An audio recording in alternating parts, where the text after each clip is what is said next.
Dedication. John and Emily, always proud of you. Chapter 1.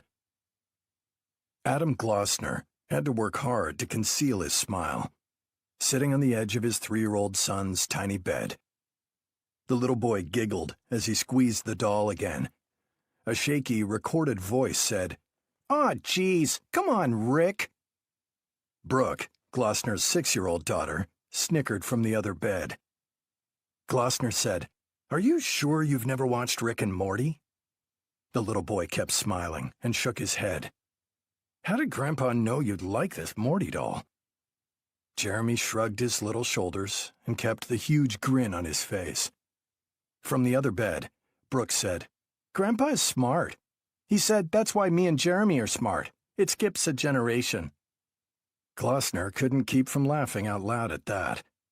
His father often threatened to buy the kids a drum set if he didn't get to see them enough. All Glossner could do now was hug his son and do the little ritual where he tucked the blankets tightly around him. Jeremy was an amazingly still sleeper. Glossner would often find him in the same position in the morning. The boy looked like a tiny mummy. He stepped over to his daughter's bed and leaned down to give her a kiss. Brooke said, "Daddy, can we go to the Lego store soon?" "Sure. What's my engineer need this time?" "They have a new Star Wars collection. I just need one more TIE fighter." "Wow. When did you guys go full science fiction on me?" Brooke smiled and said, "We're not from the olden days. We grew up this way." Glossner snorted. 6 whole years of growing up. Nothing like the dark ages I had to live through. He kissed his daughter on the forehead. "Once upon a time, I had to watch the commercials during Giants games. No fast-forwarding and no pausing either." "Really? All the commercials?" "Yup." Glossner slipped out of the bedroom and down the hallway. His wife, Victoria, stepped out of their bedroom suite. She still could walk a runway as a model, but looked like she was going out for a jog in shorts and a t-shirt. She liked to sleep in the same clothes she intended to work out in the next morning. "I love how Brooke lets Jeremy sleep in her room," Glossner said. "It'll be helpful when more siblings arrive." His wife said, "You better not expect too many more kids. I'll be too old before you have the volleyball team you want." He chuckled as he leaned down and kissed her on the cheek. "We've got plenty of time. Want to come out on the balcony with me?" Victoria shook her head. "I have to give my sister a call, then I'm down for the count." As she turned to walk past him, she gave him a swat on the butt. Not bad for a guy who doesn't have time to work out. A couple of minutes later, Adam Glossner stood on his 3rd-floor balcony, gazing out at the park in front of his apartment and the Hudson River beyond it. The air was cool, but not uncomfortable. No snow so far this year, but that was always iffy before Thanksgiving. The wind was from the east, so he didn't catch that salty smell that came off the river. He held a snifter of brandy in his left hand. He'd given up smoking cigars in the evening, when Brooke told him they smelled gross. He had to admit, he felt better for it. He could see the 3 closest buildings around a bend in Riverside Drive. Something caught his attention, a movement on one of the lower balconies. Then a boat on the river distracted him. He took a sip of the Remy Martin cognac and gazed back out at the river. His brain didn't have time to process the sound of the bullet before it punched into the side of his head and sent him tumbling through the open French doors onto the Italian tile they just paid a fortune to have laid in their living room. Chapter 2. I lay in bed, appreciating the dark bedroom. The apartment was quiet. With 10 kids, that was rare. My wife, Mary Catherine, had been pushing both of us toward a healthier lifestyle. That included a couple of minutes of focused breathing and meditation every morning. This was my time to breathe and meditate. I could hear Mary Catherine's light snore. It was cute. Not that I could ever tell her that. She had the belief that she never snored. As Trent once said to her, "You claim you don't burp, but I've seen you burp a couple of times. According to my debate class, that would negate your entire premise. Besides, everyone burps." That had earned my youngest son a stern look and a small portion of roast beef with rice and beans. It also put Trent on notice that Mary Catherine didn't really care for him pointing out her personal habits. I was mature and experienced enough to know never to make a similar comment. I didn't care if Mary Catherine burped after a pepperoni pizza. I'd act like I didn't hear or smell anything at all. Maybe that was the secret to our very happy marriage. That, or the fact that we'd been married less than 2 months. Then my cell phone rang. As I picked up the phone, I saw that it was my boss, Harry Grissom, calling me at 6:01 a.m. There was only one thing he'd be calling about this early. "Hey, Harry." I kept my voice low, even though I knew the ring itself would have woken Mary Catherine. "Sorry for the early call, Mike." Somehow his voice didn't sound quite as gravelly as it did during the day. "What's up?" Harry said, "This may shock you, but I'm calling because of a homicide." "No, really? I thought you might want me to meet you for breakfast or maybe go for a walk." I sat up in bed, then reached into my nightstand drawer and pulled out the little notebook I always keep there. "Where am I heading before breakfast?" Harry gave me the address. I said, "Wait, where?" "I know, it's close to your apartment," Harry said. "You could probably walk there. We got a problem, though. The body was found a few hours ago, but someone screwed up. Patrol got overwhelmed, and no one called us immediately. There's already media on the scene." That does make things trickier. I can't believe too many reporters are at the scene of a homicide, even if it is probably some rich guy based on the address. I stopped and thought about it for a moment. I was careful when I said, "Harry, why is there already media there at this time in the morning?" Harry said in a flat tone, "It's another victim of the sniper." Chapter 3. The only kid I encountered during my attempt to escape the apartment quietly was Jane, who often got up early to study. Even by her standards, though, this was a little excessive. I gave her a kiss on the top of her head and headed for the door. A cop's kids know not to ask questions when they see their mom or dad leave early or in a hurry. Just as I was passing through the door, Jane called out, "Be careful, Dad." It put a smile on my face. It took me longer to walk across the street and up to the parking garage where I park my NYPD Chevy Impala than it did for me to drive the few blocks to the crime scene. But the entire trip gave me a little time to think. The media had been playing up the story of 2 people shot from long range almost a month apart. I think it was the Brooklyn Democrat that came up with a catchy name, the Longshot Killer. It was easier to appreciate a good nickname for a killer before you met the victim's family. For now, I respected someone's poetic license. This was the only victim in Manhattan. The first, Marie Ballard, had been a single grandmother in Queens. The next one was Thomas Bannon, a fireman who lived on Staten Island. I was already racking my brain, trying to find a pattern to the killings. Every homicide detective tends to note homicides with similar details. You never know when it might reveal a serial killer. I wasn't even sure if I was up for another major investigation after my past few months.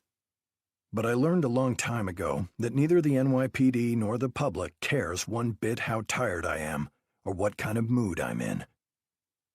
I pulled up next to a parked patrol car.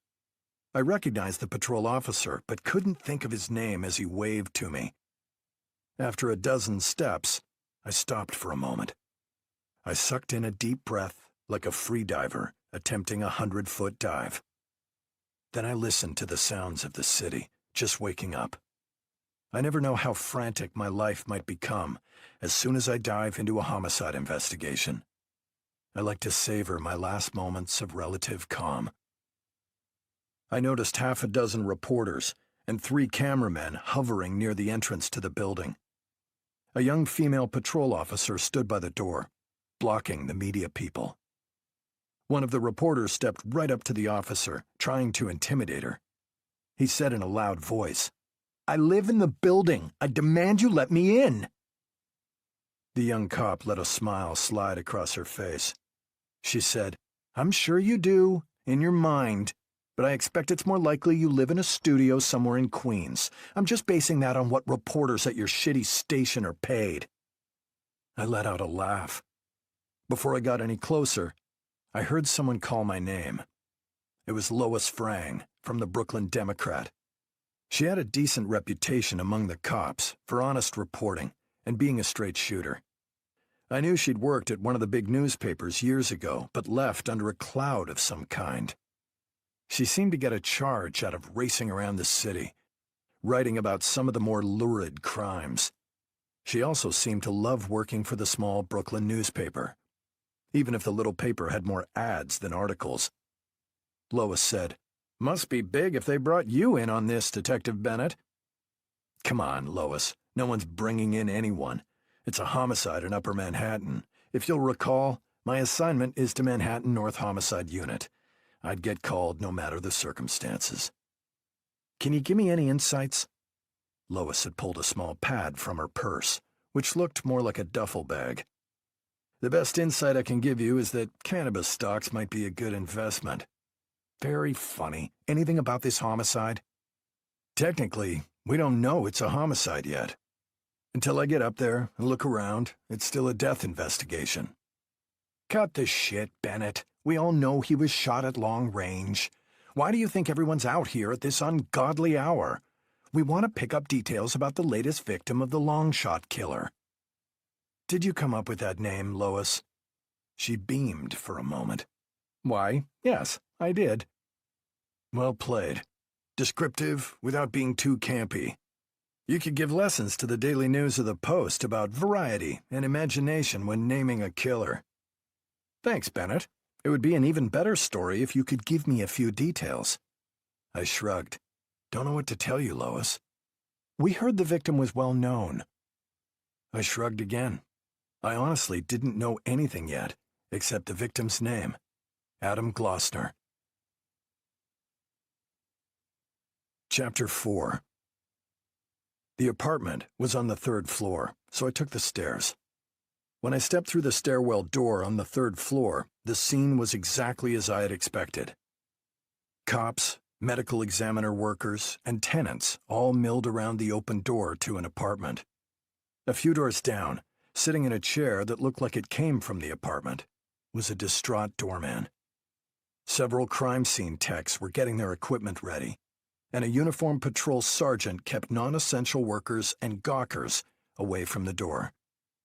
The sergeant looked up and said, "About time someone from homicide showed up." I smiled at Sergeant Leslie Asher and said, "We show up as soon as we're called." "Touché," she smiled and said, "I already sent the imbecile who didn't call you home. What we got isn't pretty." "Talk to me, Leslie." "The victim is 41-year-old Adam Glossner, some kind of hedge fund manager.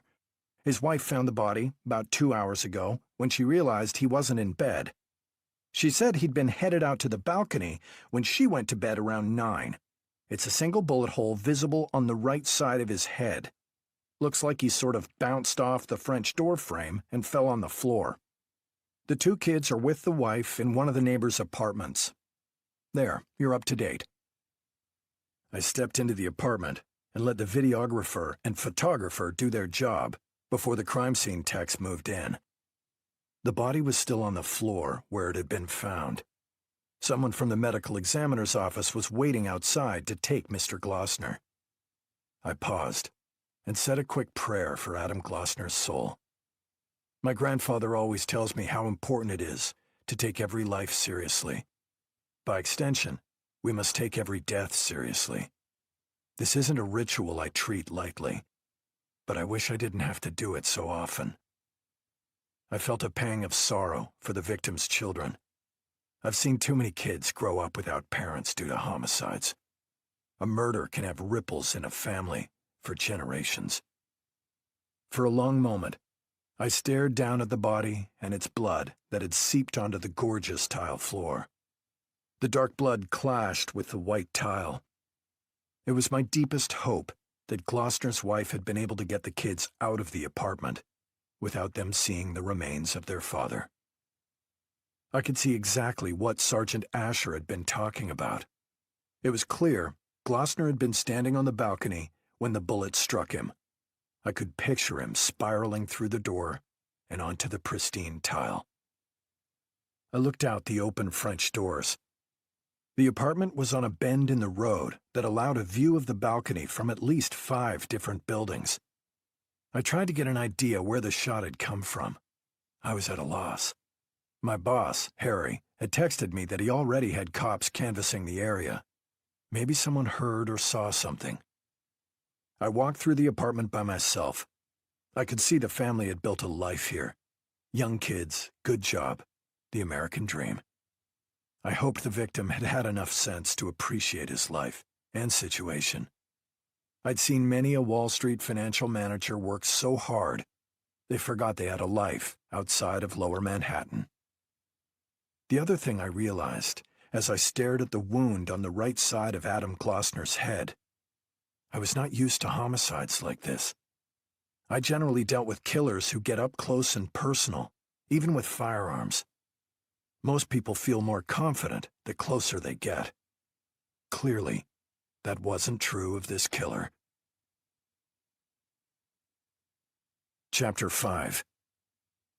I'd gotten a decent sense of the crime scene. Now, it was time to toughen up and do my least favorite assignment in a case like this: interview the grieving. I nodded to the crime scene techs filing into the victim's apartment as I walked out and then down the hallway to the neighbor's place. The door was open. I saw a young female patrol officer sitting on the couch next to Victoria Gloucester. The officer had a little boy in her lap as the mom rocked back and forth with a girl I judged to be about 6 years old. Mrs. Gloucester was a very attractive, fit woman of about 35, probably 6 or 8 years younger than her husband. I don't even notice teary, bloodshot eyes anymore on this job, but I saw how she clutched her daughter and how both the kids looked completely confused. It hit me like a sledgehammer. I remember talking to my kids when their mother was dying of cancer. We'd had months to prepare for the eventual shock. What do you do when your whole world changes in just a moment? The patrol officer looked up and saw me. I nodded. Then I tilted my head to the left, and the sharp young officer stood up with the little boy still in her arms. She said to the little girl, "Let's see if we can find something for you guys to drink." Mrs. Gloucester released her daughter to walk with the officer into another room. I sat across from her, in an antique, uncomfortable chair. I introduced myself and told her how sorry I was. It wasn't an act. I am always sorry in a situation like this. She said she was okay to talk. "I watch so many of the police reality shows that I know how important the first 48 hours of a homicide investigation can be. I don't know what I can tell you, but I'll answer any questions you have." I handed her a tissue from a box on the table next to the couch. She nodded her thanks and dabbed at her eyes. She explained to me that she had gone into the bedroom around 9 and had talked to her sister on the phone for about 40 minutes. Afterward, she'd quickly drifted off to sleep. Her husband had not come to bed by that time. I asked, "Is it usual for him not to come to bed at the same time as you?" She nodded. "He liked to clear his head. He loved to look at the river from her balcony. He did it almost every night. He usually came to bed somewhere between 10 and 11. She sniffled and looked like she was about to sob again. Then she regained control of herself. Victoria Gloucester said, "It's just not fair. We had so many plans. We'd been through so much. We were talking about having another baby. How could this have happened?" I asked all the usual questions. the ones about her husband's friends and associates. If she knew of anyone who might want to harm him. I held off on the questions about potential drug use and gambling. It's surprising how often one of those two vices is behind a homicide in an area like this. She answered no to all of those questions. I said, "You said you'd been through so much. Was it anything that would have made someone angry enough to do this?" She quickly shook her head and said, "Just some rough spots in his business. Nothing we were too worried about now. That's what I'm saying. Our life was really good. Or at least about to become really good." She started to cry.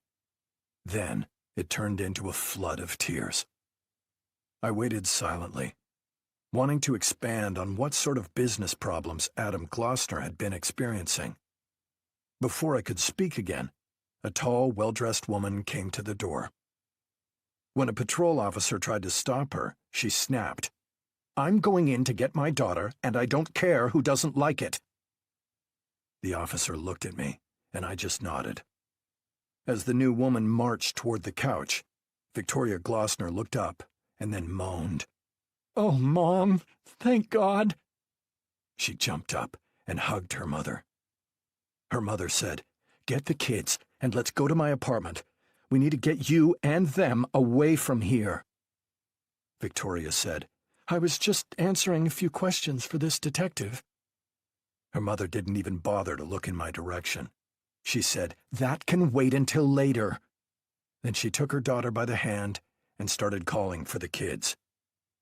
They were all out of the apartment in less than a minute.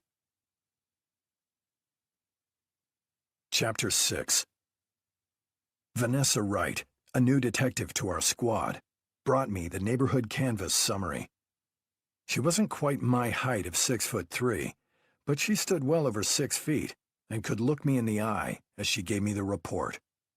Vanessa said, "We tried to hit all the buildings to the north, where we think the shot came from.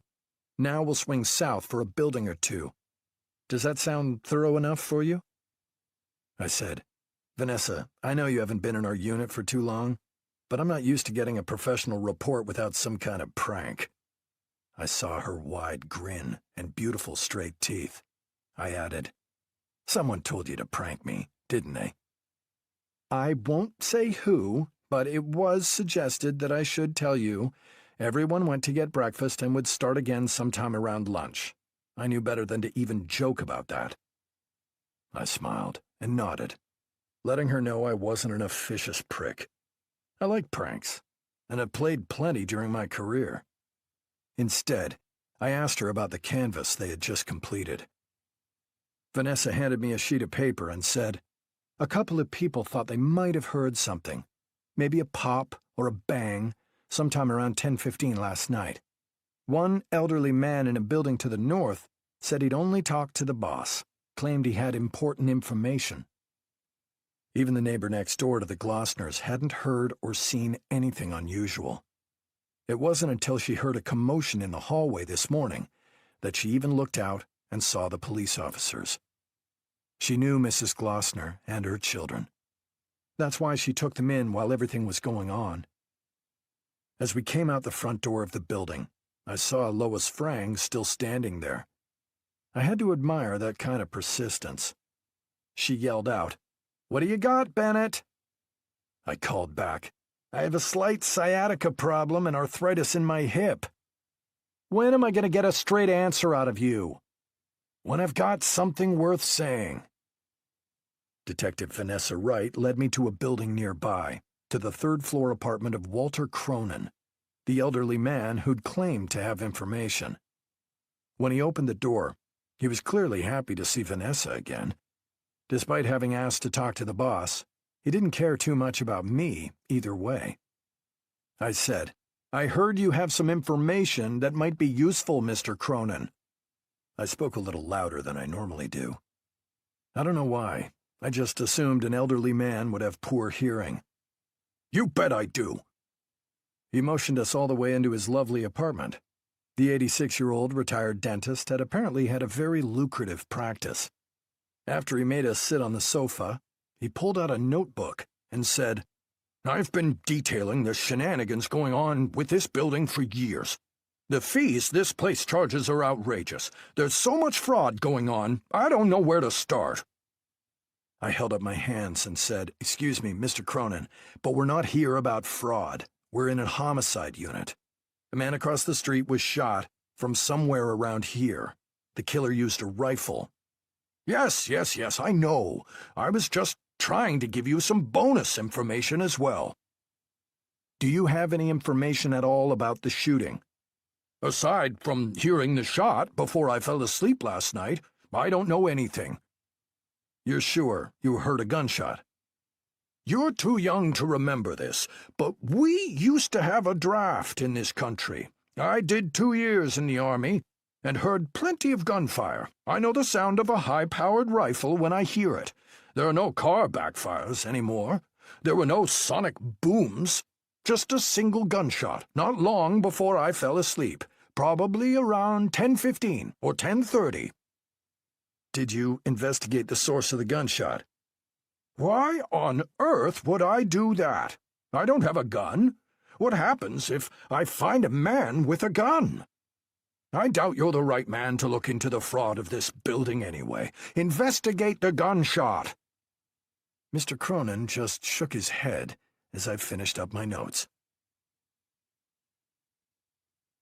Chapter 7. After the crime scene was secured, and I'd done all I could to talk to relevant witnesses, I headed to the office. I knew there'd be a lot of questions from my bosses, and I had names and information I wanted to pass on to our squad's criminal intelligence analyst. His name is Walter Jackson, and he's an absolute wizard with computer databases. Give Walter a name in a few minutes, he can tell you every neighbor they've ever had, as well as their cell phone carrier, their main bank, and what credit card they use. I took the elevator up in the unmarked building that housed Manhattan North Homicide.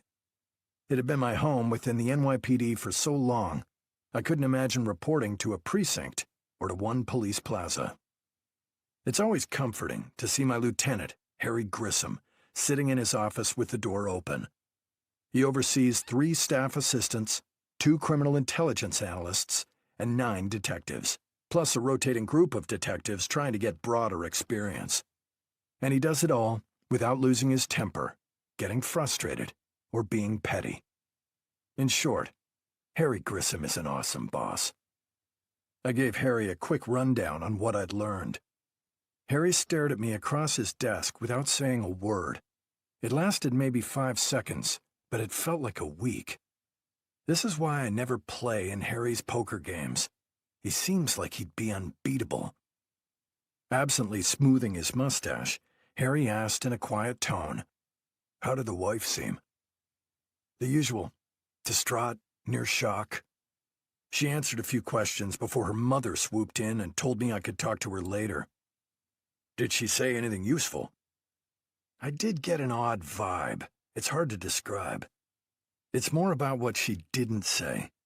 It felt like she wasn't telling me everything about their current circumstances. I don't know if it was a marital strain or something else, but I'll have it in my head if I need to talk to her again. You think she was unhappy with her husband and figured a way to have someone shoot him, do you? I don't think so, but maybe. I guess it's possible. Although it did cross my mind that if someone was really smart, they could use the cover of the sniper to have a person shot from a long distance, but I don't think that's the case here. Harry gave me a folder with some information on the other 2 homicides involving the sniper. Harry said, I heard someone call the shooter the long shot killer. I guess that's as good a nickname as any. Harry told me to grab the complete reports off the computer and said I could consider myself the lead detective on all 3 cases. That might not make me too popular with the other homicide detectives already working them, but I knew better than to say anything. Harry doesn't much care for whining or complaints. His philosophy is simple. We've got a job to do, so let's go do it. Frankly, it does make the work environment here in our off-site office much more pleasant, without people bitching constantly about everything. Harry said, What kind of help do you need? Besides the usual analytical assistance and help with interviews, I'm glad you asked. As I was standing on the balcony where the victim was shot, I realized I don't know much about snipers. I'm pretty good with figuring out trajectories and bullet wounds inflicted from a drive-by a few feet away. But these long-distance angles and the whole sniper mindset is new to me. Do you think we've got anyone who can help me with that sort of stuff? Harry chuckled, or as close to a chuckle as he ever came. Mike, this is the NYPD. We've got someone who can help you build a plane. Leave it to me. Chapter 8. Less than an hour later, Harry Grissom forwarded an email to the whole squad. Someone new was going to be around the office for a while. Command staff was sending over Rob Trilling, a sniper from the Emergency Service Unit, to help me on the case. He'd be on temporary duty until we made an arrest, or until I didn't need him anymore. That was about all I could ask for. As a trained investigator, I like to have as much information as possible before I start anything new. That includes knowing who I'm working with. As soon as I had the chance, I went over to Walter Jackson to get me the scoop on this sniper from ESU. As I stepped into Walter's office, he turned his computer screen slightly so I could see a photograph of a mountain with someone working at the top of it. I said, "Okay, I'll bite. What's that?" "Mount Rushmore, just as they were starting construction on the monument." A huge smile spread across the big man's face.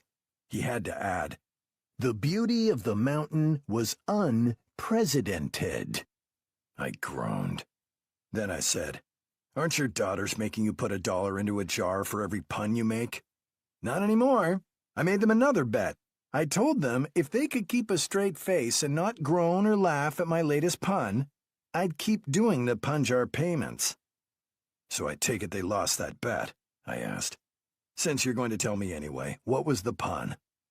"What happened when two artists had a competition?" I shrugged.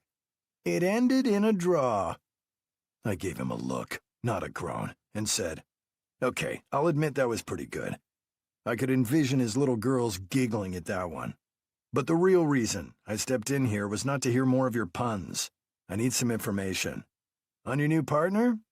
It wasn't really a question. It was a statement, and it made me realize how transparent I could be. All I could do was smile and say, "Yes, that's exactly what I'm looking for." I was curious myself. Vanessa was the last one to come on the squad, and we vetted her like she was going to the White House. The weird thing is, I can't bring up this guy's NYPD personnel records, but I did get into his military record. I have a contact with DOD who forwarded his electronic file to me. Why can't you get his NYPD records? That's like asking me why we don't get HBO on the squad TV. I don't know the specifics. I just know we don't have access to it. This guy, Rob Trilling's file is locked, but I know he's on an FBI task force, so that might have something to do with it. I thought he was on our ESU as a sniper. A couple of quick phone calls to my contacts tells me he hasn't been in ESU since midsummer, and has been over at the FBI Fugitive Task Force since then. He turned the screen a little more and motioned me to sit in the chair in front of his desk. He brought up the electronic file he'd received from the Department of Defense. Before I could even understand what we were looking at, Walter let out a whistle. He said, "Damn, this guy has seen some shit. An Army Ranger, a tour in Afghanistan. He even received a Bronze Star for protecting a medical unit under ambush. How the hell did he end up in New York?" Walter shrugged, never taking his eyes off the screen. I said, "Was he a sniper in the Army?" "You'd think, right? I don't see where he was sniper qualified. But if you look at his last fitness report, it lists his rifle and self-defense skills as outstanding." "Is that outstanding compared to the general population or compared to other Rangers?" Walter whistled again and said, "I'm betting it's against other Rangers. That makes him a certified badass." He looked me in the eye and added, "You won't like this part." "What?" "Rob Trilling is only 24 years old." "Then how long has he been on with the NYPD?" Walter said, "I told you, I can't get into his NYPD file. But if he was in the Army, and is only 24.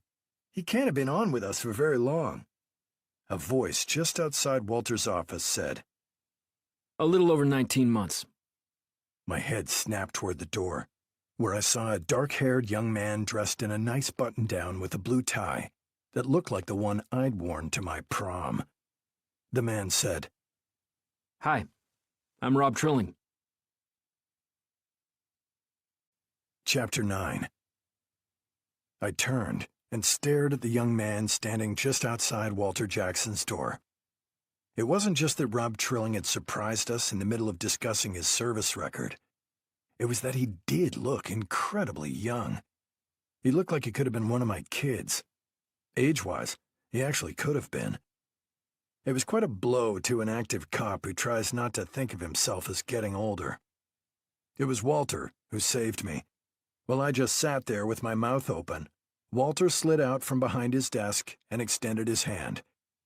I was still trying to get my head straight and say something intelligent. I couldn't even really judge Trilling's height, because 6'6" Walter towered over him, like he did over most people.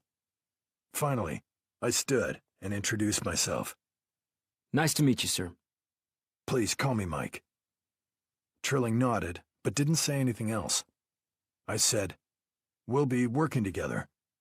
"Yes, so I've been told." "I'm looking forward to it. I could use a perspective on long-range rifle shots." I took a moment to study the young man as we all stood there.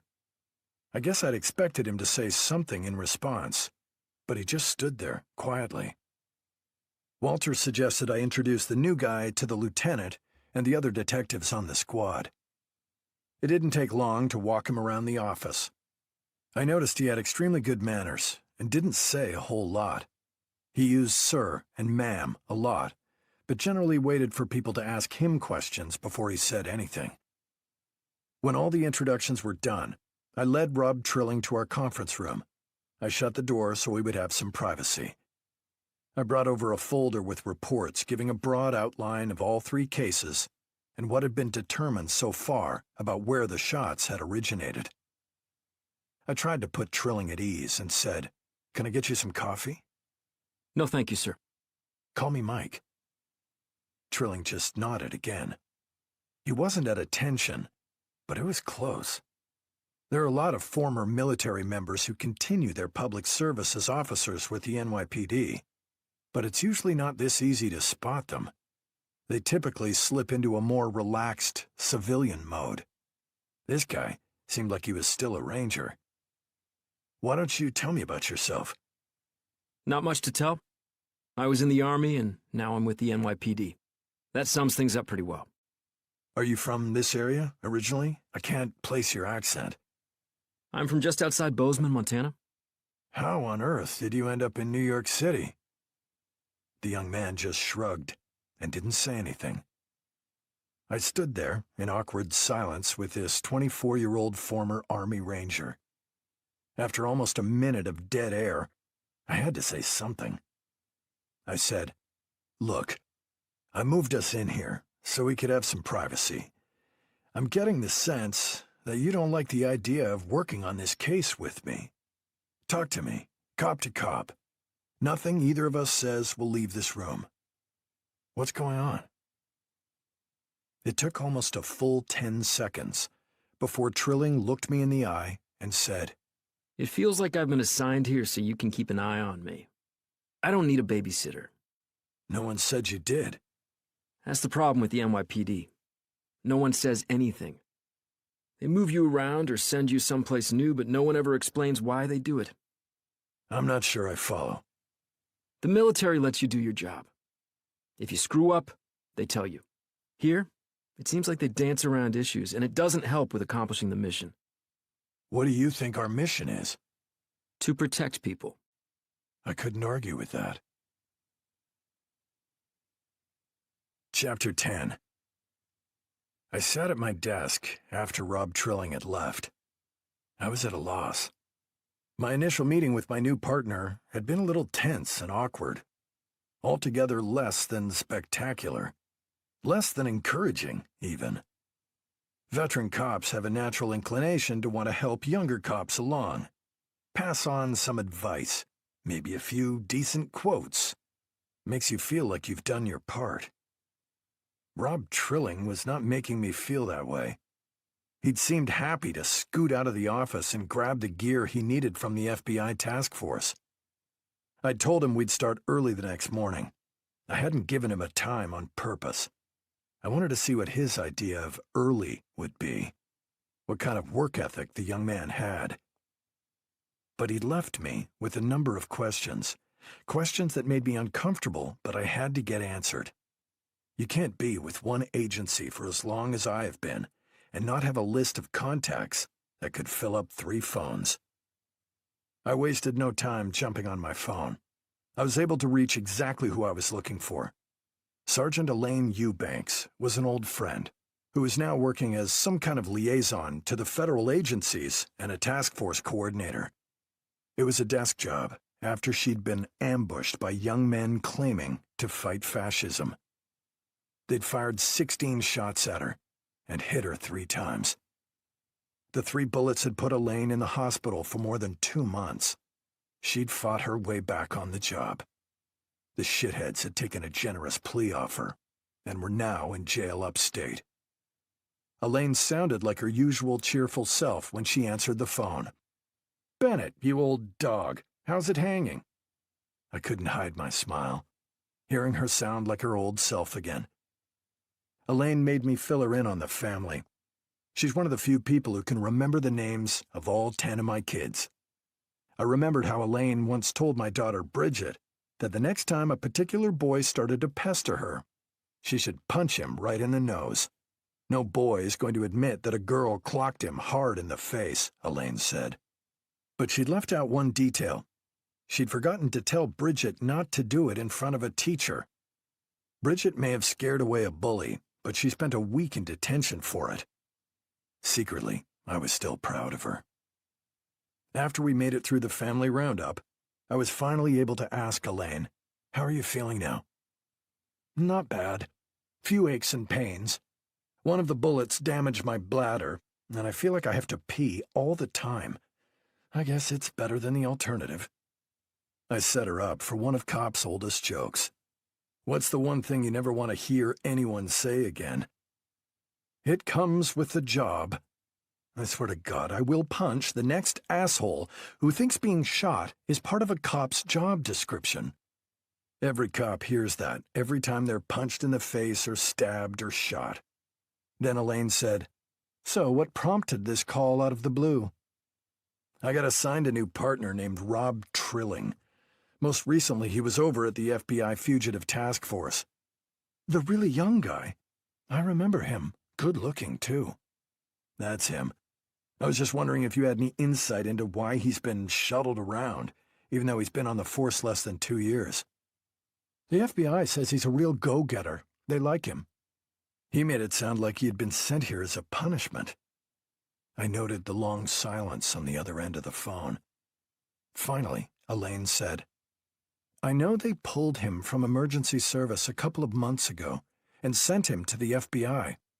Our command staff had put him into ESU without the usual time in grade and enrolled him in sniper school immediately. He got moved to the FBI without much notice." "Do you know why?" "No, not really." "Can you guess?"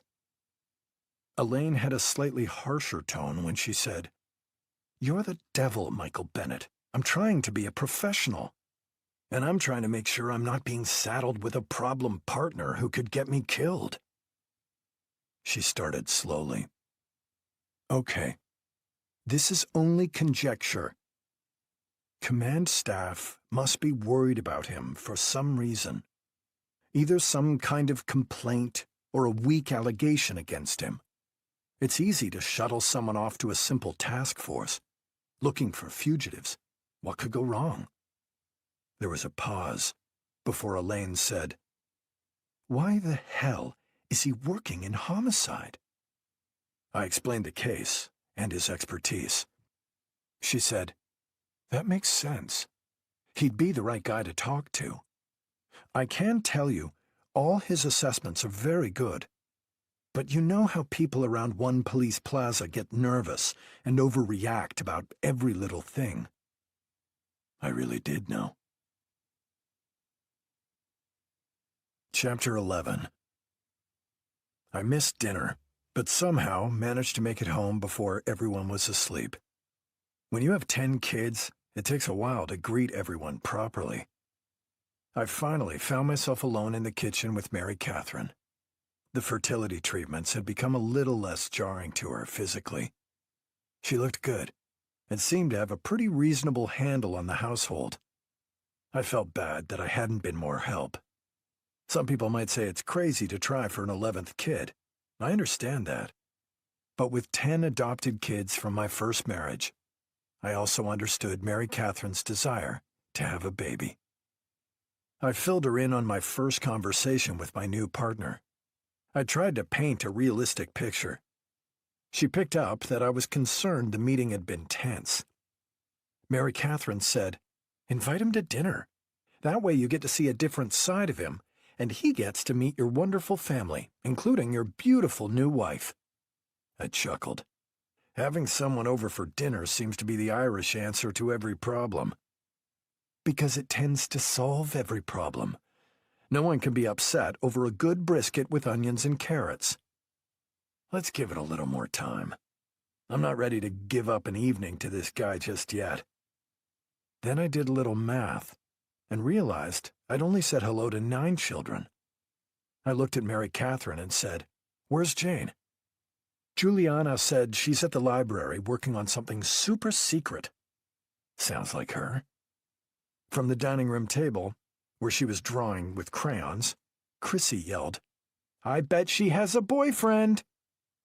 Mary Catherine was quick to point out that my youngest daughter should mind her own business. Chrissy innocently said, "Isn't my sister my business?" I stepped out into the dining room and kissed the top of Chrissy's head. That's a pretty good answer. Is that what you think Mary Catherine meant by her comment?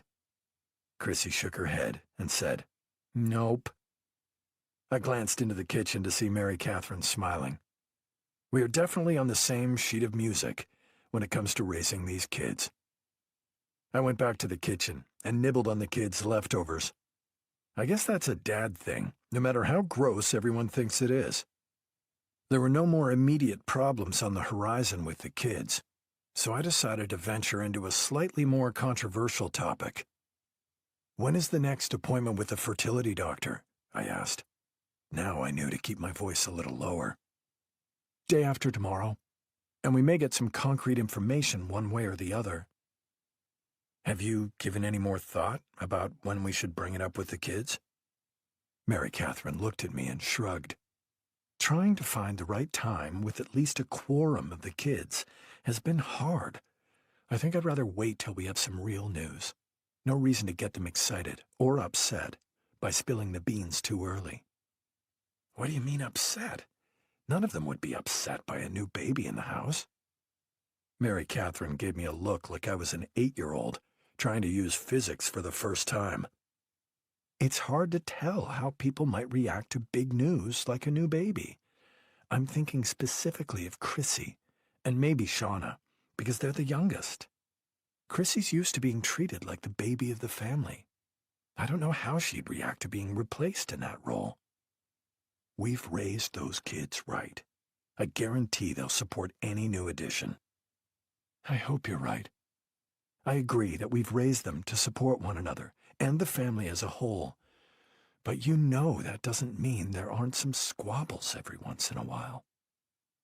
Thank God I'd found a woman who understands dynamics like this much better than I do.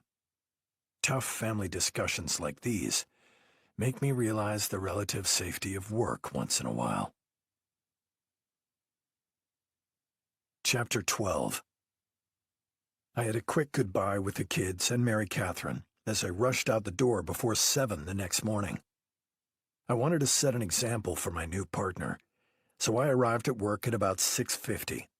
I had plenty to do around the office anyway. I stepped into the quiet squad bay, glad to see a light on in Walter Jackson's office. I needed a little time with Walter, the earliest riser on our squad. I don't know that anyone has ever beat him into the office. I'd have to hear a few puns, but I'd get a lot done. I felt a twinge of anxiety about mentoring Rob Trilling. He was so young, yet had more experience than I had in the military and in combat. That could sometimes translate to a good police career, but sometimes it didn't. I had seen it go both ways. The strict discipline of the military helps with the transition to police work, but the job requires an incredible amount of flexibility. I was worried about whether he'd be open enough to listen to my suggestions. Most people think cops are trained to investigate. That's not untrue. They do go to classes for it. But the real learning happens on the job. What worried me was that there was nothing Trilling had done with the NYPD that told me he understood investigations. Sure, he had moved into emergency service quickly, and they had obviously wanted to take advantage of his military background. But working patrol and a fugitive task force wouldn't prepare you for homicide investigation. I shuffled toward Walter's office with a list of things I needed. I could hear Walter's deep voice and assumed he was on the phone. I heard him laugh about something. Then, just outside the door, I stopped. Walter wasn't on the phone. He was chatting with someone in his office. I stepped through the doorway and was surprised to see Rob Trilling laughing and nodding his head. They both looked up. Walter said, "Mike, you didn't tell me the new guy could hold his own with puns?" He looked at Trilling. No one can resist Walter, so Trilling said, I love the way the earth rotates. It really makes my day. Walter almost fell out of his chair laughing. I smiled and nodded. It was a lot more than I had gotten from the young officer. I avoided asking what time Trilling had arrived.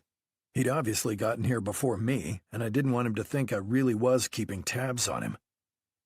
It was clear the young man had some drive and ambition. I liked that. I looked at Walter and asked for the backgrounds on each of the victims in the case. Walter said, "Rob's already got them all. He even showed me a few more public records databases we can access for free. Just another way to look at things." Trilling kept his mouth shut, as usual. He looked up at me and shrugged. He finally said, A little trick to supplement the FBI info on fugitives. They never look too far into social media or anything like that. I nodded and mumbled, "Good. You ready to head out to Queens?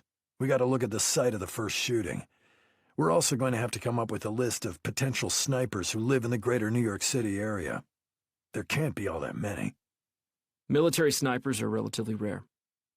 I was a ranger, but not a sniper with the Army. The NYPD also put me through the week-long sniper class. Why? You could already shoot. A lot of people grow up with guns and are really good shots. That doesn't mean they'd be good snipers. There's a lot more that goes into sniping. Tactics, movement, and decisions on the ground are just as important as having good shooting skills. Do you think the list is a good idea? I think we can use it, but I wouldn't depend on it. I talk to guys at the VA all the time. I'll see if they have any ideas. I nodded. Sounds like we do need to get you over to look at the first crime scene. I've never read a good account of exactly where the shot could have come from. We were in my car and headed to Queens a few minutes later. Chapter 13.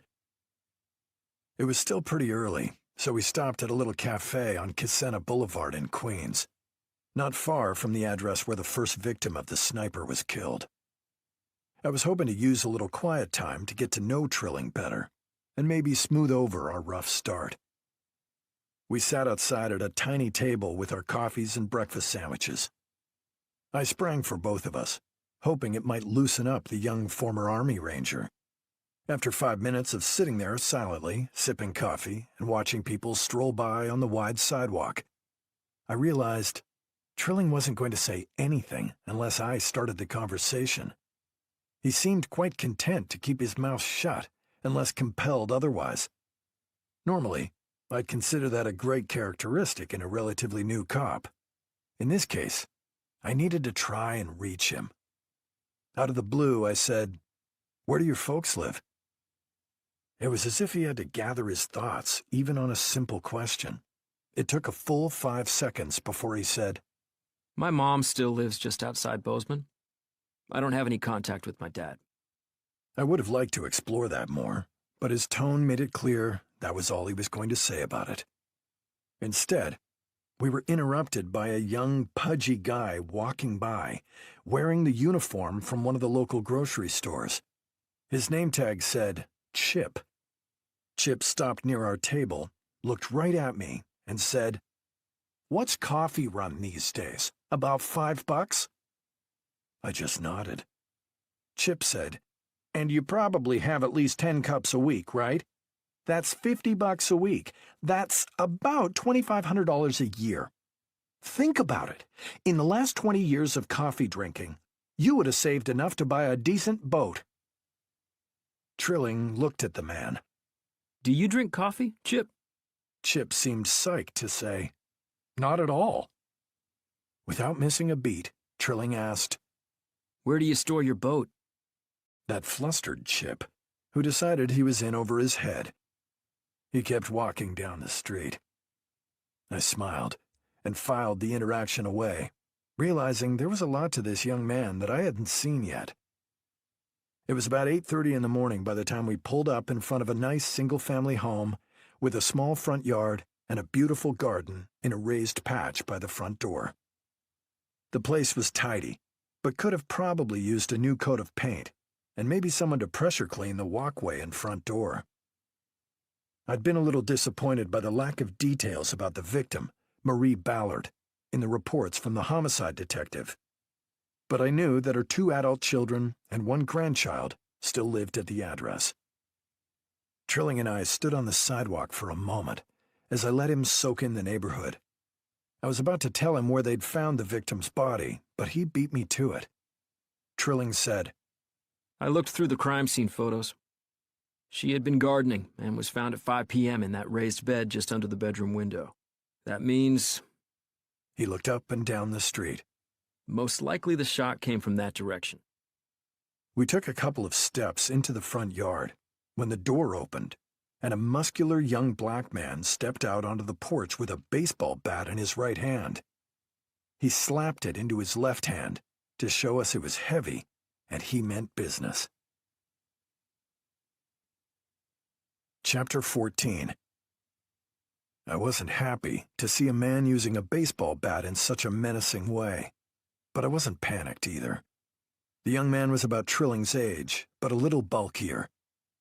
I knew from reports his name was Dwayne Ballard, and he was the victim's son. Dwayne was still a good 30 feet from us. I was more interested in how Trilling might react. If he drew his gun, I'd be a little concerned. I know there's no rule about cops retreating to safety instead of defending themselves, but retreating isn't a bad tactic either. Certainly not in a nice neighborhood like this, where crime isn't the central problem. Trilling stayed absolutely still. He gave no reason for the son to get more upset. I was impressed. I pulled out my badge and identified myself. Dwayne eased up. He set the bat on the small porch with the handle leaning against a brick wall. We cautiously worked our way up the walkway, and he came down the 3 steps to meet us. He said, "I thought you were more reporters." He looked at Trilling, then at me. "I guess neither of you look too much like those douchebags who try to get photos inside the house or take pictures of my sister and her baby." I said, "I'm glad we passed your test." Dwayne said, "Y'all doing anything to find my mom's killer? You're the first cops I've seen in a month. Once that fireman in Staten Island was shot, it was like you forgot about us. Even the media attention all shifted to him. Now some rich dude in Manhattan gets shot, and I figured you'd ignore us. We're trying to narrow some things down. I'm not even sure I want you guys at our house. No one from the NYPD has shown much interest in solving the murder of a single black woman." Now, Trilling stepped toward the young man and spoke for the first time. I tensed, hoping he didn't try to do this the hard way. Man, I'm so sorry about your mom. I don't know what I'd do if I lost my mom. I hadn't expected that. Trilling stepped even closer to the young man. You staying in touch with friends and family? That can drop off when you're grieving. It's really important. Dwayne tried to answer, but got choked up. He just nodded as he looked down at the ground. I was surprised to see Trilling scoot to the side of the man and put a comforting arm around his shoulder. He said in a low voice, Now, can you walk us through what happened? Maybe you could tell us what you think the other cops have been missing.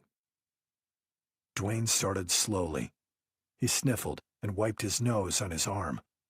But he showed us how he'd walked outside to find his mother lying in the garden with blood pouring out of a hole just above her right eye.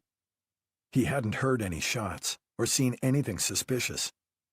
I knew all this already from the reports, but I think it was good for Dwayne to let it out again. Someone killed her right while she was just out here tending her favorite plants, like she did every single weekend at that time. Dwayne looked off as he remembered his mother. She was nice to everyone, and everyone loved her. I watched as Trilling followed the young man across the yard to the garden. Standing in front of the house, his eyes tracked from every position, and I realized he was looking at the crime scene from an entirely different perspective than I did.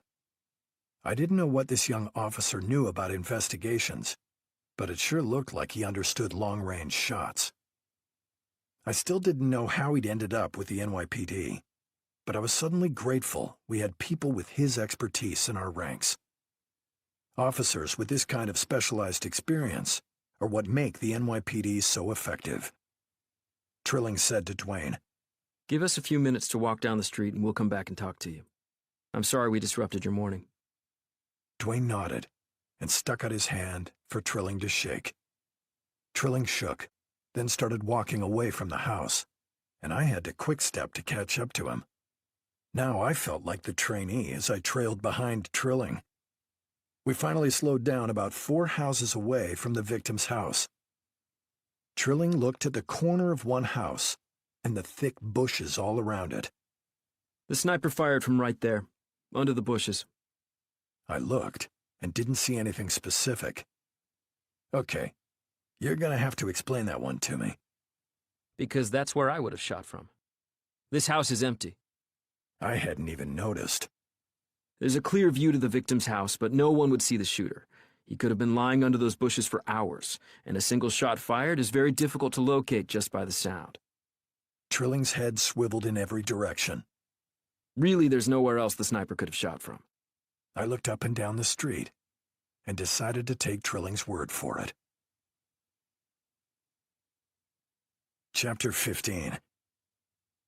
An hour later, Rob Trilling did almost the exact same thing when looking from the balcony of Adam Glossner's apartment. The doorman, whom I'd already interviewed, had walked us up to the apartment but refused to come inside. He believed the apartment had bad karma, and he didn't want it rubbing off on him. Victoria Glossner and the children were still at her mother's place. Trilling stood on the balcony as I explained what the forensics people had told me about how they thought the body had fallen into the apartment. Trilling leaned on the railing. He pointed to a building down the street to the north, just visible from the balcony.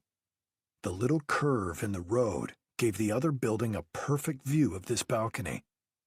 Trilling pointed and said, The killer shot from that building, probably from the 2nd or 3rd floor.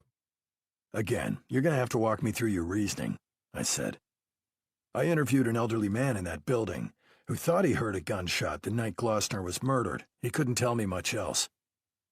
Trilling took me a little too literally, and we left the apartment and started walking to the building. I don't know why I was still a little skeptical after my new partner's impressive review of the first crime scene. Once again, he didn't say anything as we walked toward the building. When I thought about it, I realized he didn't say much most of the time. When we walked up to the front of the building, I was surprised to find the door propped open by a stool. There was no doorman. I called out, but got no answer. Trilling walked right past me to the stairs and went up to the second floor. It was almost like he was in a trance. I followed my partner up the concrete stairs to the second floor. He turned and walked to the front corner of the building and didn't hesitate to knock on the door of apartment 2A.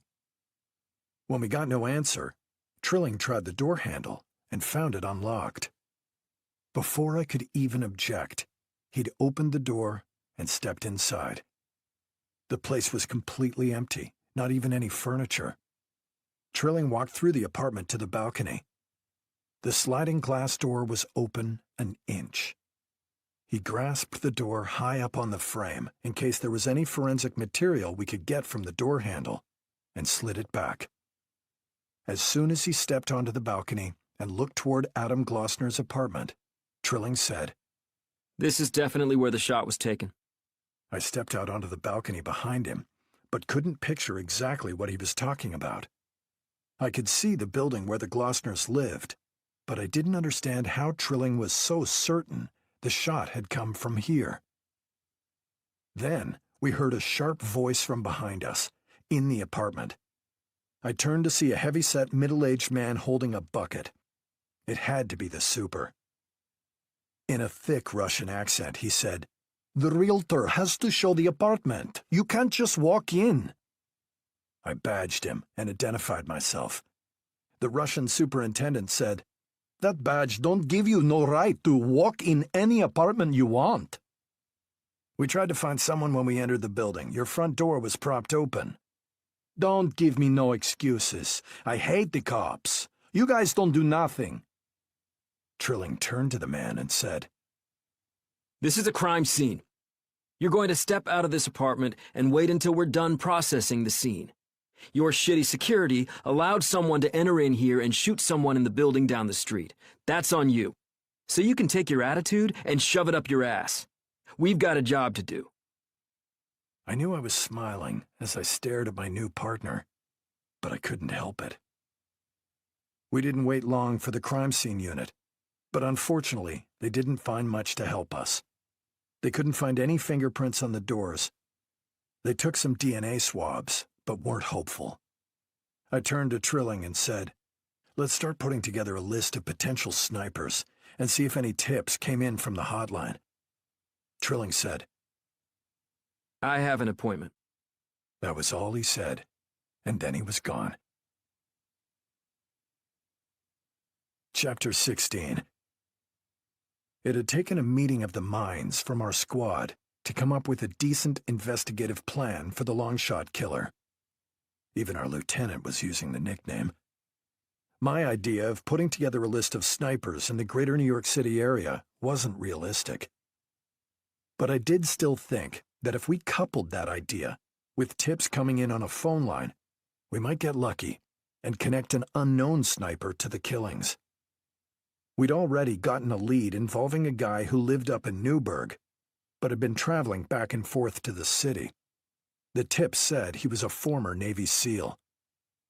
That's why, in the early morning the next day, I picked up Rob Trilling in front of the 3-3 in Washington Heights. It was the precinct closest to the George Washington Bridge, so we could race up Route 9W to Newburgh, about a 90-minute drive north. When he hopped into my Impala, I asked Trilling if he knew anyone from the 3-3. All he did was shake his head.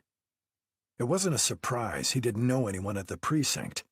Usually, you actually have to speak to people before you get to know them. We found the guy in Newburgh quickly, and it took only about a minute of talking to him to realize he was a straight shooter, so to speak. He had washed out of SEAL training, but he had worked with the shore patrol afterward. Now, he was some sort of half-assed, unlicensed private investigator. He'd been trying to find a missing husband and was able to show us a couple of receipts and reports that convinced me he was telling the truth. I couldn't face another hour-and-a-half ride without any conversation. I engaged Trilling immediately as we got back in my Chevy.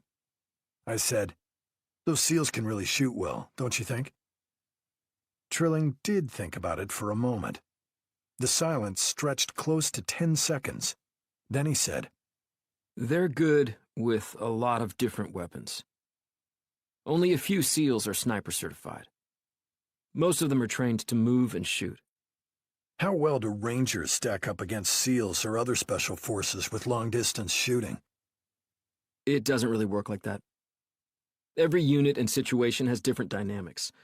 I'm proud to have been a Ranger, but I would never denigrate any other position in the military. Okay, I'll make it more personal.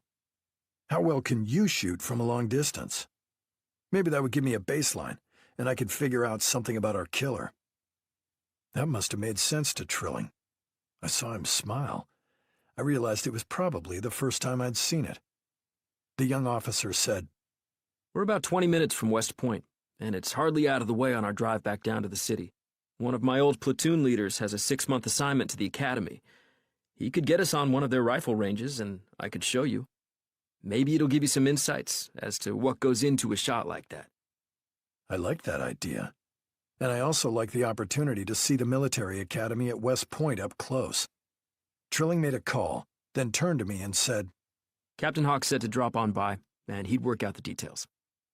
I noticed an even broader smile on my new partner's face. Chapter 17. Doing the math, I realized Trilling had only been 22 years old when he left active service and joined the NYPD. I knew from his service record he was now a sergeant in the Army Reserves. But someone thought highly of him. As we pulled up to the front gate, a tall black captain stood right by the inspection point. Trilling jumped out of the car and saluted the captain as he approached. Then they gave each other a big hug. I didn't even want to think what these two might have gone through together to forge such a strong bond. Trilling led the captain over to my car. Detective Michael Bennett, this is Captain Isaiah Hawks. He was just a lieutenant when he ran my platoon in Afghanistan. He's also one of the most trustworthy men I've ever met. Captain Hawks gave me a big smile and stuck out his hand, saying, Is Trilling causing as much trouble at the NYPD as he did in the Rangers?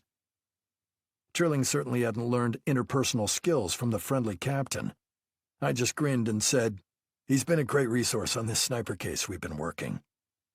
The captain let out a laugh. We're just grunts. We don't know shit about snipers. I wasn't sure what the inside joke was, but I laughed along with the two of them. I parked my Impala, then jumped into a Toyota pickup truck, along with the captain and Trilling. Hawks gave a quick tour as we drove down toward the ranges. The campus really was spectacular. He pointed out historic and beautiful spots, like Washington Hall, with the giant parade field in front of it. But I was mainly interested in seeing Trilling on the range. We rode past ranges for all sorts of ordnance. Range 1 was called Argonne, after the U.S. Army campaign of World War I, and was for hand grenade training. Range 3, called New Orleans, was the combat pistol range. We drove all the way out to Range 11B, called Normandy. This was the long-distance range for rifles. Captain Hawks took a hard-sided case from the rear of the truck. He opened it and pulled out a rifle equipped with a short scope on the top rail. The captain handed the rifle to Trilling and said to me, This is an M4, the Army's main infantry rifle. We stepped back, while Trilling readied the rifle to fire and stretched himself out on the ground.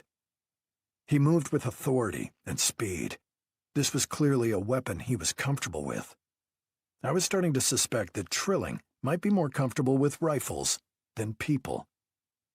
When Captain Hawks and I were out of Trilling's earshot, the captain turned to me and said, I worry about him. Is he doing well with the NYPD? I've only worked with him for a few days. To tell you the truth, he's awfully hard to read. The captain chuckled. That won't change. The one thing I could count on was Rob Trilling doing the right thing. How do you mean? From the firing range, Trilling yelled out, Eyes and ears! The range is hot! The captain handed me a tiny packet with earplugs inside. Then he also handed me heavy plastic goggles. Trilling looked over his shoulder at us to make sure he could fire. Then he looked through the scope and paused. The captain said, "We have a paper target set up at 200 yards. He's going to zero in the scope on a metal target about 100 yards downrange." Trilling fired once. Then he turned the knobs on the scope. He fired a second time and then sat up. I need a minute to tighten a few things. The captain nodded, then turned to me. "He's meticulous. That's an example of doing the right thing. You won't ever accuse Trilling of being sloppy. But more importantly, he follows the mission. For instance, when we were in Afghanistan, the fighting was being done mostly by Afghans with our support. One day, Trilling was security on a medical call for an IED victim. Not far from the Pakistani border, near FOB Fenty in Jalalabad. Turns out, it was an ambush. A medic and a Black Hawk crew member were hit immediately. They were grounded with insurgents firing from several nearby buildings. Trilling didn't wait for orders or reinforcements that would be too late to help. Instead, he slipped off to a side street, flanked the shooters, killed 2, and captured 3 more. He was standing with the prisoners near the building when a squad of Afghan soldiers rolled up in an old deuce and a half. The leader of the squad marched up, gave a short bow of appreciation to Trilling, then kicked the closest prisoner.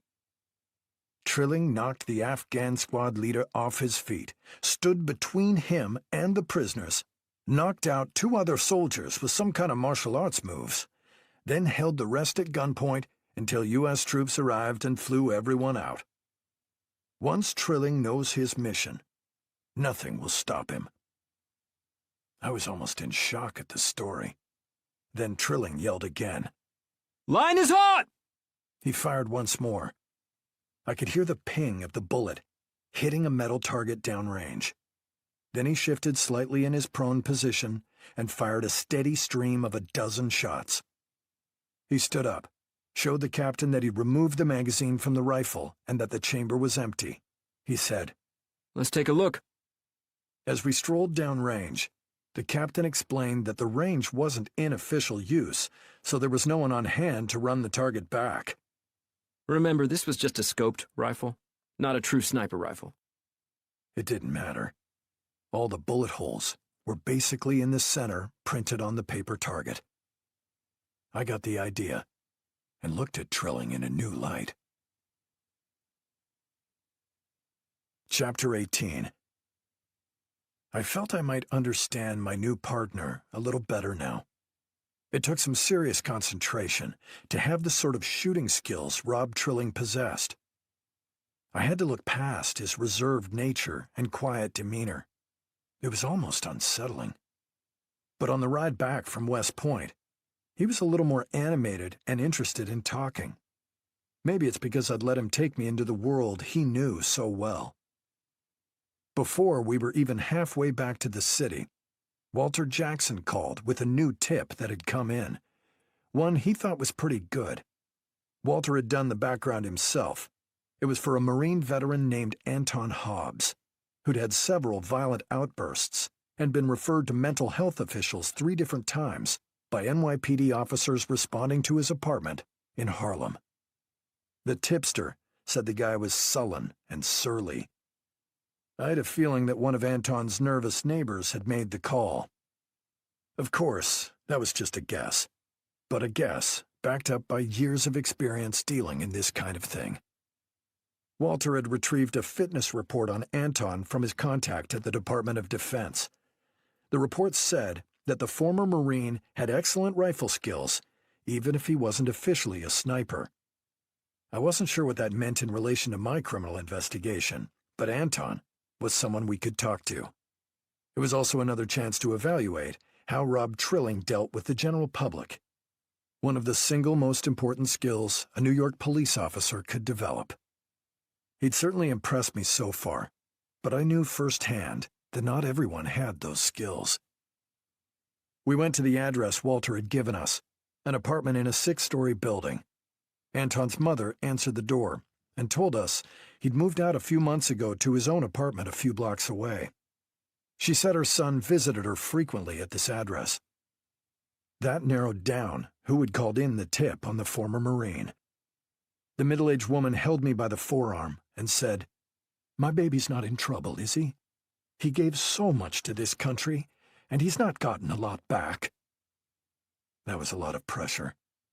Anton's mother was the sort of sincere, hard-working person who could keep a whole neighborhood from spiraling down the drain. Young people would usually listen to a woman like this, and her tone and manner told me she'd been putting out a lot of fires in this neighborhood for many years. I said, "We just need to ask him a few questions. I don't think you have a lot to worry about, and I promise we'll be careful and respectful." The woman said, "You have kind eyes. I believe you. Don't let me down." We drove 2 blocks east to an apartment building almost identical to the one we'd just left.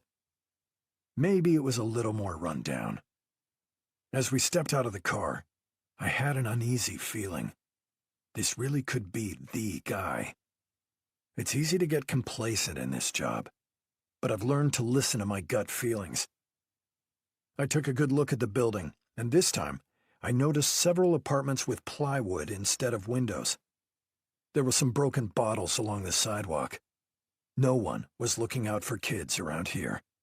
There was nowhere to play safely.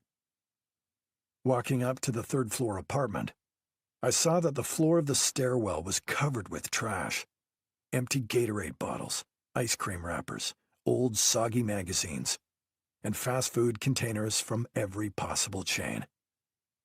There was no one in the 3rd-floor hallway as we emerged from the stairs. I found the Marine's apartment just about in the middle of the hallway. I knocked on the door. We heard someone inside call out, "Go away." I spoke to the door after identifying myself. "Anton, we just need to talk to you for a few minutes."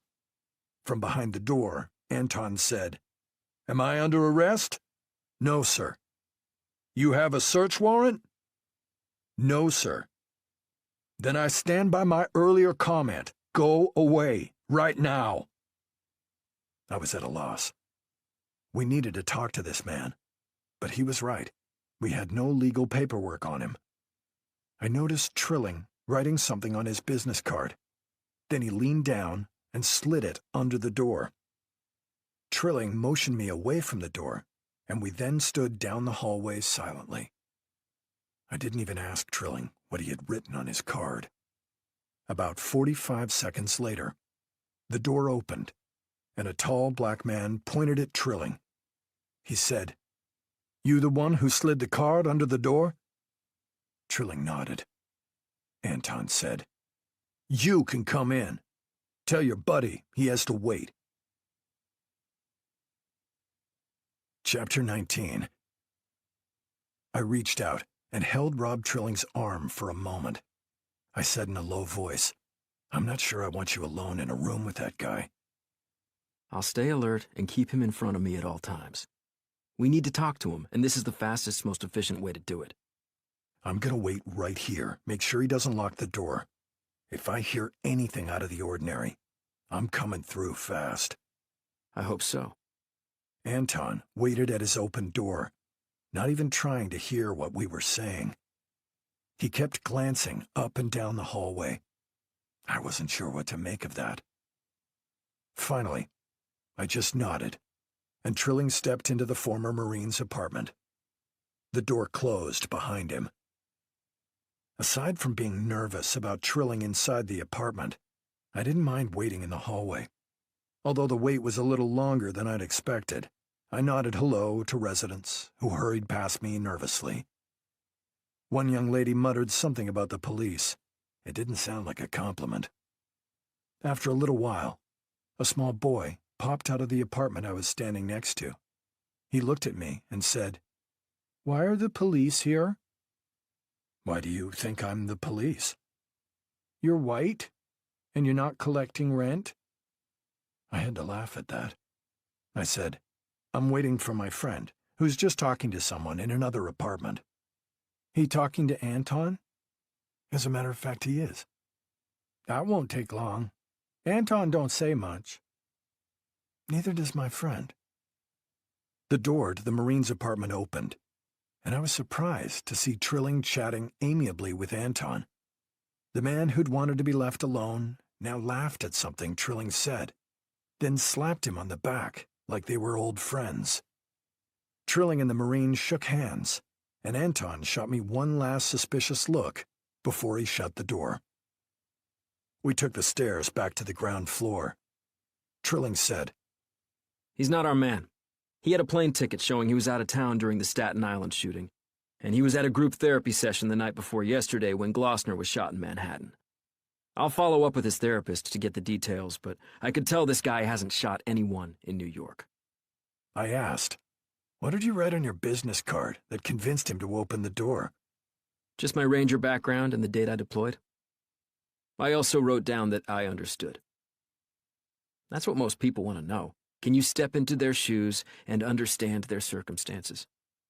If Trilling knew that, he'd already discovered one of the most important lessons of being a good cop. Understanding where people are coming from and having some compassion. Maybe I'd been a little harsh in my initial judgment of the former Army Ranger. Chapter 20. I drove Trilling back to the 3-3 to pick up his car. When I pulled into the lot, I was greeted by a couple of cops I'd met over the years, as well as a few of the precinct's administrative people who knew me from past assignments. Trilling sat silently as I shook hands and gave hugs to the people walking past the car. It was a little like dealing with a surly kid. He clearly didn't care about meeting anyone new. I tried to make introductions a couple of times, but then sort of gave up when he barely acknowledged the other person. I considered calling him out on the rude behavior. Something told me that a guy with Trilling's good manners would take being called rude to heart, though, so I decided to keep my mouth shut instead. I felt like we had made some progress today with our interpersonal relationship. I had to weigh the risk-to-reward ratio of calling him out on something as petty as not being friendly enough. Once we were alone, standing between my car and his, I said, I was very impressed with how you handled the Marine. I'm glad you're on the case, and I hope you feel the same way.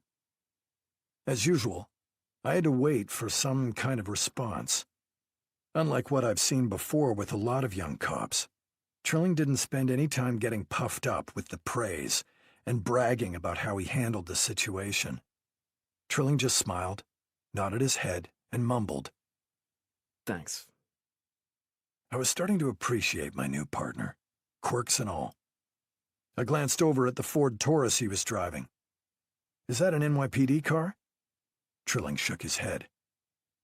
The Bureau said I could keep it from the task force since I was only working here temporarily. I haven't been assigned a car by the NYPD. That made sense. Officially, Trilling was still a patrol officer. Based on what I'd observed so far, though, it was clear to me he'd make detective pretty quickly. That was another one of the reasons I wanted him to start meeting people at different precincts. Contacts are what separate good detectives from great detectives. Knowing where to go to get information or who to ask for help. That is stuff absolutely no one can learn in the police academy. I checked my phone for the time and discovered that it was earlier than I'd thought. I gazed out over the parking lot and surrounding streets. Traffic still wasn't too bad. We got another couple of interviews we might be able to knock out quickly. Trilling turned from his car and said, Sorry, I have an appointment.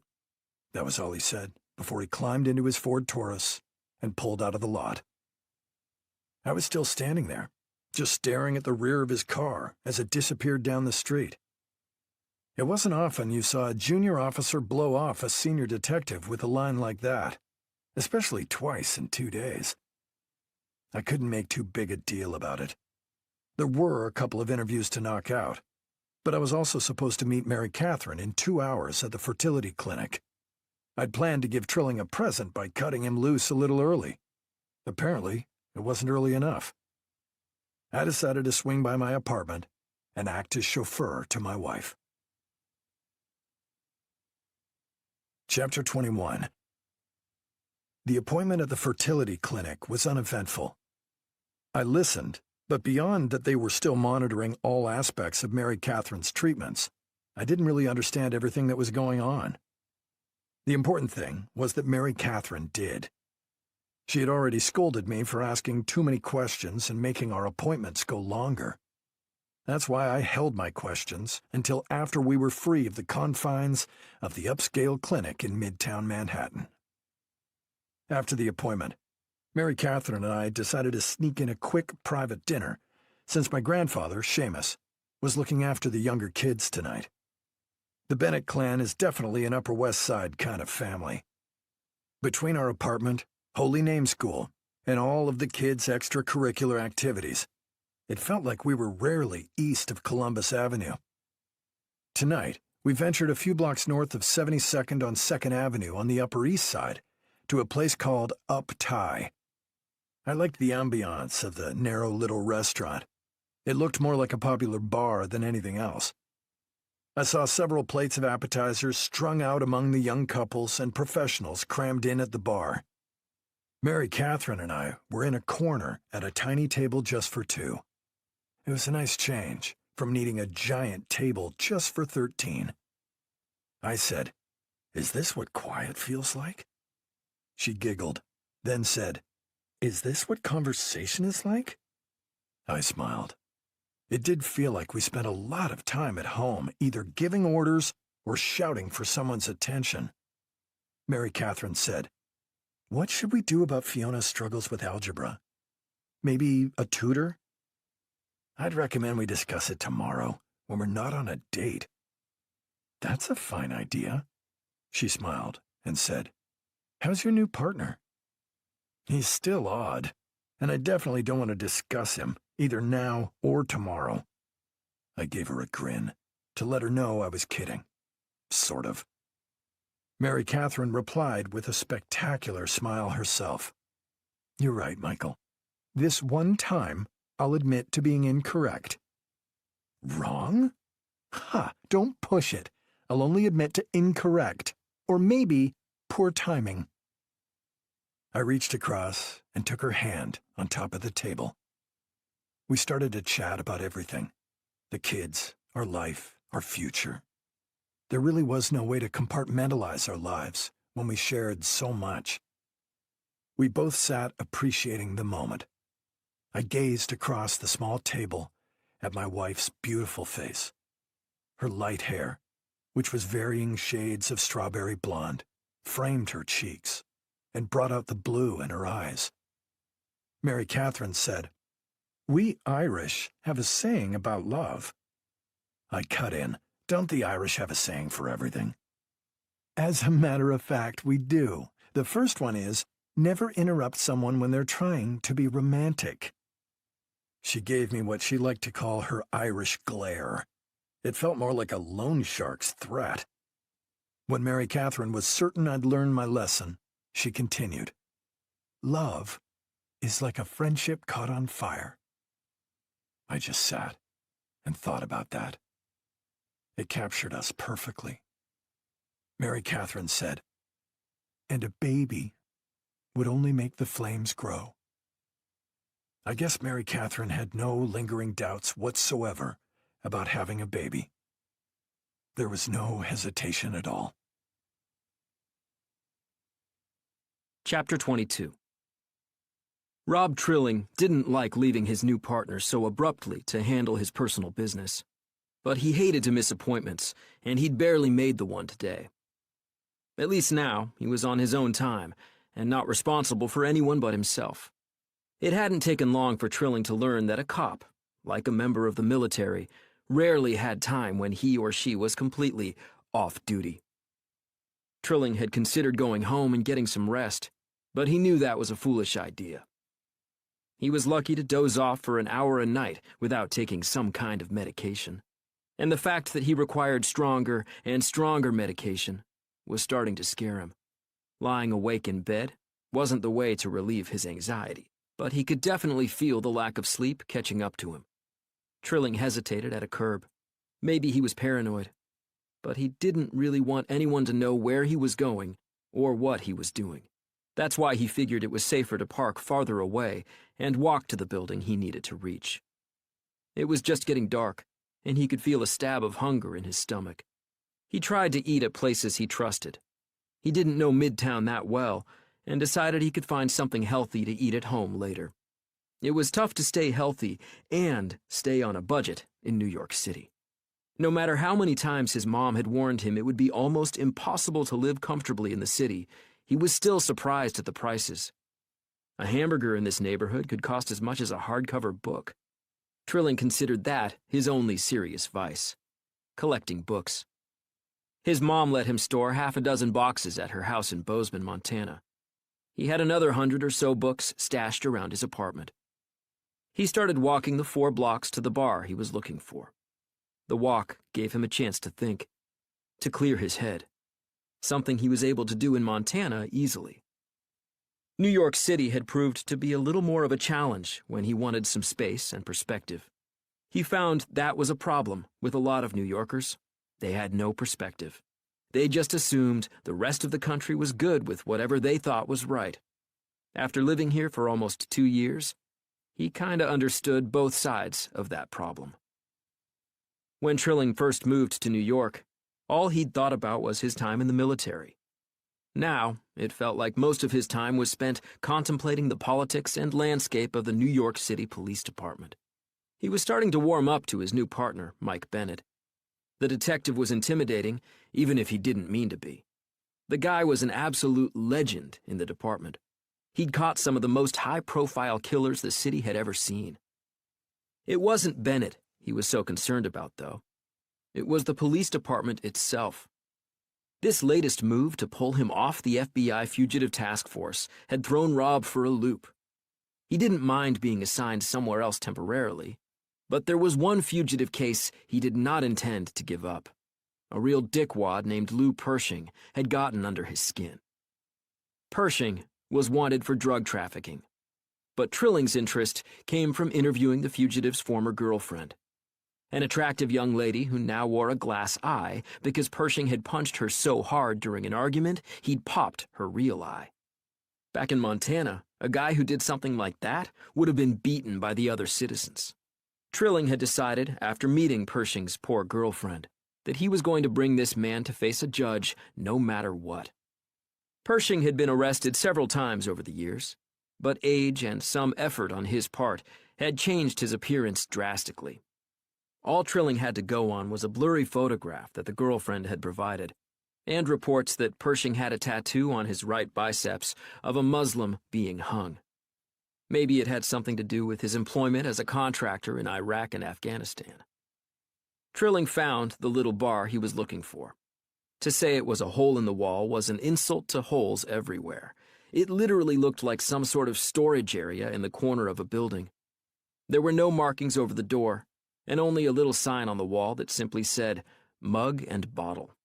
This was where Lou Pershing was supposed to hang out. Rumor had it that the bar was also where business off the grid was conducted. Its location was relatively convenient for anyone from the Bronx all the way down to Soho. A good central spot. Rob Trilling had been here twice before, looking for Pershing. Even for this expensive neighborhood, the mediocre drinks were wildly overpriced to make up for the small number of patrons who came through the place. Everyone paid without complaint because they needed an establishment like this that they all knew and trusted. The place was busier than Trilling had ever seen it. Over a dozen patrons, most of them rougher-looking, middle-aged men. 3 attractive women were sitting with a man in a dark corner. A couple of men were watching a hazy TV, trying to keep up with some soccer match in Europe. A few younger men played darts, and the rest were chatting quietly at the bar or one of the few tables. And one guy in the back, who could be Pershing. He had a thick, untrimmed beard and hair slicked back with some kind of product. Trilling made it a point to not even look the man's way as he eased toward the bar. He wished there was a mirror at this dive so he could covertly look at his suspect. But there was just a bare concrete wall with no decorations behind the bar. He couldn't risk a direct confrontation here, especially in case the man wasn't Pershing. The pretty bartender didn't fit with the place. She was chatting with a tall guy at the end of the bar, and showed no interest in seeing if Trilling wanted a drink. That was fine with him. After his childhood, he barely drank more than a single beer when he went out. It had been tough in the Army, but now he just avoided invitations to go out with people from the NYPD. Easier that way. As Trilling stood at the bar, something whizzed past his left arm. He looked down at the noise it made as it thunked into the bar itself.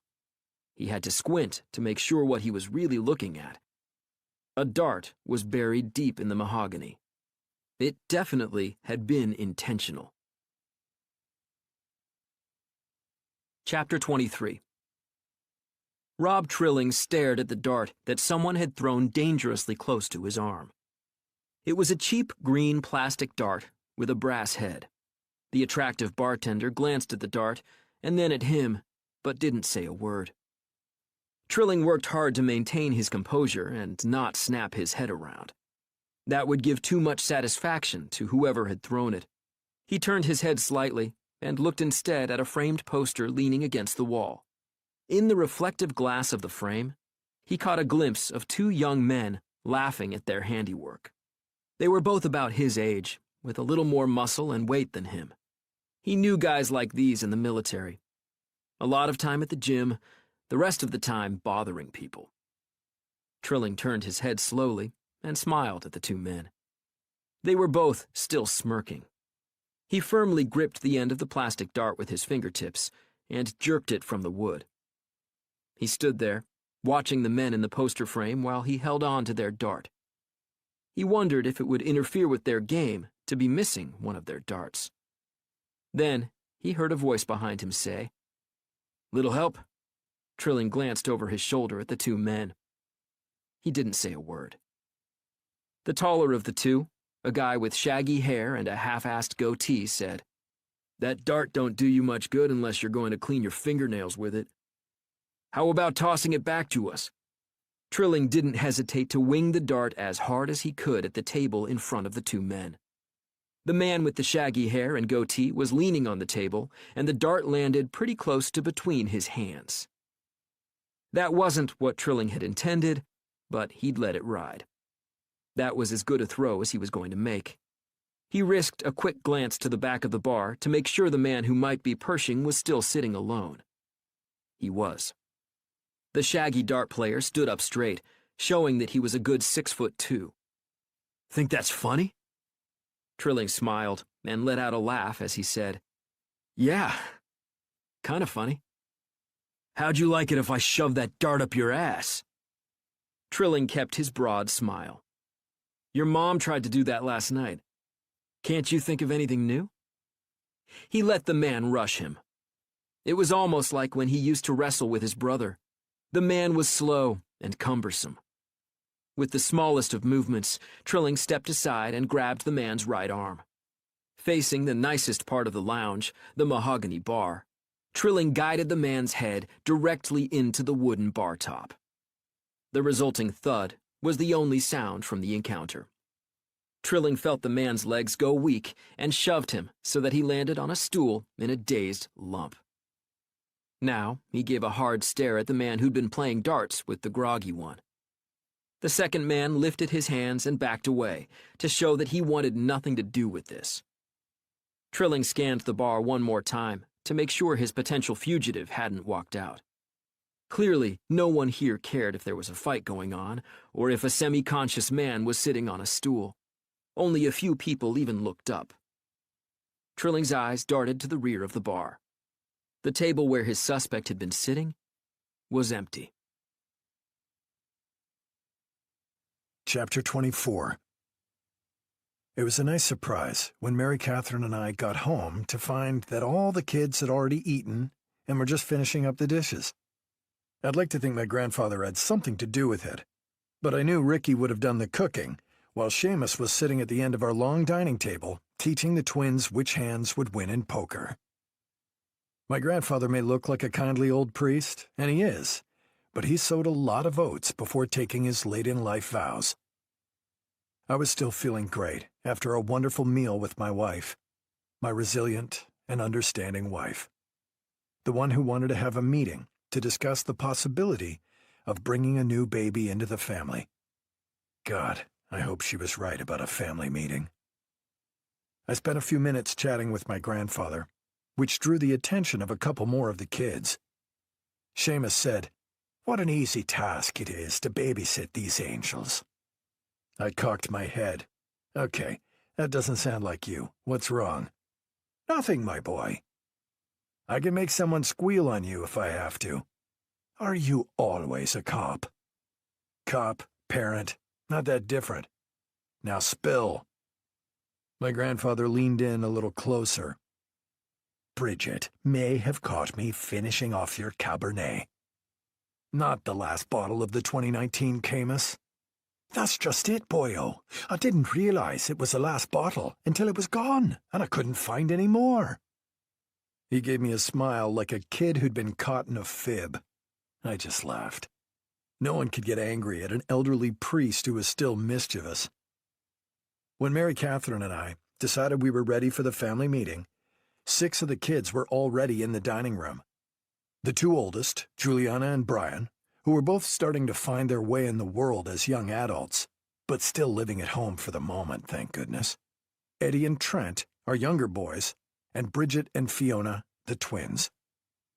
I had to call in Shauna and Chrissy, finishing their chores in the kitchen, and Ricky, playing on his phone in his bedroom.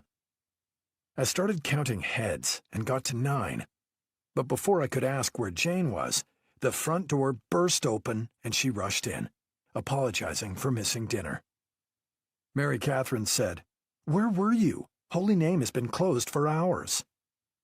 Jane looked at Mary Catherine, then at me. I said I was sorry. I'm working on a project and have to spend some time at Butler Library up on the Columbia campus. Sister Mary Margaret worked it out so I have a Columbia ID and everything so I can use the library. I said, "What's the project about?" A sly smile spread across Jane's even features. Then she said, "Can I keep it a surprise? I think you'll like it." How could a father deny a request like that? Plus, she was using her sweet tone, not her disillusioned teenager tone. It was enough to convince me. I turned to the room and raised my voice in a mock shout, saying, "We're going to have a family meeting!" The only one who seemed happy about that was Chrissy. "Do I get to vote?" I said, "Everyone gets to vote, except, as always, my vote and Mary Catherine's count as 2 each. That earned a few groans and comments from the older kids, who started to make excuses and wander off. Without confronting anyone individually, Mary Catherine clapped her hands one time. Everyone froze, like we were in a Twilight Zone episode. In reality, it was just years of conditioning. When the kids heard Mary Catherine give that single, hard clap, they knew they'd better listen. Mary Catherine said, "Your father doesn't ask that much of you. One meeting to clear something up will help us all. Everyone take a seat at the table."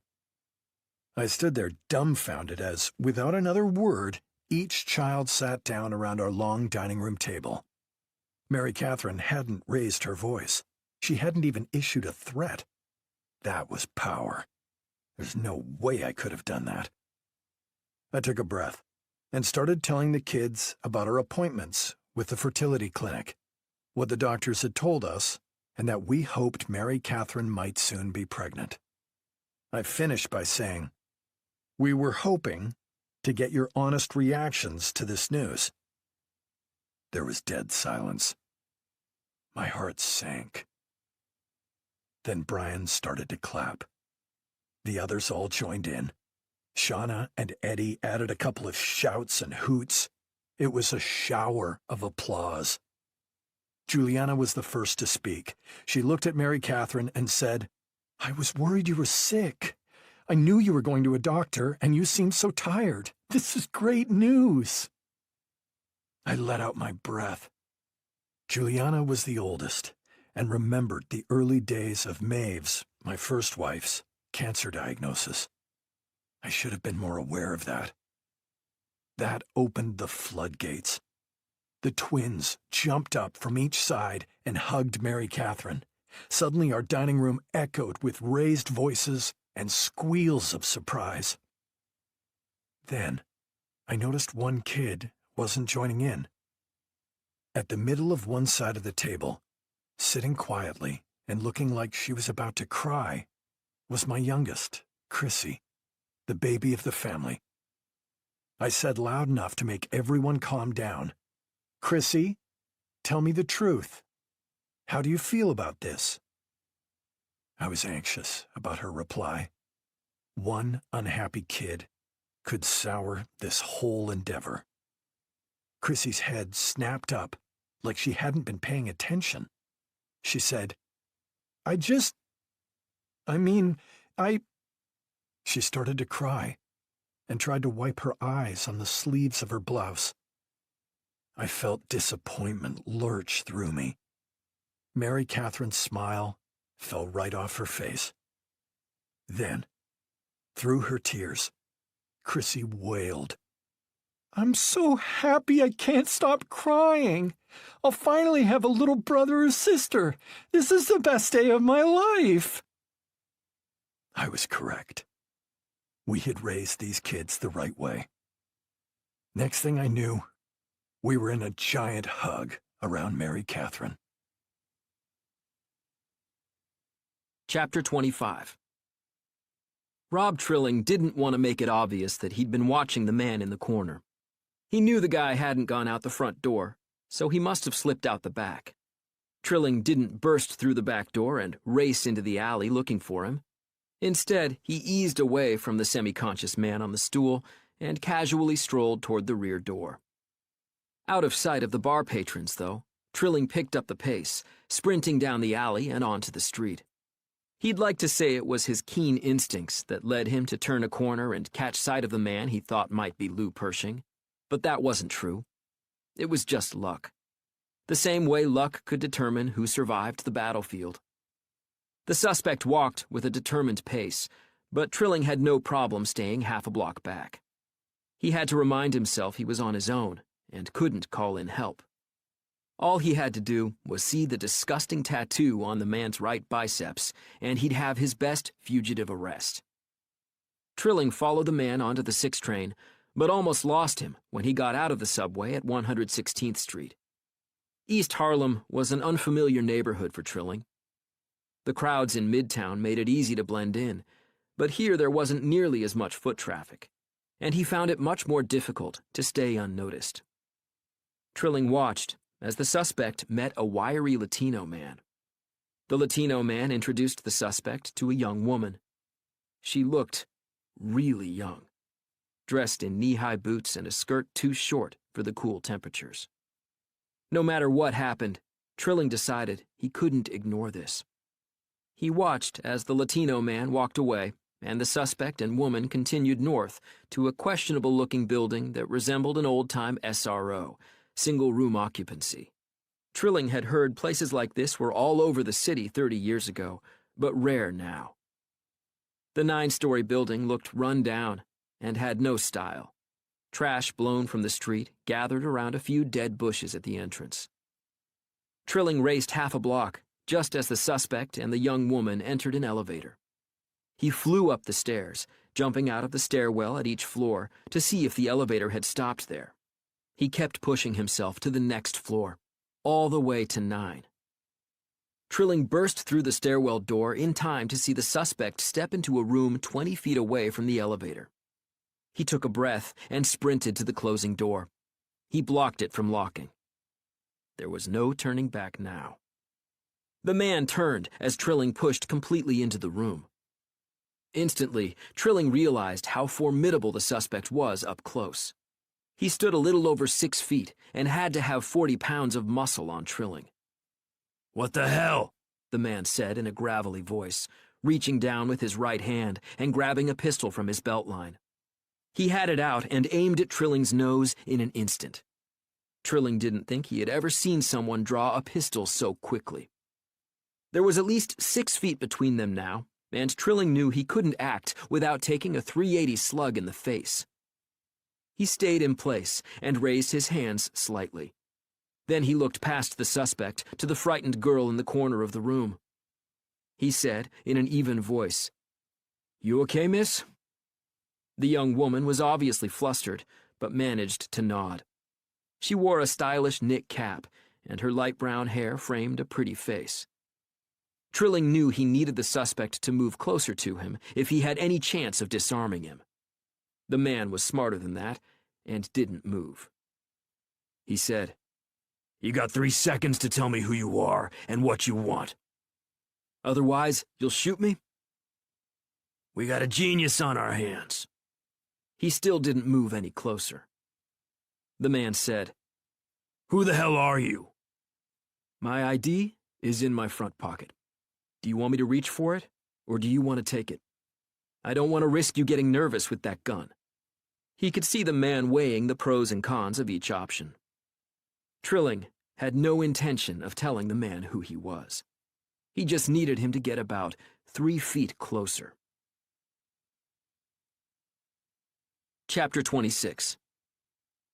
Rob Trilling stood with his hands raised, ignoring the Sig Sauer P230 .380 caliber pistol and instead looking closely at his suspect. Based on the blurry photo he'd been given, he really couldn't tell if this was Lou Pershing or not. The guy seemed to be a little better built than any of the descriptions of Lou Pershing, but the bushy beard was the biggest impediment to identifying him. Trilling wondered briefly if the man would show him his right biceps if he asked nicely. That was the most efficient way to handle this situation. The suspect growled, "Do you have any idea who I am?" Trilling kept a positive attitude. Yes, I have an idea that you're Lou Pershing." "Who?" The man stepped closer. That was helpful, but Trilling wished the suspect would come another foot closer. He decided to make use of his training both from the Army and the NYPD. He wanted the man distracted, thinking about something other than shooting him. Trilling said, "Are you saying you're not Lou Pershing?" The man shook his head and started to say, "I'm not." As soon as he started speaking, Trilling lunged forward, slapping the pistol away, then pivoted and swept the man's legs with his right leg.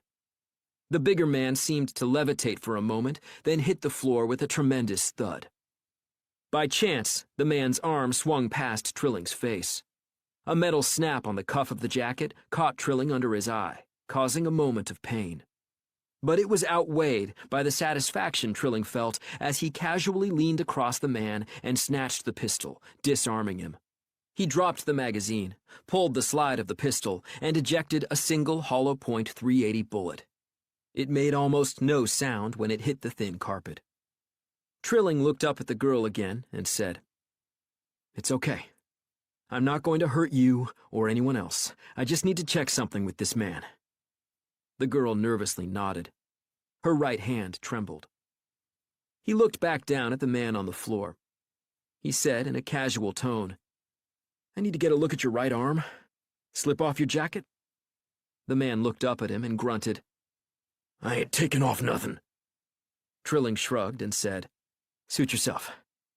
He reached into the front pocket of his Wrangler jeans and pulled out the Gerber pocket knife he'd carried with him since he was 12, including his time in Afghanistan.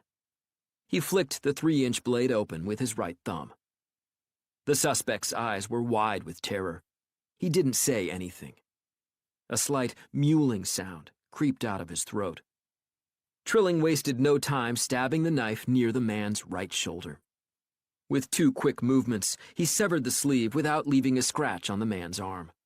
He yanked the sleeve off and stared at the man's biceps, partially covered by a t-shirt. Trilling jerked the sleeve of the t-shirt all the way up, even though he now knew he wasn't going to see anything. He stared at the man's arm, which had no tattoo at all. In frustration, he rolled the man to one side and pulled out a wallet from his rear pocket. He checked the man's ID. Albert Craig, from Jersey City. Shit. Trilling stepped away from the man on the carpet. His hand came up and touched his cheek under his eye where the man's jacket had struck him. It was a little tender, but nothing serious. Then he turned his attention to the girl, now sitting in the single chair. Trilling said, "How old are you?" 22. Trilling gave her a good look. The way he'd looked at his sister when he'd catch her coming in late and she'd given some lame excuse. Without further prompting, the young woman said, 18. Is this meeting consensual? The girl said, What does that mean? You agreed to meet this man voluntarily? This time she nodded. Yeah, for $200. The man on the carpet said, You going to tell me what the hell is going on? Sorry. Building security. I'm going to take your gun, and you can get it back from the doorman when you leave. You might not want to mention this to anyone since you're carrying an unlawful firearm within the city limits. The man nodded, but didn't say anything. Trilling took the elevator to the lobby. It was still empty as he calmly ambled through, dissembling the pistol in his hands as he walked. He dropped the slide into a garbage can on the sidewalk. He dropped the main body of the pistol down a storm drain and kept walking. He'd find another way to locate Lou Pershing. He had the name of an associate who might even be a decent suspect in their sniper case. Chapter 27.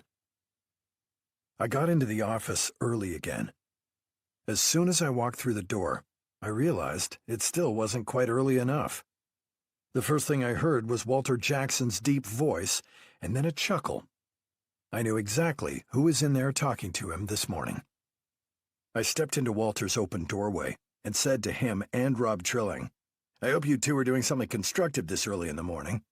Walter said, You mean in addition to sharing puns and jokes? I'm sure they're hysterical. Walter was grinning like a little kid. He looked over at Trilling and said, Go ahead, tell him yours. It doesn't look like he's in the mood for puns, Walter. Walter didn't miss a beat. He looked at me and said, I have a friend who was raised in England. Over there, they call elevators lifts. We, of course, call them elevators. I guess we were just raised differently. I'll admit it was cute. I'll also admit it took me a moment to get it. I gave him a petty smile and hoped to move on to business. Walter, now looking deflated at my response, said, Rob gave me a potential suspect's name, and I've been seeing what we can come up with. Mostly making connections through public records and rental agreements. I'm waiting for confirmation on a couple of things. I turned to Trilling and paused. There was a tiny cut on his left cheek, and his eye was slightly swollen. It almost looked like he had a black eye. I said, Did you get the shiner at your appointment yesterday? Trilling absently reached up and touched his cheek. He said, I was trying to hang a bookshelf in my apartment. It came loose and smacked me in the face. Nothing to worry about. I'm fine. He let the whole dig I gave him about his appointment slide. I decided to let it go. Instead, I said, Where'd you get the name? He's an associate of a fugitive I was looking for at the FBI. They both are former military and worked for contractors in Afghanistan. The name I have is William Hackford. On some promotional bio he created for their company, Hackford mentioned that he was sniper certified. I'm not sure who certified him or if it's legit, but I thought it was worth a try. You're not just looking for a way to find your FBI fugitive, are you? I'd been teasing, but for a minute, I thought Trilling wasn't going to answer. Then he said, It wouldn't be a bad thing if we caught the fugitive, Lou Pershing, too. I thought this guy might be a decent interview for us. That was a good answer. It's hard to argue with a guy who's doing things for the right reasons. It made me think of the Army captain he'd introduced me to at West Point. Captain Hawks had told me, Trilling stayed on mission no matter what. Not a bad thing. Walter started printing out a packet of information for us. He said, This Hackford guy's got a decent criminal history. 3 assaults, and 1 charge of carrying a concealed weapon. The victims dropped the charges in every case. I know some of the military contractor companies will overlook a criminal history if it gets them a motivated worker. And he's been ticketed twice in the last month right here in the city. I don't see a home address or even a contact phone number for him, but looks like his name is on the lease to a warehouse up in the Bronx. He handed a folder across to Trilling. Here's everything I have, as well as a Google satellite photo of the warehouse. I felt a surge of excitement at a new lead. It was hard to tell if Trilling was excited or not, but he jumped up from the chair and moved pretty quickly. Chapter 28. We took my Impala north all the way to the New York Botanical Garden. I didn't spend a lot of time in Bronx Park near the Rose Hill campus of Fordham University, and was surprised how unfamiliar the area looked to me. Trilling kept a sharp eye out and found the string of older warehouses on a short block at the very north end of the Bronx. None of the warehouses was more than 3 stories tall, and it didn't look like they were being used much nowadays. I took a moment to survey the street as we sat in the car. A good cop should know who might be around. I noticed Trilling doing the same thing, although I got the impression he was looking for bad guys more than he was for innocent bystanders we potentially needed to get out of the way. Either way, there was no one around. At Hackford's warehouse, we nonchalantly took the outside stairway to the main door. It had to open onto the second floor. I tried the door, which was locked. The 2 windows in the front had been frosted over from the inside. We found an alley that cut behind the warehouses and tried the rear door at the top of a rickety wooden staircase. It was also locked. Trilling put his ear to the door and, after 30 seconds, turned to me and said, I hear noise. There are people inside. "Think we can use a ruse to convince them to let us inside?" I'll bet you lunch they won't even answer the door if we knock. I didn't give him a chance to back out of the bet. I knocked politely, and we waited. Then I pounded on the door with my fist. Still nothing. I turned to Trilling and said, "What do you think?" I don't think you're hitting the door hard enough. I stepped to the side and said, "Be my guest." Trilling didn't say a word as he stepped in front of the door. Then, in one smooth motion, he lifted his right leg and kicked the door right next to the handle and deadbolt.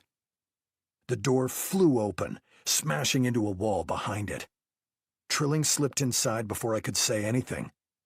I followed my partner, half expecting to be confronted by an outraged business owner. Instead, there was no one near us. I could hear faint noises coming from another room. We carefully walked next to the wall toward where we heard noise. When we came to an open door, we saw a catwalk above a main floor that trucks must use to load whatever was held in the warehouse. Before we stepped through the door, Trilling tapped me on the shoulder and pointed to the far corner of the main warehouse room. There were 4 or 5 women working near some tables, all wearing what looked like white surgical clothes. Their faces were covered with N95 masks, but dark hair spilled out and down their backs. The floor of the warehouse was covered with row after row of heavy, empty shelves. There was a line of cots with blankets on them against the far wall. There was also a refrigerator and microwave by a door. The only activity was in the far corner.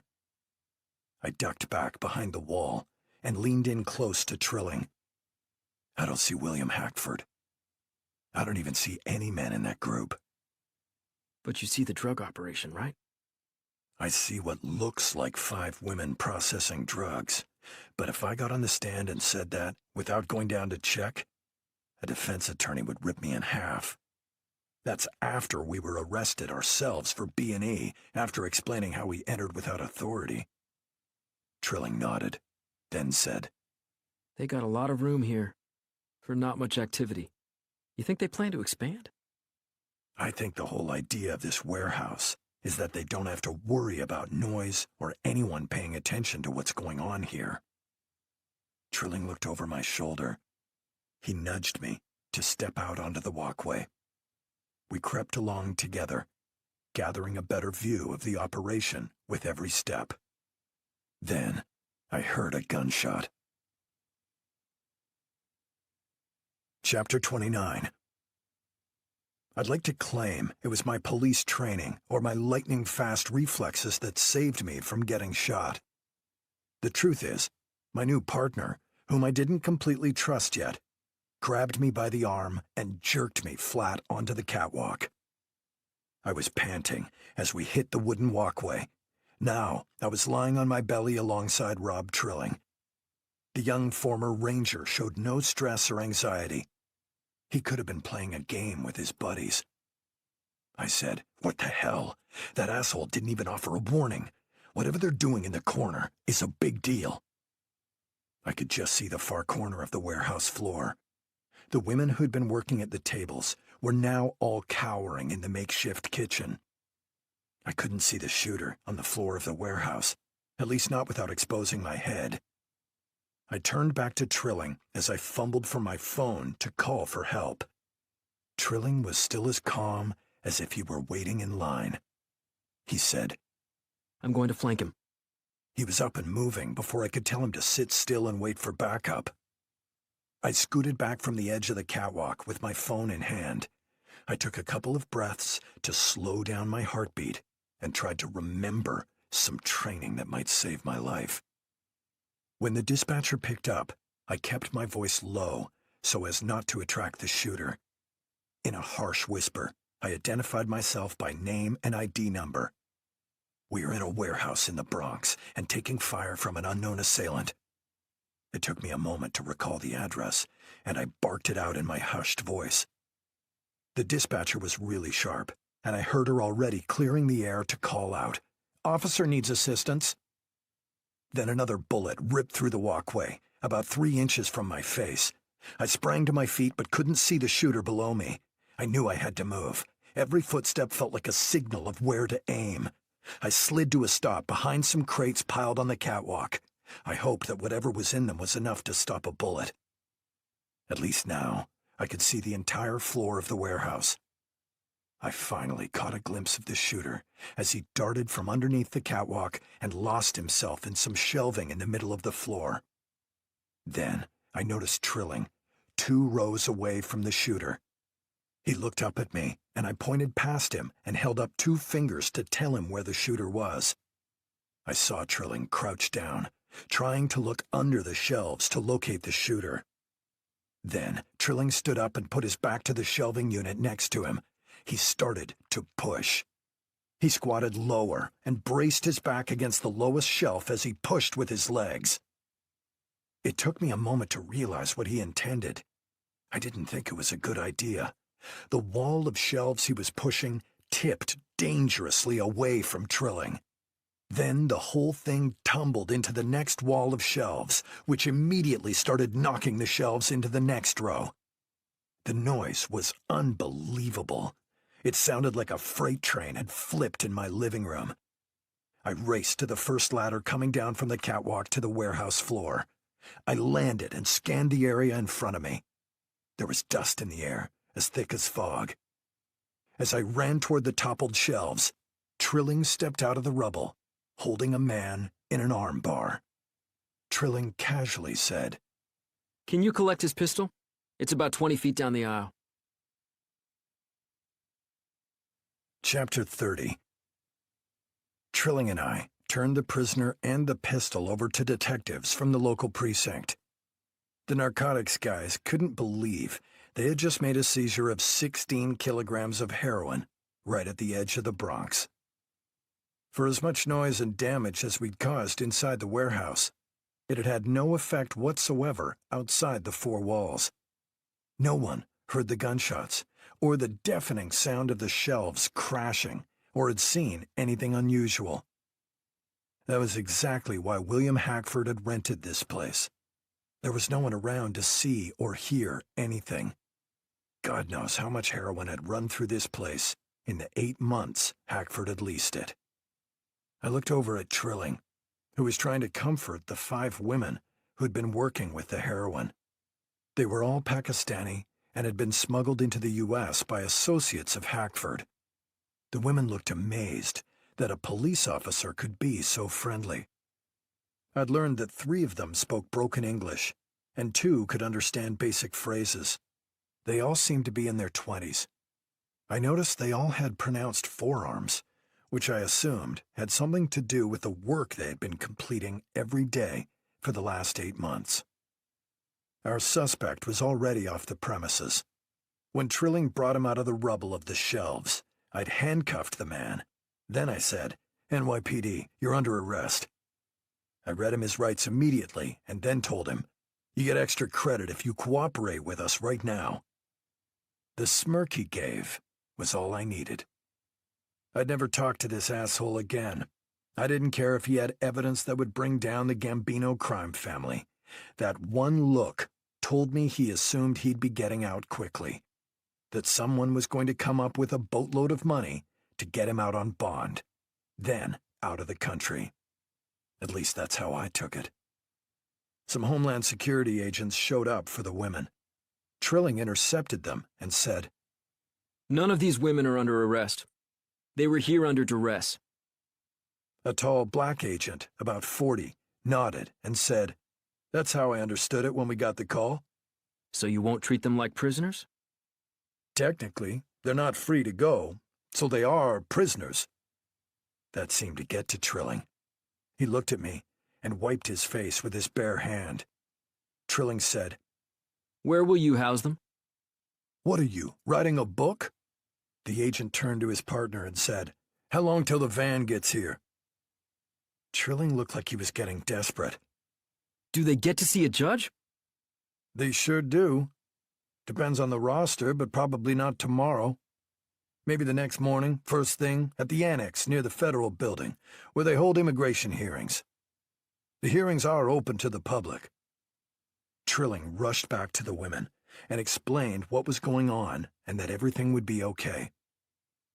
Not only did I appreciate that my new partner had saved my life, but I also appreciated how he was dealing with these poor women. Maybe it was time to show my appreciation for his talents and attitude. Chapter 31. It took some effort to convince Rob Trilling to come to my apartment for dinner. I had to assure him several times that it would be no bother for anyone in the family. He still seemed unsure, so I told him to do it as a favor to me. Not that he owed me any favors. In fact, he just kept me from catching a 9mm slug in the head. If anyone owed favors, it was me. We had a brief conversation before reaching the apartment. I told him, "I've got sort of a big family, just to let you know." Walter said you had a lot of kids. I smiled. "No specific number?" Nope. "Good. Care to make a guess?" As always, Rob Trilling looked thoughtful before he answered. Then he said, 6? "Not a bad guess."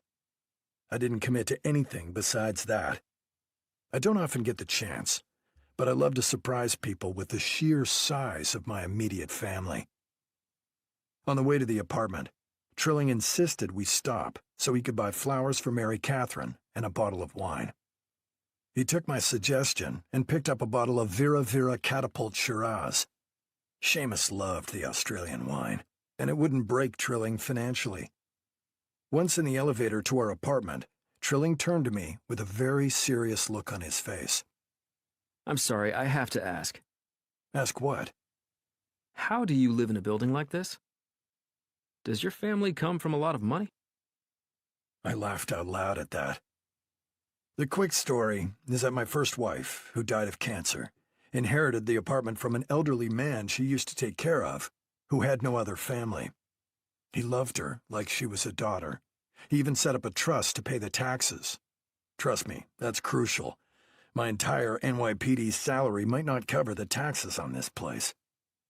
Obviously, the answer satisfied Trilling's curiosity. I had to add, "Why, were you worried I was on the take?" Trilling shook his head. That never crossed my mind. Too many people have told me what a great cop you are. You don't get a reputation like that if there was ever any suspicion about your honesty.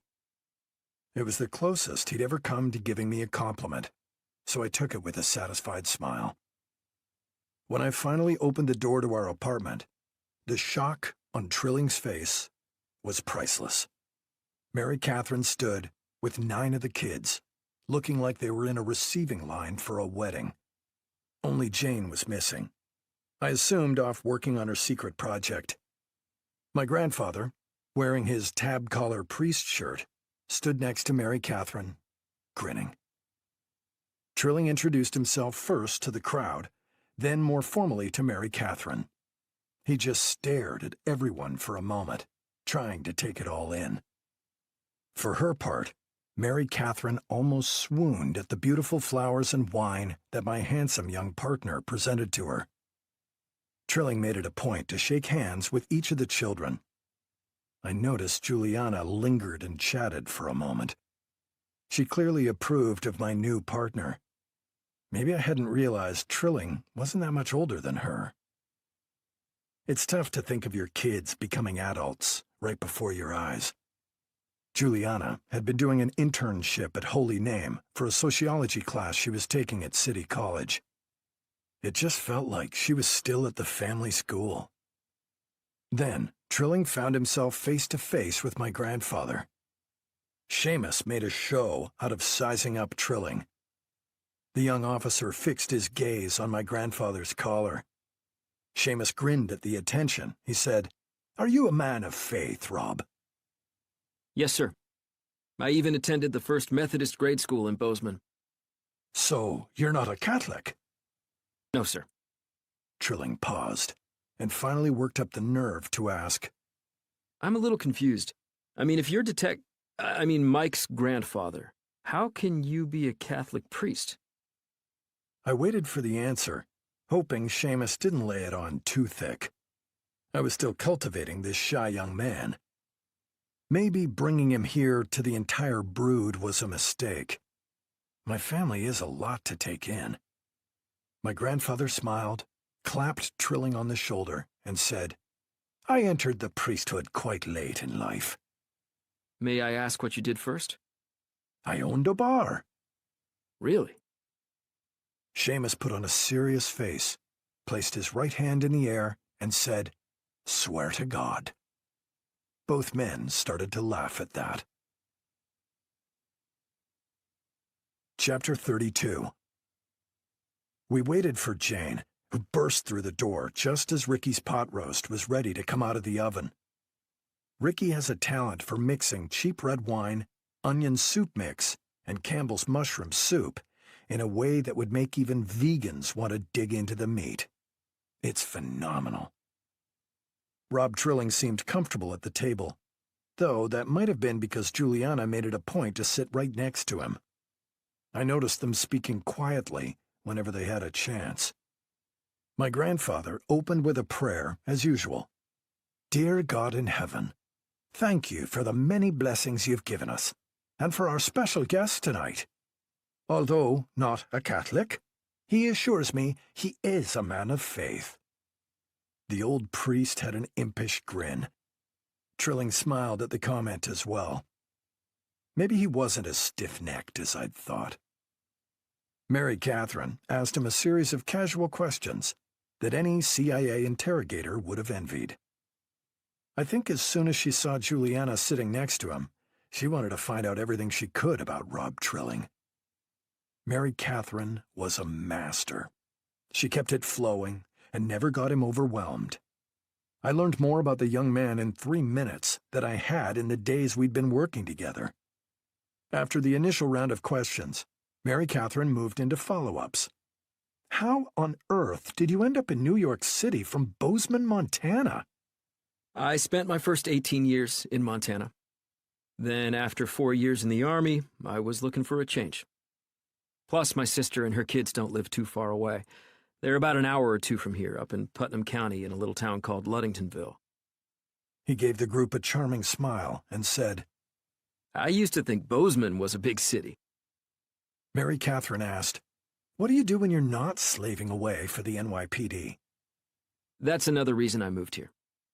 I'm finishing up my degree using the GI Bill and a couple of grants that Columbia got to help veterans with their education. I broke in.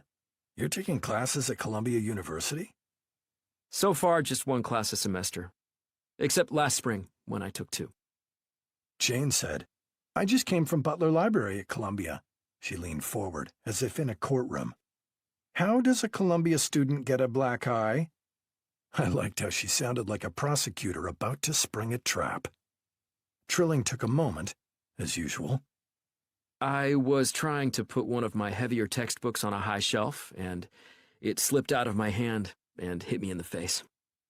I noted that his excuse for the black eye had changed from when I asked him about it this morning. Clearly, he didn't want to talk about how he came by the injury. On the bright side, he was not a particularly good liar. That is a trait I appreciate in people. Good liars can manipulate you and lead you anywhere. Bad liars are usually basically honest people.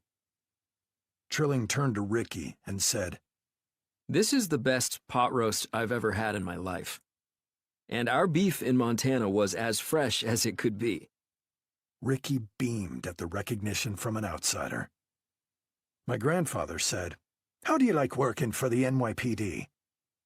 Trilling hesitated. I noted it and assured him, "Everything said at this dinner table stays at this dinner table." I looked around at everyone's heads nodding. Trilling sat up straight and said, I'm still adjusting. I thought it would be a lot more like the military. Turns out, every unit has a different agenda and different ways of completing that agenda. I like the work. I like continuing my public service. I'm still getting used to the politics. Mary Catherine said, "Michael says you've been a great help on this case. At least the department is using your military experience." I wasn't a sniper in the Army. We practiced with rifles a lot, but like I've been telling Mike, there's a huge difference between a military sniper and someone who can shoot well. "That's saying something from a guy who can shoot very well," I said. Conversation moved on from putting Trilling on the spot, and dinner was capped with ice cream for dessert. I was surprised Trilling was willing to stay after dinner. He played video games with the boys for a few minutes, then continued to chat quietly with Juliana. It reinforced how young he actually was. He was much more comfortable with my kids than with me. But I continued to gain appreciation for this quiet young man. Chapter 33. I strolled into the Manhattan North Homicide office the next morning, feeling pretty good. Rob Trilling had been a huge hit at dinner. I also felt like I understood the young man much better. Now, all we had to do was catch some nut who could shoot long distance, whom no one had ever seen, and who seemingly chose his victims at random. And we had no leads. Easy. Harry Grissom was in early this morning as well. I could hear him talking to someone in his office. I was afraid the person might be from One Police Plaza, so I tried to scoot past the lieutenant's door without saying good morning. It didn't work. I heard Harry say, "Mike, come on in here for a second." When I stepped through the door into Harry's office and saw who was sitting in the chair opposite his desk, I'll admit I was surprised to the point of being shocked. Lois Frang, from the Brooklyn Democrat, was chatting pleasantly with my boss. Harry said, "Why didn't you ever introduce me to this lovely woman?" Lois smiled. She had me, and she knew it. Harry said, "You know, she's the one who came up with the nickname the Longshot Killer." Really? I hadn't seen this kind of glow around Harry since the last time the Jets made the playoffs. That had been a while ago. He said, "Anything new we can give her?" He turned his head to look at Lois. I caught Lois's satisfied expression. The reporter had Harry eating out of her hand. I said, "Not a lot of leads. We're working on it." Now Lois said, "Come on, Bennett. At least give me something I can write about." I don't know what to tell you but the truth. We really don't have a lot of good leads. It's not particularly exciting and probably doesn't play well in a newspaper column, but that's exactly what's going on. Lois said, "I tried speaking to some of the victims' families, but no one is talking, at least not to me. The second victim, Thomas Bannon, the fireman from Staten Island?" I nodded, interested in hearing what she had to say. "His family is a real piece of work. A couple of them are firemen too. Classic, close-knit Irish Catholic city workers. and they don't like outsiders coming into their neighborhoods," I said, barely concealing my grin. I'm not sure I can relate to a close-knit Irish Catholic city worker and his family. I did like Lois's insight on the second victim's family. But coincidence, that's where I was heading today. I wanted to talk to the firefighter's widow and see if I could find out any details from her that other detectives had missed. Harry's glare told me my time bantering with the reporter was over. I took that opportunity to head in to speak with Walter Jackson. I could see a light on in his office and wondered if he had anything new for us to look at since yesterday. When I knocked on his door, I found the big man involved in a detailed search of records for one of the other detectives. Even so, Walter handed me a folder with all the information on the firefighter's family that I'd asked for yesterday. He also passed along a new lead on a woman who supposedly worked out at a gym in the Bronx every day around 2 p.m. The woman, Wendy Robinson, was a former Army sergeant who had been part of a special training bringing women into the ranks of snipers. Someone had called in a tip about her and how she'd occasionally brag about shots she'd taken in Afghanistan. The caller said the way she talked about shooting people made them uncomfortable. I took the folder. It was as good as any lead we had now. Chapter 34. I sat at my desk, looking through the folder Walter Jackson had given me, and feeling a little uneasy, because Lois Frang was still sitting in Harry Grissom's office. Every couple of minutes I heard Harry's cackle. That was not common. Rob Trilling walked in carrying coffee and donuts for the entire squad. That's a classy move that everyone remembers. After setting down the donuts and coffee, Trilling marched directly to my desk and sat in the chair across from me. He had a serious look on his face. I said, "When you said you were going to appointments, I didn't realize you were taking a class at Columbia." That wasn't the appointments. My class is at night. That was it.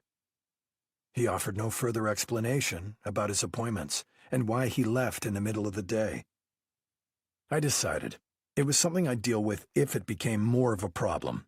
I was more concerned about the dour expression on Trilling's face. I said, "What's wrong?" That obvious? Even for you, who's a sourpuss, as my grandfather likes to say. Trilling hesitated, then said, I need to be upfront with you, but I don't want to get anyone in trouble.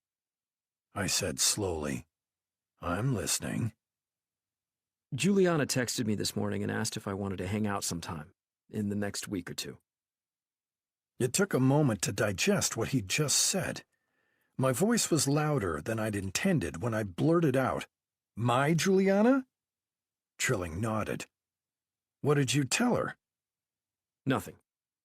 I haven't replied yet. I thought I should discuss it with you first. Even if she is legally an adult, I'd never come between a father and a daughter. I appreciate that, but I'm not crazy about my daughter dating a cop. Though you're right.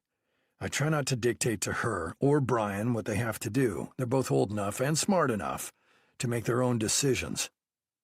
Trilling thought about that. Then he said, I'll decline her invitation. That way you don't have to seem like the bad guy. It also avoids any stress in your family. "I appreciate your mature approach." I appreciate you inviting me into your home last night. Your family is so different from mine. I only have one brother, one sister, my mother, and my grandfather. I noticed he didn't mention his father at all. Trilling said, I especially enjoyed speaking with your grandfather. My grandfather raised me. He had a little car lot in Bozeman, but he always had time for my brother, sister, and me. Now he kind of splits time between my sister's house and my mother's house. He's still in good shape physically at 72, but he's been diagnosed with early onset dementia. He has good days and bad. It's scary. I understood. I worried about my grandfather every day. Every grunt or sigh from him set me on edge, because I was afraid it was the start of some terminal ailment. But I couldn't imagine Seamus ever losing that sharp mind of his. That would just kill me. I tried to cheer up my new partner. I put on a smile, leaned over, slapped him on the shoulder, and said, "You ready to go to a resort?" What do you mean? Where is there a resort? Staten Island, my boy. It's an island, so it's kind of like a resort. And we've got people to talk to. Chapter 35. Louise Bannon, widow of the sniper's second victim, Thomas Bannon, lived in a nice neighborhood, Dongan Hills off Highland Boulevard on Staten Island. The GPS said traffic was bad, even for New York, so we came down through Brooklyn and took the Verrazano Narrows Bridge over to the island. The Bannon house was a cute 1960s two-story. The tricycle turned on its side in the front yard immediately broke my heart.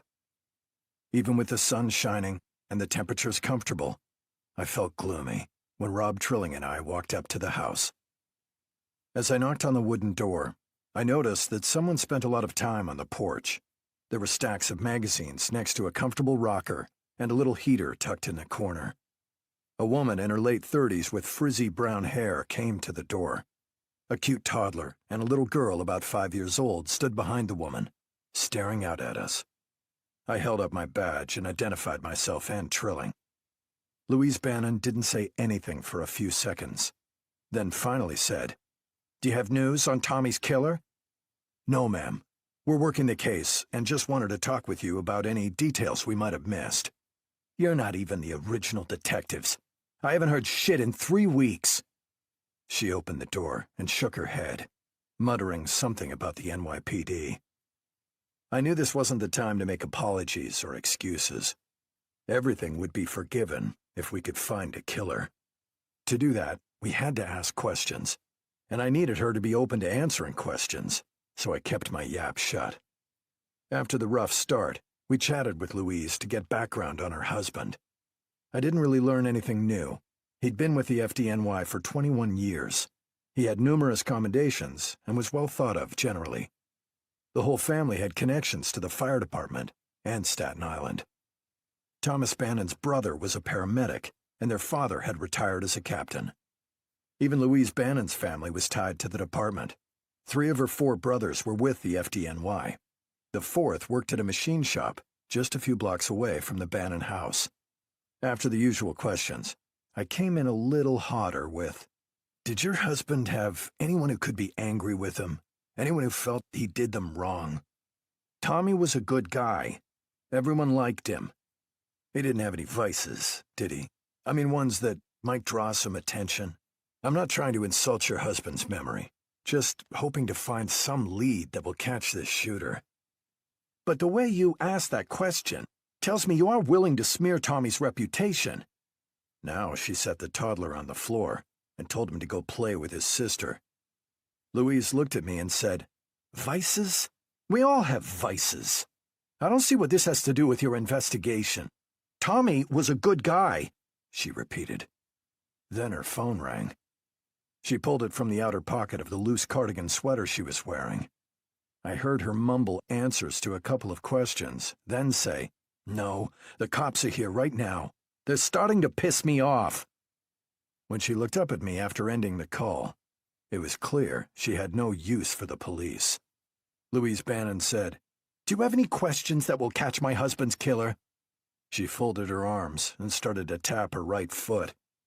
I felt like I'd hit a nerve when I asked about vices. It was hard to tell in a situation like this. I turned to Trilling, hoping the charming young man might find a different approach.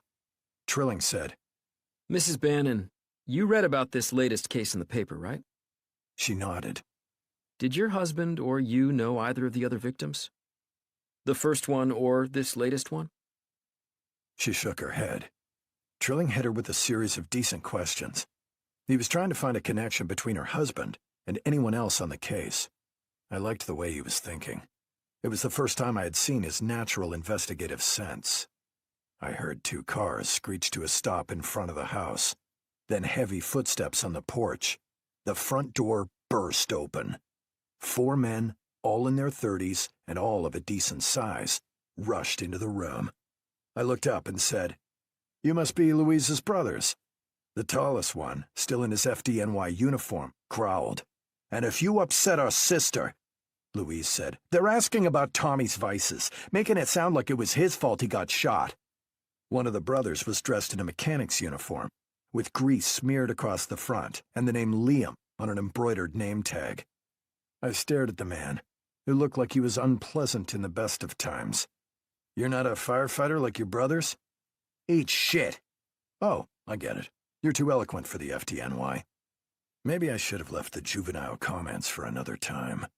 The mechanic growled. "We're gonna fuck you up."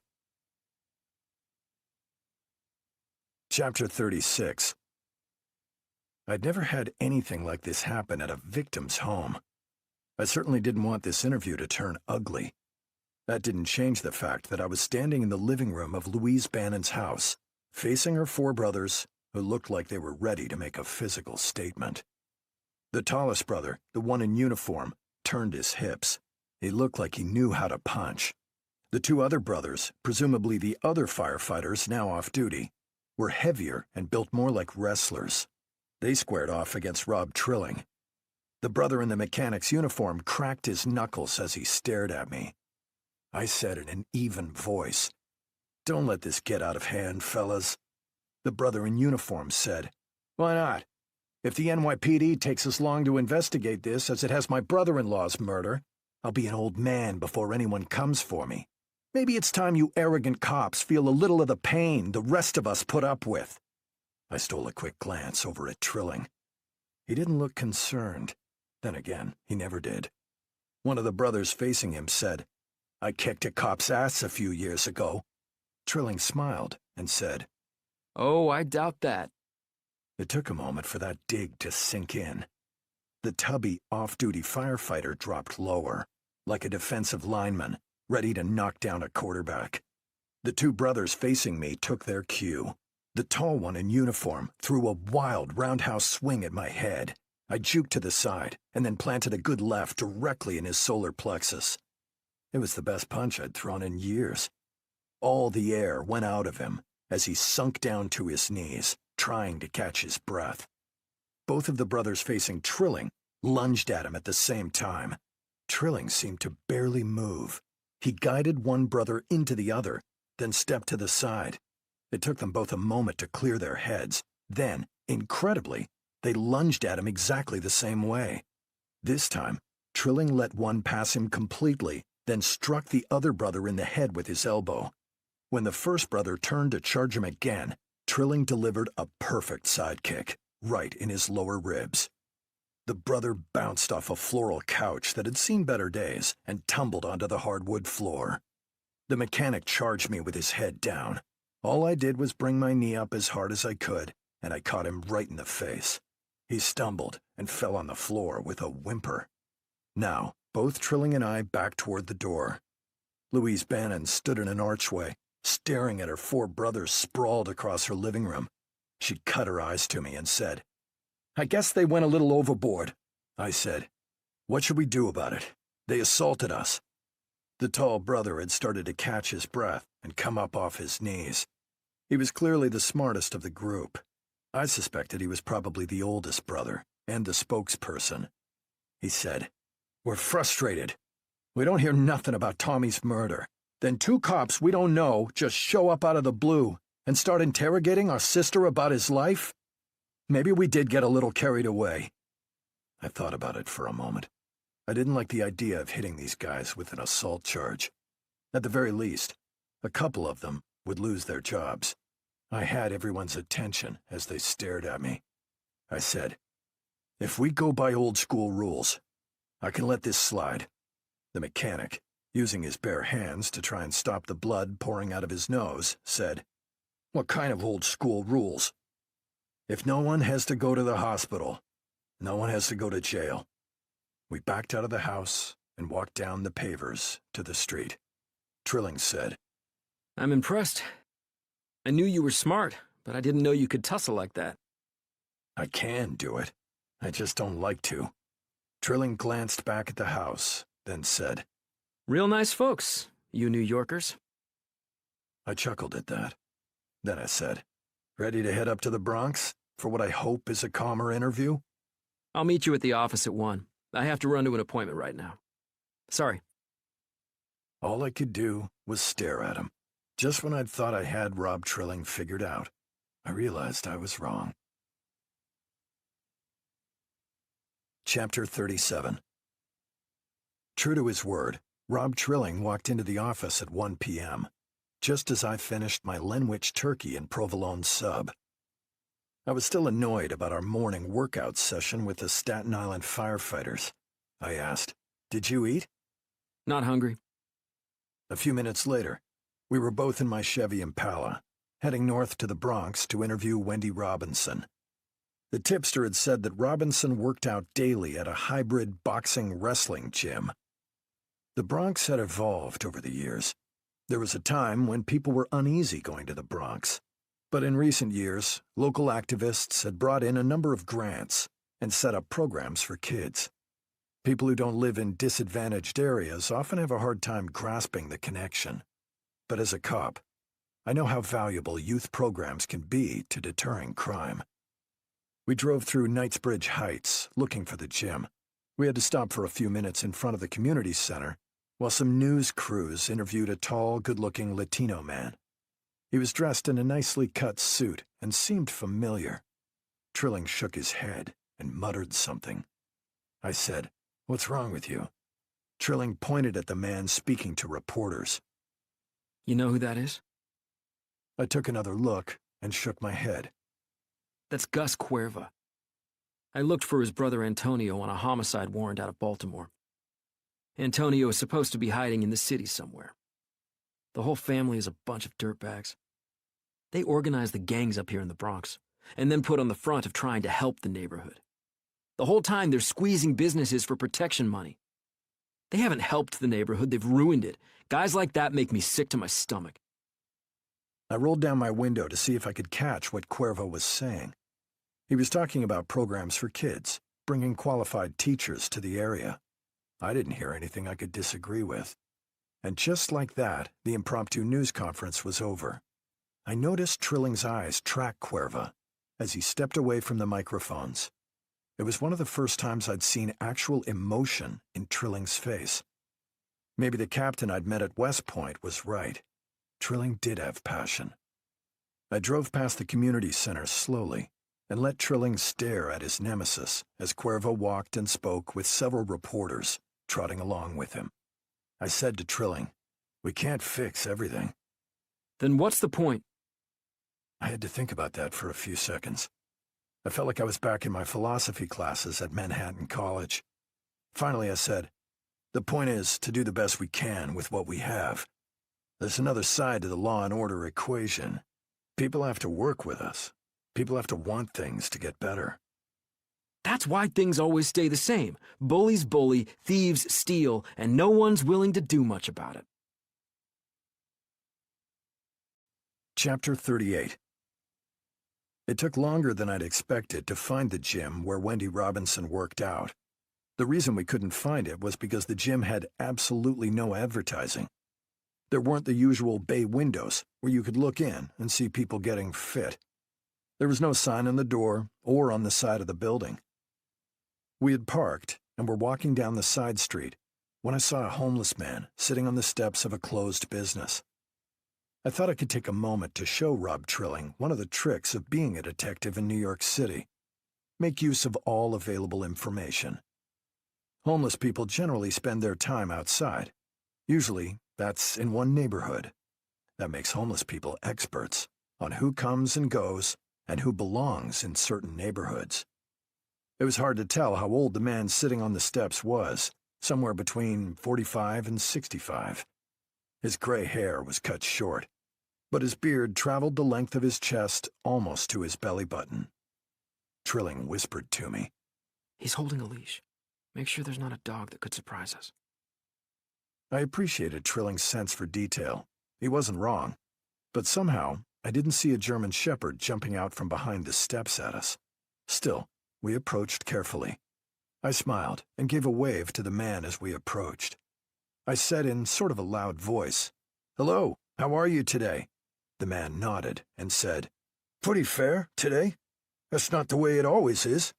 Trilling casually leaned around the steps to see what was at the end of the leash. Then he jumped back a foot. It was the first time I'd seen Trilling agitated, and it was obvious in his voice. He said, "That's not a dog. That's the biggest rat I've ever seen in my life." The homeless man started to cackle. He pulled on the leash. I was astonished to see a huge rat scurry out onto the sidewalk. The leash ended in a harness that went around the rat's back and chest. It was probably made for a chihuahua or poodle, but it seemed to fit this super rodent pretty well. The homeless man reached down and stroked the rat. It was clear the rat enjoyed it, and it snuggled up closer to the man's leg. The man said, "Nothing to be afraid of, Nigel." Trilling said, "You named a giant rat Nigel?" "I originally was going to name him Cecil, but it just didn't sound right for a rat." I wasn't sure if the homeless man was just having fun with Trilling. Either way, it was good for someone from Bozeman, Montana, to get a different view of New York. I asked the man if he knew where the gym was, and he pointed to the building across the street. We were making progress. When I saw how closed off the building was, I decided to show the man Wendy Robinson's photo. I had her New York driver's license photo and the description from the tipster who said she was tall and athletic-looking. The man nodded and said, "She's in there most days, but she's done something with her hair. It looks funny now." I chatted with the man for a few minutes, partly as a way to conduct surveillance, without drawing attention, but mostly because I was interested. The man said, "You know all those sad stories about businessmen who lost everything, or veterans who ended up on the street?" Both Trilling and I nodded. "I ain't none of that. I started drinking beer and really liked it. When I was 28, I got a job at the port, then hurt my back. The pills they gave me mixed pretty good with beer, and I discovered I had no interest in going back to lifting heavy things off boats. A year later, I'm living with my mom. 2 years after that, she kicked me out. I've been on the street 16 years. No rules, no one telling me what to do, and no schedule. Aside from freezing my ass off in the winter, I do all right. Me and Nigel are making it together." When I looked up from the homeless man, I noticed a woman coming out the side door of the boxing gym. She fit the general description of Wendy Robinson, except her hair was dyed red and blue. There was some white on the tips in the back. Then I realized she was trying to wear a U.S. flag as a hairstyle. Trilling noticed her at the same time as I did. I stood up and reached in my pocket to find any loose bills to give the homeless man. Before I could come up with a 5, I noticed Trilling hand the man a $10 bill. My new partner was starting to make me smile more and more. Chapter 39. Wendy Robinson had a fast stride. Even at 6'3", I had to scramble to catch up to her. A detective learns early in his career not to call after someone, especially someone who could be a suspect. If I shouted, "Hey, Wendy Robinson, I need to talk to you," she could easily break into a sprint and I might never see her again. It was Rob Trilling who made the smart move. He called out, "Sergeant Robinson, is that you?" The woman stopped and turned. I saw she had a pretty noticeable shiner on one eye. "Do I know you?" "I'm Rob Trilling, 75th Ranger Regiment." "Nice to meet you. But how did you know who I was?" Trilling pulled his badge from the inside pocket of his windbreaker. "I'm with the NYPD now. I was wondering if you had a few minutes to talk to us." "What's this about?" She tensed, then looked up the street to see if anyone was closing in on her. It made me think we might be on the right track. The little action of turning her head and bending her knees told me she was thinking about running. That meant she was a legit suspect. "We have a few questions about your rifle skills we'd like to ask you." That had a profound effect on the former Army sergeant. Instead of looking to flee, she turned to face us fully and said, "Ask away." I tried to put her at ease by introducing myself, then said, "I guess my first question isn't necessarily official. How did you get the black eye?"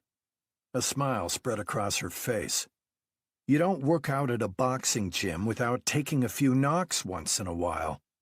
She looked at Trilling and said, "Why does it look like you have a black eye?" Nothing interesting. Just clumsy. "Why on earth do you want to talk about my rifle skills? Is the NYPD that desperate? I have an arrest for disorderly conduct and feel like I've already performed my public service." I appreciated the way Trilling took over the interview, sensing a connection with Robinson. He put her at ease by chatting with her about their shared military service in the Army. Not only did I learn some of Wendy Robinson's interesting background, but I also saw a different side of Trilling. He was relaxed and friendly. They made inside jokes that both of them laughed at. Finally, Trilling asked her how she became sniper certified in the Army. It seemed like the question energized Robinson. Now she pulled me into the conversation. She had an expressive face and talked with her hands as well. "I applied for every interesting school that came available. It turned out they had a special program where they were testing out female snipers." Now she looked directly at me and said, "There's a big precedent in history for female snipers, especially during World War II with the Russians." Robinson explained to us how she passed every test they threw at her, physical and mental. "It felt like every sergeant along the way assumed I was going to fail. Everyone thought I would be on a bus back to Fort Belvoir or some other base to wait out my time, but I fooled them all. And along the way, I became addicted to serious exercise." She looked back at me and repeated, "Now, will you tell me why you're interested in my rifle skills?" I respected her frankness. I decided to match it. "Will you tell me why you were going to run when you realized we were the cops?" There was a slight hesitation, just enough for me to notice and leave a little spark in my brain. "Isn't everyone nervous around the police? You've got a good eye to pick up on the fact that I thought about running, just an instinct." I nodded and said, "Fair enough. And we're interested in your rifle skills as part of our investigation into the series of murders by a sniper." I purposefully decided to leave out the part where someone she apparently knew had phoned in a tip about her. Robinson's eyes got wide, and she said, "You think I might be the long-shot killer? That is so cool." "I'm assuming you wouldn't think it was cool if you were really the killer." She cocked her head, a lock of blue hair tumbling into her face. "I don't know how to answer that because I'm not the long-shot killer. I suspect that if I was the long-shot killer, I'd still find it kind of cool you thought it was me. I'm pretty sure you're telling me you're not the sniper who's murdered 3 people here in the city." She gave us another big smile. "I like the way you frame questions. You're correct. I am saying I am not the long-shot killer." I opened my notebook and showed her a single-sheet printed calendar, each day in the last 2 months clearly laid out in its own individual square. It was an old trick I'd learned before there were calendars on phones and tablets. I had circled the night Adam Glossner had been shot on the balcony of his Upper West Side apartment. I said, "Can you tell me where you were this night?" I tapped the circled date with my finger. Robinson studied the calendar carefully, then looked up and said, "I was in a study group. I'm enrolled at City College. Math is giving me some problems. Can you give me some names and phone numbers of the people in your study group?" She shrugged. "Truthfully, they're all so much younger than me that I haven't bothered to get to know any of them. I know a few first names, but that's it." I went through the same exercise with the other 2 dates. As I suspected, they were too far in the past for her to remember where she was. We all chatted for a few more minutes. We made sure we got her current address and cell phone number. Wendy Robinson looked at me and said, "You must have a lot of experience. And you seem like the kind of guy who has fun in life." Then she looked directly at Trilling and said, "You don't need to call me just for questions. You can call me any time." I enjoyed seeing Trilling blush. Chapter 40. Not long after our interview with the interesting female sniper, I pulled into the parking lot of one police plaza. Surprisingly, there was someone else at headquarters we could interview about our sniper case. As we climbed the steps toward a side entrance, Rob Trilling smoothed out his hair and flattened his windbreaker against his shoulders. He said, I'm uncomfortable here. "Join the club." Shouldn't we be wearing ties? The only people who wear ties here are the people who want to work in this building. We're just coming in to talk to this guy, Joseph Tavares, Trilling said. Do you really think an NYPD officer could be the sniper? First, I always try to keep an open mind. Second, if we make a case on someone else, the defense is going to ask if we checked other potential suspects. This will show that we're diligent. Third, and most important, it wouldn't hurt to get another perspective on the case from a guy who was an actual sniper with the NYPD. Why is this guy working an admin job if he's a qualified sniper? I stopped in the doorway and turned to Trilling. He took a shot as a sniper about 2 years ago. The guy with the gun was holding a convenience store cashier hostage. All the negotiations had failed. The robber had been surprised by a patrol officer who happened to pull in front of the bodega just as the robbery was going on. The robber was more and more frantic and drew blood from the victim's temple by pressing the barrel so hard against her head. Tavares got the green light and made a phenomenal shot. The cashier was saved, and the robber had a bullet in his brain pan. So what happened? Did Tavares freak out and ask to be on desk duty? They had to pull him off the street because of a lawsuit from the robber's family, pressure from the media, and insurance liability. It sucks that he did his job perfectly and still got punished for it. I let Trilling think about that as we worked our way through the maze of hallways and secure entrances of the NYPD headquarters. I nodded hello to half a dozen people who passed us in the halls. After all these years, I still didn't like getting caught in this building. We found the unit where Joseph Tavares was assigned. The unit was basically comprised of 9 intelligence analysts handling information similar to Walter Jackson's job, with Tavares and a lieutenant running the whole thing.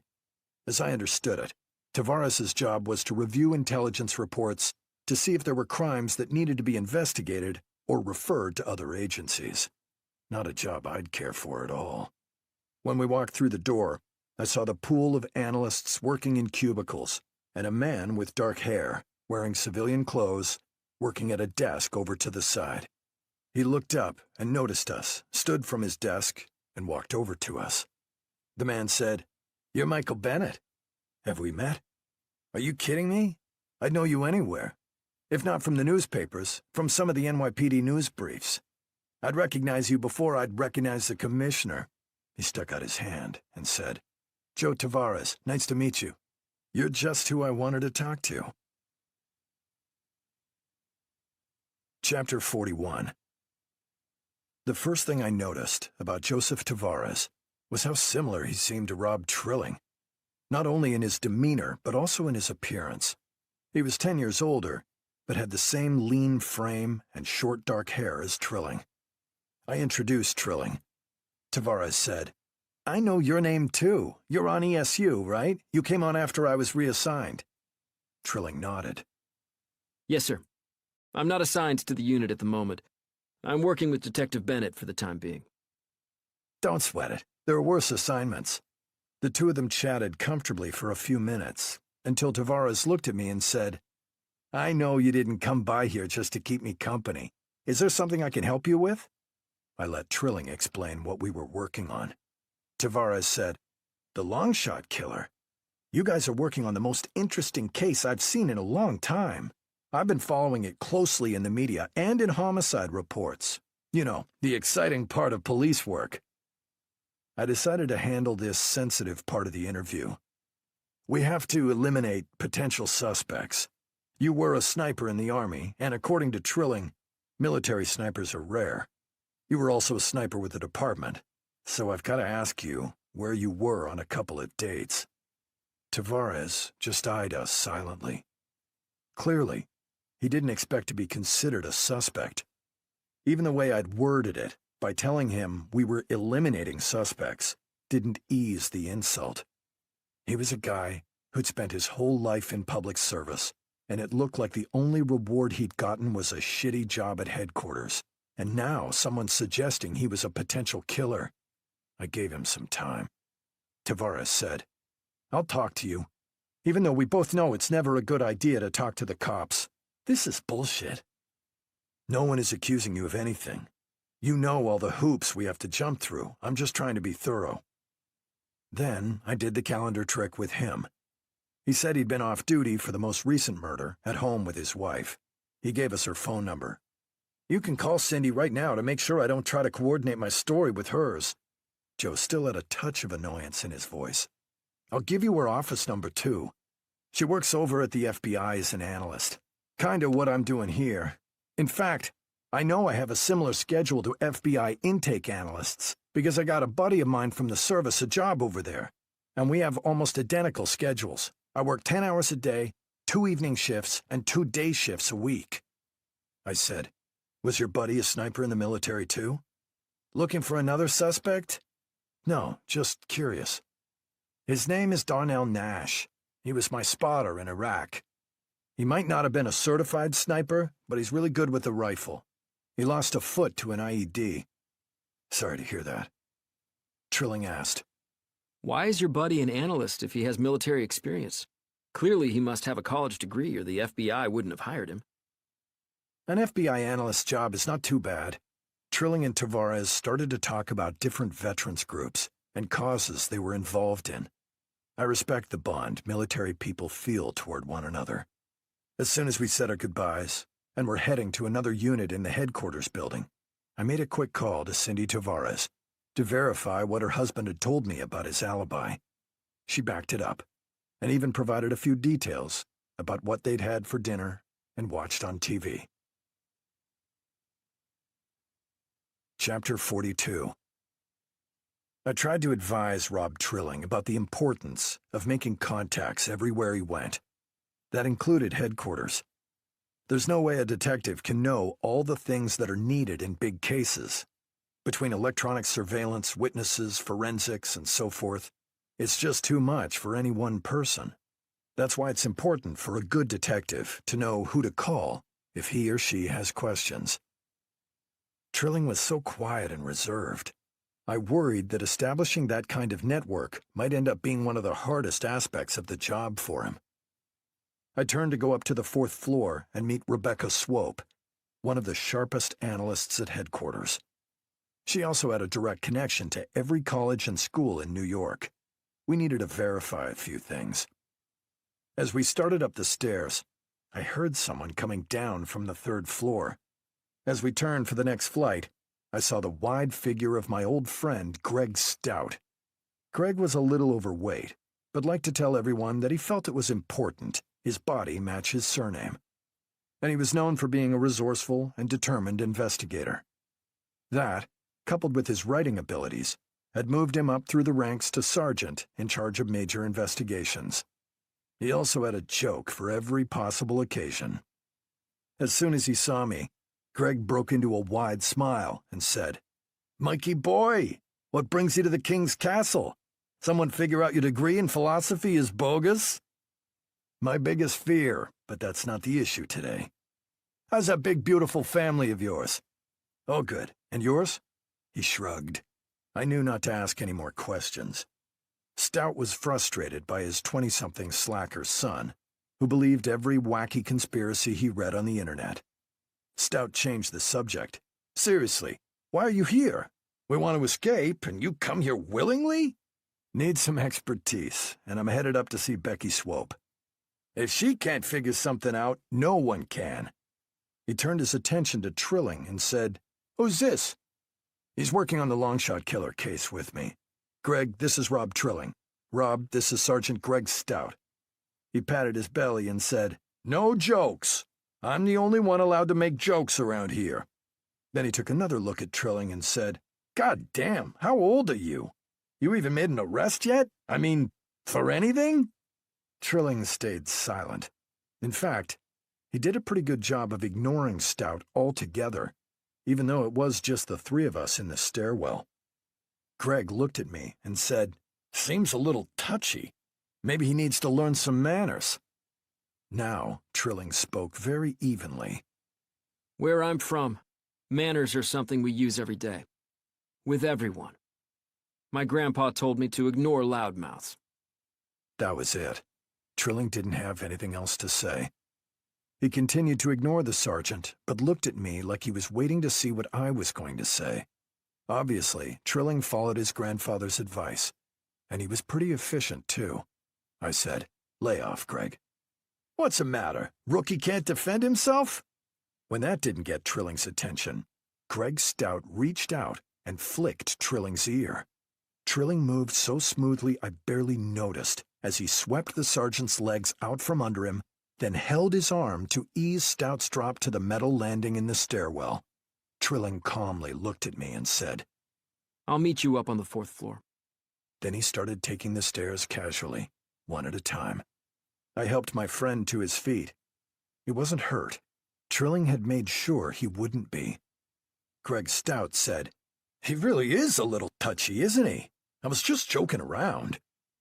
I looked at him and said, "You're out of line. He's not a rookie anymore, and he's starting to impress the shit out of me. He could have dropped you on the floor like a sack of potatoes, but he grabbed you and eased your fall." It was as good a message as I've ever seen sent. Greg Stout gave me his goofy grin. "Everything you're saying is right. I guess I deserved that. I'm glad the kid went easy on me. The last thing I need is back problems."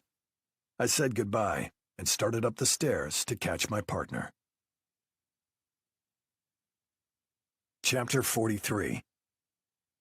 Rebecca Swope was tucked in her own office with the only sign on the door saying investigative support. Other analysts and detectives worked in the same squad bay, but the only reason anyone ever seemed to come up here was to talk to Becky. She'd spent a decade developing contacts at every local college from NYU and Columbia to some of the lesser-known private colleges on the outskirts of the city.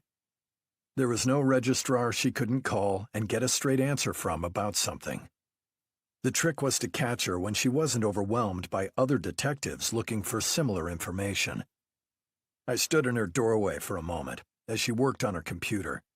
She raised her eyes and smiled. I didn't know her age, but I knew she had adult children. One of them worked at the NYPD garage as a technician. Becky said, "I got the name you sent me and checked with City College." And Wendy Robinson was enrolled there but only took one class 2 semesters ago. Rob Trilling stepped into the doorway next to me. He was frowning, and I knew why. We'd both bought a lie. I said, "Becky, this is my partner, Rob Trilling." Becky said, "Trilling? I don't know that name yet, but if you're working with this guy, I'm sure I'll start seeing it in reports in no time." Trilling said, "I just started working with Detective Bennett a few days ago, ma'am." Becky let out a laugh. "Ma'am? I'm not used to good manners from most of these guys. I'm going to take a wild guess and say you're not from New York." "No, ma'am, Montana." "I love Montana. We took our kids there on vacation probably 15 years ago. We had a great time. I hope it's nothing like the TV show Yellowstone. That makes the locals seem awfully violent." "Like everywhere else, we have some problems. But don't worry, it's nothing like that show." Becky got back to business. "Walter Jackson ran Wendy Robinson's name past the Department of Defense. He told me to give you this folder with everything in it. It shows she's not at City College anymore, and it's got a summary of her military fitness reports." Trilling stepped forward to take the folder Becky handed across her desk, so she didn't have to reach too far. I said, "Anything interesting?" "Oh, your suspect, Wendy Robinson, has seen a whole lot of trouble in the service. Her fitness reports say she had anger issues, and she did not work well with people who annoyed her, which apparently was about half the army. She has impressive reports on her determination in training, her fitness level, and her participation in some special sniping program. But I wouldn't call her warm and cuddly." I didn't get that impression either when we met, but she outright lied to us. That makes her a decent suspect. Trilling asked, "Why would she lie about something as simple as a study group?" "Exactly. She could have given us any number of different alibis. She could have said she was home alone, and we would have never been able to disprove it. But I'm thinking we surprised her, and now we've got to track her down again." I looked at Becky and said, "Thank you for all this help." "No problem at all. But in return, you need to tell Walter Jackson my price. The next time we're together on a training, He can't tell me puns for a solid 8 hours. That's a deal. Chapter 44. I came home that evening, absolutely exhausted. After leaving One Police Plaza, Rob Trilling and I had run down every lead we could find on Wendy Robinson. We talked to one former landlord who wasn't particularly happy with the fist-size hole she'd left in his apartment. She wasn't even connected to the address she had given us. Trilling said he'd run by the gym where Robinson worked out to see if he could find anything. That was fine with me. My day was over. A few hours with my family and a decent meal would do wonders. Or so I thought. As soon as I stepped through the apartment door, I could hear high-pitched yelling that had to be coming from one of the younger girls. I hurried through the entryway to the dining room. Bridget and Fiona had squared off with Jane across the dining room table. The usually calm Jane looked ready to spring across the table and crack someone's head. Bridget, normally much more interested in arts and crafts, was screaming that Jane had violated her civil rights.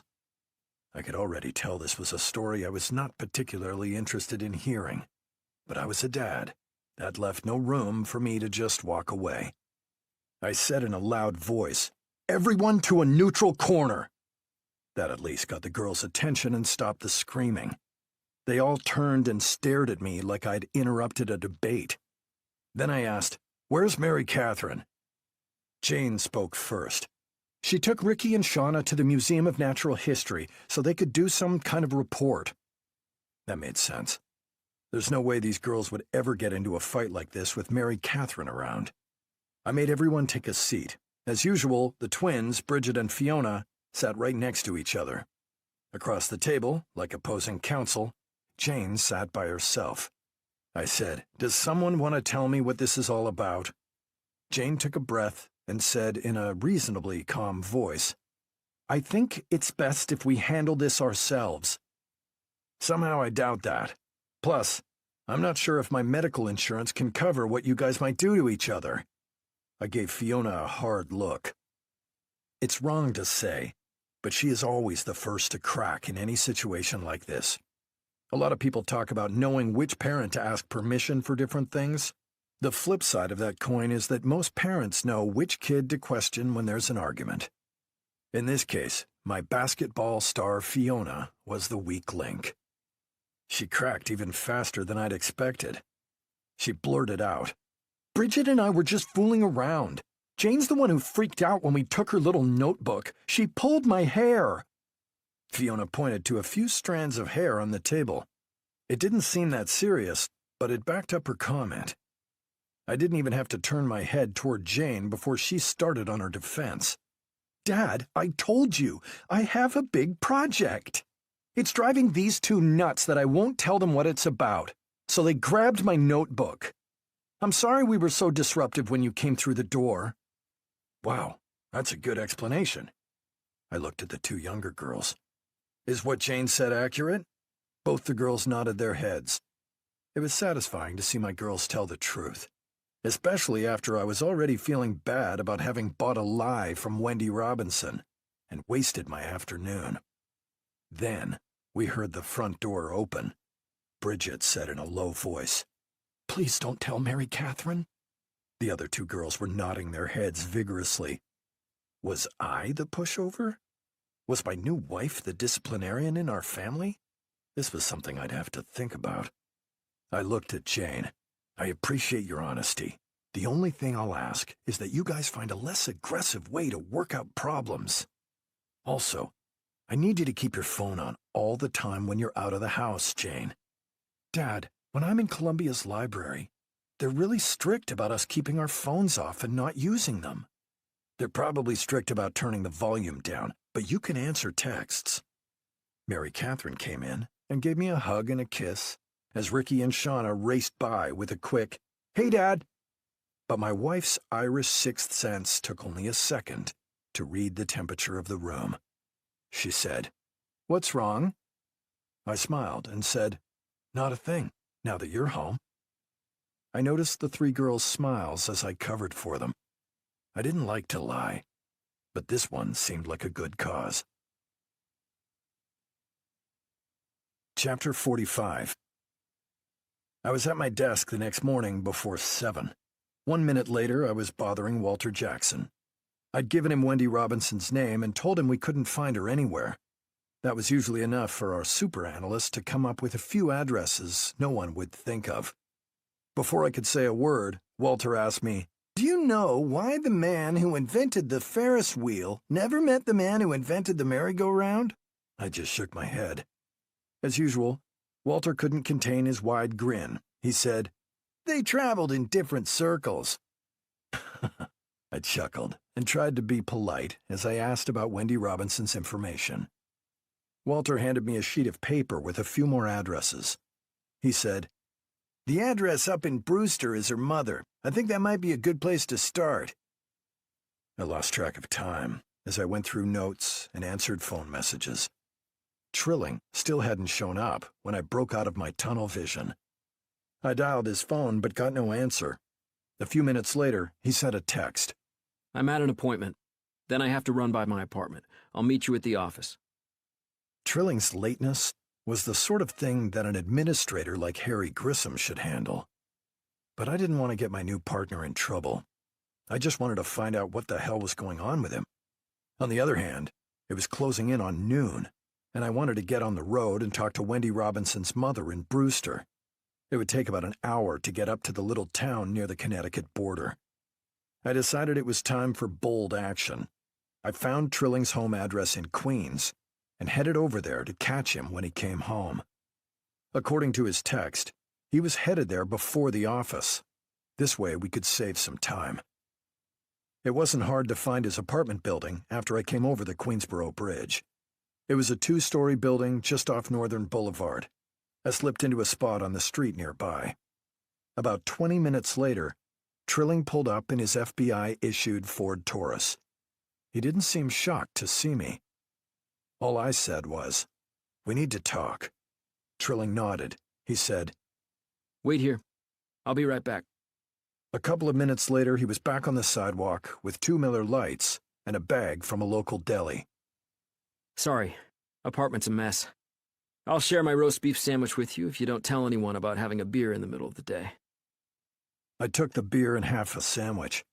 We leaned on the hood of my Chevy. I was a little curious to see how a young man would decorate an apartment in Queens, but decided to worry about it later. All I said was, "You ever going to tell me where you disappear to?" Is this a private, off-the-record conversation? I nodded impatiently. I wanted answers, and then we needed to get back to work. And you want to know about my appointments? I nodded silently. Trilling took a few moments. He let out a sigh and finally started slowly. I see a therapist at a VA outpatient center in Manhattan.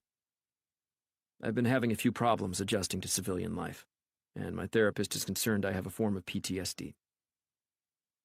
I talked to the NYPD medical staff and told them what was going on. That's why I was pulled out of emergency service. It's also why they shipped me over to the FBI Fugitive Task Force. They thought it would be a good place to hide me, so no one would ask questions. I tried to process what he was telling me. As a member of a large government agency, I knew that this sounded plausible on every level. If I told someone on the street about this, they'd laugh and say it was part of a prank. But I could see the anguish on Rob Trilling's face. Now I understood why he was skeptical about the NYPD. Trilling said, I'm not ashamed of having issues after combat. Just feel like it's my business and it shouldn't be advertised. "It is absolutely your own business.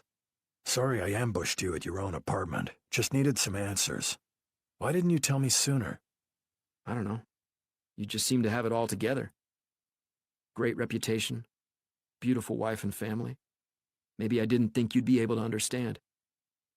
I don't pretend to understand PTSD, but I understand people trying to do what's right, both for themselves and for the community. We could work it so our schedule isn't as rigid. You can make your appointments easier. Trilling looked at me and said, If we're being completely honest, I didn't have a therapy session this morning.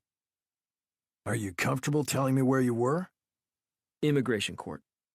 I sat in on the hearing for the 5 women we rescued from the warehouse in the Bronx. And what did you learn? That no one gives a damn about human smuggling. Chapter 46. Our ride to Brewster, New York was uneventful. Somehow, I hoped that by telling me about his PTSD and treatment, communication would open up between me and Rob Trilling.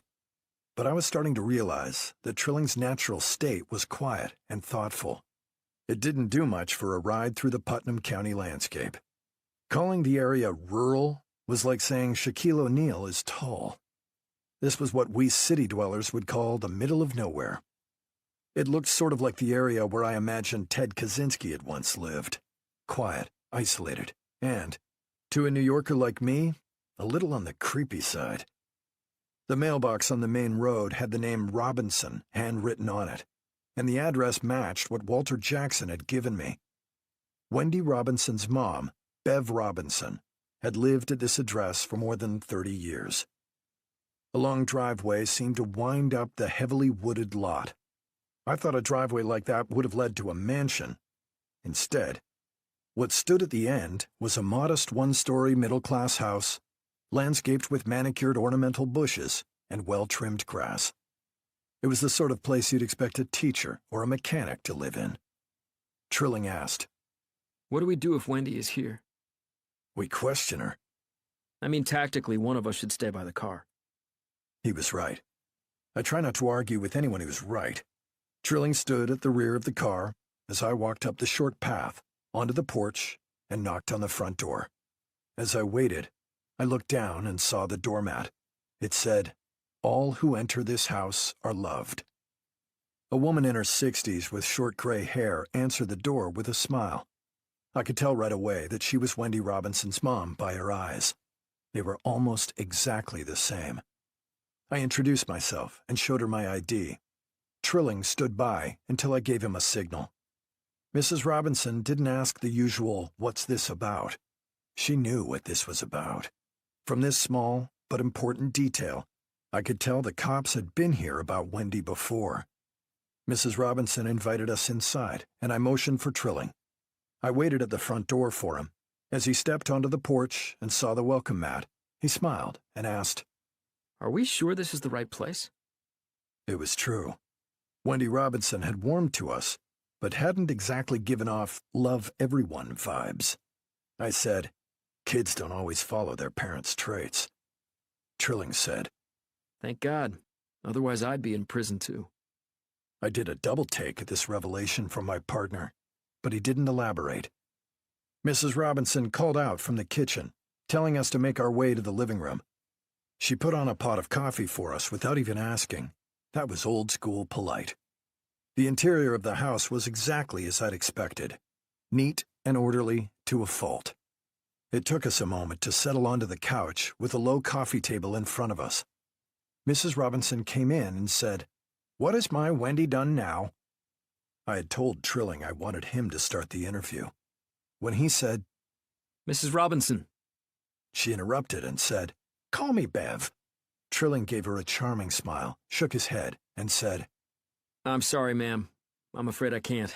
I have too many memories of my mom pinching me for not using proper manners. She smiled and said, "Good boy." That's what my mom would say.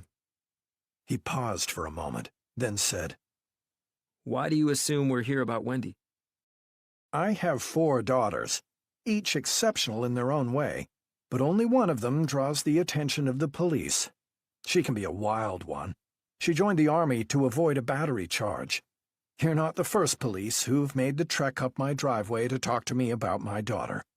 I'm afraid I haven't seen her in over 2 months, and I'm afraid I'd rather not know why you're looking for her. I just want to make sure you won't hurt her." We assured her it was in everyone's best interest for us to find her daughter. We checked to make sure we both had the right phone number for Wendy. Then we even asked Mrs. Robinson to call Wendy herself to see if she could figure out where her wayward daughter was staying. Just like our calls, she got no answer. Mrs. Robinson said, "Last time she was here was to practice with a rifle. There are no other houses around, and she said there were no ranges in the city." Both Trilling and I leaned forward. Mrs. Robinson didn't know where Wendy's rifle had come from, but she told us it wasn't here at the house. Then, she took us into the backyard and pointed out to us where a large old sheet of plywood was propped up against some trees in the distance. As we walked toward it, I saw groupings of bullet holes in 4 different parts of the 4 by 8 foot sheet of plywood. Trilling said, Wrong caliber. These holes are likely made by 223s. We're looking for maybe a 308. That doesn't mean she only has one rifle. We couldn't find any bullets to dig out of trees for forensic examination, but we told Mrs. Robinson that we might be back. She walked us to our car, where I handed her a business card with both of our cell phone numbers. She agreed to call us if she heard from Wendy. Then, Mrs. Robinson said, "Can you help her?" "She may not need help. Right now, we just want to talk to her. She lied to us, and we need to know why." Mrs. Robinson shrugged. "You can never tell with Wendy. At one time, she wanted to be a teacher. She even took a few classes at City College. But she's content to take on odd jobs around the city and exercise at that gym of hers." Once we were in the car, I turned to Trilling and said, "Doesn't your sister live close by?" Yeah, Ludingtonville. About 10 minutes from here. "We can count that as our lunch break if you want to visit." He didn't answer immediately. He was even more thoughtful than usual. Trilling turned to me and said, You introduced me to your family. I guess I should introduce you to mine. Chapter 47.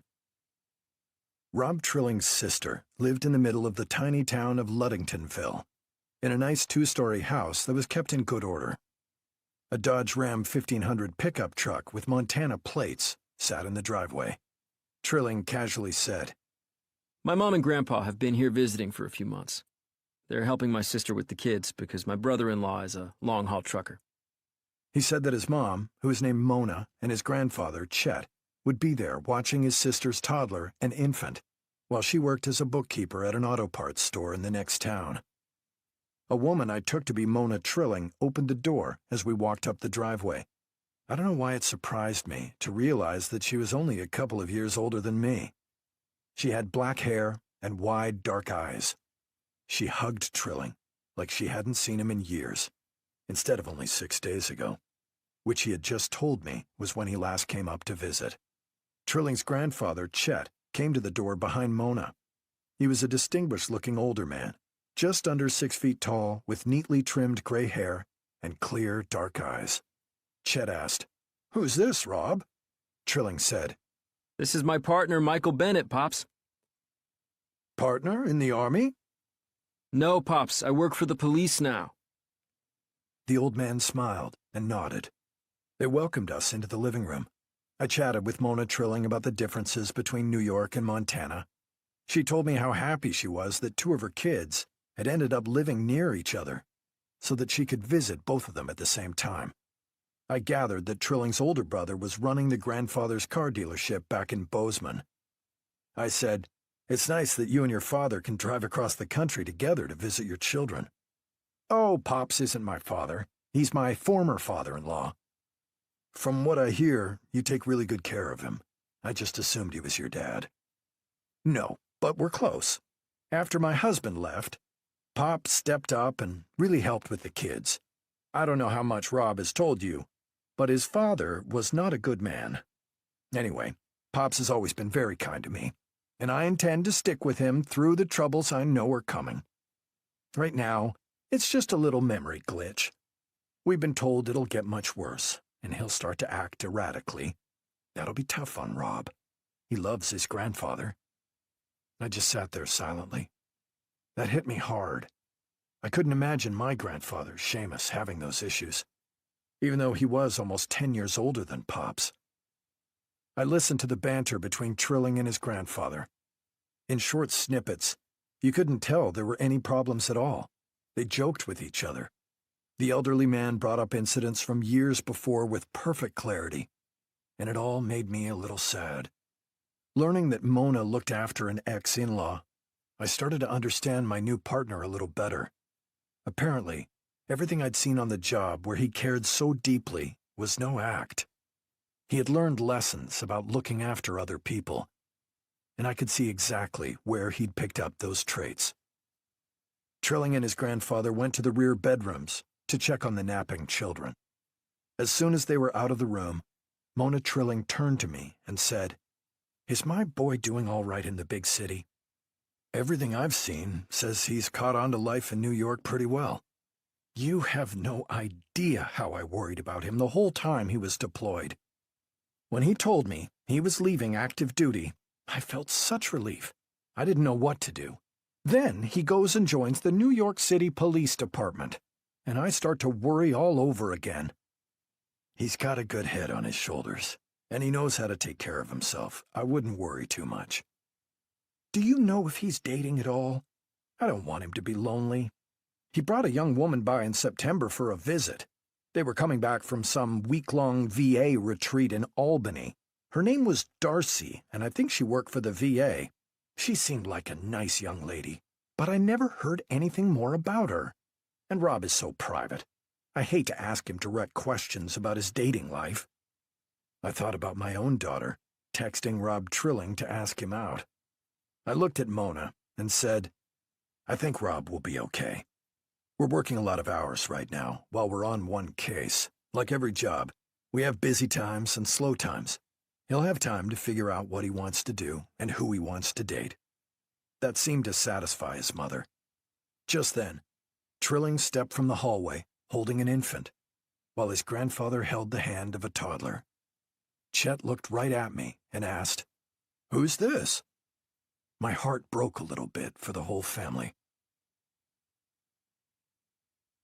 Chapter 48. Before we'd even driven back to the city, Walter Jackson had texted me a new possible address for Wendy Robinson. Rob Trilling insisted we look for her right now. Trilling said, I'm just thinking about the groupings we saw on the plywood behind her mom's house. Robinson knows what she's doing with the rifle. I don't like this being in a gray area where we don't know how strong a suspect she is. "You'll get used to it in homicide. It feels like everyone's a suspect sometimes. Let's run by this address in the Bronx and see what we can find out." I'll tell you the truth. I hope she's not the killer. I know what it's like readjusting to civilian life. She might just be having a few problems. She seems like she's trying to straighten her life out. By lying to us and ignoring her mother? Trilling didn't respond. If I'd never met him, I would have said he was brooding. We found the address Walter had given us and sat in my Chevy down the block from the building. I casually said, "Where do you think she keeps the rifle she used up at her mom's?" Trilling thought about it. If I were her, I'd have a place to keep it up in Putnam County. It's too hard to move it around in the city without people noticing. We'd been sitting on the apartment building for only about 5 minutes. I was trying to think ahead and wondering if we needed assistance. When a cop does surveillance like this, they never know when it will end. I've been on surveillances that lasted more than 24 hours. My thought processes were shut down when Trilling tapped my shoulder, and I looked up from my phone. Wendy Robinson was walking out of the apartment building, carrying an oversized gym bag. I said, "Could you hide a rifle in a bag like that?" If the rifle broke down, you could. The oversized bag is good camouflage. Trilling started to shift in his seat and reach for the door handle. I said, "Hang on just a minute. Let's follow her and see where she's headed. Maybe we'll learn something. If we start to lose her, we'll end the surveillance and interview her on the spot." We waited until Robinson was almost at the end of the block. Then, Trilling and I hopped out of the car. He jogged up the block when we saw her turn at the end of the street. I remained behind her while Trilling crossed the street to follow her from another angle. We followed the former Army sergeant 6 blocks. It only took a minute for me to realize she was headed to her boxing gym. I sent a quick text to Trilling so he could get ahead of her. I started to catch up to her when she reached the block where her gym was located. I noticed the homeless man with the pet rat, Nigel, sitting across the street, keeping an eye on the entire neighborhood. I saw Trilling a block ahead of me. Then I hesitated. Wendy Robinson walked right past the entrance to the gym. Trilling picked up on it and stayed out of sight as he casually walked on the other side of the street. He met up with me as she turned on the far side of the gym. Trilling said, "What's the plan?" "We stay on her. Now I need to know what she's up to." We hustled around the building in time to see our suspect speak to a tall man wearing sweats, then follow him through a door at the rear of the building. Trilling and I walked up to the door. He gave me a questioning look, so I shrugged and tried the handle. We both walked through the door with confidence and were surprised to find ourselves in a warehouse crammed with dozens of people. No one paid us any attention. I worked my way through the crowd and saw that a square area on the floor was being lined with heavy mats. When I looked across the open area, I saw Wendy Robinson taking off her sweatshirt and flexing her arms and shoulders. The tall man she'd walked inside with stepped onto the mat across from her. Trilling inched up next to me. What the hell is going on? I was about to say I wasn't sure. Then I heard the ding of a bell, and Robinson rushed out onto the mat to meet the man in the sweatsuit. There was no introduction or announcement. She just started swinging. Chapter 49. When Wendy Robinson stopped her wild swings and squared off against her opponent, I took a closer look at the man she was bare-knuckle fighting. He was well over 6 feet tall. He had some bulk to him as well. I figured him to be around 35 years old.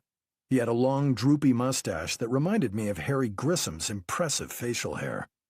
Trilling started to step past me, his instinct to stop something like this too strong to ignore. I put my hand out and caught him by the chest. I leaned over and said into his ear, "This isn't her first rodeo. Give it a minute before we do anything stupid." We can't let this keep going. "We can't fight the 40 people in here either." Trilling nodded, but didn't look happy about my decision. We both turned and watched the fight. Robinson knew how to move. The tall man landed one glancing blow off her shoulder. Then she stepped to one side, cocked her right arm back, and caught the man on the side of the chin with her bare fist. I could tell by the way his head snapped that the fight was over, even before I saw his eyes roll back in his head. Then he dropped to his knees and fell face forward to a round of cheers from the entire crowd. Wendy Robinson had hardly broken a sweat. She checked to make sure her opponent was okay. Several men from the crowd had him sitting up and were checking his eyes. The man gave her a thumbs up, and she turned to walk away. Trilling and I intercepted her as she was headed into the crowd to watch the next fight.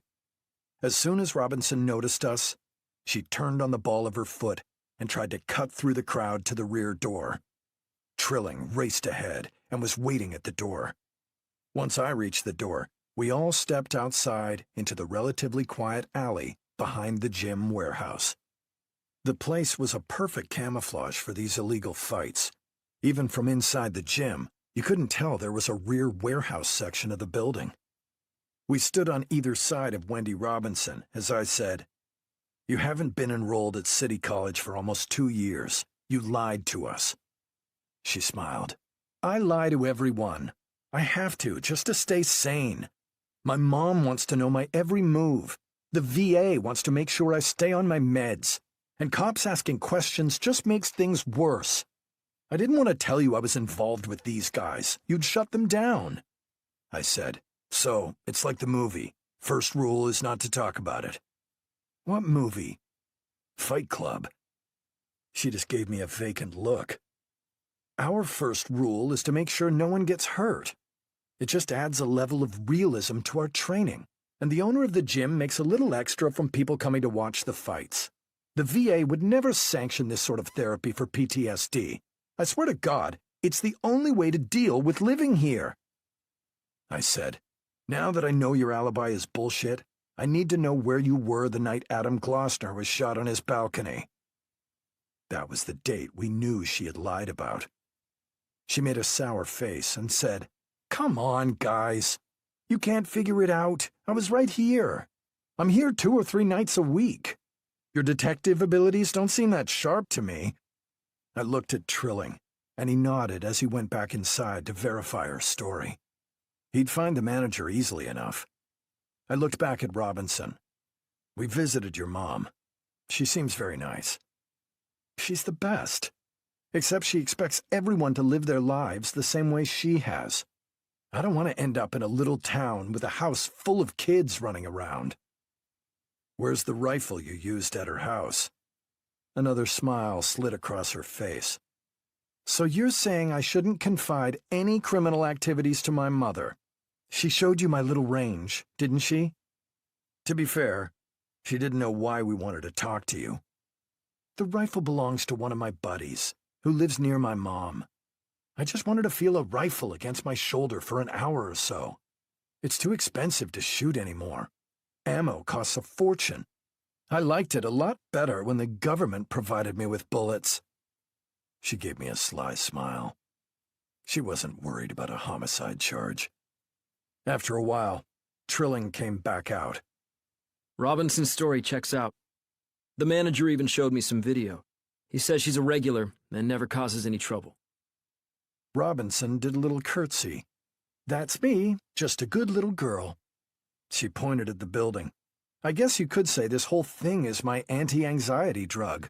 Please don't shut us down. Answer your phone if I call you again and we won't bother this place. Ignore me, and I'll make a call that shuts this place down for good. Do we have an understanding? She held out her right hand and shook mine. You have my word. She turned to Trilling and stuck her hand out again. When he reached to take it, she pulled him close and planted a kiss right on his lips. That's just to show I'm serious about my work. Watching Trilling blush never got old. Chapter 50. I'm used to calls in the middle of the night. Every homicide detective is. The only thing that surprised me about this one was the caller. Instead of Harry Grissom calling to give me an assignment, it was my sometime partner, Terry Hernandez, directly from a scene in the Bronx. Usually Terry handled the homicides up that way. Then she dropped the bombshell. It looked like the sniper had struck again. Mary Catherine was just conscious enough for me to give her a kiss on the forehead as I slipped out of the bedroom and then the apartment. Traffic was light at this hour. I was on the scene in the High Bridge area, half a dozen blocks north of Yankee Stadium, in about 10 minutes. Terry met me in front of a nice apartment building. She gave me a quick hug and asked about the kids. It doesn't matter the situation. You still know who your closest friends are. Similarly, before I even asked about the specifics of the homicide, I asked about her sisters, Christy and Sylvia. Terry smiled and said, My dad is getting used to the idea of their goofy white boyfriends. Sylvia's boyfriend loves heavy metal music and has a dog named Ace, after one of the members of Kiss. Thinking of how that would go over with Terry's Cuban-born father made me smile. Then I got serious. I said, What's the story here? Someone used a rifle to shoot a community activist named Gus Cuerva. The doorman found him about an hour ago. My rough estimate is that he was shot around 11 o'clock from somewhere to the north of the building. It looks like Cuerva was walking in the front door when the killer took the shot. I considered that for a moment, then asked, Is this the same Gus Cuerva who some people claim is part of a gang that terrorizes the Bronx? Terry gave me a sideways glance and said, Whoever told you that wasn't from any of the precincts around here. We got a very specific memo saying we weren't supposed to talk to anyone about him. We weren't sure if it was because of all of his efforts building youth centers, or if the feds were working some kind of big case on him. Terry had already covered the bases on this homicide. She had people out canvassing the area, talking to doormen, and looking for video surveillance. She asked, Where's your new partner? I was more than a little annoyed to notice that Trilling hadn't shown up yet. I had texted him after I got the call from Terry, but had gotten no answer. I looked at Terry and shrugged. She said, What's with these guys, with no sense of duty? That's not Rob Trilling. He's all about duty and responsibility, but I don't know where he is right now. A couple of local TV news trucks came down the street and stopped just outside the police perimeter. I figured one of the doormen had made the call. They'd learned there were some perks to tipping off the media to things like this. A green Toyota Camry rattled to a stop behind one of the news trucks. I couldn't help but smile when I saw Lois Frang pop out of the beat-up car and start marching toward the perimeter. When she waved at me, I felt obliged to walk over and talk to her. I said, "Tell me who tipped you guys off. I'm just curious." Lois let out a quick laugh. "No one ever gives me tips. I work for the Brooklyn Democrat. What could I give them in return? I rely on a good old-fashioned police scanner. It catches your general traffic, and I could tell something was going on." "You were up listening to a police scanner at this hour?" "Insomnia. It's either a gift or a curse." She looked past my shoulder and said, "I thought it might be the sniper again. Seeing you confirms it. Can you tell me anything?" "Not much." In the silence that followed, we both heard the TV reporter next to us practicing his introduction. "We're at the scene of a murder, possibly committed by the sniper who has been terrorizing this city. The victim is Gus Cuerva, the man responsible for bringing countless youth centers and community advancements to the Bronx." Lois snorted. "What's funny? These journalism school grads who believe anything that's fed to them. Everyone with half a brain knows Gus Cuerva was able to live in a building like this by running a protection and extortion racket. There's hardly a bodega in this part of the Bronx that doesn't pay one of Gus's crew a cut every week just to be left alone." I nodded and made an excuse as I headed back to find Terry Hernandez. I checked my watch and called Rob Trilling. I told him to call me as soon as he got my message. I thought about how upset Trilling had been when he saw Cuerva talking to the media. He'd said the same things about Cuerva that Lois Frang just had. I felt a sharp sting of anxiety in my stomach as I thought about my partner's comments on our latest victim. Chapter 51. Rob Trilling showed up at the crime scene in the Bronx at almost exactly 7 in the morning. All his new partner said when he arrived was, "You need to live next to your phone when you're working in homicide." Trilling nodded, knowing more would be coming later. He'd had his ass chewed by professionals in the Army. So far, no one in the NYPD scared him too much. Trilling tried to make sense of the scene and what each of the team members was doing. Uniformed police officers kept the media and gawkers behind the police line. Crime scene techs took photos near the front door where the body had fallen. Detectives were searching for potential witnesses. And Trilling tried to take it all in. He wanted to understand how a smart guy like Mike Bennett could figure out the details that led to an arrest.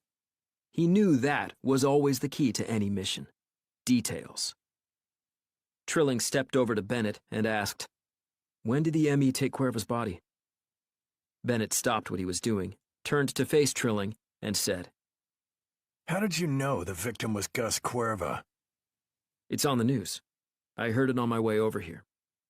Trilling didn't like the look Bennett gave him. He stayed put while Bennett started to march through the crime scene, checking on each person doing a specific task.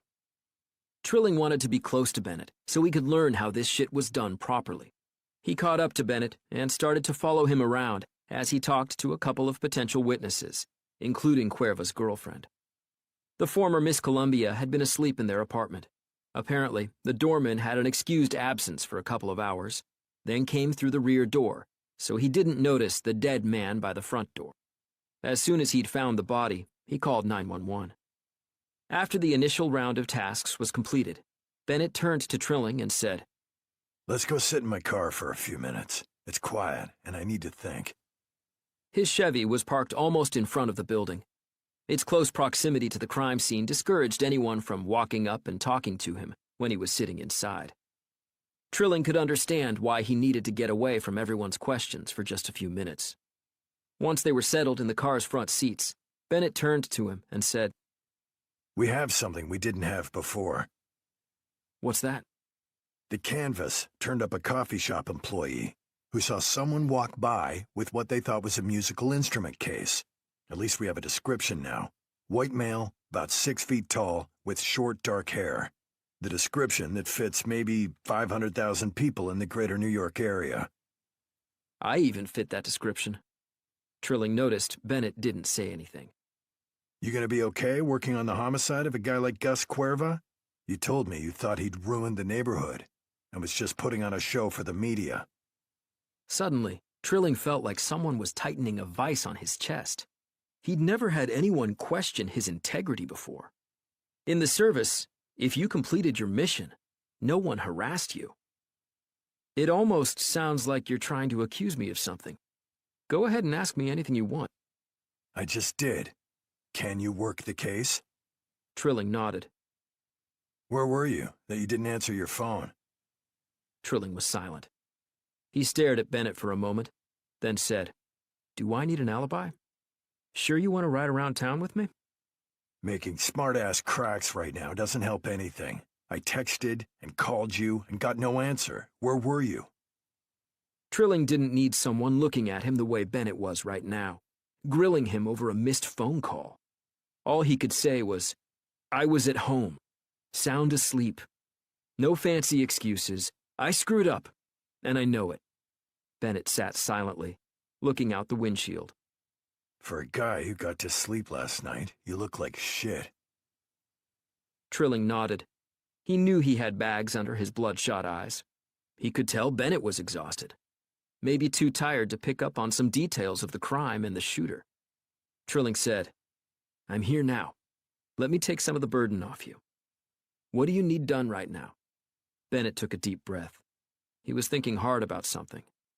Finally, he said, Coordinate the canvas of the neighborhood. Extend it 2 blocks south. Maybe someone else saw the man with the large instrument case. Maybe we'll get lucky, and he'll be on a security video somewhere. Bennett looked at Trilling. And tell me exactly where you think the shooter fired from. That's what you're an expert on, right? We'll send a forensics team to you when you find the location. In the Army, a superior officer would usually tell him, "Dismissed," when they were done with giving orders. Trilling had the good sense to know when he'd been dismissed, whether someone said the word or not. Chapter 52. It's sometimes hard for people to comprehend what goes into a police investigation. I had 2 things going for me: experience and a really good team. I never took Walter Jackson for granted. He saved me hours of work on every homicide by finding where witnesses lived and worked. Other detectives conducted canvasses for witnesses and checked for other vital information. But the initial period after a homicide is always hectic. This one was particularly difficult for 2 reasons. It was the 4th in a string of killings, and I had a disturbing thought in my head about my partner. I just couldn't ignore his very specific comments about Gus Cuerva, and the fact that Trilling hadn't been around last night made me consider some terrible possibilities. I made it a point for us to take a break at noon. I'd been on the clock longer than a regular workday and saw no end in sight. I needed some food, and made Trilling stop with me at a small sandwich shop in the Bronx. We were able to grab a tiny table for 2 in the corner, and a bit of privacy. The place was busy enough that our voices didn't carry. I wiggled on the hard wooden chair, trying to get comfortable. Trilling stared down at his tuna salad like he was dreading having to speak with me. Finally, I said, "Tough day and night. This is what a homicide investigation looks like immediately after the body's discovered." "I'll admit I didn't expect it to be like this. Your phone has rung at least 30 times. That was before I put it on silent. I always update Harry Grissom. It's the bosses from One Police Plaza that I tend to ignore. There's always a lot of information thrown at us right after we get the call of a body being found. It never really changes. I waited, hoping Trilling might say something to put me at ease. I was out of luck. After a few minutes of silence, I said, "Can we talk frankly? I don't really have time right now to beat around the bush." Trilling smiled and said, I've never been around you when you did have time to beat around the bush. Do you want to say anything to me? Do you have any more details you can provide about why you never answered my call? It took longer than usual for Trilling to answer. When he looked up at me, I noticed his eyes were bloodshot. He suddenly looked older as well. Then Trilling said, I don't know what to tell you. He shook his head and kept looking down at his plate. Tell me what's going on. Why you look like you've been running from aliens all night. I just want to understand. Trilling slowly nodded. I get it. And I can see why you're looking at me funny after what I said about Gus Cuerva. The truth is, I've had a few issues since coming back from Afghanistan. The worst issue is sleep disturbance. My counselor at the VA got me a prescription for a drug that really puts me out. I mean, I lose 8 to 10 hours of consciousness. They call it sleep. I call it a coma. Then I wake up feeling weak, tired, and confused. So I can't honestly tell you exactly what I did last night. I started the night lying in my bed, and I woke up in my bed. I've learned from past experience that doesn't mean I didn't do something in between. Once I made a meal when I was asleep. The next morning I thought someone had broken in and microwaved the Stouffer's lasagna and garlic bread that was sitting on my kitchen table. Have you told the NYPD medical staff about this? They know I'm under treatment by the VA. They've been in touch with my counselor. I stay on my schedule for appointments, and even have been to a couple of their week-long retreats. My counselor Darcy is the one who came with me to visit my mother. We were on our way back from Albany in September. I let my mom think it was more than just a counseling retreat. That way she didn't keep asking me if I'd met any nice girls in the city. I appreciated his honesty, as I considered everything he had said. But it didn't ease my concerns. I still had that funny feeling in the pit of my stomach. The one that always made me nervous. The feeling that everything was about to be turned upside down. Chapter 53. We cleared up all the immediate interviews and leads related to the murder of Gus Cuerva. Rob Trilling looked so rough, I told him to go home. As soon as I said it, I knew ordering an insomniac to rest and sleep was like telling a heroin addict, just stop using heroin. But Trilling didn't complain. He said he was going to do his best. I called Mary Catherine. She sounded tired. I said, Is the fertility treatment getting to you? I don't know, Michael. I thought I was past it. Is there anything I can do for you? No, darling, I'm just a little tired. And you've been working since the middle of the night. Is everything okay with you? There was so much I could have gone into. Instead, I said, just finishing up the last few things for the day. You sit tight, and I'll grab dinner on my way home. 40 minutes later, I barely made it through the door as I juggled 4 large pizzas in one hand and a dozen roses in the other. The grateful look on Mary Catherine's face made the effort well worthwhile. Despite the deep-down exhaustion, I enjoyed hearing about the kids' day. It sounded relatively uneventful. Fiona appeared to have finally figured out algebra. Trent used parts from 4 different computers to make a working one at Holy Name's computer lab, and Brian had helped install a giant AC unit on top of a warehouse in the Bronx. Chrissy was very sweet, making Mary Catherine sit at the table while she rushed around and brought her pizza, then a drink, then moved the roses closer to her on the table. I noticed Jane huddled with my grandfather at the end of the table. They were looking at a sheet of paper and whispering back and forth like middle schoolers who had just been passed a note. I waited until after dinner to casually slide next to my grandfather on the couch. He had just gotten his goodnight kisses from the younger girls and was patiently watching the boys play a video game. I took the quiet moment to do some subtle, investigative work. What were you and Jane discussing at the dinner table? I'm not allowed to catch up with my great-granddaughter during dinner? That's not what I said, and I'm too tired to play your crazy word games tonight. Jane's been acting a little secretive, and I want to make sure everything's okay. So do you care to tell me what you were talking about? You know that I love you, my boy. This whole family is what keeps me feeling young. That's why I'm sorry to disappoint you when I cite priest-great-granddaughter confidentiality. I'm afraid it's one of those immutable laws of nature that wasn't designed to be broken by an old sinner like me. Do you ever peddle this crap down at the church? Every day. Why do you think the Monsignor always looks so confused? I had to laugh at that and appreciate how my grandfather always kept the kids' secrets. Everyone needed someone they could talk to without fear. Maybe that was where I was letting Rob Trilling down. Maybe he wasn't comfortable being completely honest with me. I shook that thought out of my head. I said to my grandfather, I just worry about the kids growing up too fast. I wouldn't worry about Jane, my boy.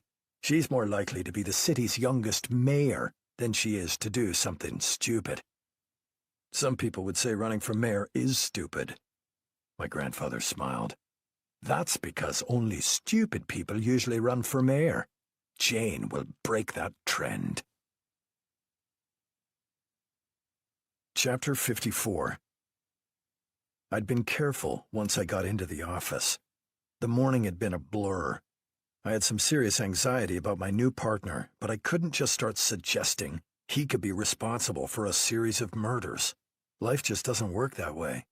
Once I said it, it could never be taken back, and that would follow Trilling the rest of his career. Assuming, of course, he wasn't the long-shot killer. I could have used some help from Walter Jackson, but I didn't want to involve him. I gave Trilling a detailed list of things to do on the case, checking security videos, re-interviewing a few witnesses, and generally tying up his entire day. He didn't bat an eye at the long list of assignments. Now, I found myself in Midtown Manhattan. Trilling had told me he came to an off-site VA clinic here.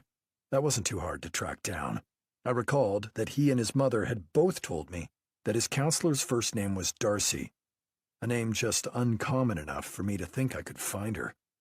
The clinic was on the third floor of a commercial building, just a tad on the run-down side, with cheap carpet and scuffed walls. Not high-end enough for law firms and architects to rent office space. I walked through the door marked Veterans Affairs, with the S faded off the nameplate. In the small waiting room, I found an empty reception desk with a note that said, "Be back in 20 minutes." I had no idea how long the receptionist had been gone, so I sat in one of the 5 mismatched chairs available. In front of me was a coffee table with magazines I barely recognized. The best I could find was a Sports Illustrated that was about 4 years old. I wondered how many coaches the New York Jets had gone through in that time span. One of the 4 doors leading to the reception opened, and a young man dressed in a t-shirt and ratty jeans stepped out, followed by a pretty woman in her early 30s with short brown hair. I caught a break when the young man said, "Thanks, Darcy. I'll see you next week." As the man headed out the door, I stood up. Darcy turned to me and said, "Can I help you?" I wasn't sure how long the receptionist would be gone, so I waited. "She's been gone about 2.5 years. We haven't gotten funding for a new one. I wrote that note myself about 6 months after she left. Pretty good, right?" I already liked her. I pulled out my badge and introduced myself. Darcy cocked her head and said, "And you want to talk to me? I haven't run afoul of the law since I was a graduate student at Boston University." I smiled and said, "Couldn't get into City College, huh?" That made her laugh and put her at ease. "I was hoping I might talk to you about one of your clients." "I'm afraid I can't discuss any of my clients with the police. I need their permission, and there would be some paperwork with the VA. "I understand all of that, and I'm not trying to pressure you. I'm just trying to assess the situation in my office. One of my coworkers told me he comes to see you, and I have some concerns about his psychological stability. I'm worried about him." I could tell by the look on her face, Darcy knew exactly who I was talking about. But she was a pro, so she didn't let anything slip verbally. "I can tell you that the majority of my caseload isn't any threat to anyone. They're just trying to adjust to life back here after being deployed. Our focus here is assimilation. We're trying to keep veterans from withdrawing. That's why so many vets end up homeless. This is one way to try and stop that. All I do is let them talk. I would think you were perfectly safe working with anyone under my care." I liked her even more. Darcy was trying to help me without betraying any confidences or breaking any rules. "Do you prescribe medications?" "No, but I'm supervised by a psychiatrist. She can write prescriptions as needed." Would some of those prescriptions be for serious sleeping pills? I'm not giving anything away by saying most of my clients have issues sleeping through the night. The most common symptom of PTSD, Darcy said. As far as the drugs go, I'm a counselor, not an MD. I have a general idea of what each drug does, but I'm certainly no expert. The door to my right opened, and a tall woman in her 50s with a giant ball of bleached blonde hair stopped in the doorway and stared at me like my fly was down. Darcy jumped in quickly. Dr. Hendricks, this NYPD detective was just asking about the symptoms and treatment of PTSD. Can you give him any insight? The doctor looked annoyed. Clearly, Darcy was used to dealing with her on a regular basis. She seemed to have developed techniques of distraction, much like coaxing a reluctant cat into a carrier. Dr. Hendricks snapped. Which drug? We prescribe a huge array depending on what the client needs. Darcy spit out a long 6-syllable pharmaceutical name. I knew immediately she was surreptitiously telling me which drug Trilling had been prescribed. She was able to do it without violating any trust or confidence. The doctor frowned and said, "That's a very strong sedative. It's also one we prescribe regularly." I said, "Can you give me an idea of the side effects?" "It does have a tendency to make the user hazy in the morning, for the first 20 to 30 minutes. It's also not uncommon for the user to perform activities while under the influence of the drug." "What sort of activities?" "Usually activities related to their everyday lives. They cook, they clean their apartment. I had a carpenter once who built an entire pigeon coop on the top of his apartment building over the course of the month and never realized it." I asked, "These can be complex activities that the user of the prescription does during the day?" "That's what I just said."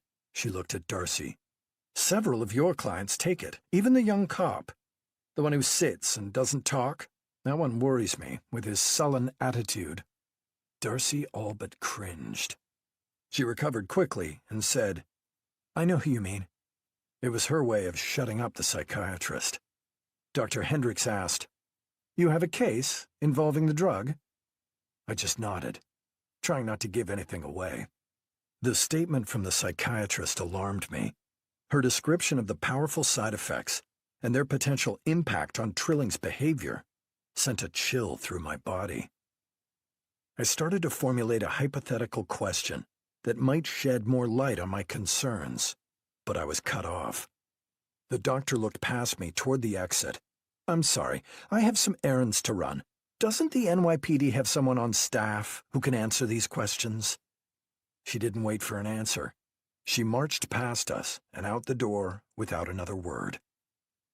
Darcy just looked at me. She handed me her business card. I looked down and saw her last name was Farnan. I said, "Thank you, Miss Farnan. You've been a big help, and I won't tell anyone I was here." "I'll keep it quiet, too, for now. Can you keep me in the loop if there's anything specific that's worrying you? Of course, I have no idea who exactly you're talking about." She had a friendly, mischievous smile. "I promise, and I hope it's nothing, but I have to be thorough." Chapter 55. I knew my next stop was going to be tricky. I had a love-hate relationship with the Federal Bureau of Investigation. I'd worked with them closely in the past, but always with my good friend Emily Parker. I hadn't had much contact with the FBI since her murder in Washington, D.C., a short time ago. I managed to score a 15-minute appointment with Robert Lincoln, the ASAC, or Assistant Special Agent in Charge. Usually the ASACs were the ones who actually ran the FBI offices in big cities. The Special Agent in Charge was more likely to meet with the other law enforcement agencies and the media when required. Lincoln and I had butted heads on several different cases over the years. He was exactly what most cops disliked about the FBI: pompous, secretive, and patronizing. The trifecta of pissing off people trying to do their jobs. But I'd learned that Lincoln was personally overseeing the fugitive task force Rob Trilling had been previously assigned to, while the squad supervisor was out on extended medical leave. so it gave me an excuse to come find out some information. My escort was a young man named Jason, who led me through the maze of hallways at the New York office of the FBI to a solid door with the nameplate Robert Lincoln on it. Jason knocked on the door softly and opened it carefully. I saw Lincoln sitting behind his enormous oak desk. He didn't even bother to look up. He mumbled, "Thanks, Jason. You can have a seat, detective." I still wasn't sure how I wanted to handle this. I didn't want to get Rob Trilling in trouble. Not if he wasn't doing anything wrong. I thought I'd figured out a way to talk to the ASAC and still accomplish that goal. Finally, Lincoln looked up at me. He was in his late 40s or early 50s and still looked fit. I knew there weren't that many high-ranking black agents with the FBI, so despite our differences, I realized he had to be somewhat on the ball. All he said was, "What can I do for you, detective?" "Thank you for letting Rob Trilling come back to the NYPD temporarily to help us on the sniper case. I thought I should give you a quick update, that we've tied the latest shooting to the other 3. We don't have any specific leads yet, but I wanted to let you know you can call me anytime if you have questions, or if you'd prefer, I'll come here to your office and brief you." "I'd prefer not to have a 24-year-old police officer on our fugitive task force. I took him as a favor to one of your assistant commissioners. As far as your case goes, I'm not surprised the NYPD hasn't come up with anything. This sniper seems a notch above the level of killers you typically deal with. I have some analysts looking at different information to decide if we're going to get involved or not." I knew Lincoln said that just to stir the shit. Contrary to public opinion, the FBI couldn't just step in on any case. It would cause too many problems with a major department like the NYPD. I let it slide. I said, "I was told that the supervisor of the fugitive squad has been out for several months with some sort of medical issue. They said you oversaw the group." Lincoln nodded. "Yeah, the supervisory special agent has serious back problems. He might go out on a medical. Is there something specific you want to know?" "Just doing an evaluation on Trilling. Did he do a good job for you?" "Surprisingly, yes. I don't usually expect much from local law enforcement, but he seemed to be sharp and determined, even if he's awfully young." "Anything negative?" "You understand, supervising a single squad is a sideline for me. I have the entire division to look after. I didn't see or hear about anything that Trilling screwed up, if that's what you're asking. Now, if you'll excuse me, I have actual work to do. Not that I would expect someone from the NYPD to understand that." Robert Lincoln would never know how much it took for me not to respond to a snotty comment like that. Chapter 56. Yesterday, Rob Trilling had found the sniper's perch 1 block south of the building where Gus Cuerva had been shot. Trilling had talked to the crime scene tech who'd taken the most photographs. The photos were detailed and showed the wound just above Cuerva's right temple. Trilling admired the shot from a professional perspective. After looking at the photos, Trilling determined where the body had been found, then stood in that spot and looked down the street in each direction. That's when he knew exactly where the shot had come from. A nice recessed doorway to a small office building was perfect. Trilling got crime scene techs to photograph it. He didn't ask for any DNA swabs of the area. Trilling liked working alone and consulting with the crime scene people as needed. He didn't feel like he was just tagging along behind someone, as he usually did with Michael Bennett. Not that that was a bad place to be. He appreciated how the seasoned detective had gone out of his way to explain how investigations worked and how everything came down to details.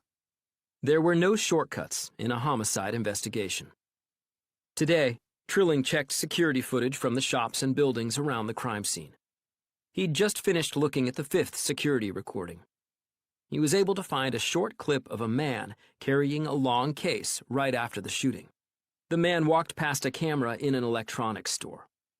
The image wasn't clear enough to identify the man, but Trilling could see that he was around 6 feet with short, dark hair.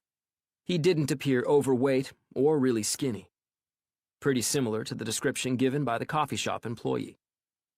Trilling wanted to prove to Michael Bennett that he could conduct a professional investigation even if he wasn't sorry that the victim was dead. Gus Cuerva and his buddies had run roughshod over parts of the Bronx. The media focused on Cuerva's PR moves, especially the money he'd shelled out for community centers. The irony was, he had taken the money from the community before he'd put it back into the community. Not one major media outlet seemed to ever question how he'd made his money. Just thinking about the situation made Trilling angry. As he was going over his assignment notes, Trilling got a text. He looked down at it immediately. He was surprised to see it was from Michael Bennett's daughter, Juliana, asking if he had time to call her. Trilling sighed and made the call right then. Juliana's cheerful voice immediately made him perk up. She wanted to go to lunch. When he said he didn't have time, she settled for ice cream. She gave him a place on the Upper West Side that was on his route back to the office. As Trilling walked down the block toward the ice cream shop about 20 minutes later, he wondered why he was doing it. No question, Juliana was a beautiful, intelligent girl, but the hassles this could cause to his already strained relationship with Michael Bennett outweighed the benefits. Just as he considered turning around and texting Juliana that he couldn't make it, she spotted him and waved from a table in front of the shop. She wore a simple jacket over jeans and a colorful blouse. Her brown hair bounced on her shoulders as she waved. He couldn't have turned around now even if he wanted to. Trilling ordered 2 chocolate sundaes. As they sat in the cool autumn air, Juliana peppered him with questions about his personal life. She sort of sounded like his mother. No, he wasn't dating anyone. Yes, he was eating enough.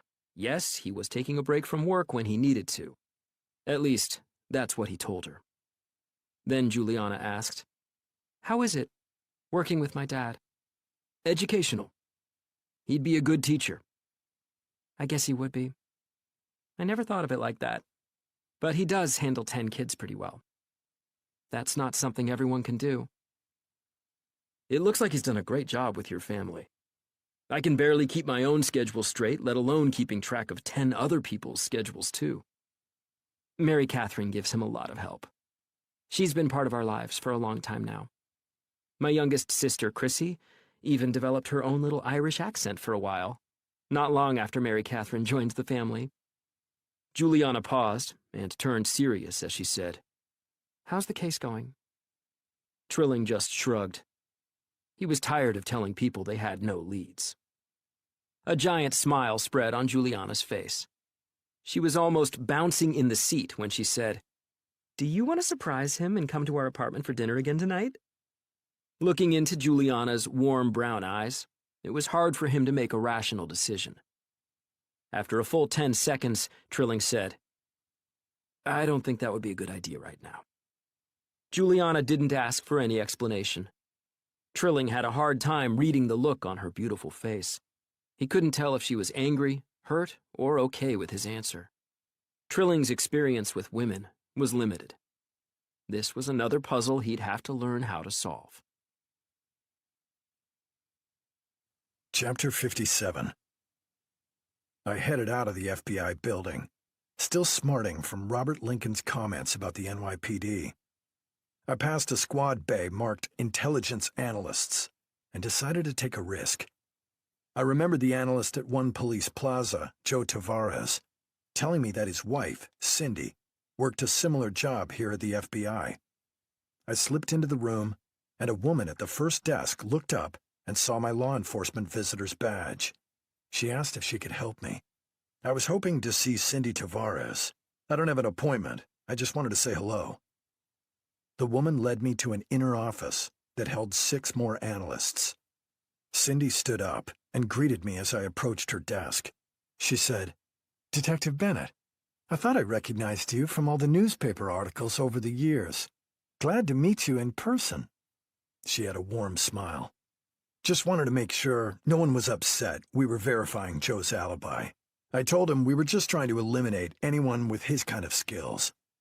Cindy seemed okay with my explanation and invited me to sit for a minute.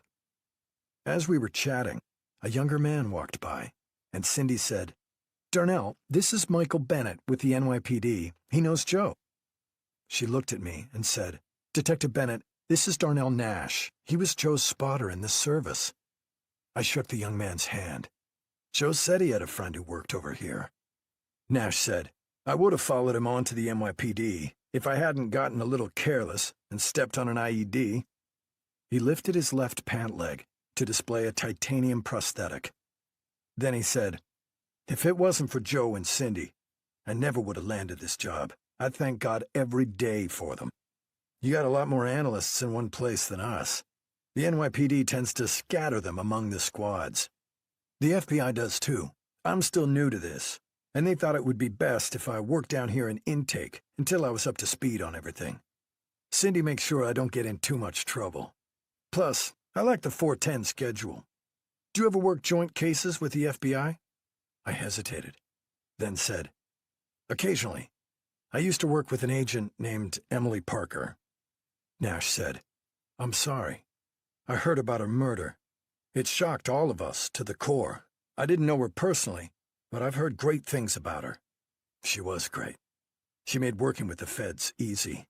Sometimes it feels like a lot of your agents didn't get that memo." Nash handed me his business card. "I'd like to work with other agencies, especially the NYPD. I met one of your guys working on a task force, Rob something. Trilling. He's working with me for the time being. We vets tend to stick together. I hope he's doing well." I just nodded. Cindy Tavares excused herself. When she was gone, Nash asked me in a quiet voice, "Working anything interesting right now?" "That depends on how you define interesting. I met a man with a pet rat named Nigel. That was interesting. I meant case-wise." I shook my head. I never think of people being murdered as interesting. Just a job that needs to be done. A job I needed to get back to right now. Chapter 58. The next morning, at 9 o'clock, I was surprised when Rob Trilling still hadn't come through the office door. I had a lot I wanted to discuss with him. Some of it was professional, some was personal. All of it was starting to eat at me badly. I couldn't be around anyone else. I pretended to be going over reports at my desk, so I didn't have to hear any of Walter Jackson's corny puns. Even if they usually made me smile, on rare occasions, I don't want to smile. I want to be grumpy. I think that's in the Bill of Rights for fathers, certainly for fathers of more than 3 children. Trilling rolled into the office about 9:30, carrying a stuffed equipment bag and an armful of notebooks. He dropped it all at the desk he'd been using next to mine. He didn't wait for the question. Trilling said, "Sorry I'm late. The FBI's rotating cars, and I had to return my Ford." "Did they give you a replacement?" They said I get a new one when I come back to the task force. I only had about 5 minutes to clean out the car. I don't like to turn in equipment that's not spotless. That was definitely a military attitude. I wasn't sure I'd ever seen it as a police attitude. Sometimes, it felt like the goal of some detectives was to see how much garbage they could leave in a car they had to turn in. Trilling looked at me and asked, "Something wrong?" I looked in every direction, to make sure no one had wandered into the squad bay. It was empty, aside from us. Trilling took the chair next to my desk. I said, "Were you going to tell me about your date with Juliana?" It wasn't really a date. It was ice cream in the afternoon. And it was over before 4 o'clock. There was really nothing to it. I swear to God. There wasn't a lot to argue about in that reply. I dropped the subject, and instead asked, "Did you come up with anything interesting yesterday?" Trilling said, Here's a still taken from security video of a potential suspect. I think this is the same guy the coffee shop worker saw after Gus Cuerva was shot. He laid a 4x6-inch photo on my desk. I picked the photo up and studied the grainy image. It wasn't something we could use in court to identify an individual, but at least it gave us a general description. What immediately struck me was that the man with the case looked like Trilling. I felt a ball of ice in my stomach. Trilling stared at me with his usual silent intensity. He said, Tell me what you're thinking. I admitted that this could be you. Same height, Same hair, same build. Maybe I should hang out with Juliana more often so she can provide me with an alibi. I looked up at Trilling's face. I couldn't tell if he was joking or not. I knew that I wasn't in a joking mood at the moment. Chapter 59. Rob Trilling and I managed to work together during the morning. We searched through NYPD records and reports having to do with shootings over the last 12 years. The time period was dictated by how long the reports had been computerized. For anything older, we'd have to look at paper files. We were hoping to find a similarity to an earlier shooting, anything that might help the case. My mind wasn't completely on the task at hand. I kept finding myself glancing up at Trilling, working at the desk next to mine. It seemed crazy to even think about an active police officer being a vigilante serial killer. He didn't act like a vigilante. He seemed to be working hard on the case. The fact that he'd so willingly handed me that photo of a potential suspect made me hesitate. If I'd committed a crime and there was a photo of me walking away from it, I don't think I'd show it around the squad. The flip side was that he might have realized I would probably see it at some point anyway. Bringing it to my attention himself looked less suspicious. This sort of circular reasoning tied my stomach into a knot. Why couldn't life be simpler? The fact that my daughter had a crush on this young man only made things more confusing. I thought back to the day I went to Trilling's apartment, the day he'd explained to me about visiting the VA and the appointments he kept having to leave work for.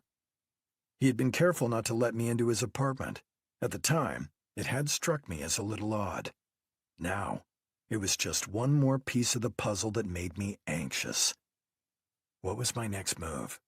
Go to Harry Grissom and explain my concerns? Wait till there's another killing? There were no good answers. Harry would be required to relieve Trilling of duty. If no more evidence came in, there was nothing else we could do on the case, and Trilling would be left in limbo, his career shattered. Even if he came back to duty, no one would trust him. My phone rang. It was a switchboard number, so I couldn't see who was calling. I answered curtly. Bennett. Hello, Detective. Robert Lincoln here. As if I needed to hear his name once I heard his baritone voice. What can I do for you? You might want to come over to the office. One of our agents was cleaning out the car your man Trilling turned in today. And why should I care? The agent found an empty .308 bullet casing. Could that be the same caliber your sniper keeps using? I was shocked into silence. That never happens. Then I blurted out, where did they find it? Stuck in a gap in the carpet in the trunk? Maybe it's just the casing from when he was at the range. That's for you to decide. I was just giving you a courtesy call, in case you wanted to place the casing into evidence and have forensics performed on it.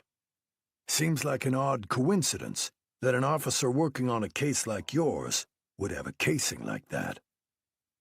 I'll leave right now and be at your office in the next 30 minutes. Lincoln chuckled. Somehow I thought that's what you'd say. Chapter 60. My trip to the FBI proved to be anticlimactic. Maybe I was reading more into ASAC Robert Lincoln's comments. He was busy and couldn't see me. At least that's what the flunky he said to meet me said. The agent just handed me a .308 rifle casing in a clear plastic bag. He told me there'd be a report on where it was found and recovered coming to me in the next few days. I still wasn't ready to just run Rob Trilling into the ground. I called a sergeant on the NYPD Emergency Service Unit. His name was Jeff Mabus. I'd met him at training over the years. He was also one of our defensive tactics instructors. He had a reputation for brutal honesty. Exactly what I needed right now. He agreed to meet me in the back lot of one police plaza. My request for the location had as much to do with my tight schedule as my hoping to avoid the command staff so I didn't have to update them on the sniper case. What would I say? The young officer you sent to help me might be the sniper? I doubted that would go over well with anyone. Mabus was about my age, and dressed in 5'11" cargo pants and a tight NYPD t-shirt. I guess if I looked like him, that's all I'd ever wear too, even in cool weather like this. He wore a ball cap over his bald head. A scar from some fight years ago ran across his neck and chin. We greeted each other, and Mavis said, "I slipped out of a training class. Figured if a guy like you from Homicide needs to talk to me, it's more important than learning how to fall properly when someone shoves you." He looked around the parking lot, then at me, and said, "What can I do for you?" "The first thing is that you tell me this conversation is private and unofficial." Mavis took a moment, then said, "Hard to say okay to that without knowing what you need." That was the veteran, intelligent answer. I said, "It's about Rob Trilling." Mavis was quick to say, "He's not on ESU right now. Last I heard he was over at the FBI on some task force." I paused, then looked at the lean ESU sergeant and said, "It's about Rob Trilling, but it needs to be off the record." Reluctantly, Mavis said, "Okay, I won't say a word to anyone. I like Trilling. Is he in trouble?" Truthfully, I'm not sure. He was a good ESU member. At first, I was annoyed they waived some of the rules to get him on the team so quickly after he signed on with the PD. But he turned out to be a good team member and a pretty good sniper. Never complained, worked hard, paid attention in training. His military background was a real positive. Now I was more hesitant. This had seemed like a better idea when I left the FBI office. Finally, I asked, "Do you know the last time Trilling shot a rifle? Specifically, a .308? "I can check, but I can tell you for a fact, he hasn't been on an NYPD rifle range since early summer. I don't think there's any way he would have fired a rifle since then. I'll double-check our training records and confirm with you." "When can you confirm it?" "God damn. This isn't some minor policy violation, is it?" "I'd rather not say yet." "I respect that. Like I said, he's a good kid. He gave up a lot for the country. Cut him some slack if you can." "I hope I can." Chapter 61. I drove back to the Manhattan North Homicide office slowly, just trying to give myself a few minutes of quiet to digest everything I'd learned today. My first thought was that it could all be explained, a crazy coincidence.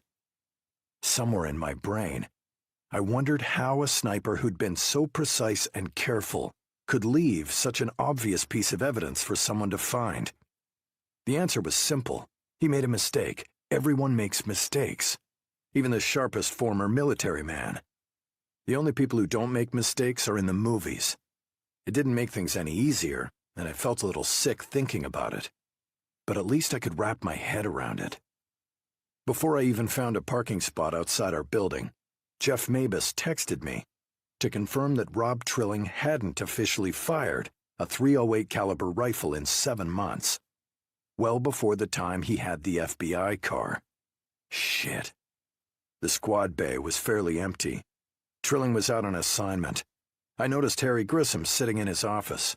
I walked in without fanfare, sat on the hard wooden chair he kept in front of his desk, and laid my entire concern out to him. Everything, including the comments Trilling made about Gus Cuerva, his absence on the night of Cuerva's murder, my research on the drugs the VA had prescribed him, and, finally, the empty casing the FBI had found in his vehicle. I even told him about verifying Trilling's training records to see when he last shot a .308 rifle. Harry bit his lower lip, something he only did when things had slipped from bad to horrible. He sucked in a deep breath and said, "You were right to come to me with this." "Harry, I've looked at this a half a dozen ways. Tell me I missed something obvious.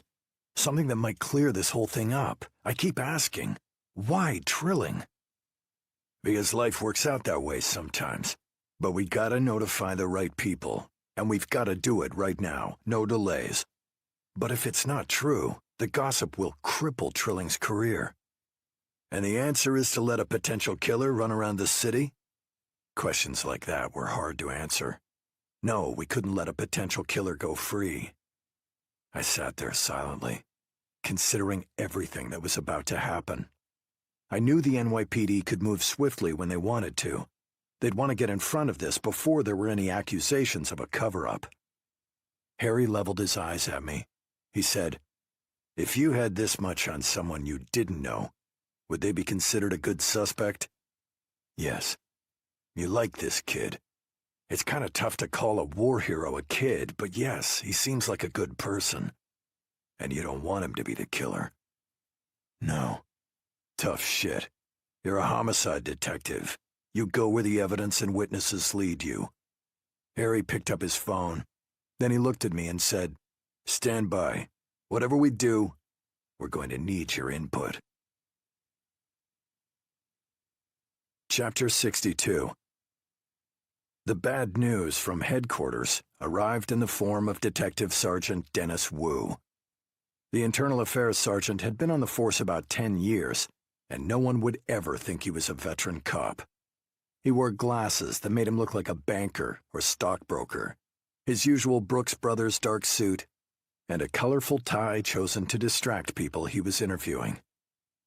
He strolled over to my desk, smiling. "Hey, Bennett, how's it going? I mean, besides your gigantic fuck-up." He let out a laugh and then mumbled, "Classic." I let him go into Harry's office, confident my lieutenant wouldn't put up with much bullshit. After 2 minutes alone with the IA sergeant, Harry called me into his office. When I stepped through the door, Dennis Wu said, "Let's see if I can fix this mess with a good interview." Harry said, "We don't know if it's a mess yet. We're still trying to figure things out, Sergeant." I smiled. The way Harry had emphasized Sergeant was a chance to remind the IA investigator how the rank structure worked. Dennis said, "From what I've seen, it looks like he's good for it." He glanced around Harry's office, then out to the squad bay. "I thought off-site offices would be nicer than this." I said, "I thought an IA sergeant would be more professional. Maybe if you'd spent more than a few months in patrol, you'd have a better understanding of how things work." Dennis Wu took off his glasses and nodded. "Is that a shot at me? For being moved from patrol to translate a Mandarin wire for the FBI? Clever. So what? I only did a month in the bag. I did 5 years at the FBI. A few years in general investigations, and I've been in IA for 3 years. I think I have a pretty good handle on how things work around here." "What about having concern for a fellow cop?" "I do worry about cops, and the very few bad cops we have give us all a bad name. So why don't we cut the shit and start to focus on the case?" He was right, so I nodded in agreement. Wu said, "Did you put the 308 casing from the FBI into evidence?" "I did, and it is going to the lab for every possible test the Ballistics Information Network can do on it." "Nibin?" "Yes, we've entered the casing into the National ATF database. It'll only be useful if a casing from the same gun was used in another crime. Most shootings with rifles are AK rip-offs, or 223s. The local drug dealer doesn't have a 308 lying around." "And no one ever collected an empty casing from any of the scenes we could use for comparison?" "There were none." Wu looked annoyed, like someone had dropped the ball. "And this is not a caliber Officer Trilling has fired in the normal course of his job for at least 7 months, is that correct?" I nodded. Then I started to say, "He's a good—" Wu held up his hand to cut me off. "I don't deal in good or bad. Can Officer Trilling shoot a rifle well?" "Yes." "Are you judging that from the range scores on his training sheets?" "No, he showed me at a range in West Point." I told him the story. Wu said, "You went on a tourist trip to West Point during work hours? Why would you waste time like that during a serial killer investigation?" "I wanted to see what went into setting up a long-distance shot.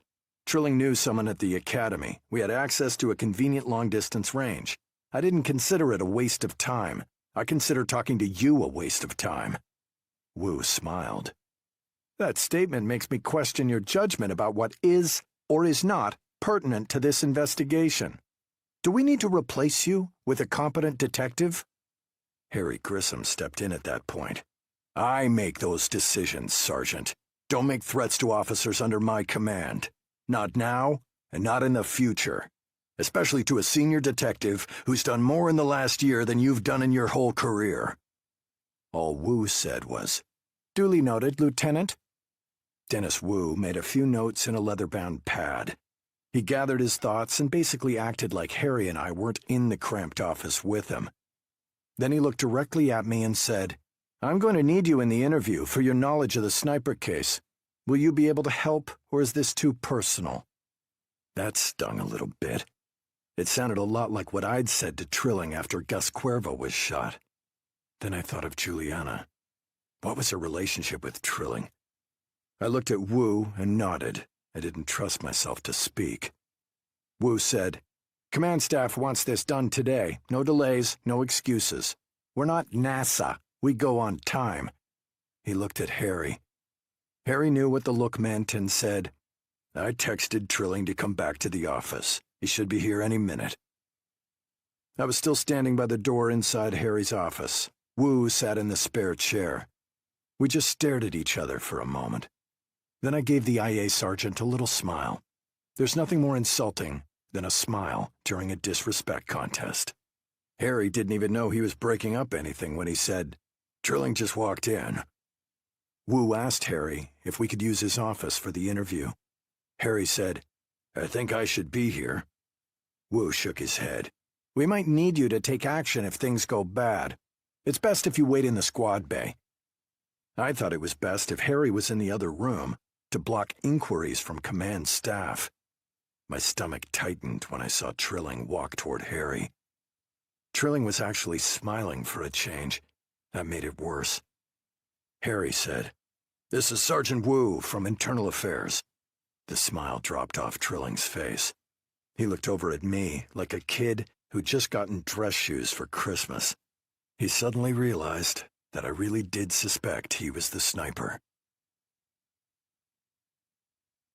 Chapter 63. I watched Rob Trilling's every movement. It was the first time I'd seen him unnerved in any way. Who wouldn't be? Even a relative newcomer like Trilling had heard of Dennis Wu. He realized this was serious and didn't know what to do. I'd be in the same boat. The Internal Affairs sergeant was polite and offered Trilling a hard wooden chair in front of the desk. Wu grabbed a plastic chair from just outside Harry's office and sat across from Trilling. That left me with the chair behind the desk. It was Wu's way of telling me I was only there to provide information, not to participate in the interview.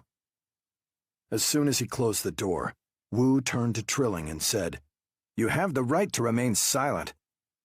Trilling stiffened in the chair and blurted out, Am I under arrest? Wu didn't change his polite demeanor. He said, "No, you are not. I just like to be thorough and careful." I knew that was bullshit. It was an old IA tactic, to read Miranda rights at the beginning of an interview, even if no one was in custody. It tended to scare people and knock them off balance. When Wu was done reading the Miranda rights, Trilling said, What's this about? Trilling looked at me, but Wu answered, "What do you think it's about?" Trilling didn't say a word. I was used to the new partner's silence, but I wondered how Wu would react. He waited it out a lot longer than I thought he would. Finally, Wu said, "The sniper investigation. I'd say you have some explaining to do." Trilling turned to face me. He still didn't say a word. His expression said it all. After another stretch of silence, Dennis Wu said, "Officer Trilling, do you have an alibi for the night Gus Cuervo was shot, or any of the shootings?" Wu only waited through a little silence before he added, "Just so we can be sure you're not the—" He paused for a moment. "What's the media call him? The long shot killer?" Trilling finally spoke. Why don't you ask my partner? I told him where I was. Wu looked down at his notes and said, "Yes, you said you were home asleep. A single guy, alone in his apartment. That's a tough one to verify." I saw a definite change in Trilling's demeanor. He was no longer uneasy, he was angry. He had a slight twitch in his left eye, and a vein in his left temple pulsed. I leaned forward slightly in my chair to get my feet under me, in case things turned crazy. Trilling glared at Dennis Wu. My anxiety level started to rise. I knew Trilling was remarkably quick and well-trained. I let my hands drop to the arms of the chair, ready to jump. Wu must have realized the changes as well. He shifted his tone completely. He took a friendlier approach and assured Trilling again he was not under arrest. Wu said, "I'm just trying to give you a chance to tell your side of the story. It's a good time to do it. No media, no crowds, just us." Trilling spoke through gritted teeth. I already told you my side. I was home asleep. So you expect us to believe that a dedicated guy like you, who's done nothing but serve his country and community, wasn't bothered by all the praise a guy like Gus Cuervo was getting from the media? Trilling sat stone-faced. Dennis said, "Praise of a guy like that doesn't help the mission, does it? The mission is to serve and protect. What better way to protect than by eliminating a predator?"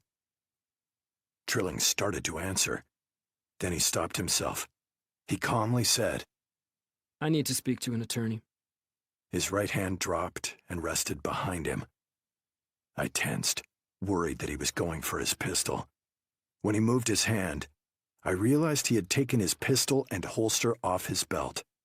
He stood up and tossed it onto Harry's desk.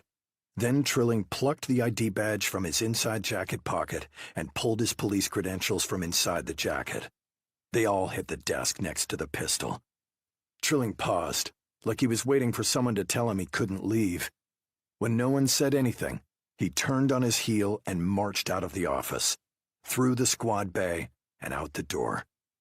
Dennis Wu looked at me and said, "I think that's all we need. He's good for the shootings." I stared at the sergeant. Wu ignored me and continued. "As of this moment, Officer Trilling is suspended. He's an official suspect in the sniper case, and you're going to make the charges stick." "You can't be serious. All he did was ask for his attorney." "He asked for an attorney because he had no more weak excuses. What are you upset about? You did a great job." Wu saw I wasn't happy with the situation. He said, "I had orders to convey to you that the brass wants this cleared up immediately. Command staff said you were the right guy to do the investigation quickly and efficiently. You can tell the brass that it's going to take a little while to clear this up. I've got a lot of background to do. No one wants to charge the wrong person with this crime." Dennis Wu smiled. "You put together the homicide case, and I'll take care of the internal affairs aspects. But make no mistake, I'm going to tell command staff we have our man. And I'm going to conduct an unbiased homicide investigation." The internal affairs sergeant said, "That's good. Use that line with the media after you arrest that redneck prick." Chapter 64. I wasted no time after Dennis Wu's interview of Rob Trilling. I didn't sit at my desk and pout. I didn't try to convince myself that Trilling was guilty or innocent. I looked at what I knew so far and what I needed to find out. There was a mountain of information I had to decipher, and I needed to do it right away. The NYPD might be telling me to keep it quiet, but I knew how things worked. Eventually, someone was going to make a comment that got into the media. That meant I only had a limited amount of time. I used a contact at the FBI to gain access to any reports Rob Trilling wrote while he was working on the task force. I didn't go through the ASAC Robert Lincoln. I may have hinted to my contact that Lincoln had approved it, but I didn't have the energy or the time to put up with that condescending jerk right now. I explained it had to do with a performance evaluation. So I was sequestered in a room on the first floor of the New York field office with a stack of reports on the table in front of me. If I wanted copies made of any reports, the FBI was going to make a log of what I copied. They even had someone sit in the room with me while I went through the reports. They didn't seem to trust anyone. Trilling had been busy during his brief time at the FBI. He was out looking for fugitives every day, even on the weekend a couple of times. And it looked like he usually got who he was looking for. I saw the name Lou Pershing and remembered that he was an associate of the asshole William Hackford we'd arrested at the Bronx warehouse. The guy hadn't yet weaseled out of federal custody yet, mainly because of the amount of heroin found in the warehouse. Like Trilling had said, It was almost as if no one cared about the human trafficking violations, though Hackford had been charged with that as well. I was looking through a surveillance report from a couple of months ago on a house in Queens. The resident at the house was the mother of a fugitive the FBI had been looking for. I saw the address and felt an icy shot through my system. I quickly pulled out my phone and brought up a map program. The house he'd been surveilling was only 2 blocks away from the house of the sniper's first victim, Marie Ballard. It could be a coincidence, but it made me uneasy. Now, I raced through report after report, focusing mainly on the addresses. Trilling had been in Staten Island and Midtown Manhattan. Neither of the surveillances was that close to the shootings, but they did show Trilling had been in the area. I took a deep breath and tried to figure this out.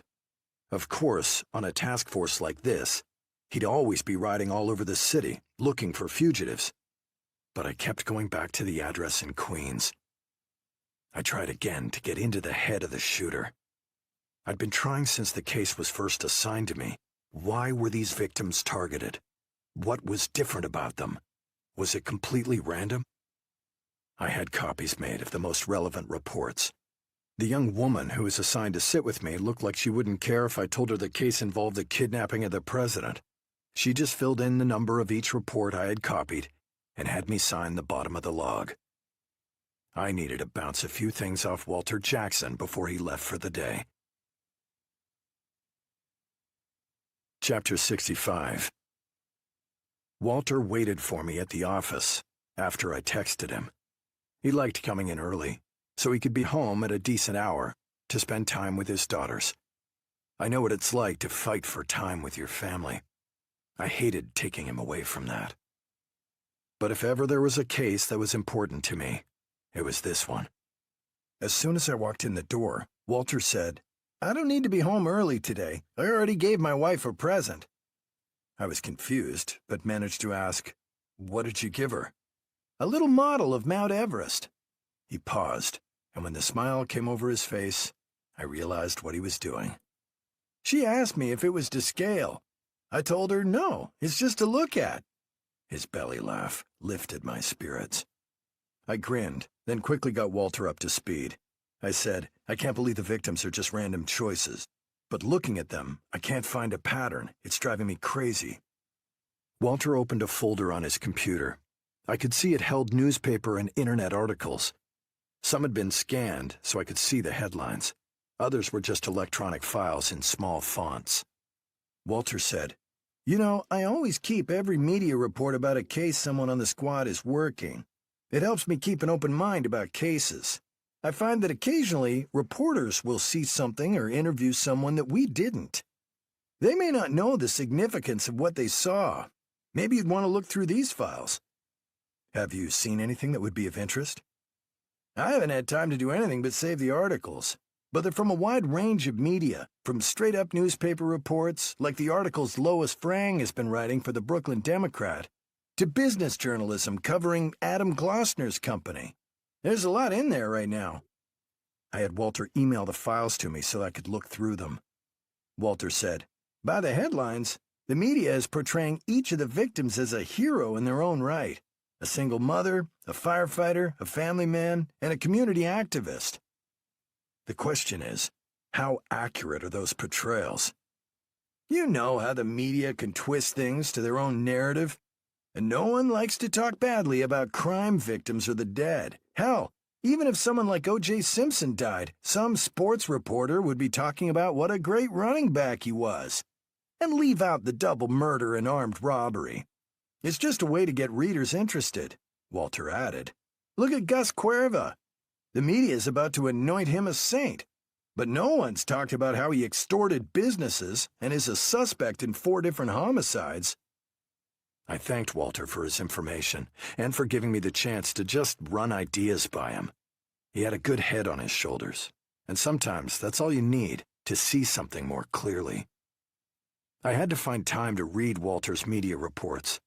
That meant I'd have to steal some time away from my family, just like most cops. Chapter 66. I got home late and scrounged a few leftovers. The kids had already dispersed to do homework and other projects. Trent and Ricky tried to make it look like they were studying, but I knew they were on their phones playing a game together. I didn't have the time or energy to comment. Mary Catherine knew I had a lot to do and gave me some space. I was looking down at my iPad, which was usually reserved for watching movies or following New York sports teams. Tonight, I was using it to read the files Walter Jackson had emailed me. I saw what he meant about no one wanting to say anything negative about the dead. Each of the victims was painted in the best possible light. The first victim, Marie Ballard, had worked at the Housing Authority for over 20 years. She also had raised 2 children by herself.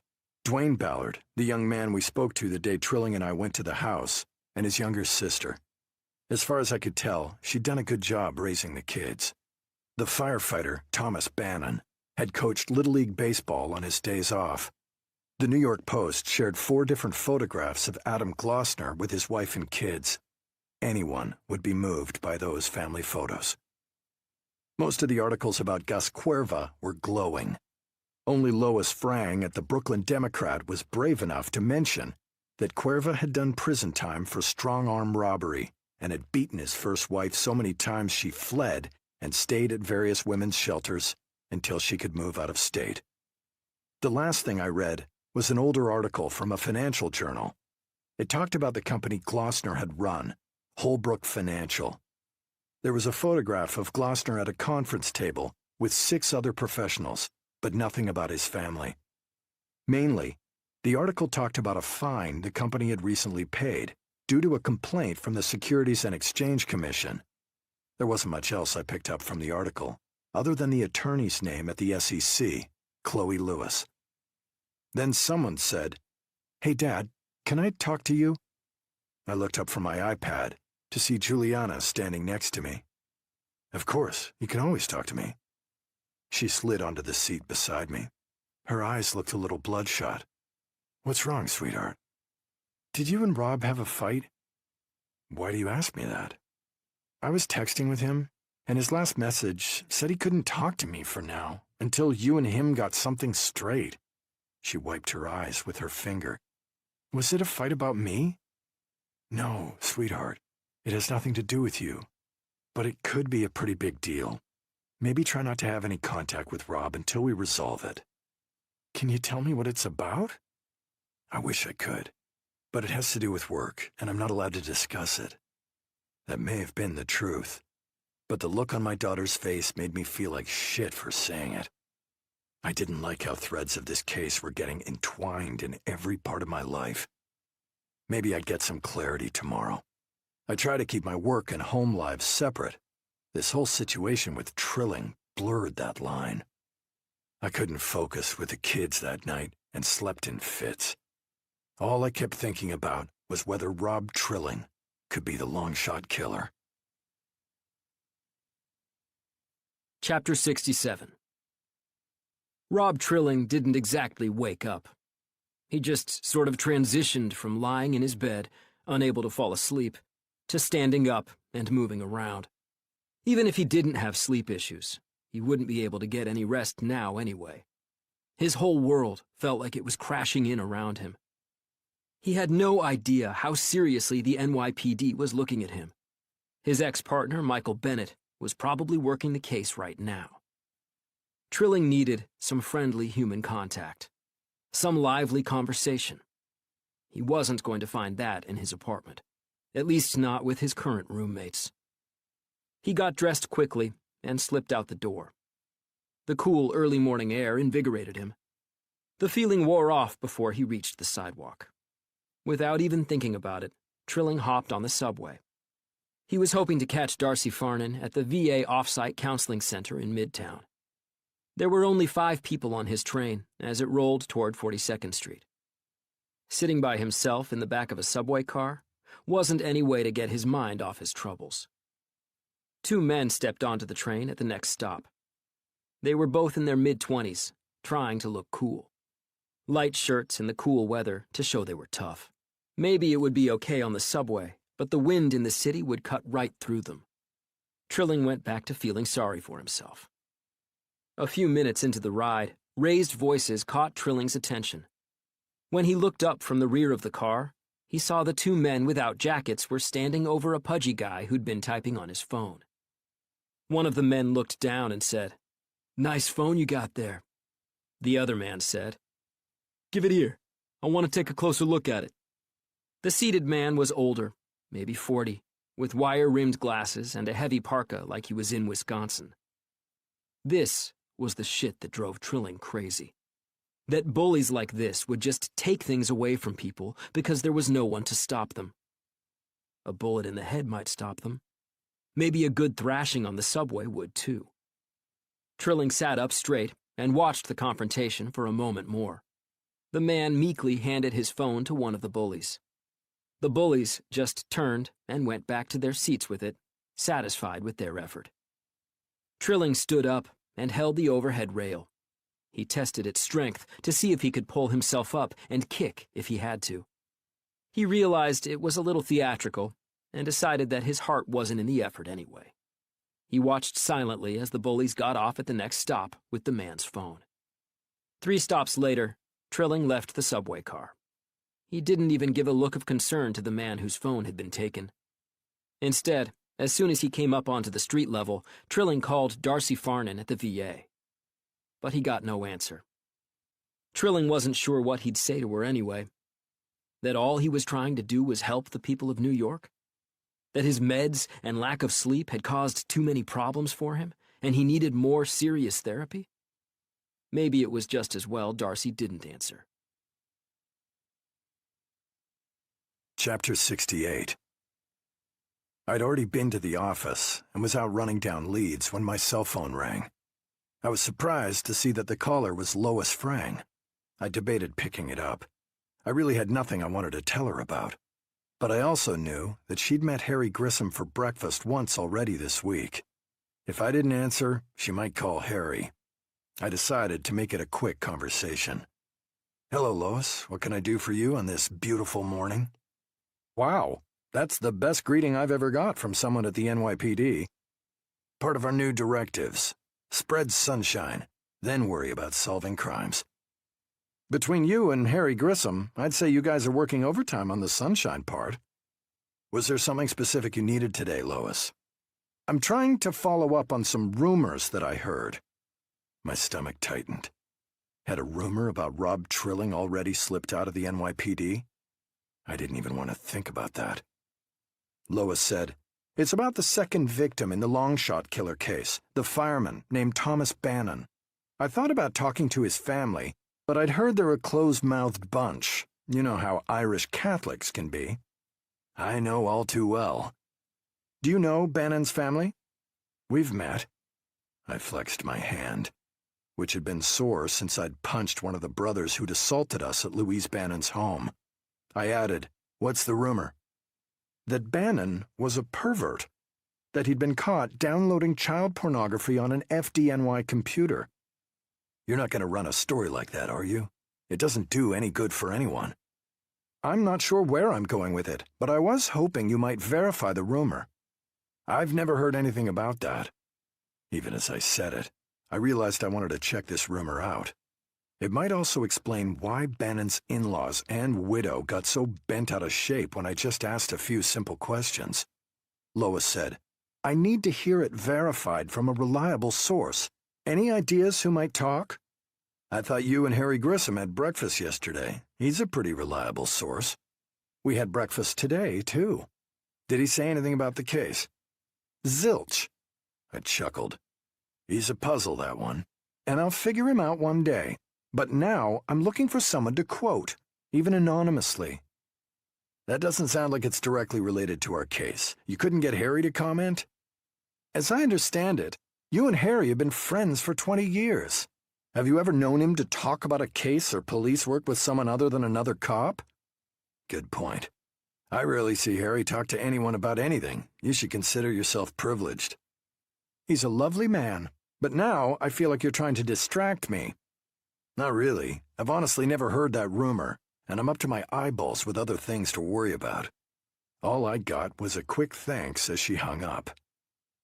If Thomas Bannon did download child pornography on a city computer, why was there no mention in any NYPD report? Just one more thing to add to my list. Chapter 69. I had never visited the offices of the Securities and Exchange Commission. There's not a huge call for it when working homicides. The first thing I noticed was that the SEC was not among the agencies in the Jacob K. Javits Federal Building, just east of Broadway, but in the American Express Tower, just west of the 9/11 Memorial. This luxurious skyscraper was a far cry from the near-slum conditions of the VA off-site office. The lobby bustled with well-dressed professionals who might take clients to lunch in the array of restaurants on the second floor, or show off the unobstructed western views of the Hudson. Not bad for a government office. I took the elevator up to the 4th floor and easily found the SEC offices. I marveled at the art reproductions on the walls and realized this was one of the few government agencies that actually brought in money. The fines the SEC levied on hedge funds and banks who'd skirted the law were legendary.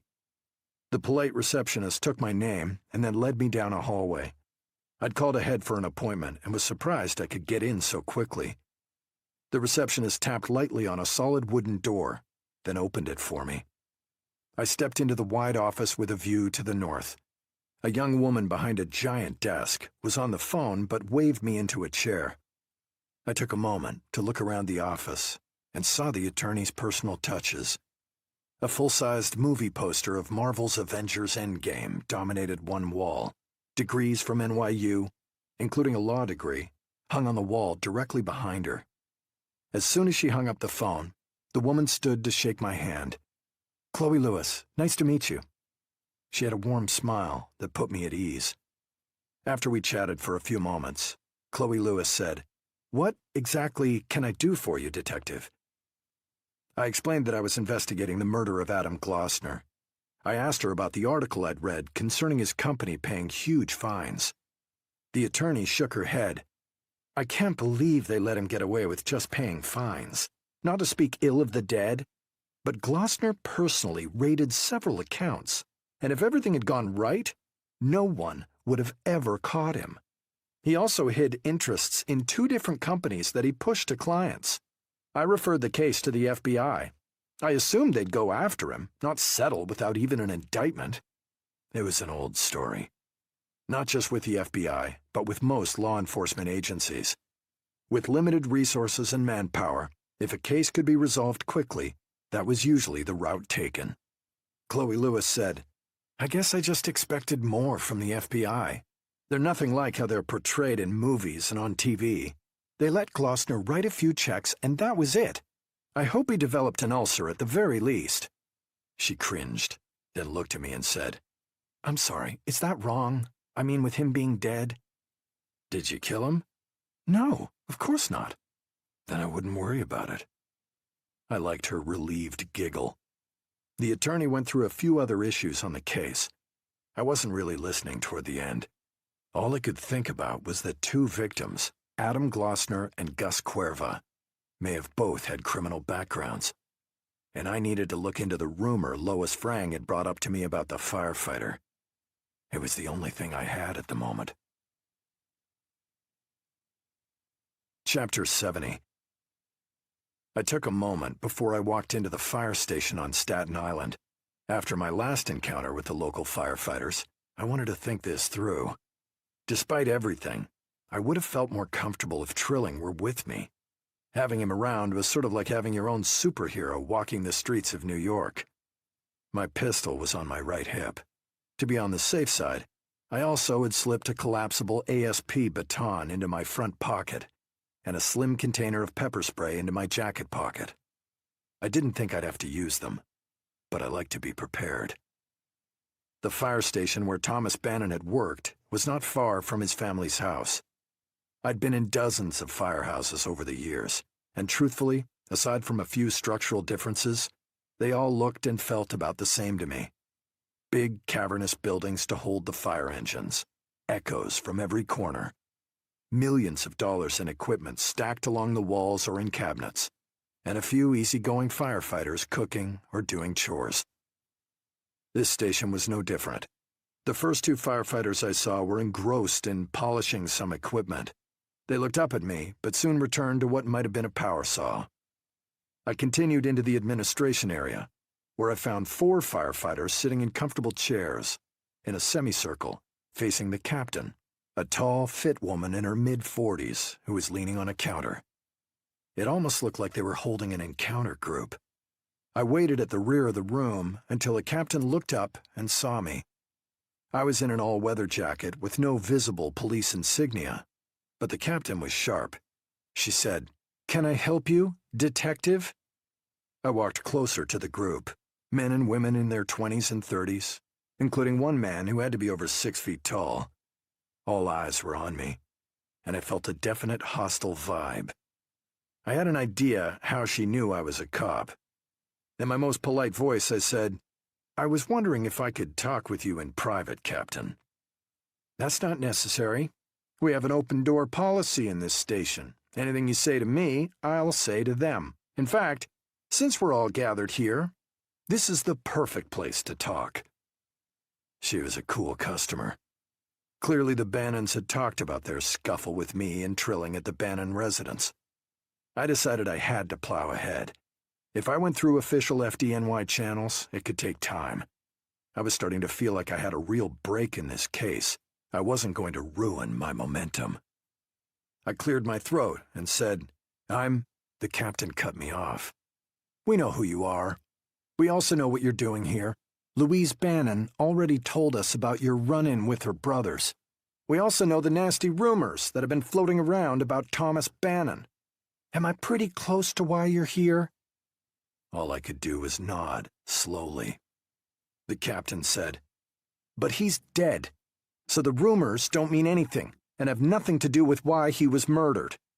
What none of us can understand is why you're trying to smear the reputation of a true hero instead of trying to find the shitbird coward who shot him." That comment was greeted with a round of nods and approval from the other firefighters. The captain looked at the giant man I had noticed as soon as I stepped in the room. She said, "Russ, why don't you show the detective out? And I'm telling you right now, you don't have to take any shit from him at all." When the man stood up, I realized I had underestimated his height. He was more like 6'8" and probably weighed 300 pounds, the vast majority of it muscle. All the other firefighters seemed satisfied with the way this situation was being handled. It made sense. If this guy knocked the crap out of me and I filed a complaint, no one else would be in trouble. If I caused a scene here, not only would I have to deal with multiple firefighters after it was all over, but also they could get their story straight and make it look like I was lying. I went willingly with Russ. He didn't grab me by the arm or shove me. He just pointed me through a side door, blocking my path back to the open engine bay where I had entered. As soon as I stepped outside, I realized exactly what Russ had planned for me. There was a little grassy area between the fire station and a furniture store. No one would notice the empty patch unless they walked around the building. That could be bad news for me. I turned and faced Russ. All I could say was, "You're big." "I know." He showed a little satisfaction with that statement. I said, "I don't want any trouble." "No one ever does." I said, "You know the old saying, the bigger they are, the harder they fall?" "Yep, just more fake news." "I think it'd be better if you just sat down and avoided the fall altogether. Less chance of injury that way." Russ said, "I'm going to enjoy knocking out a few of your teeth. Why would I sit down?" "So you don't run into a wall or twist your ankle tripping over something when you can't see?" The giant man said, "What the hell are you talking about?" That's when I casually pulled my left hand out of my jacket pocket. The can of pepper spray was easily concealed in my palm. I sprayed Russ in the face and stepped back. I'd expected a shout of agony, but the low register and volume were surprising. I watched the giant firefighter stumble around in the grass. I stepped forward, holding his arm as I kicked his feet out from under him. I said, "Easy does it, big fella. as I eased him to the ground and left him whining and holding his eyes. I made sure he was safe in the grass. Just sit here for a while and the stinging will go away. He managed to speak through the sniffles. Really? How long till it stops? An hour, maybe less. Russ moaned as a long string of snot flooded from his nose. I'll admit I had to keep from smiling as I hustled around the building to my car. Chapter 71. After my encounter session with the giant firefighter on Staten Island, I raced directly to one police plaza. Essentially, the firefighters had confirmed the rumors. There's no way they would have reacted like that if there wasn't some fire behind the smoke. Their crude attempt at scaring me off only pushed me to find out exactly what the hell was going on. Once inside headquarters, I didn't make my usual rounds to say hello to my friends and check in with old partners. Instead, I went directly to a specific analyst who had helped me on cases a dozen times before. His name was Neil Plackey, and he had one of those minds that could remember and interpret seemingly insignificant details. All good analysts had that same trait, but Neil had a University of Pennsylvania education to augment it, a fact that he worked into virtually every conversation. As soon as I stepped into the main analytic room, several heads turned to look at the door. Once they established that I wasn't anyone of note, everyone went back to work. Everyone except Neil. He stood up from his desk at the front of the room and waved me over. We shook hands and caught up. But I'll admit I gave him the abbreviated version. Basically, everyone's fine. Then I laid out parts of the case I was working on. Mainly, the rumor FDNY firefighter Thomas Bannon had downloaded child pornography on a city computer. I could tell by Neil's silence that there was meat to this rumor. After a quiet moment, I gave Neil a hard look and said, I can't tell you how important this is. Not only to a homicide investigation, but for the NYPD as well. Neil let out a long sigh. He said, Come on, Mike. Don't do this to me. I have very explicit instructions not to talk about this. I already know Bannon was downloading child pornography. That fact was confirmed by other means. I just want to understand, if everyone knew about it, why wasn't there an investigation? Could it lead to someone taking the law into their own hands? It looked like a light went on in Neil's eyes. He now understood exactly what I was asking and why. He said, We never talked about this, right? I was never even here. That's not gonna fly, because every analyst in this room just saw you walk in and talk to me. But we're just catching up. Two old friends. I remember when I was at Penn, I had an ethics class. Thank God I slept through most of it. You don't have to give me evidence, just tell me what happened so I understand.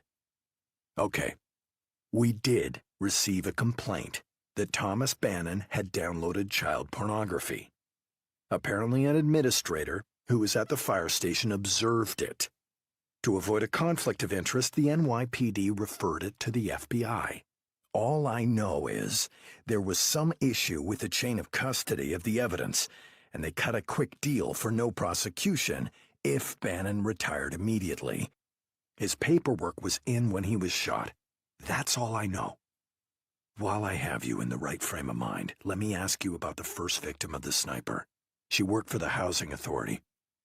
Before I could say anything else, Neil asked, Marie Ballard? I stared at my friend. Just by coming up with the answer without knowing the exact question told me everything I needed to know. I said, Were there allegations against her?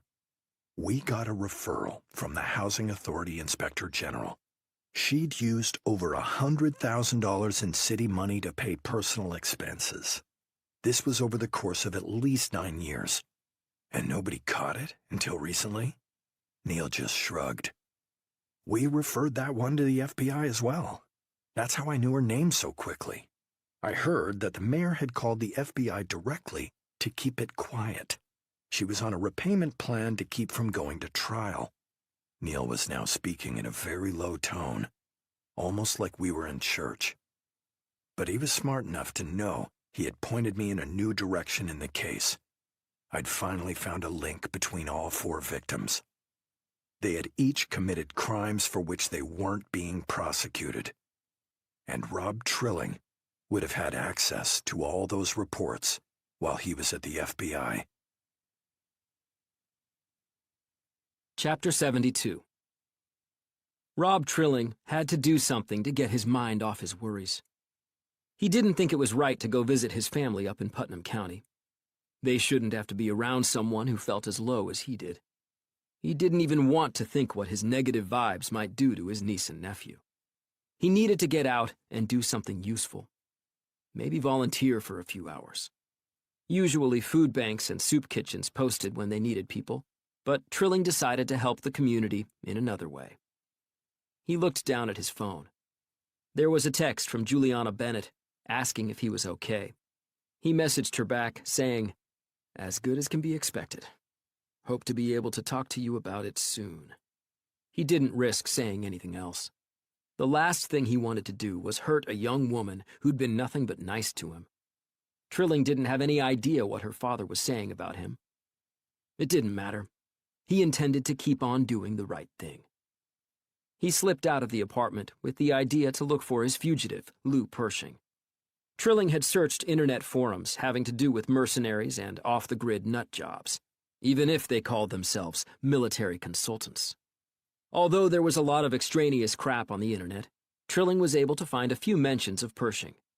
A few new mentions of Marisol Alba had popped up too, a woman with a phone number that had been linked to Pershing when Trilling was still at the FBI. Intel had said she could be his current girlfriend, and she lived in a rented brownstone apartment in Brooklyn. Maybe Pershing would be there too. Trilling rode the F train into Brooklyn and got out at Carroll Street, then walked south toward the area called Red Hook.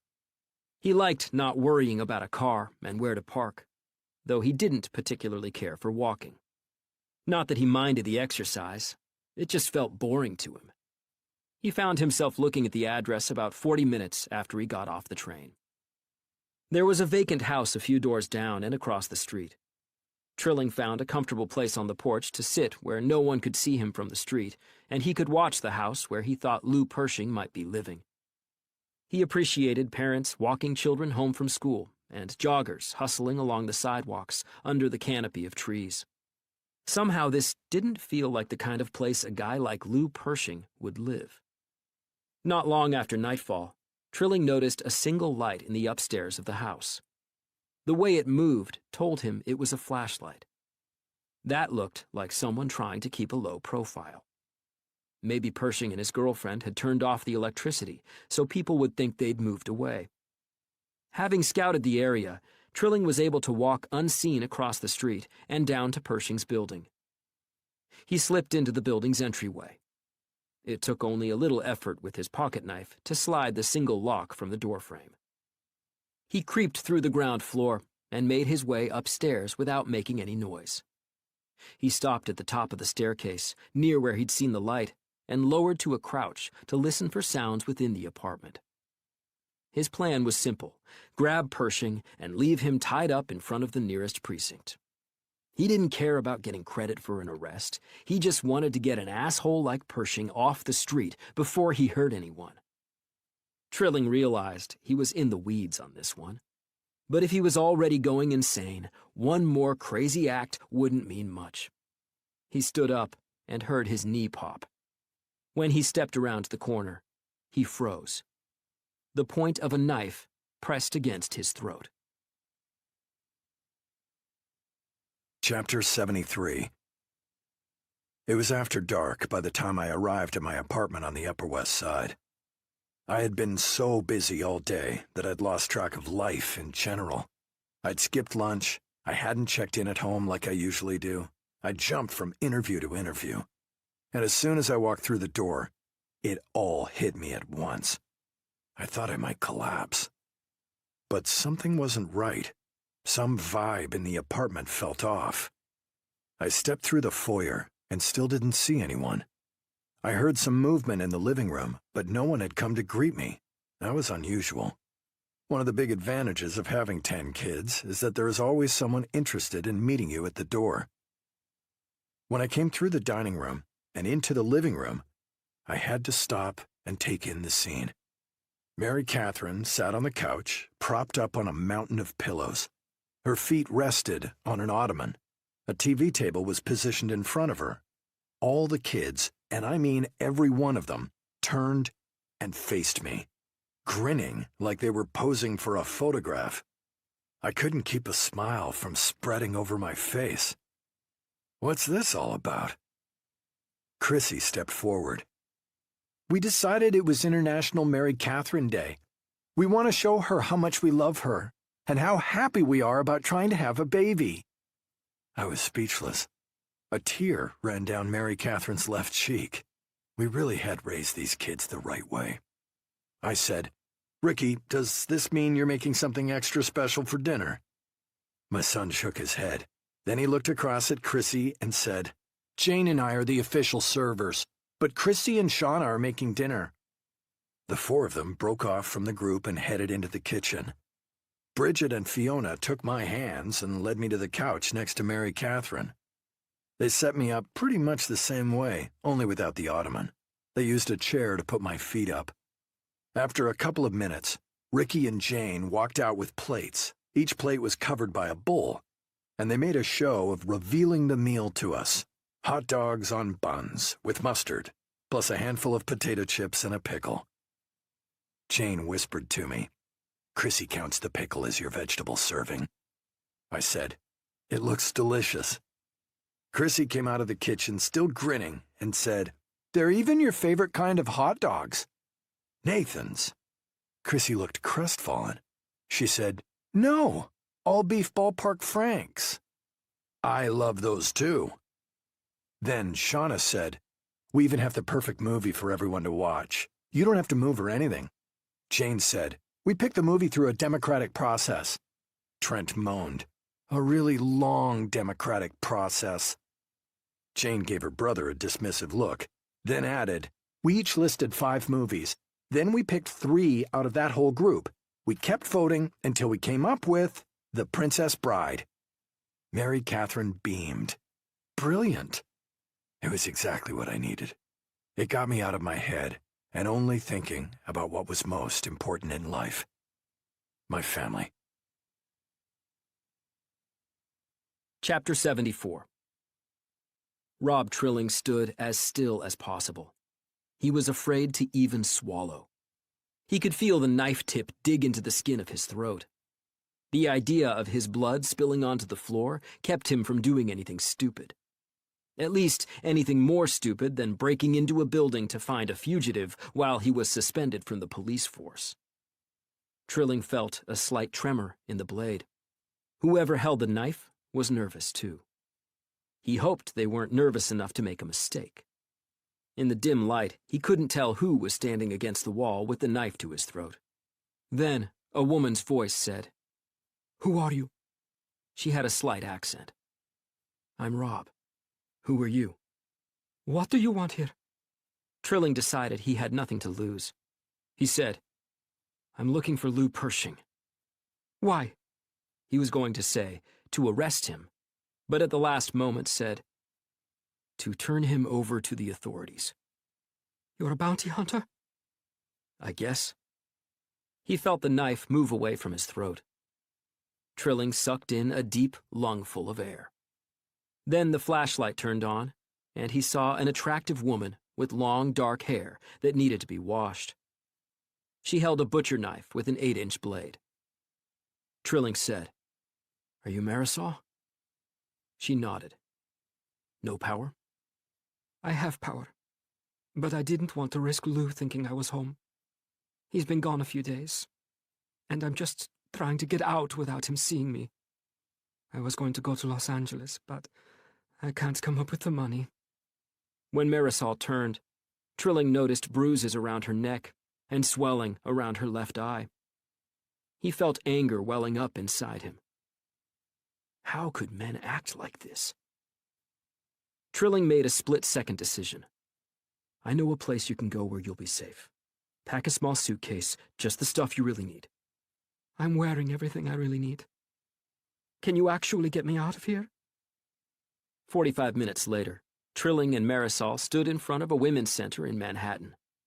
Trilling had learned about the center while on patrol his first week with the NYPD. He stayed with Marisol while she answered a few simple questions from the woman who ran the facility. As he stood up to leave, Marisol gave him a hug.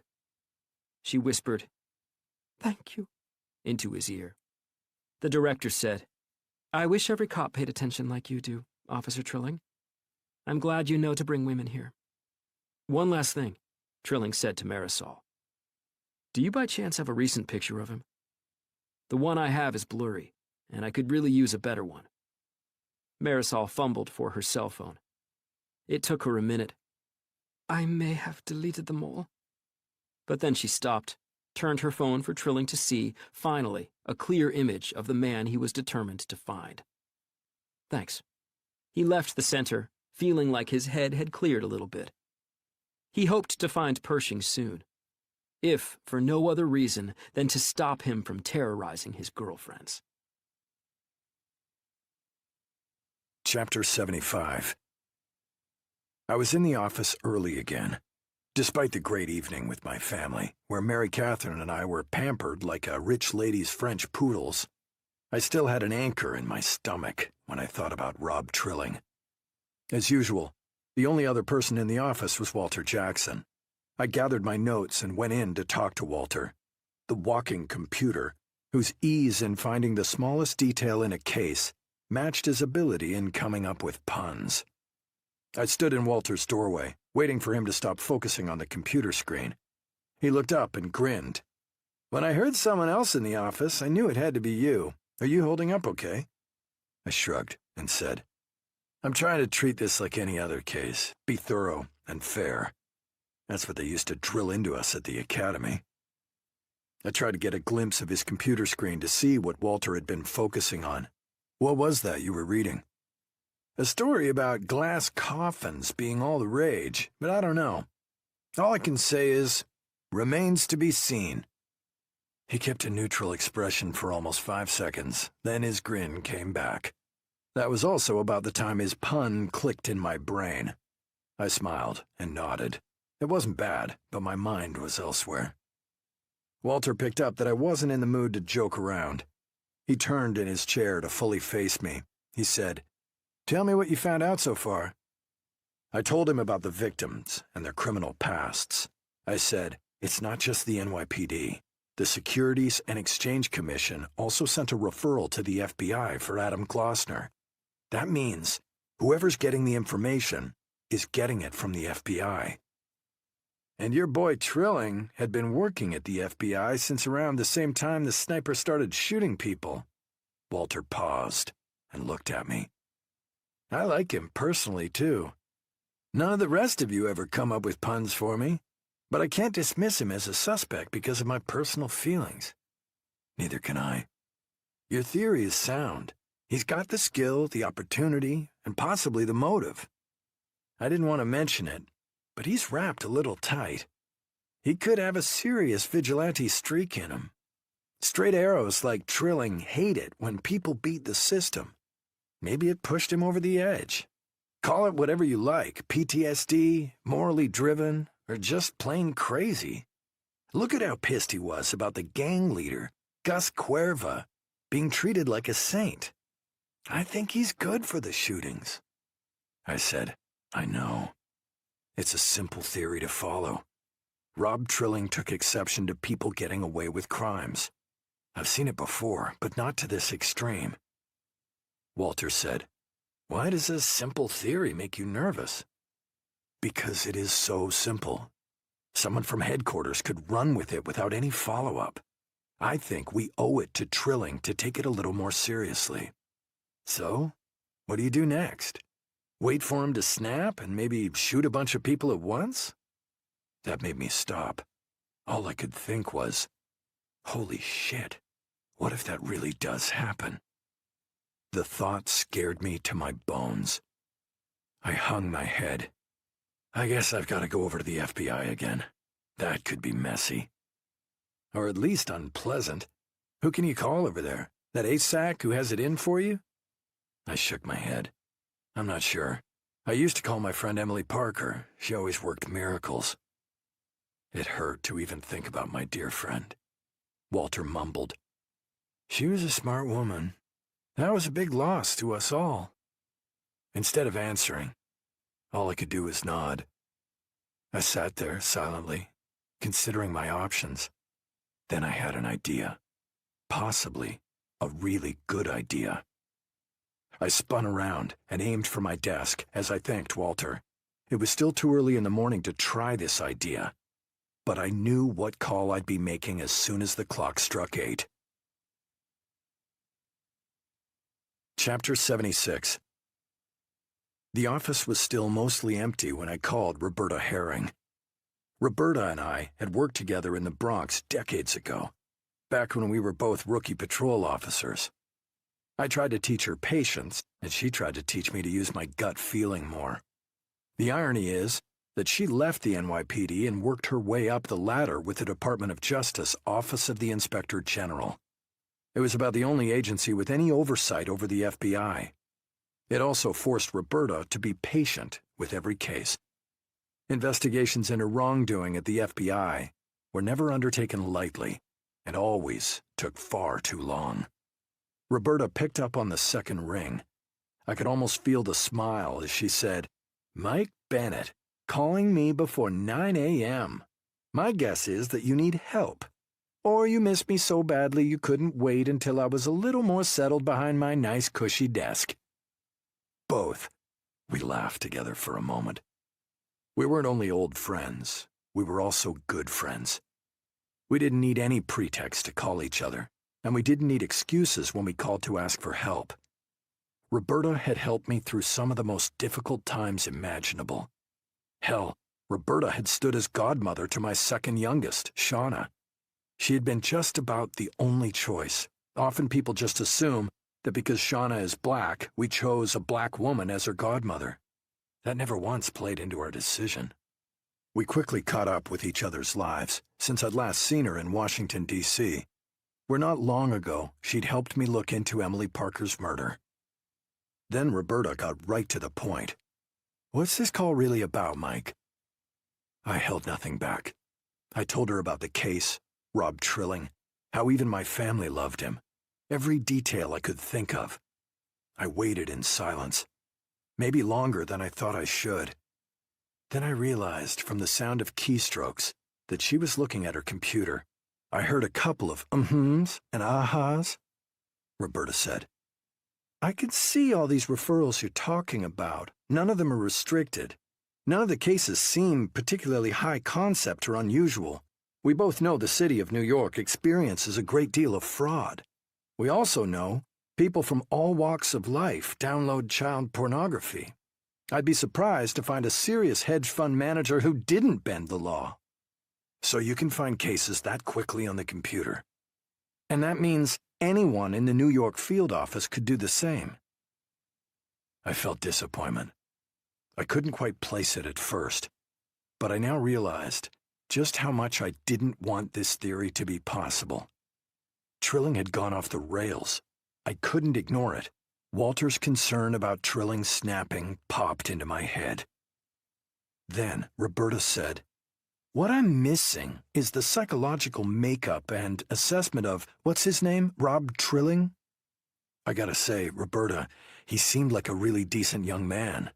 I'm afraid Juliana has a little bit of a crush on him. On the flip side, I could see him having a self-righteous streak. He thinks things should be done a certain way. He believes in a mission for the police department. I can imagine him taking things too far. I just don't want it to be true. You say he's an Army vet? Yeah. Sniper? No, a Ranger. From what I gather, a really good one. We can't eliminate this being a result of some form of PTSD. I've considered that. It doesn't change the fact that he needs to be stopped. Does he go into any kind of therapy or counseling? Yeah, I spoke to his VA counselor. She's not all that worried about him. Of course she isn't. That's our job. And it's a much tougher job when a suspect is likable. I thought about that, then said, I guess that's where my doubts spring from. Have you started writing the arrest affidavit? That was what always made cases real for me. When I had to put the facts in order and hand it to someone who knew nothing about the people involved. They could read the facts and see that a crime had been committed. I've got a few more things to tie up, but I intend to start working on it this afternoon. I'm still piecing together information on the last shooting. The neighborhood activist with a criminal background, Gus Cuerva. Aside from being a public figure with a dark past, I don't see where the FBI was investigating him. Roberta typed away for a moment, then said, "I see it." I started taking notes on another nail in Rob Trilling's coffin. Chapter 77. I waited on the phone while Roberta Herring checked and rechecked every file she could find connected to Gus Cuerva. Then, Roberta told me to hang on while she set down the phone. I could hear her on her office phone, calling someone to confirm what she'd found on the computer. I had to smile when I heard her tone. Whoever she was talking to must have asked why she was interested.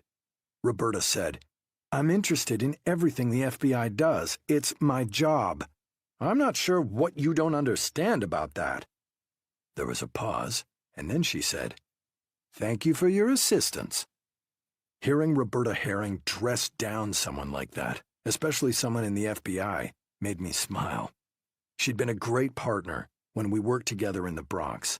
She couldn't stand to see hungry stray dogs, so she always kept dog food in the patrol car. She'd take the dogs back to the precinct and hold them in a back room until she could find someone to adopt them. It worked well until a lieutenant looking for something stumbled upon the makeshift kennel. He would have let things slide, except he'd stepped in a big puddle of dog urine. After that, Roberta kept the dogs she found at a Department of Water facility at the edge of our precinct. One way or another, she always gets what she wants.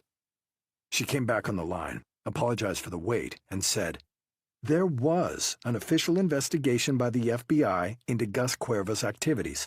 The New York office had a RICO investigation that included drug distribution, extortion, and murder. The case went on for almost a year until someone blabbed and 2 key witnesses were murdered. That incident, coupled with the high-profile charity work Cuerva had been doing, led the U.S. Attorney to decide not to proceed with the case, partly for public perception. Could Trilling have been able to see those reports? The case was restricted while it was active, but it was closed about 2 months ago. He would have been able to see the reports. The FBI is weird, because they protect the reports like gold, but, like in any other agency, everyone talks. Someone must have let something slip. Looks like your boy Trilling cleaned up their mess. Roberta, don't make it sound like he's doing a public service. You're telling me you don't get a little discouraged with the way the courts just spit people out? That's why every cop loved that old Charles Bronson movie series, Death Wish. Charles Bronson got to do what we dream about doing. Killing some of these thugs who prey on people. Except this isn't a movie. And Rob Trilling isn't Charles Bronson. I'm worried about him as much as anything else. Now I have a definitive link between the 4 victims. Each had been in the FBI system. Maybe that was enough to throw Trilling over the edge. Roberta said, "Keep me in the loop, and call me if you need any more help. I'm not sure the ASAC in New York, Robert Lincoln, would appreciate you poking around. I guarantee you, Lincoln wouldn't appreciate me doing anything." Chapter 78. Rob Trilling had spent the day leaning against a light pole in front of the little dive bar where Lou Pershing was supposed to hang out. The one fugitive he wanted to catch was still out of reach. Hell, Trilling wasn't technically allowed to even look for Pershing right now. But he couldn't concentrate on other things, knowing this asshole walked free. Technicalities wouldn't stop him from keeping the city safe. It's how he lived with himself. In reality, Trilling was doing everything he could not to think about his own problems. The alternative to looking for a dangerous fugitive was to lie around his apartment and feel sorry for himself. That wasn't in his nature. Trilling credited his grandfather with a lot of his attitude. Chet used to tell Trilling and his brother that no matter how low they felt physically, they could always still accomplish something. So on the few occasions when Trilling was sick and had to stay home from school, his grandfather would make up simple assignments to occupy his mind. Rob would read the entire newspaper, every story, then answer his grandfather's questions. It didn't sound like much, but Trilling knew it helped build his memory and reading skills. Every time he stopped thinking about Lou Pershing, even for a moment, a feeling of dread washed over him. Trilling felt like his career was already ruined. What would happen if they charged him with murder? A couple of times he'd even considered the possibility of fleeing. He had options. He could work overseas as a mercenary. Not his first choice. He could go back to Montana and get lost in the wilderness.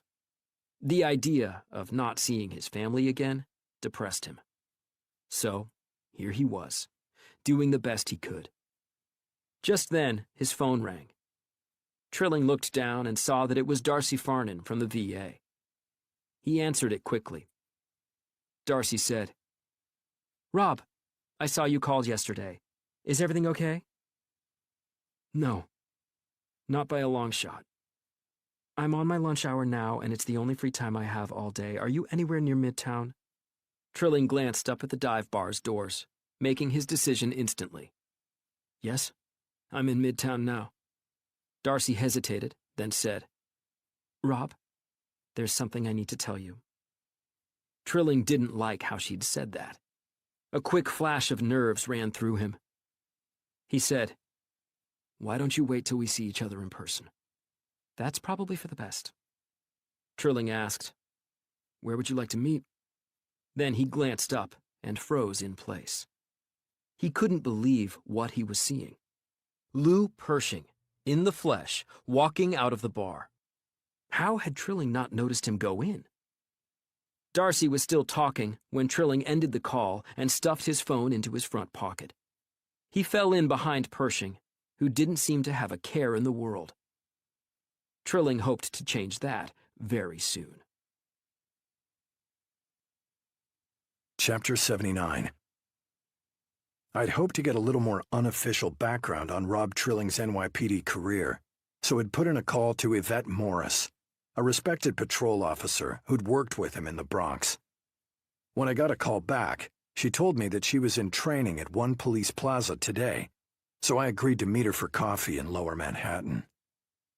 Yvette sat across from me at a tiny cafe off Church Street. She was in training clothes, which consisted of a t-shirt and 5'11" cargo pants, plus an oversized windbreaker which covered anything that showed she was an officer with the NYPD. She was about 30 years old, with a soft voice and demeanor, which were incongruent with her hard-edged look of a veteran cop, fit, tall, and with her hair cropped close to her head for practical purposes. She literally inspired confidence. After we chatted for a few minutes, Yvette said, "I can't imagine why Detective Michael Bennett wants to talk to me." I said, "This conversation has to be completely confidential. It's about Rob Trilling." I noticed her smile immediately falter. I said, "What's wrong?" "You're in homicide still, not IA, right?" "Yep. Trilling is temporarily assigned to my squad." "I'm not sure what you want, Detective. Rob is a hard worker." "I agree. Smart, compassionate to victims. He has real potential." I sensed some hesitation. I noticed how she looked around the cafe and leaned slightly closer to me. Yvette said, "He's quick to anger. I mean, he goes from 0 to 60 in an instant." "How so?" "He won't get in trouble for this, will he?" I said, "Believe me, any trouble Trilling gets in will be of his own doing." Yvette took a moment to gather her thoughts. Then she said, "Rob hates to see people beat the system. We arrested a guy for dealing meth twice in one day. The perp got cut loose without any bond the first time. You'd have thought the guy killed the president by Rob's reaction. After we arrested him the second time, Rob walked the perp through booking and then showed up in court on his own time to tell the prosecutor not to release him again. I nodded. That sounded like Rob Trilling. Yvette said, "Another time, at a domestic, I saw how Rob hated bullies. The wife and baby were crying, but there were no outward signs of violence. The wife didn't want to press any charges. The husband didn't seem to care one way or the other. Rob led him out of the apartment and downstairs. Supposedly, the guy tripped and fell the last flight. He never made a complaint, but it still worried me. And then, there was a concerning incident of a foot chase of a robber who stole a woman's purse at knife point, then shoved the woman into the street where a taxi nearly ran her over. Rob tackled him hard, too hard, broke the guy's jaw and hand in the fall. It made me nervous. I said, "Did you report these incidents to anyone? This is no comment on you. I'm just curious." I didn't have anything solid. No one complained. And he only seemed to react this way to the worst suspects or the ones not facing any punishment. Rob's quirky that way. I found myself nodding. I wasn't happy to hear anything she had to say. I was almost distraught. But it helped me make up my mind. For a moment, I pictured Trilling in prison. The irony wasn't lost on me. Chapter 80. Trilling followed Pershing east on foot. He thought about calling someone or stopping the fugitive right now, but he wanted to see who Pershing talked to. With Pershing's partner, William Hackford, being held on federal drug and human trafficking charges, there was no telling who Pershing was working with now. Trilling walked on for a few minutes, assessing his target. Pershing was a big man, over 6'2" with broad shoulders. Watching him made Trilling angry, unable to stop thinking about the marks on Marisol's neck or the glass eye Pershing's former girlfriend now had to use. Trilling had a vague memory of his father. It was really the only memory he had of the man. When Trilling was about 4, his father slapped his mother. Hard. Then stormed out. He'd seen his father twice since that incident, but the only thing that had stuck in his mind was the slap. He had no idea where his dad was now. He'd heard rumors. A cowboy in Idaho, shot by a jealous husband in North Dakota, in jail in a couple of different places. Trilling just assumed it was jail. Pershing took a corner into a maze of alleys. They were really more like walkways into different businesses. Then, Trilling lost him. The fugitive just seemed to vanish. Trilling looked in every direction. Nothing. Then he started jogging toward the river, which seemed the most likely path Pershing would have taken. Trilling had only taken a few steps when he saw a flash out of the corner of his eye. From around the side of the building, a garbage can lid glanced off his head. Trilling ducked and missed the full impact, but it still knocked him a little woozy. He stumbled back against the brick wall of a building. When he looked up, Lou Pershing was standing in front of him with a 3-foot piece of rebar in his hand. Pershing said, "Who are you?" "No one." Pershing let out a little laugh. "Don't sell yourself short, kid. I'm tough to find. I'd say you look a little like a cop. Or you will when you grow up." He looked up and down the alley. They could have been in the Arctic for all the people they saw right now. "Why are you following me?" Trilling said. "You're a smart guy. You should be able to figure it out." Pershing slapped the rusty piece of rebar into his left hand. "I'm going to break both of your arms and both of your legs. Teach a cocky bastard like you a lesson."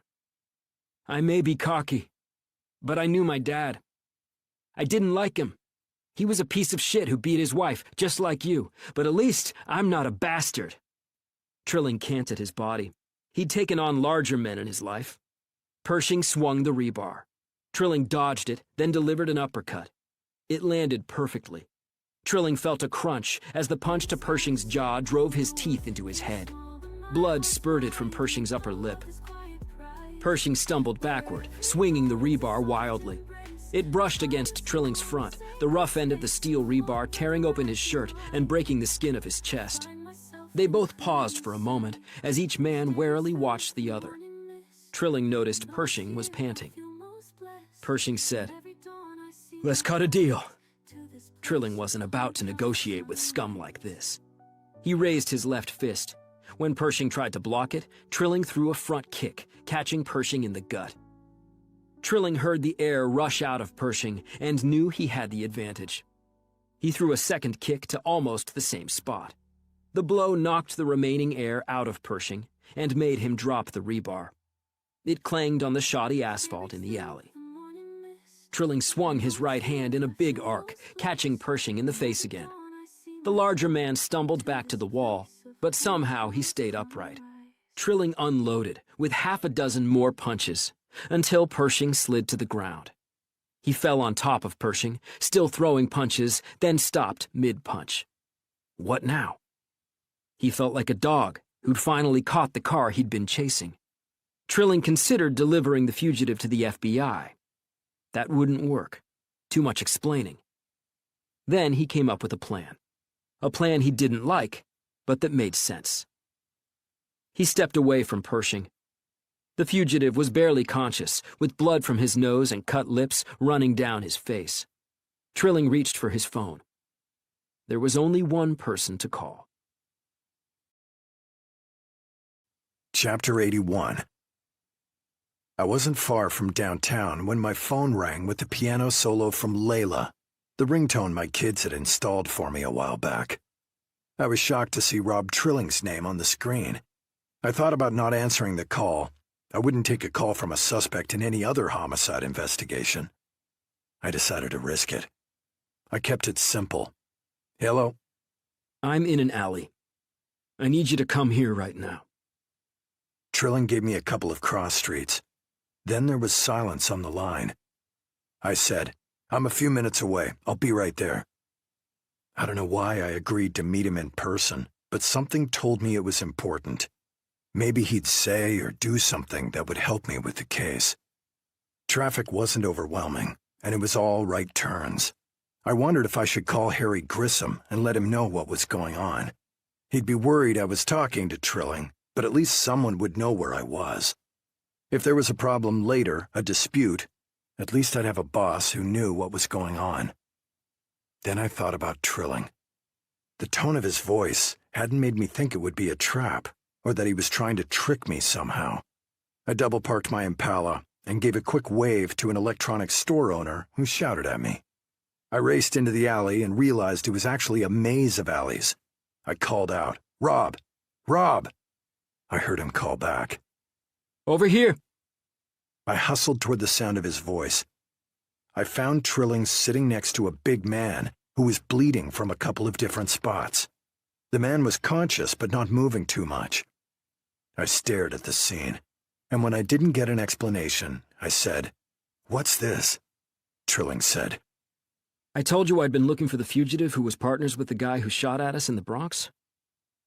"The guy who had the Pakistani women to help process heroin." Trilling gave me a little smile. "I guess you're not so old that your memory is going completely." He looked over at the man on the ground.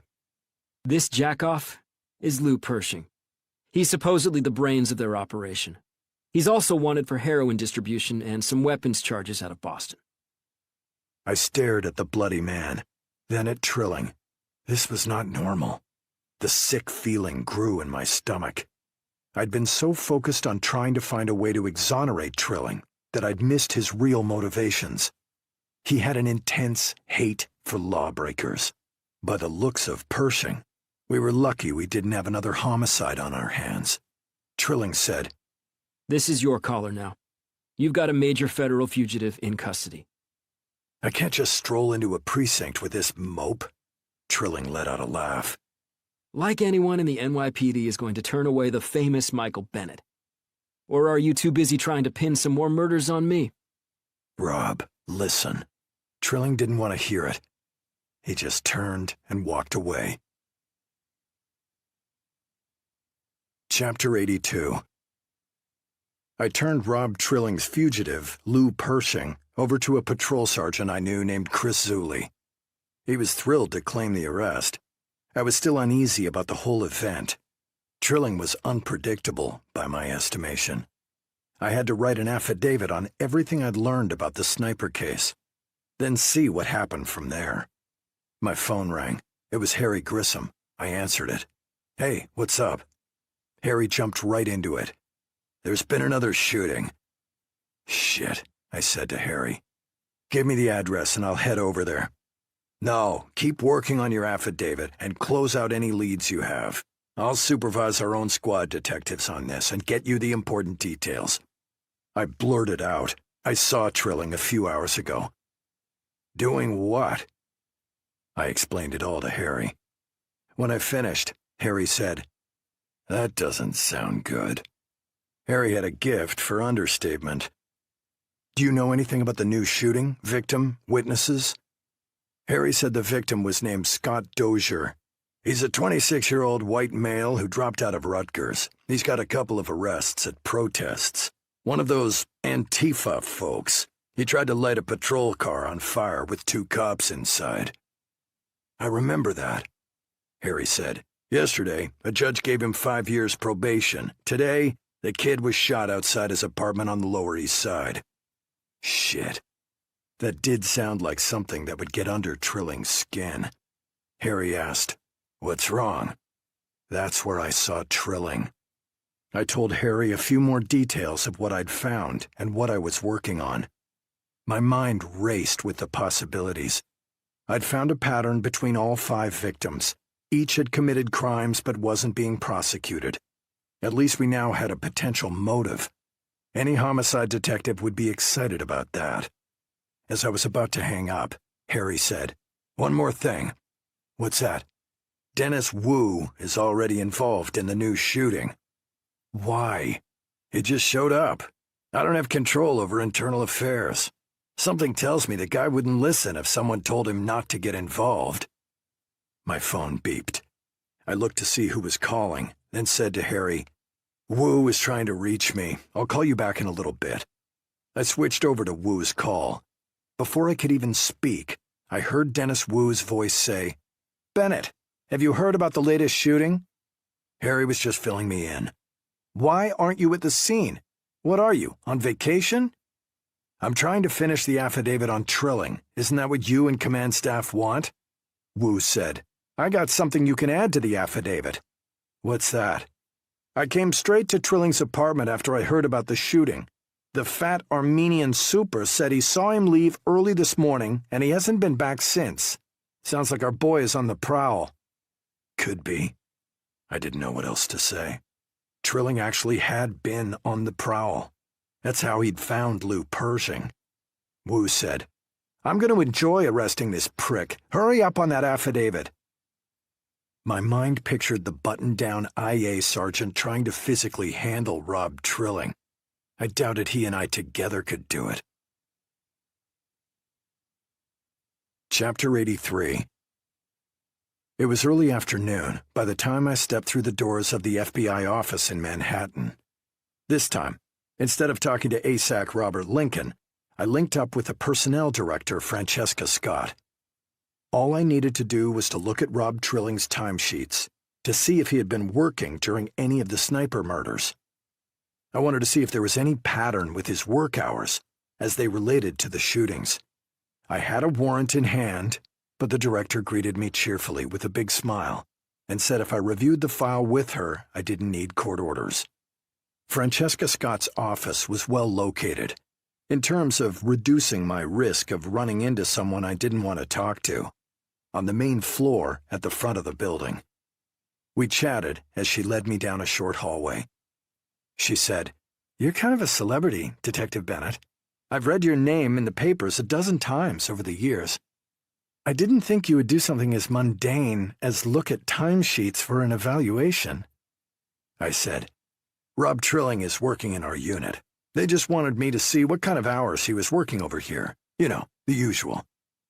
She had a charming laugh. "I've been the personnel director here for 9 years. Everything is usual. I'm happy to get a chance to talk to someone from outside the office. My husband works for Con Ed as a supervisor. My conversations with him aren't much more interesting than the conversations around here." She had a twinkle in her eyes that I appreciated. At first, she wanted me to review the computer-generated timesheet reports. I explained I needed to see the original, handwritten timesheets. I left out the part where I wanted original signatures because I might need them as evidence. The personnel director turned her attention to her computer as I started to look through the file of Trilling's timesheets. I flipped through his initial paperwork and noticed that the timesheets were not in chronological order. Great. Luckily, there weren't too many of them. Trilling had punctually turned them in every 2 weeks, and his supervisor at the FBI had signed them. Then, I found a leave request for an entire week in September. That made me recall a comment Trilling had made about being at a VA counseling retreat in September. All I could do was stare at the slip for a moment. Thomas Bannon, the firefighter from Staten Island, had been shot in the middle of that week. This really did change things quite a bit. If Trilling had been out of town at a VA retreat, he couldn't have shot Thomas Bannon. I had to move quickly. I didn't want to make it seem urgent to Francesca Scott. She'd been nothing but pleasant and helpful. I eased from my chair and asked if I could take a couple of the timesheets as well as the leave slip. I was out the door as quickly as I could be, without making it look urgent or obvious. Chapter 84. I kept tabs on the latest shooting. No one had found any witnesses. Nothing to point to a new suspect. Great. It seemed to be typical for this sniper case. Dennis Wu's call had told me Rob Trilling was really in the NYPD's sights. That was no surprise. I couldn't waste any time. I had to verify that Trilling had been in Albany when Bannon was shot. I had to do it in person, and I had to do it right now. By this time tomorrow, Trilling could be at Rikers. As I headed to my car, I called Walter Jackson. Walter said, "I'm working on leads from the last shooting." "Anything useful?" "Zilch. You still running down other leads?" I explained what I'd learned at the FBI. I said, "I have to be certain. I'm not sure how else to verify this newest lead from the FBI personnel office. If he was actually in Albany at that time, Trilling can't be the sniper." Walter had a brilliant suggestion. He was going to expedite getting Trilling's credit card records from the last 3 months. He'd already submitted a warrant, like he did on most homicides. It's amazing what credit card records can confirm. I can't tell you how many cases I've made because I could refute alibis with credit card receipts. A few minutes later, I was still in my car when my phone rang again. It was Walter Jackson. His contact with MasterCard had been able to help him immediately. I said, "I'm guessing you wouldn't have called me so quickly if you didn't find something in the credit card records." "That's why you're a detective. You're correct. I have a credit card receipt from a Holiday Inn in Albany. I'm going to text you all the information, as well as the PDF of the receipt. It looks like Trilling was at the hotel for 5 days. Thomas Bannon's shooting occurred on the 2nd day of Trilling's stay." My heart started to beat faster. I told Harry I was working on the last details of the affidavit. "Tell him I'm on a decent lead, and we'll fill him in later. Call me if anything else happens." "You're not driving to Albany right now, are you?" "I'm headed into the Lincoln Tunnel as we speak. I hope to be on I-87, headed north, not too long from now." I felt another pang of guilt for not being at the shooting scene. It's tough to ignore when you're a homicide detective. Like a chef using hamburger helper, it just didn't seem right. But clarifying this issue about Trilling couldn't wait. I had to prioritize my anxieties. I couldn't help pushing my Chevy Impala a little harder once I hit the interstate. I wasn't used to open roads or being able to drive fast in a car. Manhattan is far from Utah's Bonneville Speedway. I called Mary Catherine to let her know that I wouldn't be home until very late. I didn't go into details. I wasn't even sure what the details were yet. I just knew that I couldn't let this lead wait another day. I rolled into Albany just about 2.5 hours after I'd entered the Lincoln Tunnel. I hoped someone at the hotel could help me, even though I hadn't bothered to get a warrant. The next few minutes could mean a lot to this case, as well as to Rob Trilling. Chapter 85. As I rolled up to the address Walter Jackson had given me for the hotel, I realized it was not a Holiday Inn. It was, in fact, called Holiday's Tavern and Inn. It was a fair bit shabbier than most Holiday Inns. It had 2 long rows of rooms that stretched off the road, with the center part of the property holding a restaurant and conference rooms. The dark green paint looked like someone had slapped it on in the mid-1980s and hadn't touched it up since. The make of cars in the parking lot told me the hotel's biggest attraction was its relatively low rates. I parked next to a beat-up Ford F-150 pickup truck. As soon as I stepped into the lobby, I could smell a musty odor that would make me worry the place was infested with mold. But I wasn't here to give a review. I was just hoping someone would give me information without needing a warrant. Clearly, I had raced out of the city without worrying about legal documents or roadblocks to the investigation. All I could think about was Rob Trilling. I paused at the empty front desk, avoiding hitting the bell on the counter. I didn't want to annoy anyone I was about to ask for help. 3 men in their mid-30s stood in the small lobby, not far from reception. I wondered if they were military. All 3 were in good shape, 2 of them well over 6 feet tall, and the shorter one had a Marine's emblem tattooed on his forearm. We nodded a silent greeting to one another as I looked around the lobby. After waiting for a little longer at the desk, I called out, "Hello?" to the open door behind the counter. 15 seconds later, an older woman shuffled out of the office until she stood behind the desk. She had long, wild gray hair and glasses hanging from a beaded strap around her neck. She looked down at a folder in her hand and didn't even notice me. I cleared my throat. The woman looked up at me, startled. "You must be some kind of ninja. I didn't even see you there." She glanced over the desk to see if I had any luggage. I said, "My name is Michael Bennett. I'm a detective with the NYPD." The 3 men nearby all looked over at me as the woman reached a hand across the counter. As we shook, she said, "Margaret Holliday, with 2 L's. My friends call me Maggie." I smiled. That explains the sign. "I've had a couple of cease and desist letters from a hotel chain I won't name. The only thing I ever conceded to was adding tavern to our title. Other than that, I've run this place for 32 years, and I always support the police. I don't think people realize how dangerous your job is. What can I do for a detective from the big city?" I was wondering about a veterans group that met here not long ago. Do you remember that at all? Of course I do. Obviously, I support the military, too. The VA has encounter groups here at least once a month. I have the perfect conference room for them. Our rates are cheap, and they work around our busy times. Like I said, what can I do for you? Could I look at your registration log? I slipped her a piece of paper with the exact dates and Rob Trilling's name. She read the note and said, "I know Rob Trilling. He's here every few months." Maggie started to type on the computer sitting on the counter. After a moment, she looked up and said, "Got it right here. He was here for 4 nights, and then we let the VA guys stay through the whole day for free. That way they complete a 5-day course of some kind and don't have to pay as much." Any chance I could see the original registration card with a signature on it? That made her pause. "What kind of detective are you?" "A tired one." "I like a good sense of humor. Now give me the straight answer." "Homicide." The tallest of the 3 men said, "Hang on, Maggie."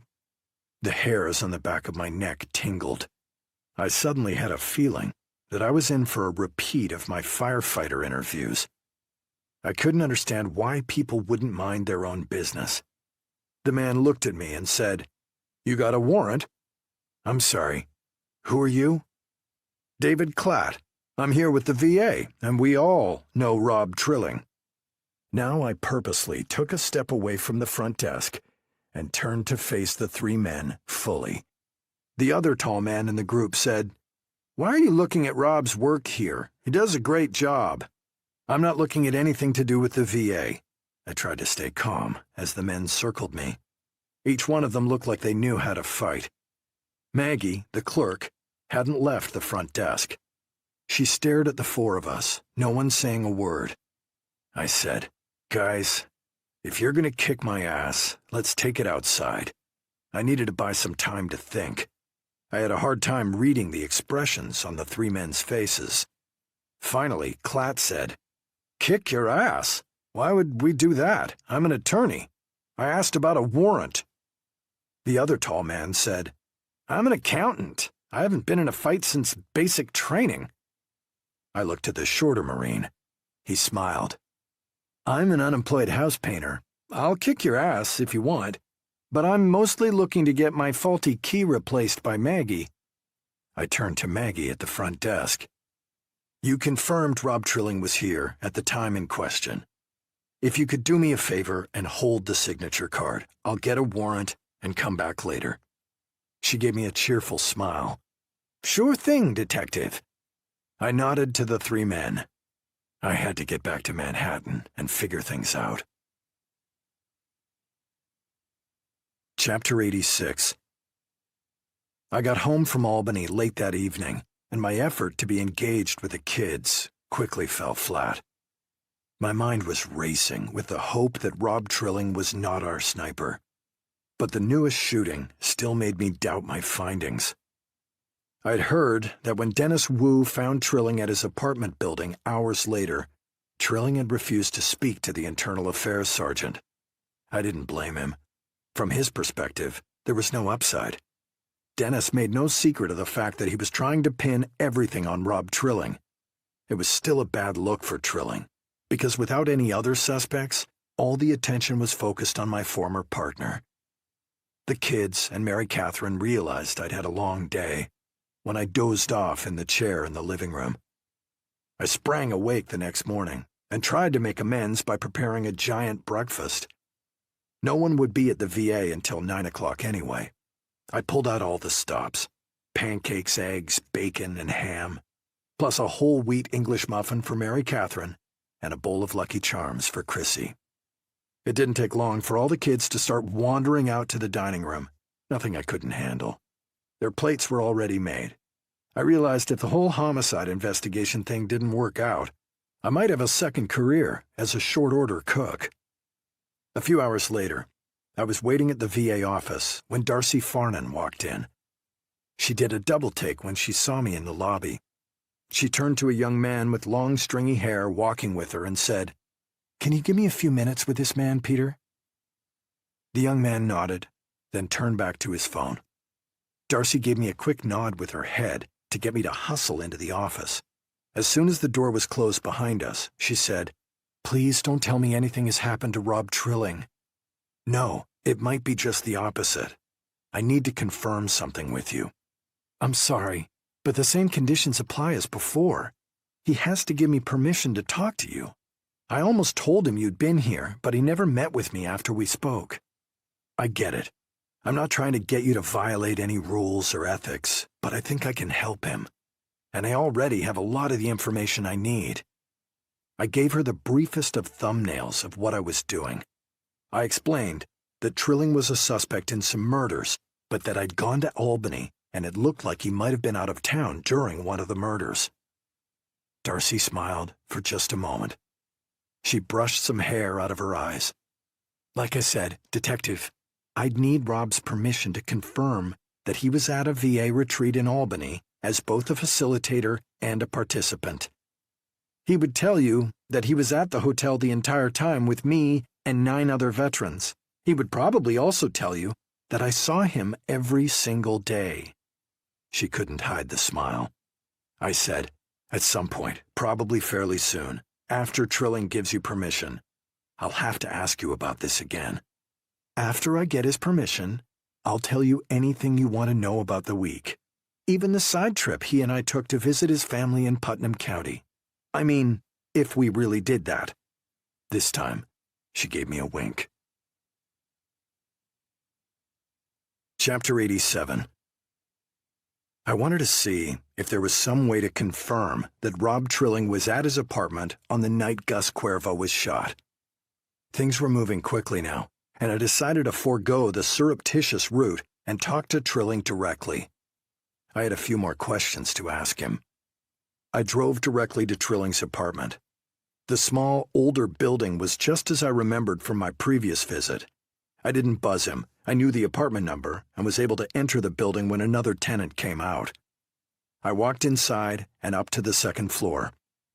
The stairway's banister was missing 6 spindles, and its carpet was clean but fraying down the center, in need of enough repair that the building was obviously not run by a corporation.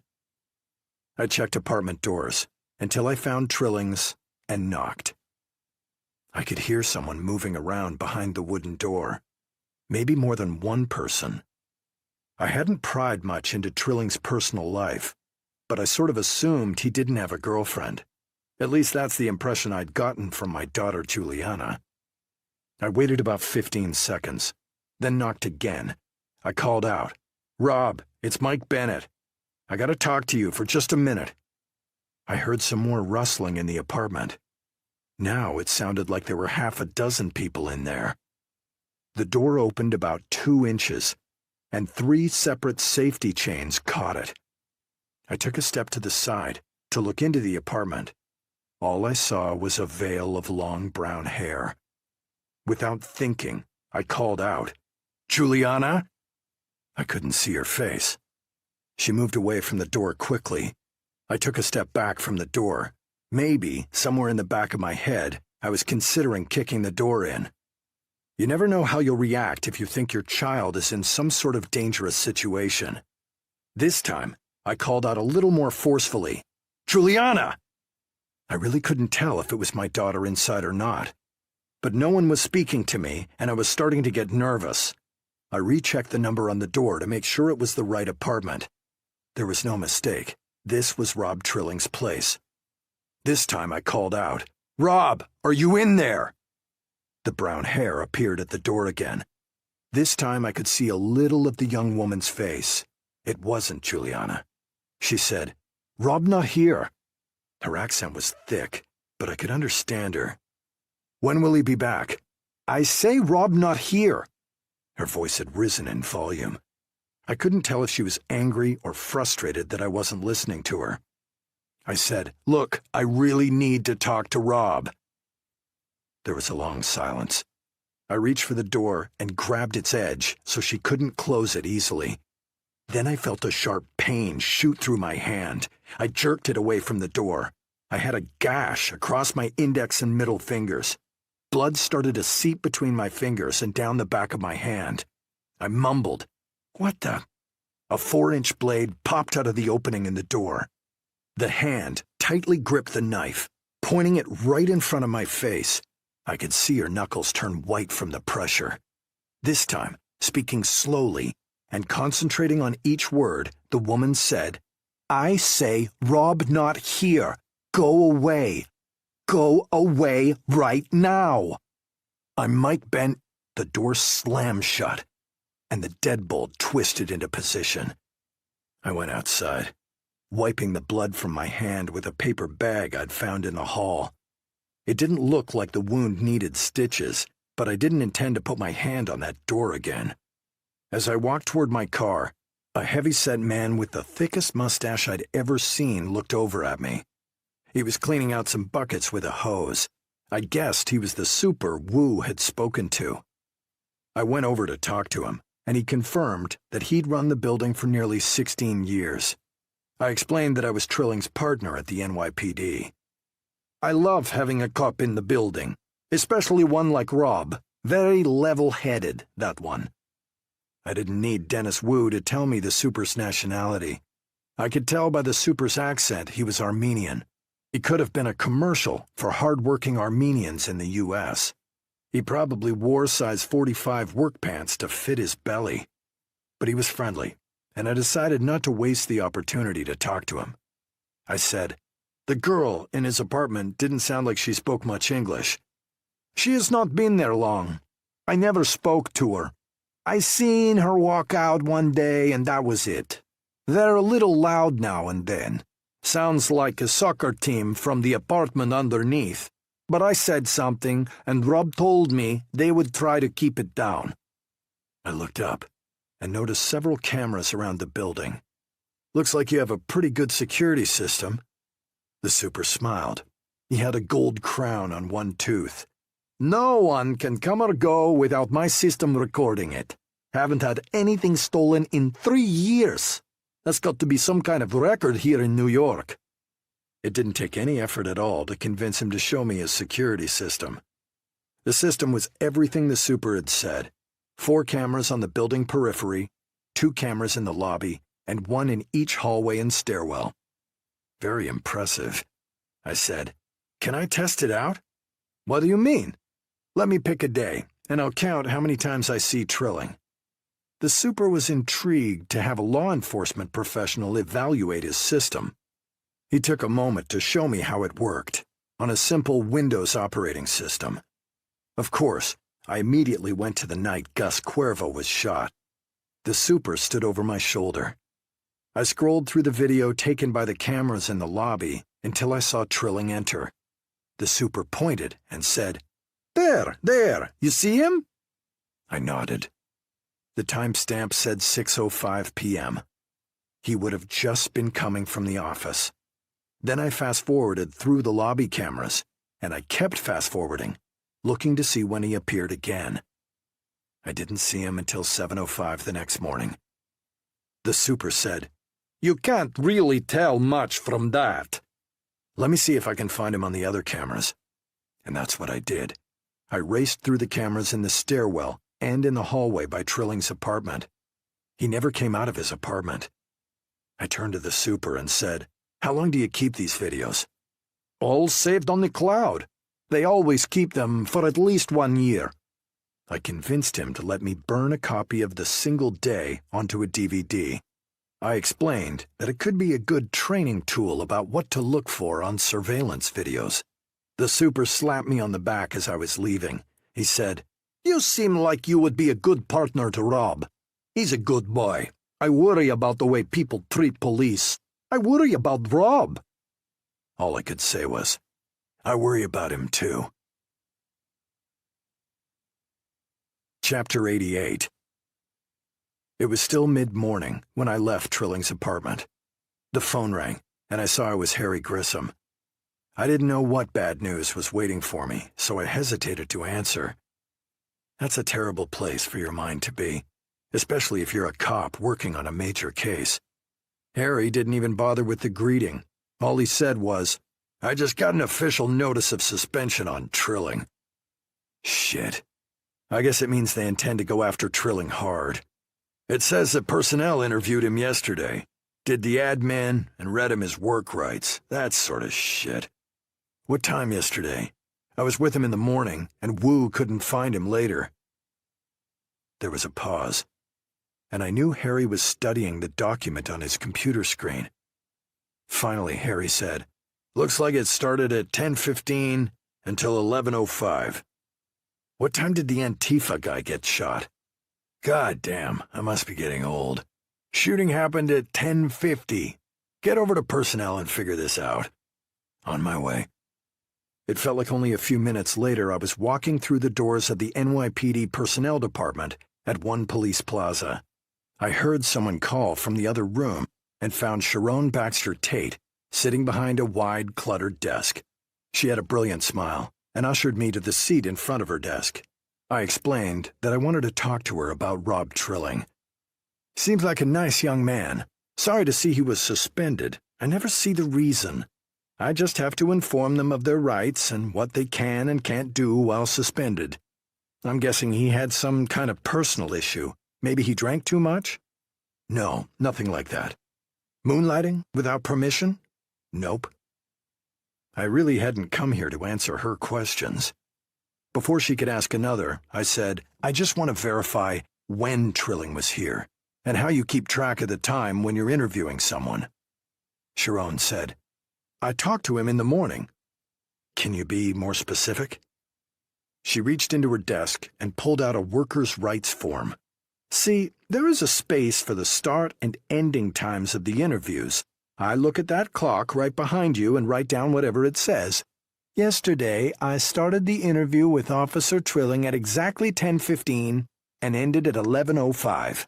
I didn't round up or round down. He was right on time for his meeting, and I noticed we finished our chat at 11:05. I checked the digital clock on the wall against the time on my phone. They matched. I looked at Sharon and said, "And you were here with him the entire time?" I'm required to read the documents aloud, so no one can claim they didn't understand what was going on. It almost always takes 45 to 50 minutes. I was already up and out of my chair, heading for the door as I thanked Sharon Baxter Tate. I'll get back to you and explain everything one day. Please keep all that original paperwork secure. I didn't hear her response as I hustled out the door. Chapter 89. I'd gathered a fair amount of evidence that pointed to Rob Trilling not being the long-shot killer. I still wasn't sure what to do with the information. In the back of my mind, I was worried command staff might relieve me and put someone else in to investigate the sniper. They would have a fair argument. I had now prioritized actively looking to exonerate Rob Trilling over the rest of the case. That's not exactly what homicide detectives do. Walter Jackson called me while I was still at One Police Plaza. The report on the casing found in Trilling's car came in, and I'm emailing it to you now. I opened the email on my phone and quickly read the report while Walter was still on the line. The report said there was no usable DNA or fingerprints on the casing, not even a partial print. Who wipes a bullet down before they put it in a rifle? I thought about it and said to Walter, unless the casing was planted. I paused, trying to wrap my head around the possibility that someone might have tried to frame Rob Trilling for the sniper murders. Walter asked, "Who would do something like that? Why would they do it?" Good questions. I have no answers. The frustrating part was that I knew I had all the information in my head to figure this out. I just needed to organize it and then worry about articulating it. I thought about it for a few moments, then said, one key question for me is, where did someone plant the empty casing in Trilling's car? It would have had to be in the FBI parking lot, or possibly even the NYPD parking lot near One Police Plaza. If we could figure out where it happened, it might lead us to the more important question of who planted the casing.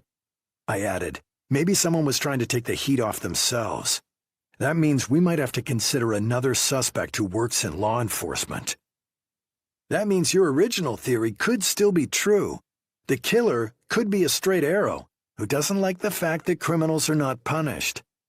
And it has to be someone with access to police files and the inner workings of a criminal investigation. Then it hit me. How could I have been so focused on one suspect? There was another suspect, another sniper, also a cop. I recalled speaking with the former NYPD sniper now on desk duty, Joe Tavares. Chapter 90. I didn't share my epiphany with Walter Jackson on the phone. I trusted Walter completely, but I didn't want to put him in an awkward position. If I ended up accusing a different person after first suggesting it was Rob Trilling, the fallout could be harsh, especially if I was wrong. Command staff could move me to some distant precinct to write traffic tickets until I retired. I didn't want Walter to catch any of the blowback, so I didn't tell him what I was doing. This was going to be a difficult concept to sell. After accusing one cop, I was now saying I was wrong, and I would be accusing a different cop, but I wasn't sure if there was any alternative. In fact, if I wasn't careful, I could end up ruining the reputations of 3 different cops on this case: Rob Trilling, Joe Tavares, and me. I slipped back into personnel to speak with Sharon Baxter Tate again. It took me about 5 minutes to verify that Joe Tavares had been off duty during each of the 5 sniper murders. That in itself didn't mean anything, and I recalled talking to his wife, Cindy, some days ago to verify his alibi for one of the nights in question. She had backed him up, with details about what they'd had for dinner, too. Then I texted Sergeant Jeff Mabus, the ESU supervisor I'd talked to about trilling. He was on his way to One Police Plaza and agreed to meet me in the back parking lot at the exact same spot where we had spoken last time. Today, Mabus was dressed more like an NYPD officer. He wore a blue, long-sleeved t-shirt with an NYPD insignia on the chest. He still looked impressive physically. We both leaned against an unmarked Chevy Tahoe the ESU team used to move around the city unnoticed. After a quick greeting, I wasted no time. "How well do you know Joe Tavares?" "I know him pretty well since we were on the team together for about 3 years. Very stable and reasonable guy." "Why? Are you going to pile on him like everyone else?" "He saved a young woman's life by making an incredibly difficult shot and hitting an armed man before the perp could kill the victim. Now he's being punished, rotting away as some kind of analyst for doing the right thing. Exactly what he was supposed to do as a sniper on the special ops team." "I'm not disputing that. I'm just trying to piece together some information. What kind of rifle did he use when he made the shot?" Now Mabus gave me an odd look. "It was a Remington 700, the SPS Tactical. Why?" "Because I'm trying to figure a few things out. And you're the guy with the knowledge to help me. Was Tavares angry he was relieved of active duty?" Mabus considered this question. Finally, he said, "Who wouldn't be? You train for one job, do it right, and still get crucified for it. And it's not just Tavares. Any police sniper who takes a shot is treated about the same way." I wasn't sure what to say. Now wasn't the time to get into political discussions, and Mabus had a point. Can police snipers do anything to change that policy? Mabus shrugged. "You know the saying. There are 2 things cops hate: the way things have always been done, and change." It was an old saying, but absolutely true. I made a few more notes, then asked a question I knew the answer to. "What caliber does that Remington 700 take?" "Either 300 or 308. The last one matched the casing found in Trilling's FBI car. Chapter 91. Harry Grissom was meeting with another homicide detective when I got back to the office. I wanted to burst in and start telling him everything I'd figured out, but I restrained myself. I went back to my desk and started looking again through all the reports, trying to find something I had missed. Key during a good investigation is keeping an open mind. It's a lesson I had to relearn almost every time I started to look at a mysterious death. As soon as Harry was free, I burst into his office. I laid out exactly what had happened and who I had talked to. Harry considered everything as he stroked his long gunfighter's mustache. Then he looked up at me and said, "Joe Tavares could have had access to FBI investigations through his wife. That would explain Adam Glossner and Gus Cuerva, who were not under investigation by the NYPD. So you don't think I'm crazy?" "That remains to be seen, but you've laid out a logical argument on this investigation. Even with Tavares' wife alibying him for that one night, was she just protecting him? As a responsible supervisor, I can't ignore it all. These findings are going to throw Dennis Wu into a tizzy." Harry gave me a little smile. I wasn't sure if it was because he liked the idea of aggravating the internal affairs sergeant, or his use of the word tizzy. Harry said, "How do we make the case on Tavares? He's got to be pretty smart the way he threw the blame onto Trilling, and his wife could be actively helping him in his crusade. We have no physical evidence or witnesses. We don't even have anything that can put Tavares in the area of the shootings. I can try and get all of that through interviews and investigation. It might take some time. I don't see command staff giving us much time. They won't railroad Trilling on the killings if we convince them Tavares is our man, but they won't want to wait either." I said. What if we set a trap? What kind of trap? I'm not sure. I just thought of it this second. But I think we'd need Trilling to help us with this trap. It might make sense to use a sniper to catch a sniper. What if it's not Tavares? If we set up a trap right, it won't matter. He just won't show up, no one is hurt, and we can decide where to go from there. Do you think you can get Trilling back on duty? Harry was already picking up the phone. I knew that meant yes. I had a new list of priorities. After getting Trilling back, I intended to focus completely on Tavares. It was like starting the entire case over again. Chapter 92. It didn't take long for Harry Grissom's clout to be obvious. The first sign that he'd stirred the pot at headquarters was Internal Affairs Sergeant Dennis Wu storming into the office and throwing daggers at me with his eyes. A few minutes later, Inspector Lisa Udell arrived in full uniform, like she'd been called away from some sort of public ceremony. There were 2 points on Lisa Udell that no one could argue. She looked impressive in her dress blues. If you were in the right, she'd back you every time. The 2 visitors huddled with Harry in his office. Walter Jackson joined me at my desk. We supported each other like 2 siblings waiting out an argument between their parents. Walter said, "There's a strong set of personalities crammed into that office." At least they're actually communicating. Then some voices were raised. It turned into a series of shouts. I said, "That's not Harry yelling." "How can you tell?" "Because Harry doesn't shout." Walter looked up at me and said, "I guess you're right. Given your ability to stir people up, I would have heard a lot of shouts over the years." I just shrugged. Walter was right. I could stir people up. The office door opened. Harry leaned out and motioned me into the office like they were on a coffee break. As I stepped inside, Inspector Udell said, "Hello, Bennett." I smiled and said, "Inspector, nice to see you." I glanced over at Dennis Wu. He said, "Is it nice to see me, too?" "Of course. It's always a pleasure to deal with a representative from Internal Affairs." I was surprised that earned a smile from Wu. Harry said, "We've been discussing the Rob Trilling situation. Inspector Udell says we can reinstate him."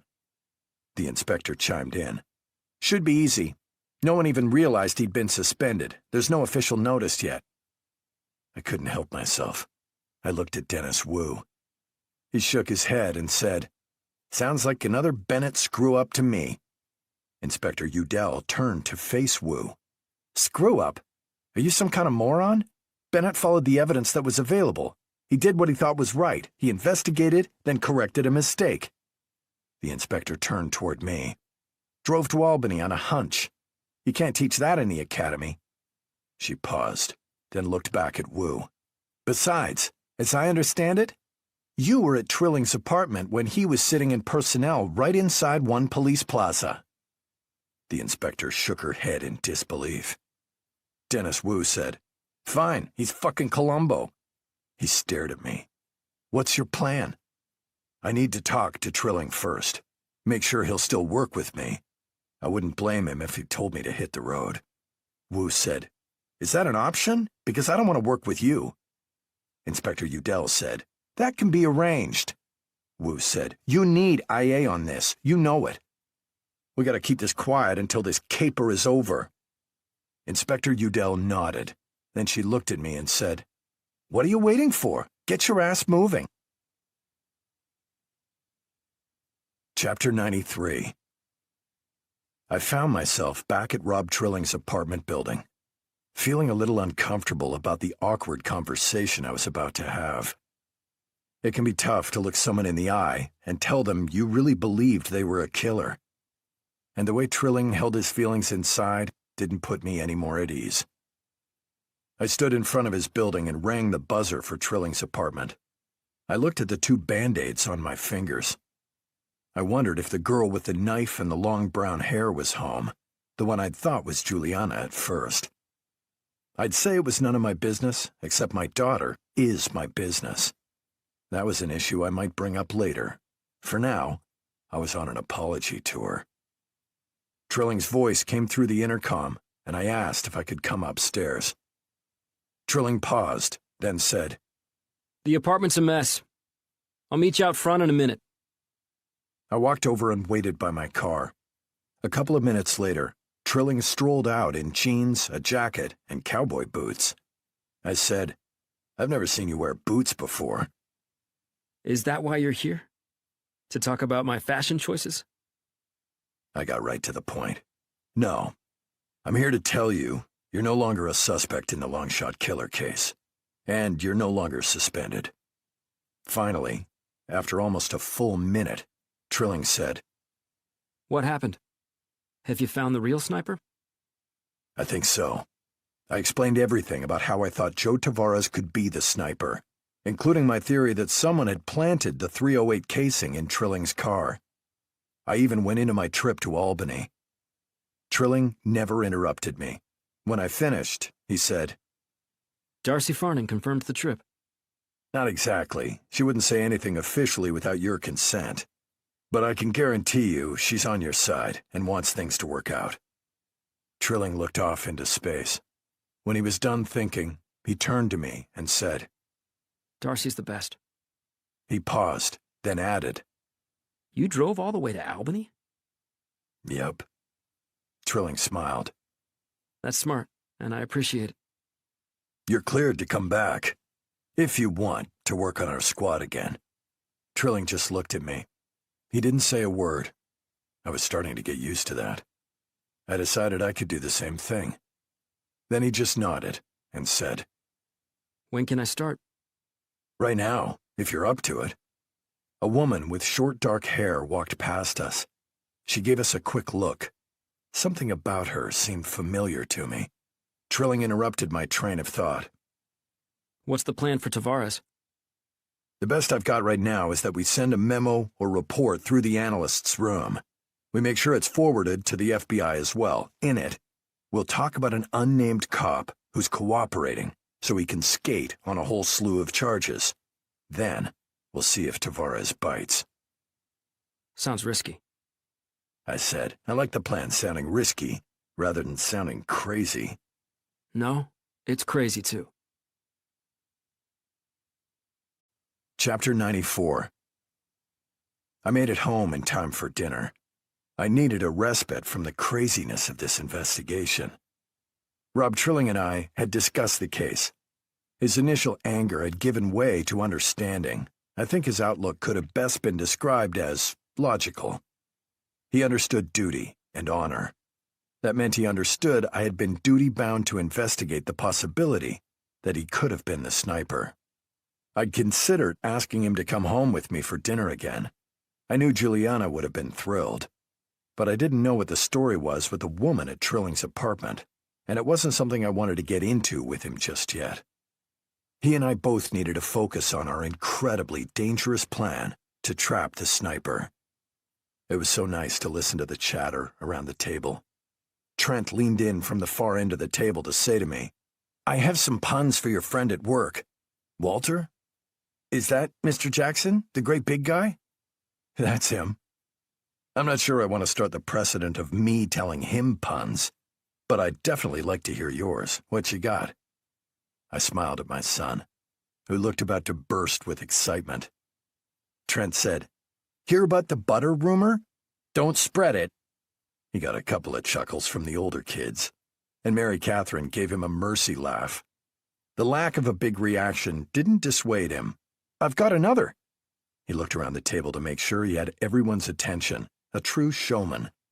I had a photographic memory, but I didn't develop it. That one got a better response. Chrissy and Shauna jumped in with some basic riddles. Shauna's was the best, asking, Why did the rooster cross the road? She didn't wait for any guesses. To prove he wasn't a chicken. We all had to giggle at that one. I never knew my kids were so talented with jokes. I never really felt this way waiting for a pun to come from Walter Jackson. Then Jane cleared her throat and waited until everyone was looking at her. She glanced over at my grandfather, who nodded his encouragement. Jane said, I know I've been sort of secretive lately and hiding out at the library a lot. I've been getting tutoring, and doing research for a speech I've been asked to deliver at Columbia because of my performance in debate club. It started last month and just sort of snowballed from there. I was jealous of Trent when he spoke at the mayor's office, and it spurred me to work harder and do well. The speech is going to be this Friday night. I hope everyone can make it. My second oldest daughter is not prone to showing off, but she was clearly quite satisfied with her announcement. She sat with a smile on her face as she glanced around the table. Then, with perfect delivery, she said, "You may all applaud now." Mary Catherine was quick to say, "Sounds like we have a great Friday night plan. Dinner, then we hear Jane rock Columbia." She focused on Jane. "What are you talking about?" Jane just smiled. "I was told I could talk about anything, so I'll just tell you it has to do with our family. I'll let you guys wonder about it until Friday. There has to be some mystery in our lives." The laughter and celebration were almost enough to take my mind off the sniper case. Chapter 95. It was amazing how much we accomplished with everyone working together. This hodgepodge team of homicide investigators, internal affairs investigators, analysts, and even an inspector had created a fake cop with a history and a court schedule. I hated to admit it, but Dennis Wu had designed a realistic scenario in the fake memo. On the surface, the memo was only meant to warn law enforcement of unusual activity near one of the NYPD off-site buildings in Lower Manhattan. The memo had just enough information to tease Joseph Tavares and make him act. It basically said that a corrupt officer who was cooperating to avoid indictment would be meeting at the off-site building around 2 p.m. The extra cops were supposed to transport the bad cop to a hearing at 4 p.m. We'd made sure the memo came through Joe Tavares' office around 5 the previous evening. We wanted to also be sure that Tavares saw the memo that night because his schedule had him listed as off-duty today until 4 p.m. Rob Trilling was trying to catch up on as much as he could and peppered me with questions. We were now set up in an NYPD surveillance vehicle that no one would notice, a beat-up hatchback.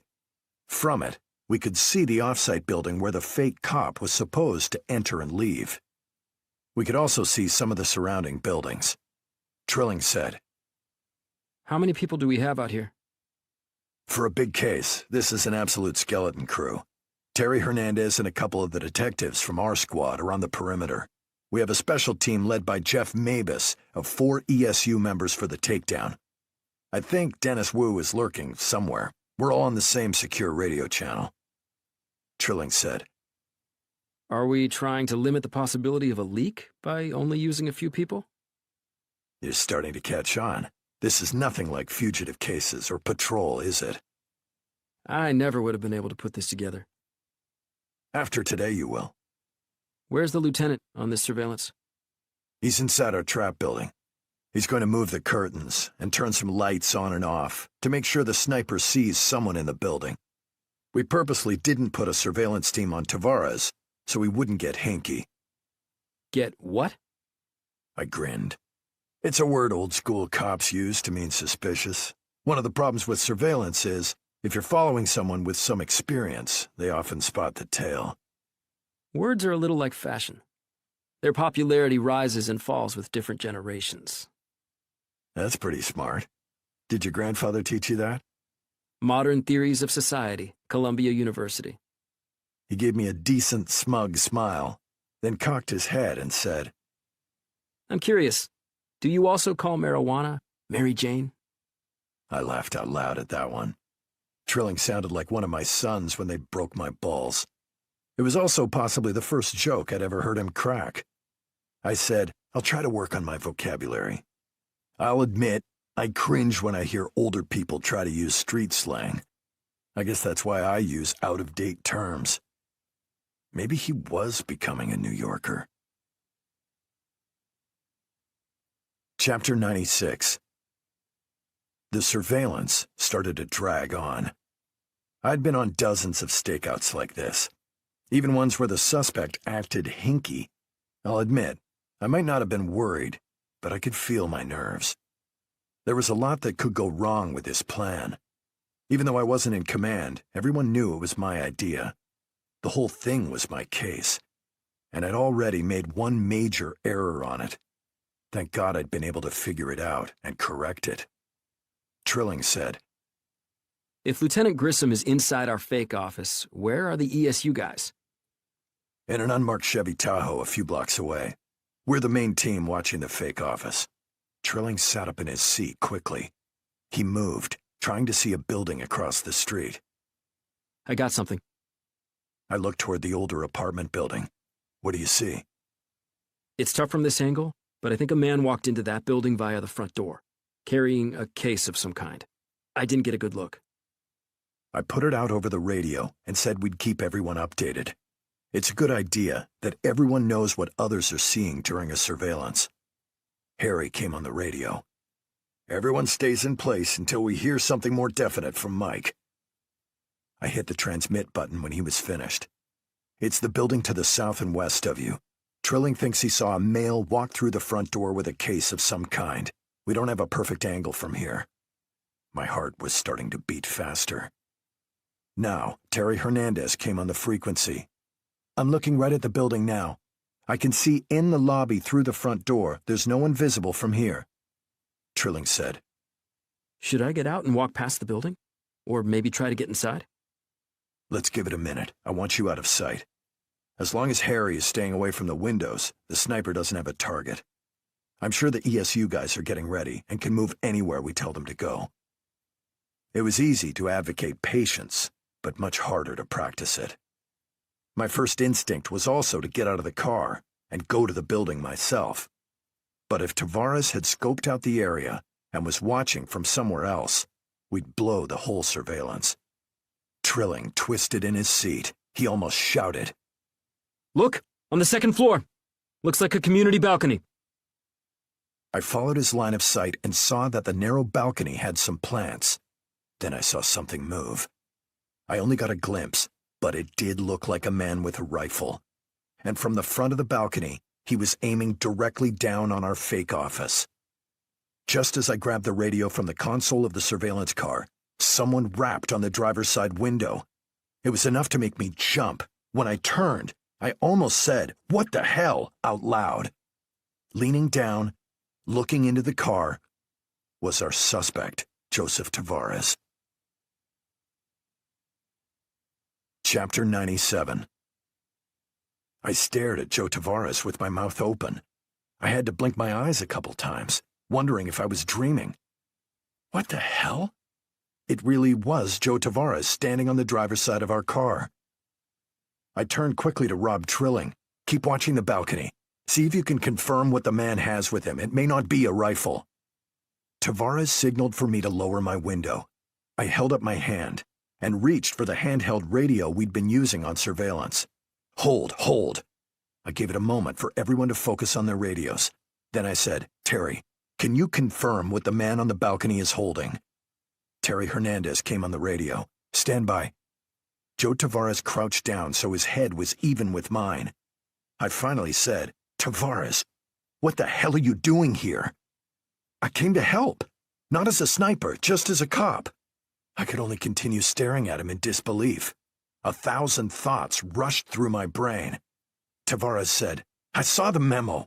Then I saw the emergency service memo about detailing some ESU members to this operation. I figured out exactly what you were up to. When I saw you sitting in the car, I knew I was right. I know what you're doing. Right about what? You're trying to catch the sniper. The radio crackled, and I held up a hand to Tavares again. Terry Hernandez came on the air. I have a male in a dark hoodie. He's crouched low and some plants are blocking his face. He's definitely looking toward our off-site building. But you don't see a rifle. Not at the moment. I saw what I was pretty sure was a rifle a few moments ago. Keep a sharp eye. Everyone else, hold your positions until we verify a few things. I turned my head to face Tavares outside the driver's side window. I still don't understand what you're doing here, Joe. You think the sniper is someone in law enforcement, don't you? I knew this would need to be kept quiet, And you couldn't use many cops. I'm not officially on duty until 4 p.m. Consider me just an extra set of eyes. Now, from my right side, Trilling said. I see him clearly at the near end of the balcony. He's scanning the area. I barked at Tavares. Get down! I didn't want him to give away our position. After a moment, Trilling said. Now he's changed positions and I can't see him. Tavares came level with the window again. He said without prompting, You don't understand what it's like to be sidelined. Trilling chimed in. I do. I said, I can appreciate that, Joe, but you didn't think this through. Terry Hernandez came on the radio. I see him. Suspect is holding a scoped rifle. No question. Just as I held the radio up to acknowledge Terry Hernandez, our windshield in the surveillance vehicle shattered. My brain registered the sound of the gunshot at about the same time that glass sprayed into the car. I ducked low in the seat as the rest of the windshield dropped onto the dashboard. Trilling bailed out of the car instantly. It took me a moment. Then I yanked the latch to the door, but it didn't open easily. I realized that Tavares was huddled against the car, and I had to bark, Joe, move away from my door! Tavares scrambled to the rear wheel. I tumbled out of the car onto the asphalt, then scuttled back to the protection of the vehicle.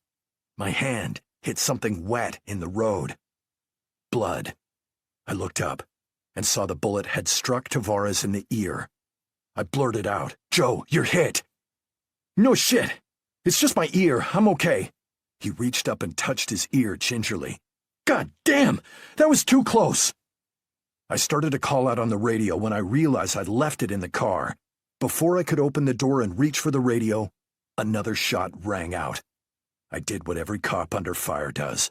I crouched down for cover and wished I had more. Chapter 98. I wasn't the only one trying to find shelter behind the surveillance vehicle. Joe Tavares and Rob Trilling were both huddling near the rear of the vehicle. I noticed Trilling had stayed calm and kept surveying the street for a safe path to get to the building where the sniper sat. After another shot, I risked opening the driver's door to reach in and snatch the radio off the seat. I heard radio traffic, someone already asking what had happened. I shouted into the radio, Shots fired! Shots fired! Shooter is on the balcony! Jeff Mabus, in charge of the ESU team, came on the air. We're moving as a group into the lobby. Too dangerous to split up. Terry Hernandez said, I can cover the front door. Trilling called to me from his position at the rear of our car. I'll cover the back. I saw him low crawl from the car until he was covered by another building. Then he started to run. I glanced over at Joe Tavares, who had his Glock pistol trained on the roof. His ear poured blood onto his shoulder, but he held his position. I said, Joe, we gotta stop the bleeding from your ear. It can wait. We can stop this asshole right now if we keep our cool. I said, Joe, that's someone who read the memo. Someone in the analyst room or maybe the FBI. Do you have any ideas who it could be? Tavares peered up at the balcony, like he might recognize the man with a rifle.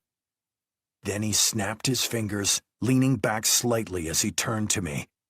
Son of a bitch! I said, What is it, Joe? Who's up there? Another shot rang out. It was from a different position on the roof. The bullet ripped through the car's side window. It hit Joe Tavares in the center of his back and exited through his chest. Tavares toppled onto the asphalt with a thud. Blood immediately spread across the street. I quickly reached out and grabbed him by the arm to drag him back behind the car. I checked his pulse. It seemed futile, but it felt like he might still have a heartbeat. I grabbed the radio and called out, Officer down! Officer down! We need medical help! Harry Grissom came on the radio. How bad is Trilling? He's not the officer down! Who else is there with you? I didn't want to confuse things. I just said, Harry, stand by! I heard sirens. Help was coming. I saw a woman and 2 kids step out of a building across the street. I screamed, Police! Get back inside! The woman gathered up the children and stared at me and Tavares lying on the ground. I shouted again, Get back inside!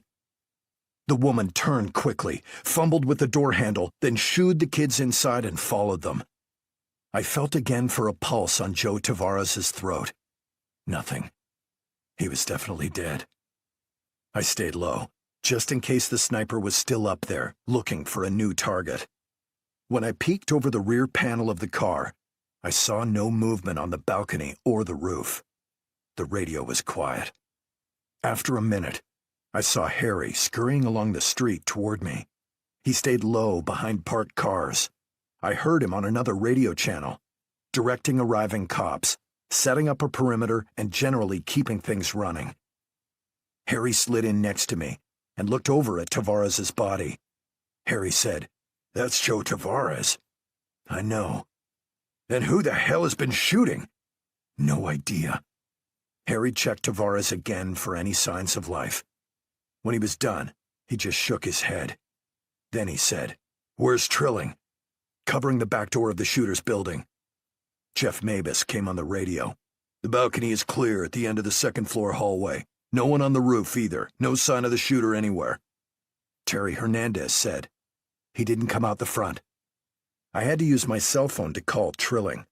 We had shared the radio in the car. As the phone rang, I realized he could be in danger. Each ring made my heart pound harder. I mumbled, "Answer, answer." Then he did. Thank God. Trilling said, I haven't seen anyone in the rear of the building. "Keep your eyes open. He's on the move. Watch for Mabus and his guys." Roger that. I looked over at Harry, who summed up the situation. "That did not go well at all. You should have been a poet." Chapter 99. I sat on the curb, a few feet from Joe Tavares's body. I watched the paramedics slowly pull a tarp over him. Even the wide tarp couldn't cover the giant pool of blood on the asphalt. Rob Trilling plopped down on the curb next to me. I didn't feel like talking. Trilling made the perfect companion. We sat in silence as Harry Grissom spoke with the 4-person ESU team. I was in shock, seriously. The only thing I could do was think about how Joe Tavares gave his whole adult life to service, only to be benched and then killed for trying to help. Sometimes this job didn't make any sense at all to me. Trilling put a reassuring hand on my shoulder. I just wanted to go home. I wanted to spend time with my family. But I knew that wouldn't be in the cards for me today. There was still way too much to do. A shiny new Dodge Charger rolled to a stop across the street. Trilling said, Someone from command staff? I watched for a moment, then said, "Worse. It's Dennis Wu." The Internal Affairs Sergeant was the only one at the scene dressed in a suit and tie. He looked at all the flashing lights from the emergency vehicles and shook his head. As Wu walked past me, he said, "Looks like you're 0 for 2, Bennett." "Excellent job." As always, I felt Trilling start to rise in anger. I grabbed his arm and pulled him back to the curb. I said quietly, "Wu's right. Let it go." After a few more minutes, Harry Grissom came over and leaned against the car we'd been driving. "I guess we can write off Joe Tavares as a suspect." I knew it was Harry's way of easing me back into reality. He said, "We have to figure out who else exactly saw that memo back at headquarters. It might take some time." Harry let out a sigh, then said, "Why don't you and Trilling make notification to Cindy Tavares, Joe's wife? I know you'll be sensitive to the moment, but maybe she'll know something, anything. Maybe she mentioned the memo to someone." I nodded. Harry was doing me a favor by getting me away from the scene and Dennis Wu. Harry gave us his car since our surveillance vehicle was shot to pieces. I turned down Trilling's offer to drive. The FBI office wasn't too far from here. I took one more look at the body covered by a tarp. I wondered what Joe Tavares had been about to tell me just before he got shot. I said a prayer for him. Chapter 100. I pulled Harry's car into someone's reserved spot in front of the FBI. Rob Trilling and I were inside the building a few seconds later. The expression on the receptionist's face when I identified myself made me pause. The young woman said, "You're here about Cindy Tavares, right?" "How'd you know that?" She held up a long, slender finger as she spoke to someone on the phone. We only had to wait a minute to see who the receptionist had called. Assistant Special Agent in Charge, Robert Lincoln. Lincoln didn't bother to greet us at all, not even a nod. He walked right up to me and said, "We've already informed Cindy about her husband. One of the NYPD officers on a task force told me about the incident, and I didn't think we should withhold that from Cindy." Then he folded his arms across his chest and stared at me like I was going to refute his reasoning. I said, "I appreciate your thoughtfulness. We'd like to ask Cindy a couple of important questions. We don't feel like it can wait." "Why?" I hesitated. The natural instinct of any cop to not share details of a case before it's finished. "It appears that someone from either the NYPD or the FBI is the longshot killer. Or at the very least fed him information. We need to know if Cindy mentioned to anyone today's covert operation we had going on. I think this is an important issue for both of us." Lincoln took a long moment to consider the situation. I couldn't get a read on his facial expression. After a full 20 seconds, Lincoln made a decision. He looked at Trilling and me and said, "This way." We followed him up the stairwell through a maze of hallways until we were in the analyst's common room. Cindy Tavares sat on a long brown couch with two women, one on either side of her. She held a soaking wet paper towel and used it to wipe the tears from her eyes. We hung back until Cindy looked up at us and burst into a new set of sobs. Her two friends, who had been comforting her, moved from the couch so I could sit down. I sat quietly, while Cindy first asked me a few questions. I told her everything I knew. When I thought she was calm enough for me to continue, I hit her with my big question. Who saw the memo about the NYPD operation to take an indicted cop to court? Cindy sniffled. "We all did. It was one of the more interesting memos to come through the office in a long time. We all looked at it and speculated about what was going on. When I talked with Joe about it last night, he told me his theory that it wasn't what it looked like. He'd seen some other memo about using 4 emergency service members in plainclothes. He thought it was some kind of operation to catch the sniper." Cindy blew her nose into the wet paper towel. I couldn't help but glance around the room as she spoke, wondering who else could be a suspect. No one jumped out at me. Chapter 101. We waited, while Cindy Tavares composed herself on the couch. Another analyst, an older woman named Rochelle Lynch, joined us. I got the impression that Rochelle was a senior analyst. She also had a clear head. I gave the two of them a moment to discuss the issue and to look through a printed-out roster of analysts. I noticed that ASAC Robert Lincoln hadn't gone anywhere. He stood back and let us conduct the interview, but he clearly wanted to be in the loop. That made me nervous as ever with the FBI. I felt jittery, like I had to do something, anything. That happens in homicide cases when things take weird turns, and you're not sure how to proceed. Joe Tavares showing up at a trap we'd set intending to catch him definitely qualified as a weird turn. I wanted to figure out who the longshot killer was and stop him right this minute. Rob Trilling started to make notes next to the names Cindy and Rochelle were going through. All the analysts had been with the FBI for years. A couple of the younger ones weren't in the office yesterday.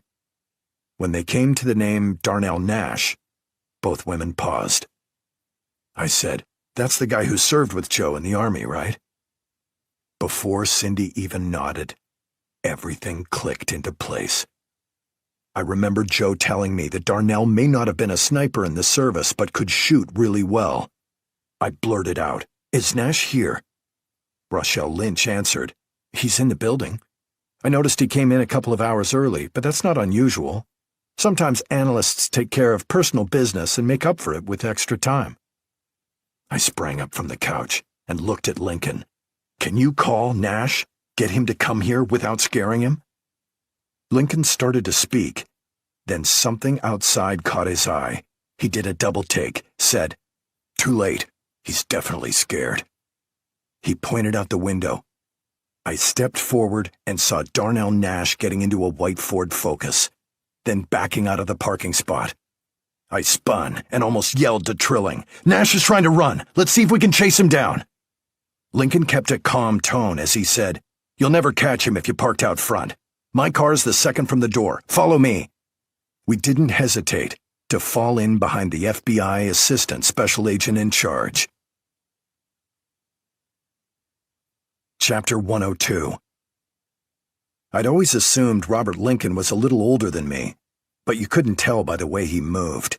He raced through the maze of halls and had to wait for us to catch up when he bolted down a flight of stairs. We burst out into the same lot where I'd seen Darnell Nash jumping into a Ford Focus. I followed Lincoln to a brand new Chevy Tahoe. I hopped in the front passenger seat and Rob Trilling slid into the back seat. As he started the SUV, Lincoln said, "The only reason Nash even has a car in this lot is because he's handicapped. He's missing the lower portion of a leg. Besides, I doubt he wanted to walk around Manhattan with a rifle." I said, "The one time I talked to him, he told me he'd stepped on an IED." Lincoln said, "That's more than I know about him. Aside from meeting him on his first day and saying hello in the hallway, I've never really interacted with Nash. I can't tell you if I think he's good for the shootings or not, but he's certainly not helping himself." I had to grudgingly admit I was impressed at how Lincoln remained calm, even as he peeled out of his parking spot, darted through the lot, then spurted out onto the street. Amazingly, he soon managed to get Nash's Ford Focus within sight. I could tell by the way Nash was driving that he wasn't trying to evade us. He didn't even know we were behind him. That was a testament to Robert Lincoln's ability and experience. He had to have been some kind of great street agent years ago to be this smooth behind the wheel. Maybe I'd misjudged the guy. I saw the Focus turn and said, "Did you see him turn right?" Lincoln kept an even, calm voice as he replied, I see him, and I'm gonna pull an old Baltimore police trick." A block before we'd seen Nash turn, Lincoln took a right down a narrow side street. The move paid off when at the next block Lincoln paused, and we saw Nash drive right past us. Lincoln said, "He may not know anyone's following him, but he's being careful. That kind of round-the-block turn is one of the oldest counter-surveillance tricks in the book." He let one more car pass, then fell in behind the Focus again.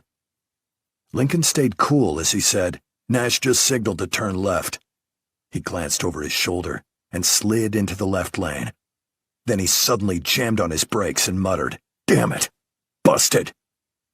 Nash had purposely stopped instead of turning to see if any cars were following him. Not a bad move for a guy who wasn't a full-time drug dealer. Now we were stuck, and he'd clearly seen us. Darnell Nash punched the gas and squirted around the corner. By the time Lincoln brought the Tahoe around, we could see the Focus making a crazy U-turn and heading toward the East River. Lincoln leaned down and flipped a switch that activated the hidden blue lights at the top of his windshield.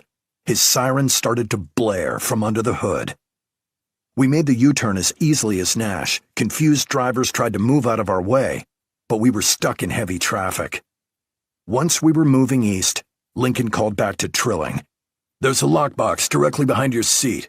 The combination is 2581. I assume you know how to operate an AR-15. I caught the quick smile slipping across Trilling's face. Now we were playing a game that he understood. Chapter 103.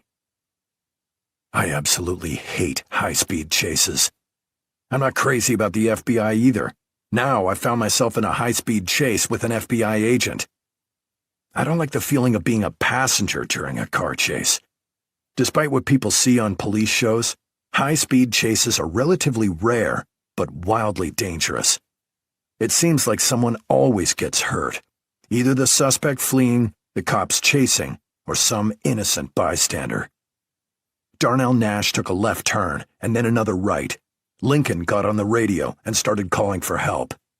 After a few moments, Lincoln said, "He's headed toward the battery tunnel." I had to brace myself as Lincoln took a right turn a little sharply. For a moment, I thought we might be tipping over. If it weren't for the heavy traffic, we would have caught the underpowered little Ford easily. I had no idea where Nash was headed. We came out of the tunnel on the other side of the river with a sprawling construction site to our right. It looked like a giant bomb had hit South Brooklyn. Half of the site was filled with cranes and machines working in a pit far below street level as construction workers laid the foundation for a huge new building. I heard Trilling ask from the back seat, "Where'd he go?" Lincoln slowed the Tahoe and cut off its lights and siren. Heavy traffic continued, but I didn't see any sign of the Ford Focus in the lanes up ahead. Trilling asked, "What's that over there?" He pointed between the two front seats. I followed the line of sight from his finger to what I now realized was the Ford Focus. All I could see was a little of the trunk and roof, but it looked like it was parked on the far side of the construction site. Lincoln said, "He tried to avoid lane closures and cut through the site. Looks like he got stuck." As Lincoln exited the highway and turned onto a street running alongside the site, he got on his car's radio and again called for any FBI agent in the area to come over and help. I looked across the construction landscape and realized there was no way to drive across there easily, but we might make it on foot with fewer delays. Lincoln pulled over and we all jumped out of the Tahoe. No one needed to tell us to take cover immediately. Based on some of Darnell Nash's previous shots, there was no question he could hit one of us from across this hectic construction zone. Trilling held the AR-15, which had a short scope on it. He checked the magazine and made sure the rifle was charged. On either side of Trilling, Lincoln and I crouched behind a mound of construction debris. A broken plastic pipe stuck me in the ribs. Lincoln said, "I'm afraid we're trapped here until more help arrives. I wouldn't recommend trying to move from the safety of this cover." Trilling was looking through the scope at the far side of the construction site. He said, "I see him at the base of the pylon on the left side of the site. It doesn't look like any of the construction workers have even noticed him." Lincoln asked, "What's he doing? He should be trying to get away." "Just standing there. I think he's seen the Tahoe and he's looking for us on the site." I said, "He knows we're not going to take a shot at him for just standing there. We can't say the same thing. We can't just sit here. He may decide to shoot one of the construction workers instead." Trilling, still looking through the scope of the rifle, said, "I'm open to ideas." I said, "Good, because I have a plan." Chapter 104. Robert Lincoln, Rob Trilling, and I crowded together behind construction debris. I peeked around the edge of the pile and across the site. The site had workers spread out as well as working in groups. Not an ideal situation. I said, "I'll cut around to our right and try to stay out of Nash's sight all the way across the construction zone. You should be able to see me most of the way. When I get to the far side, I'll see how hard it'll be to charge him." Once I started explaining my plan out loud, I realized it had some serious flaws. The biggest one was the risk that I might be shot in the head. Lincoln said, "You won't even make it that far. That's exactly what he's waiting for us to do." I don't see any other choice. I'm concerned that he's going to get agitated in a minute and just shoot a construction worker. Lincoln said, "I'm going to make a fake run to the left. I'll draw his attention. That's when you go." Before I could even respond, he sprang to his feet and started jogging toward the left side of the site. I was seriously reassessing the FBI ASAC. My initial impression that Lincoln was an administrative geek could not have been more wrong. This guy had balls the size of Trenton. Trilling scrambled back to his position where he could see Nash. He looked through the scope for a second, then called out, "Nash has got his rifle up! Take cover! Take cover!" Lincoln reacted quickly. He ducked down and jumped to his left. Just as he landed behind a heavy concrete block, I heard the report of Nash's rifle. My head snapped to the left, and I could see dirt and dust kicked up by the bullet just a few inches from where Lincoln was crouching. That was my signal. I sprang up and started racing to my right with my body bent in half, trying to keep whatever I could between me and Nash. I saw some of the construction workers on the east side of the site start to panic. Lincoln was on the run again and shouting for the workers to take cover. I followed suit and started yelling the same thing on my west side of the construction site. Most of the workers just stared at me as I scurried past with my head low. They hadn't heard the rifle shot over the sound of the heavy machinery. Nash fired again. I wasn't sure where the bullet was aimed, but the construction workers on my side of the site heard it this time. They all scrambled, desperate to find cover. I sprinted onto an original stretch of sidewalk that skirted this half of the giant lot, giving up some cover for speed. When I was about a third of the way around the construction site, I saw a woman lying on the sidewalk behind some kind of metal container, holding a toddler in her arms. I slid in next to her like a base runner trying to beat a play at home plate. She was crying as she held a little girl close to her chest. My badge was hanging around my neck, so she realized I was a cop. I asked, "Are you hurt?" She shook her head. Her black hair flew in every direction as a gust of wind hit our position. I said, "You'll be safe here. Just stay right in this position. I've got to run to the far end of the site." As I tucked my legs under me to get a running start, the young woman reached out and grabbed my arm. "Please, don't leave us alone." Her voice was shaky. I gently moved her hand. "Trust me. You stay right here, and this will all be over in a couple of minutes." "Do you promise?" "Swear to God."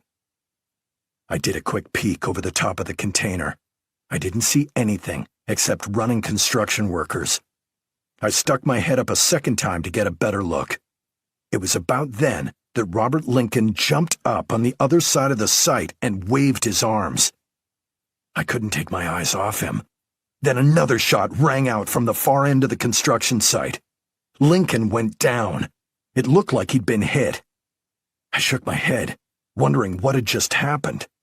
But he'd bought me 2 seconds to scramble up and start running again. I made it another 30 yards down the sidewalk. Now I could look to my left and see the area where Nash was hiding. I saw the flash from the barrel of his rifle, but he was shooting downrange. Then I heard another rifle shot. It had a different sound. I looked over my shoulder in time to see Trilling fire the AR-15 a second time. Whatever he was doing to make Darnell Nash keep his head down was working. I decided to grab a lot of real estate with an all-out sprint.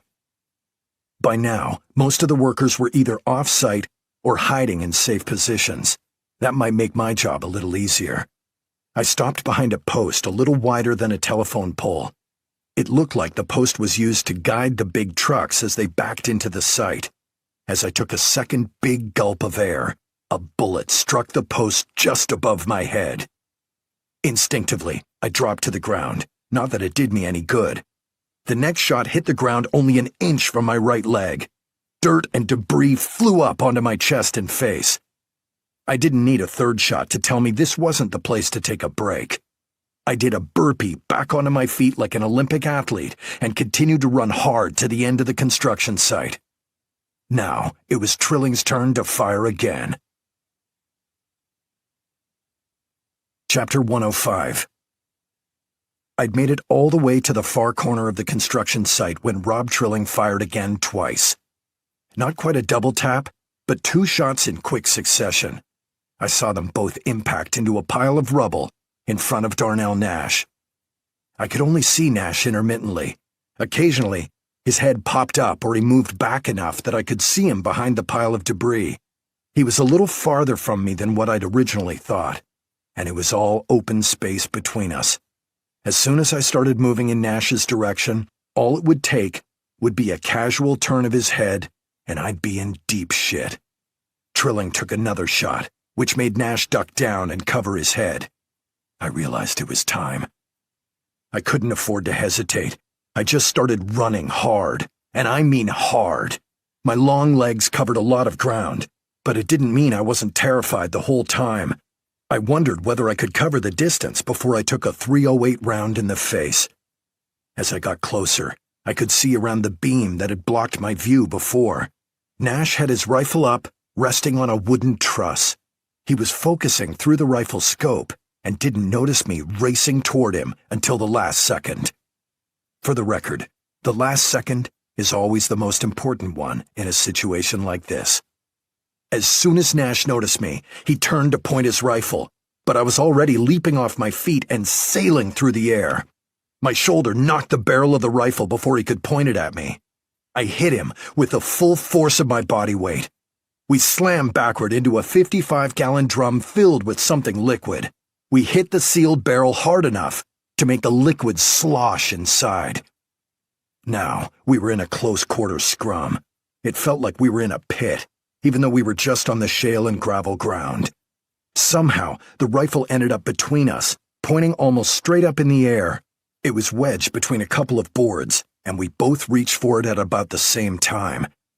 Nash got his hand around the trigger guard, so I wrapped my arm around his. I'd rather have him locked against the rifle than punching me in the face. As we wrestled, the rifle went off. It was shocking to hear the sound of the high-powered rifle so close to my head. I raised myself off the ground into a squat. Now, I had my hand around the barrel of the gun and ripped it from Nash's grasp. I let the momentum carry me and tossed the rifle 20 feet away. Then I squared off against Nash. Chapter 106. I wasn't particularly happy about fighting a younger man, a former Marine who looked like he'd stayed in pretty good shape despite his titanium leg. The way Darnell Nash had his body turned told me he understood the basics of a fistfight. But I had experience. I'd been in actual street fights. People had tried to stab me, hit me with pipes, slash me with broken bottles, and once someone even tried to choke me with a garden hose. Nash had learned to shoot in the military and worked a desk job at the FBI. We circled each other for a moment. I'd gotten the rifle out of Nash's hands. That was the most important thing.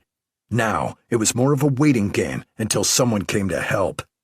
Then I realized the mistake I'd made. Nash had maneuvered so that he was now between me and his rifle. I couldn't waste any time. I reached for my Glock, locked in the holster on my right hip.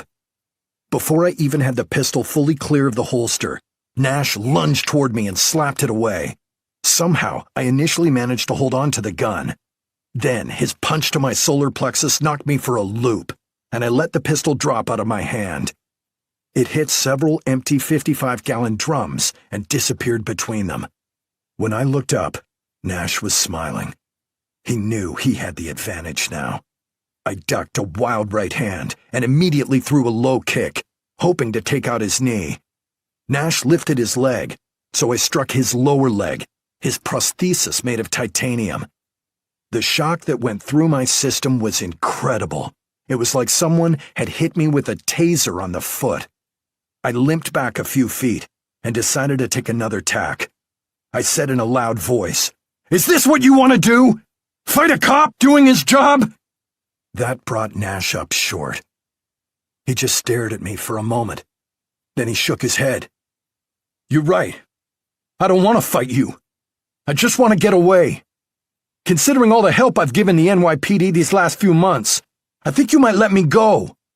You've misread the situation, and me. You're wrong. Nobody appreciates what you've done these last few months. The cops and courts aren't doing anything to help people. Killers are let out on bond. No one cares when poor people have their money stolen by fraudsters. I still think you'll let me walk. I'll even leave my rifle over there." Nash turned his back to me. He'd made a decent point. It's tough to be a cop. I got it. I still only let Nash take 2 steps before I tackled him. When I tried to yank his wrist behind his back so I could cuff him, Nash did a little spin move on the ground, and we ended up face to face again. Then he bit me on the hand. Before I could react to the bite, he headbutted me. My nose started to pour blood. Then Nash squirmed out of my grip. He took 2 steps toward the rifle on the ground, but I was able to reach out, grab his ankle, and yank him back toward me. He was strong, and I was a little woozy. I needed help, but couldn't reach my phone. We grappled like wrestlers, until somehow I found my arms around Nash with my hands locked behind his head in a modified full Nelson. Once Nash had stopped struggling in the powerful hold, I looked up and saw FBI ASAC Robert Lincoln step around the pile of debris where Nash had hidden. Lincoln had a nasty gash on his head, and blood had soaked into his white shirt. He turned away, and I heard him say in a calm voice, "I've got eyes on Bennett. He's got Nash." As Lincoln took control of Nash and cuffed him, I sat on a toolbox to catch my breath. A few seconds later, Rob Trilling stepped around the same pile of debris, cradling the AR-15 Lincoln had given him. He took in the scene with Nash lying face down on the shale rock ground, and me sitting a few feet away. Trilling looked at me and said with a deadpan delivery, "See? I told you I wasn't the shooter." Chapter 107. As soon as we took Darnell Nash into custody, I wondered when politics might jump up and slap me in the face. I was surprised that Robert Lincoln didn't object when I announced we needed to take Nash to One Police Plaza to be interviewed. In fact, the FBI ASAC asked if he could come along. The NYPD headquarters houses some operational units, as well as most of the administrative offices. It's not set up for prisoners or interviews, but I figured this would qualify as a special circumstance. It wasn't hard to slip in through a back door with the prisoner and commandeer an empty office. Rob Trilling made sure Nash was comfortable. He grabbed him a bottle of water and a package of crackers with peanut butter. Usually officers try to be aware of prisoners' needs. It can come back to haunt a detective later if the prisoner complains about being mistreated and giving a confession under duress. In this case, I thought it was one military veteran looking after another, no matter what the circumstances. Lincoln took a seat in the corner, while Trilling and I sat in sturdy metal chairs across a table from Nash. Lincoln had been very good about accepting the fact that the NYPD was the lead on this case. The fact that the suspect was an FBI employee didn't even come up. This guy was surprising me at every turn today. We got some background and read Nash's Miranda rights. He didn't try to deny anything. I wasn't a psychotherapist. I didn't want to get into the reasons why he did what he did. After a few minutes, I asked, "Are there other victims we're not aware of?" Nash didn't answer immediately. Then he shook his head. "So, Marie Ballard was your first victim?" He nodded.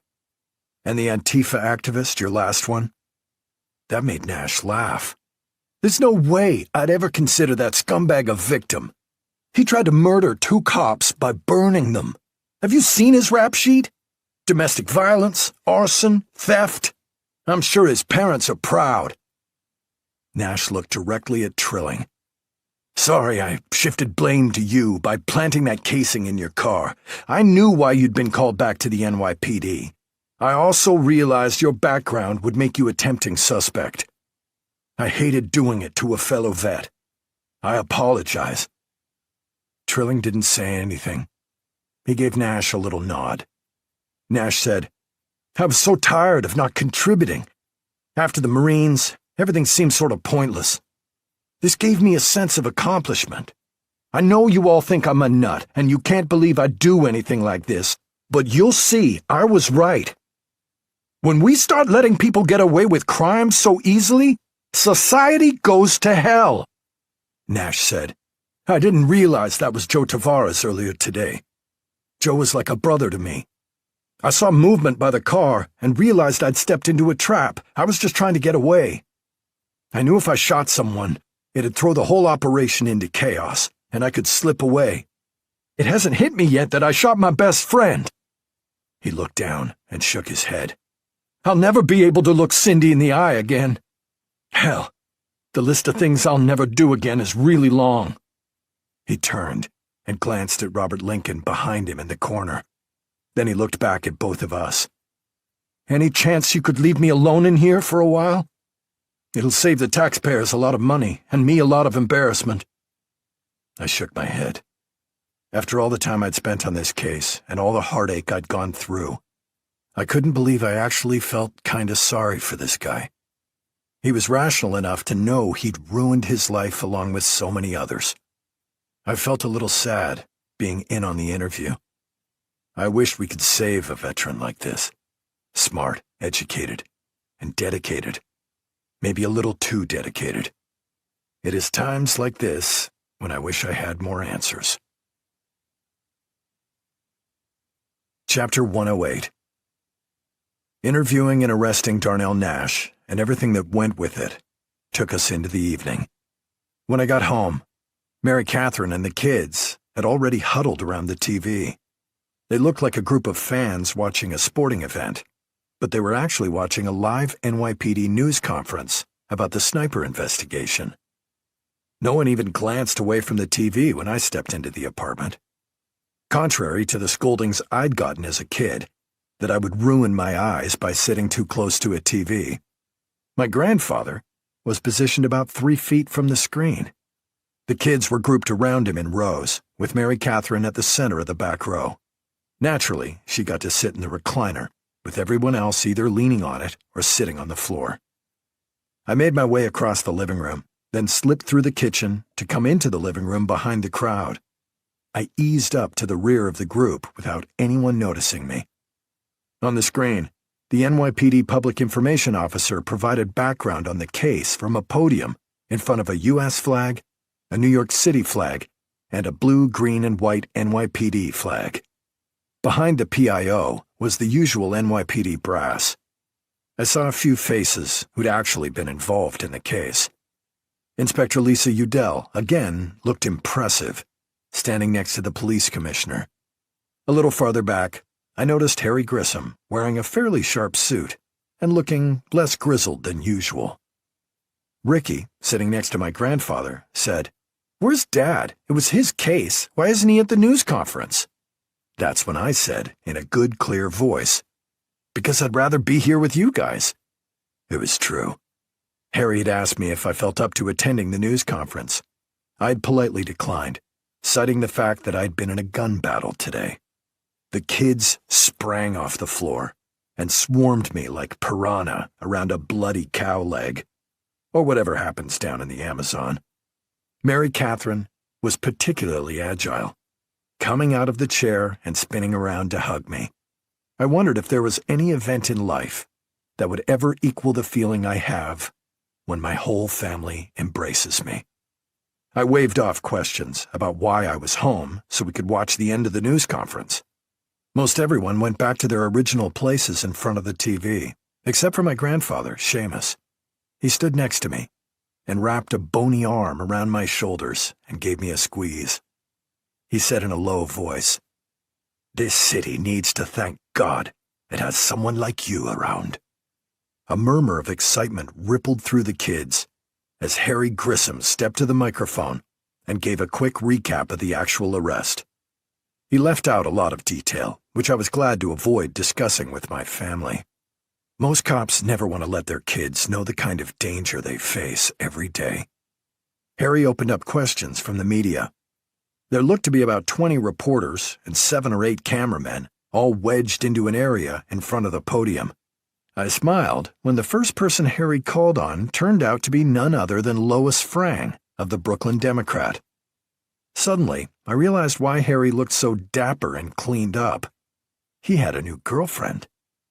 I'm sure he'd never use that phrase or even admit it, but it was clear the way he was gazing at Lois from the podium that she was more than just a reporter for a little-known newspaper in Brooklyn.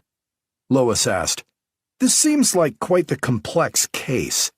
Did any one tip or piece of info break the case open?" Harry straightened at the podium and leaned toward the microphone. "We found multiple pieces of evidence that allowed us to assemble information leading to the arrest of Darnell Nash.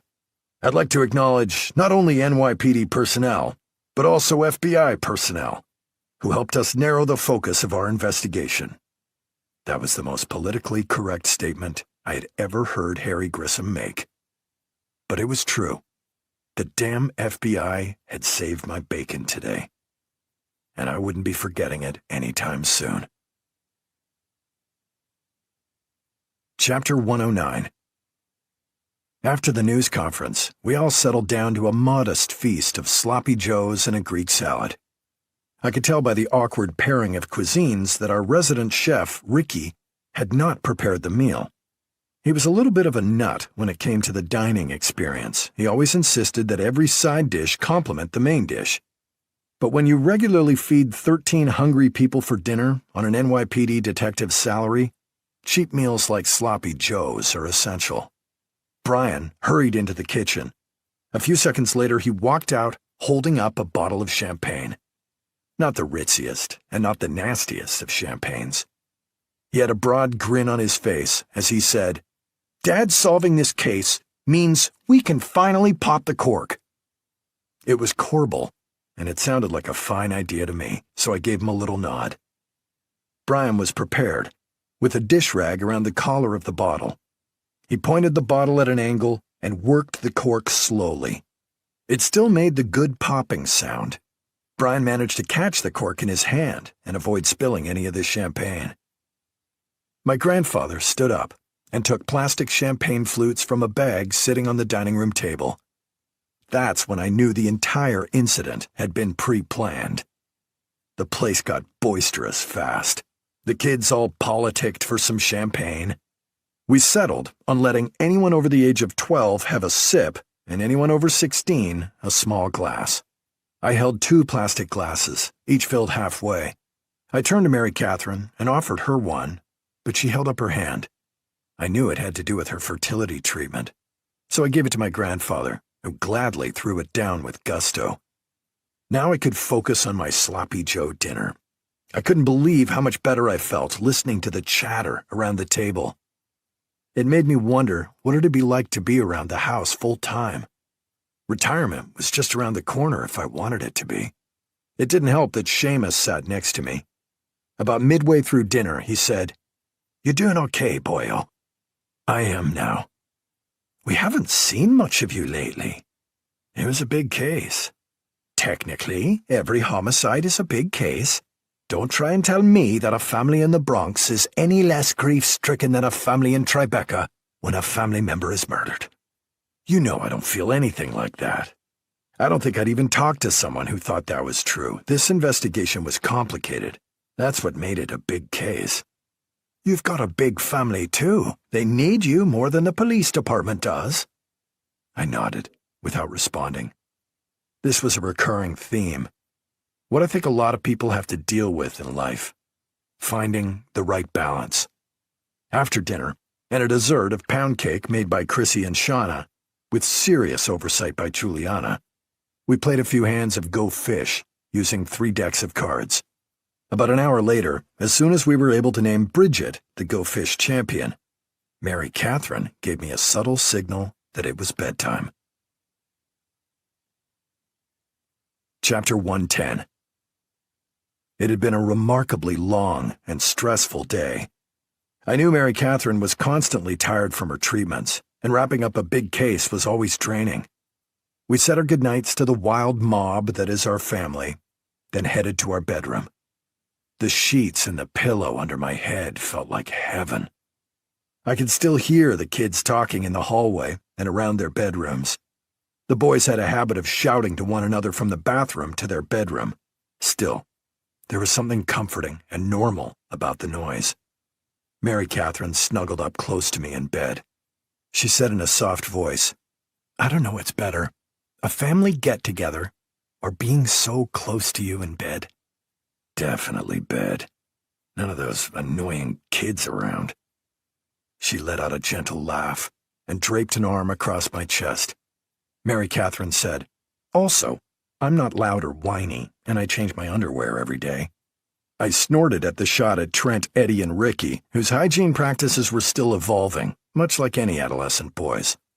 "I'm glad you have a goal, like changing your underwear every day. I think you're doing great at it." Mary Catherine gave me a little bite on the shoulder. Then I turned so I could look her in the eye and said, "How are you doing? I'm sorry I've been a little scarce. Seamus reminded me at dinner. He's a good conscience, and he's been a huge help. All the kids adore him, and he's still the only one who's heard Jane's complete speech." I asked, "And what does he think of it?" You know your grandfather. He never lets out a hint. It must be all the practice he's had keeping confessions to himself. I smiled at the idea that one had to practice to keep quiet. Mary Catherine propped herself up on her elbow. I have a secret I've been keeping for a couple of days. Oh, yeah? Yeah. She twisted in bed and grabbed something out of her nightstand. She turned and held out her hand. Just as I was about to ask, "What's this?" I took a closer look and saw the pink plus sign in the middle of the white plastic handle. It took only a moment to click in my brain exactly what I was looking at. My eyes shifted from the pregnancy test to my wife's beautiful face. All I said was, "Really?" Mary Catherine nodded vigorously. She said, "I still have to confirm it with the doctor next week. That's why I haven't said anything to anyone else yet." I tried to grasp this news. I didn't even go into the future implications, like being the oldest father at graduation, or teaching a kid to drive when my eyesight was failing. Looking at Mary Catherine, I realized how happy she was. Maybe it was partially because she didn't have to go back for any more fertility treatments, but it was much more than that. There was actual joy on her face, and the idea of a new baby rumbling around the house made me ecstatic. Mary Catherine looked at me. Finally, frustration overcame her, and she said, "Well, what do you think?" Hallelujah. "And you'll keep it a secret? From the kids? Anybody?" "This is big news. I might blurt it out." She smiled. "You Bennetts just love telling good news. And kissing beautiful women." I planted a kiss on Mary Catherine's lips. Her smile was contagious, so were her giggles. Then we laughed and hugged, and I had to say a quick prayer of thanks. Chapter 111. When I woke up the next morning, it felt like a new age had dawned. We were having a baby. I wanted to gently shake Mary Catherine awake and shout that we were having a baby. We were having a baby, my nightmare case was over, and Jane was speaking at Columbia University. I wanted to pinch myself, just to make sure I wasn't dreaming. As I flipped pancakes, Fiona shuffled into the kitchen wearing big pink bunny-shaped slippers that Seamus had bought her. She looked at me and said, "What are you smiling about?" I turned and kissed her on the forehead. "You'll be smiling too if you had kids like mine." Fiona screwed up her face and said, "You're weird, but happy." I put a little sing-song in my voice. Fiona shook her head and shuffled out of the kitchen. I took the kids to school. We even made it on time. I gave a quick wave to Sister Sheila. Oddly, for all of my ups and downs with Holy Name's senior nun, whom I had known since my own first day of kindergarten, I badly wanted to tell her about Mary Catherine's pregnancy, but I restrained myself. 40 minutes later, I strolled into the Manhattan North Homicide office still in a phenomenally good mood. Rob Trilling was at his desk. He looked up and right away said, What put that smile on your face today? "Just the way things are rolling." We chatted for a few minutes. Then I went over some notes from the case with him. Trilling looked at me and said, Robert Lincoln called me from the FBI. He said I could come back on the fugitive task force whenever I wanted. "You don't like it here? I understand if you don't like the way the sniper investigation unfolded." Trilling shook his head. I already told you I understand what it's like to do your duty no matter what. You did what you had to do. That's not the issue. He had an agitated expression on his face that I couldn't interpret. Finally, he said, I have a problem I need your help with. Coming from Rob Trilling, that made me nervous. When a guy like Trilling says he has a problem, the chances are it's fairly serious. It could be anything. I nodded and said, "All right, what's bothering you?" I need to show you in person. Can you take a quick ride with me? I nodded and followed Trilling out of the office. It was a new adventure. Chapter 112. I quickly realized that we were headed toward Rob Trilling's apartment, but I didn't ask any more questions about the problem. If he wanted to show me something, I'd see it first before I made any comments. Instead, as we drove, I came clean to him about my earlier visit to his apartment and speaking with the building's super. I also told him about going through the security tapes, looking for when he left the building during one of the shootings. At a stoplight, Trilling turned to look at me and said, "You snuck into my apartment building and tried to get George to rat me out?" I instantly felt like a shithead. I hated that Trilling interpreted it that way. I started to say, I just wanted to verify that you were not the sniper. That's when Trilling started to laugh. Maybe the first time I'd heard him really laugh out loud. He said, "Relax. I appreciate how you went about the case. I'm just messing with you." Now I was shocked speechless. I heard Rob Trilling laugh and he pranked me, all in the same day? Unbelievable. When we arrived at the building and walked up the stairs to his second-floor apartment, Trilling turned to me and said, "I'm a little surprised you haven't figured out my problem already, if you looked through those security videos." He opened the door to his apartment and ushered me inside. I heard low murmurs and conversation as the door opened, but it all stopped the instant I stepped into the darkened apartment. A TV mounted on the wall was playing some kind of kids program that spelled out simple words like cat and run. 5 women, all turned and stared at me at the same time. One was in the kitchen, 2 were watching the TV show, and the other 2 appeared to be doing yoga. They were all in their 20s with dark hair and features. I recognized one of the women. She'd walked past us while Trilling and I were outside the building speaking by his car. I looked at Trilling, and he understood my question instantly. "They're the women from the heroin operation in the Bronx. I went to their immigration hearing after we busted that William Hackford asshole who shot at us. They were going to send them to some sort of facility unless someone agreed to take responsibility and sponsor them." And that someone was you. Trilling just shrugged. I hope you understand that with 10 kids still at home, I can't take any of them. "That's not what I was asking. We're actually getting along all right. The girls know to be careful when they leave, and George, the super, thinks it's just one girl living here. They all look similar enough that he thinks they're all the same person. They're on a walking routine, so each of them gets out of the house for at least an hour a day, and they keep the place absolutely spotless." So this is why you were so vague about your alibi, and why you never wanted me coming inside. Trilling nodded. And it was one of these young ladies who told me you weren't home, and when I tried to get more information, she cut my fingers with a knife. Trilling cringed a little. He looked at the woman in the kitchen. "Aisha told me about that. I figured it was you. She speaks the best English of any of them. But they're all improving every day." I looked toward the tiny kitchen. The young woman working at the counter waved at me with a paring knife in her hand. She had a big smile. I didn't know if it was a smile of apology or a smile telling me to never come near her again. Trilling introduced me to the other women, who all had Pakistani names except the youngest. She called herself Katie. I didn't ask why. Trilling explained his biggest problem was the cramped living quarters, and that he was running out of money buying food for everyone. It took one call to my grandfather to find some agencies willing to help out with the food.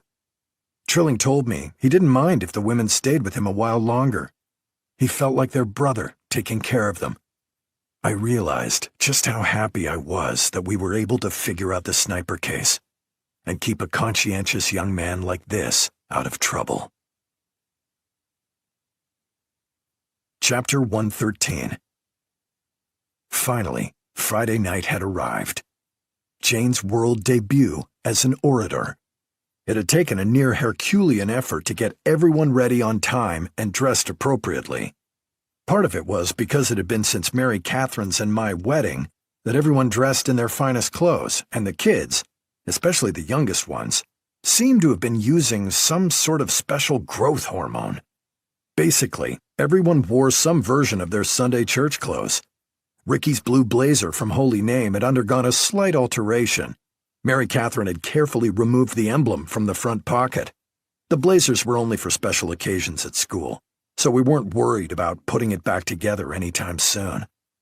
Columbia University's main campus is located in the Morningside Heights neighborhood, bordering Harlem above the Upper West Side. Jane had been with the other speakers at Havemeyer Hall since about 5 o'clock. I was excited about her speaking in this particular venue because it was the most filmed classroom in the world, showing up in movies like Spider-Man and Ghostbusters, and on more TV shows than I could count. The historic hall was 4 stories of classic stone and brickwork. The classroom's interior had a much more modern feel. The hardwood paneling reminded me of a courtroom, with a gallery supersized to hold hundreds of people. We stuck together in the lobby while we waited to catch a glimpse of Jane. People were coming and going in all directions. I kept a close eye on Shauna and Chrissy. Mary Catherine called everyone together like a quarterback in a football huddle. She spoke in a low voice, but there wasn't one kid there who didn't understand exactly what she was saying. No video games, no loud talking, and no whining. All the kids nodded. Mary Catherine added, "And have a good time." She looked up at me and Seamus and gave us a wink. Jane came through with a group of other young people. She stopped for a moment and spoke to her brothers and sisters. She gave Mary Catherine a hug and blew me a kiss from across the crowd. She smiled and gave my grandfather a thumbs up. He returned it enthusiastically. As we turned, and the first set of kids started to file into the lecture hall, I had to take a deep breath. My grandfather slapped me on the back and said, "You're okay, boyo." "Great. Trying to ground myself so I don't look like a fool. I'm just so proud of all these kids." Now you know how I felt. So many times with you. From basketball games to the NYPD Academy graduation, I know exactly what you mean. I couldn't believe the compliment my grandfather had just given me. It made the wave of emotion that much more intense. The 12 of us filled up an entire row with only one empty seat left over at the far end. I heard some of the comments from other people about the size of our family. Nothing I wasn't used to. We were pretty remarkable. The first 3 student speakers were from different high schools across the city. 2 of them talked about the environment and what we needed to do to save the earth. One young man from Regis High School talked about the benefits of volunteering in the city and all the opportunities the work can bring. I still had no clue what topic Jane had chosen for her speech. My second eldest daughter stepped confidently to the podium. My heart pounded, and I felt my face flush. I was both thrilled and terrified. I knew I'd think whatever she said or did was great, whether she was happy or not with her performance. Jane looked very mature, thanking the university and Sister Mary Margaret, her English and debate instructor. I looked down one row to see Sister Mary Margaret sitting with a couple of the other nuns from Holy Name. She had to wipe a tear from her eye. So did I. After Jane finished all her introductions and thank yous, she looked over the podium to the row of seats filled by our family. She pointed us out and introduced us to the crowd, saying, "My immediate family. I have 9 brothers and sisters, plus my father, my stepmother, and my great-grandfather. And if you can't tell by looking at us, all 10 of us siblings are adopted, proudly, purposefully. My father was born here, in the city. I have a sister who's Hispanic, a brother and sister who are black, and a great-grandfather who was an immigrant from Ireland. I'd say that qualifies us as New Yorkers as much as anything else." That earned a few snickers from the crowd. When I was researching this topic, my great-grandfather pointed me to an unfamiliar quote. "Happiness is having a large, loving family in another city." That brought a roar of laughter. Then Jane threw in, "That's from someone named George Burns, a great philosopher, according to my great-grandfather." That earned laughter from anyone old enough to know that George Burns had been a comedian. I don't know if most people have an idea of what adoption is like, but my brothers and sisters and I are closer than most blood relations. We're all from different backgrounds. In fact, I think I was adopted from Scandinavia." Seamus leaned into me and said, "She's killing. She's as good as Dennis Leary." Jane continued, "Our family is a microcosm of the city. Each of us is different, but in order for things to run smoothly, we all have to work together." She looked directly at me and beamed. "My father made sure each of us understood the importance of democracy. We vote on important issues. I have to admit that my father gets 2 votes, so he straddles the line between democracy and dictatorship." She had the crowd eating out of her hand. "It's all the things my siblings and I have in common, not our differences, that are important. Just like the people who live in the city. We have to look past our personal prejudice to try and understand people with different perspectives. It's not only the different perspectives from my family that help me. It's also the love and support they give me. The fact that every single one of them is in the audience tonight means so much to me. It also means that I can look out into the audience at any event where I speak and know that when my family is present, I'll always get applause from at least a quarter of the attendees." She paused politely for the chuckling and laughter rippling through the audience. Jane said, "We yell and argue, then compromise. It's how we keep moving. No one hates someone for their opinion. No one ignores the others. Just like New Yorkers, we're a big, wonderful family. As Maya Angelou said, I sustain myself with the love of family." Jane made it a point to look quickly but directly at our entire row. "In closing, I want to look at my family and say, you mean more to me than anything else. Thanks for always supporting me." Mary Catherine used a tissue to wipe her eyes, then blow her nose. Next to me, my grandfather did the same, only not nearly as quietly. The crowd applauded, loudly. First, our entire row stood up. Then a number of others followed our example. I couldn't hold it in any longer, and I started to cry. Jane came off the stage and joined the family. She sniffled as she said, "You guys are the best. I couldn't imagine anything better than tonight." Then I said without thinking, "I can think of one thing." When everyone turned to me, I said, "Mary Catherine is pregnant." I avoided her scowl as I looked at the astonished faces of my family. A cheer rose up. We huddled around Mary Catherine, everyone giving her a hug. Jane ended up next to me near the end of the line. She looked at me and said, "Really, Dad? You had to tell us tonight, on my night?" "I'm sorry, sweetheart. It just slipped out." A smile swept across her face. "I know, and I love it.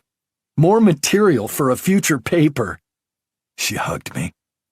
I was having a pretty damn good day.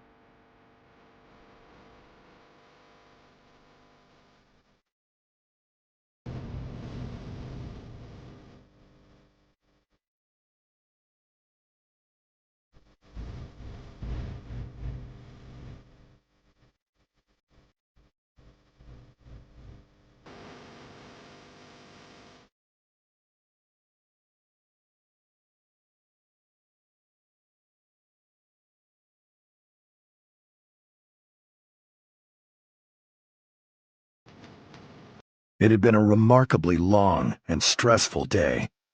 I knew Mary Catherine was constantly tired from her treatments, and wrapping up a big case was always draining.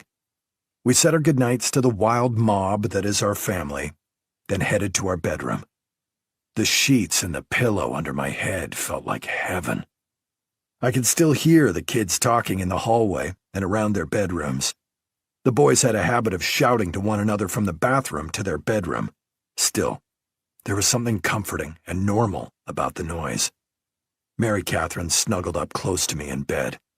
She said in a soft voice, "I don't know what's better, a family get-together or being so close to you in bed." "Definitely bed. None of those annoying kids around." She let out a gentle laugh and draped an arm across my chest. Mary Catherine said, "Also, I'm not loud or whiny, and I change my underwear every day." I snorted at the shot at Trent, Eddie, and Ricky, whose hygiene practices were still evolving, much like any adolescent boys. "I'm glad you have a goal, like changing your underwear every day. I think you're doing great at it." Mary Catherine gave me a little bite on the shoulder. Then I turned so I could look her in the eye and said, "How are you doing? I'm sorry I've been a little scarce. Seamus reminded me at dinner. He's a good conscience, and he's been a huge help. All the kids adore him, and he's still the only one who's heard Jane's complete speech." I asked, "And what does he think of it?" "You know your grandfather. He never lets out a hint. It must be all the practice he's had keeping confessions to himself." I smiled at the idea that one had to practice to keep quiet. Mary Catherine propped herself up on her elbow. "I have a secret I've been keeping for a couple of days." "Oh, yeah?" "Yeah." She twisted in bed and grabbed something out of her nightstand. She turned and held out her hand. Just as I was about to ask, "What's this?" I took a closer look and saw the pink plus sign in the middle of the white plastic handle. It took only a moment to click in my brain exactly what I was looking at. My eyes shifted from the pregnancy test to my wife's beautiful face. All I said was, "Really?" Mary Catherine nodded vigorously. She said, "I still have to confirm it with the doctor next week. That's why I haven't said anything to anyone else yet." I tried to grasp this news. I didn't even go into the future implications, like being the oldest father at graduation, or teaching a kid to drive when my eyesight was failing. Looking at Mary Catherine, I realized how happy she was. Maybe it was partially because she didn't have to go back for any more fertility treatments, but it was much more than that. There was actual joy on her face, and the idea of a new baby rumbling around the house made me ecstatic. Mary Catherine looked at me. Finally, frustration overcame her, and she said, "Well, what do you think?" "Hallelujah." "And you'll keep it a secret? From the kids? Anybody?" "This is big news. I might blurt it out." She smiled. "You Bennetts just love telling good news. And kissing beautiful women." I planted a kiss on Mary Catherine's lips. Her smile was contagious, so were her giggles. Then we laughed and hugged, and I had to say a quick prayer of thanks. Chapter 111. When I woke up the next morning, it felt like a new age had dawned. We were having a baby. I wanted to gently shake Mary Catherine awake and shout that we were having a baby. We were having a baby, my nightmare case was over, and Jane was speaking at Columbia University. I wanted to pinch myself, just to make sure I wasn't dreaming. As I flipped pancakes, Fiona shuffled into the kitchen wearing big pink bunny-shaped slippers that Seamus had bought her. She looked at me and said, "What are you smiling about?" I turned and kissed her on the forehead. "You'll be smiling too if you had kids like mine." Fiona screwed up her face and said, "You're weird, but happy." I put a little sing-song in my voice. Fiona shook her head and shuffled out of the kitchen. I took the kids to school. We even made it on time. I gave a quick wave to Sister Sheila. Oddly, for all of my ups and downs with Holy Name's senior nun, whom I had known since my own first day of kindergarten, I badly wanted to tell her about Mary Catherine's pregnancy, but I restrained myself. 40 minutes later, I strolled into the Manhattan North Homicide office still in a phenomenally good mood. Rob Trilling was at his desk. He looked up and right away said, What put that smile on your face today? Just the way things are rolling. We chatted for a few minutes. Then I went over some notes from the case with him. Trilling looked at me and said, Robert Lincoln called me from the FBI. He said I could come back on the fugitive task force whenever I wanted. You don't like it here? I understand if you don't like the way the sniper investigation unfolded. Trilling shook his head. I already told you I understand what it's like to do your duty no matter what. You did what you had to do. That's not the issue. He had an agitated expression on his face that I couldn't interpret. Finally, he said, I have a problem I need your help with. Coming from Rob Trilling, that made me nervous. When a guy like Trilling says he has a problem, the chances are it's fairly serious. It could be anything. I nodded and said, All right, what's bothering you? I need to show you in person. Can you take a quick ride with me? I nodded and followed Trilling out of the office. It was a new adventure. Chapter 112. I quickly realized that we were headed toward Rob Trilling's apartment, but I didn't ask any more questions about the problem. If he wanted to show me something, I'd see it first before I made any comments. Instead, as we drove, I came clean to him about my earlier visit to his apartment and speaking with the building super. I also told him about going through the security tapes, looking for when he left the building during one of the shootings. At a stoplight, Trilling turned to look at me and said, You snuck into my apartment building and tried to get George to rat me out? I instantly felt like a shithead. I hated that Trilling interpreted it that way. I started to say, I just wanted to verify that you were not the sniper. That's when Trilling started to laugh. Maybe the first time I'd heard him really laugh out loud. He said, Relax. I appreciate how you went about the case. I'm just messing with you. Now I was shocked speechless. I heard Rob Trilling laugh and he pranked me, all in the same day? Unbelievable. When we arrived at the building and walked up the stairs to his second-floor apartment, Trilling turned to me and said, I'm a little surprised you haven't figured out my problem already, if you looked through those security videos. He opened the door to his apartment and ushered me inside. I heard low murmurs and conversation as the door opened, but it all stopped the instant I stepped into the darkened apartment. A TV mounted on the wall was playing some kind of kids program that spelled out simple words like cat and run.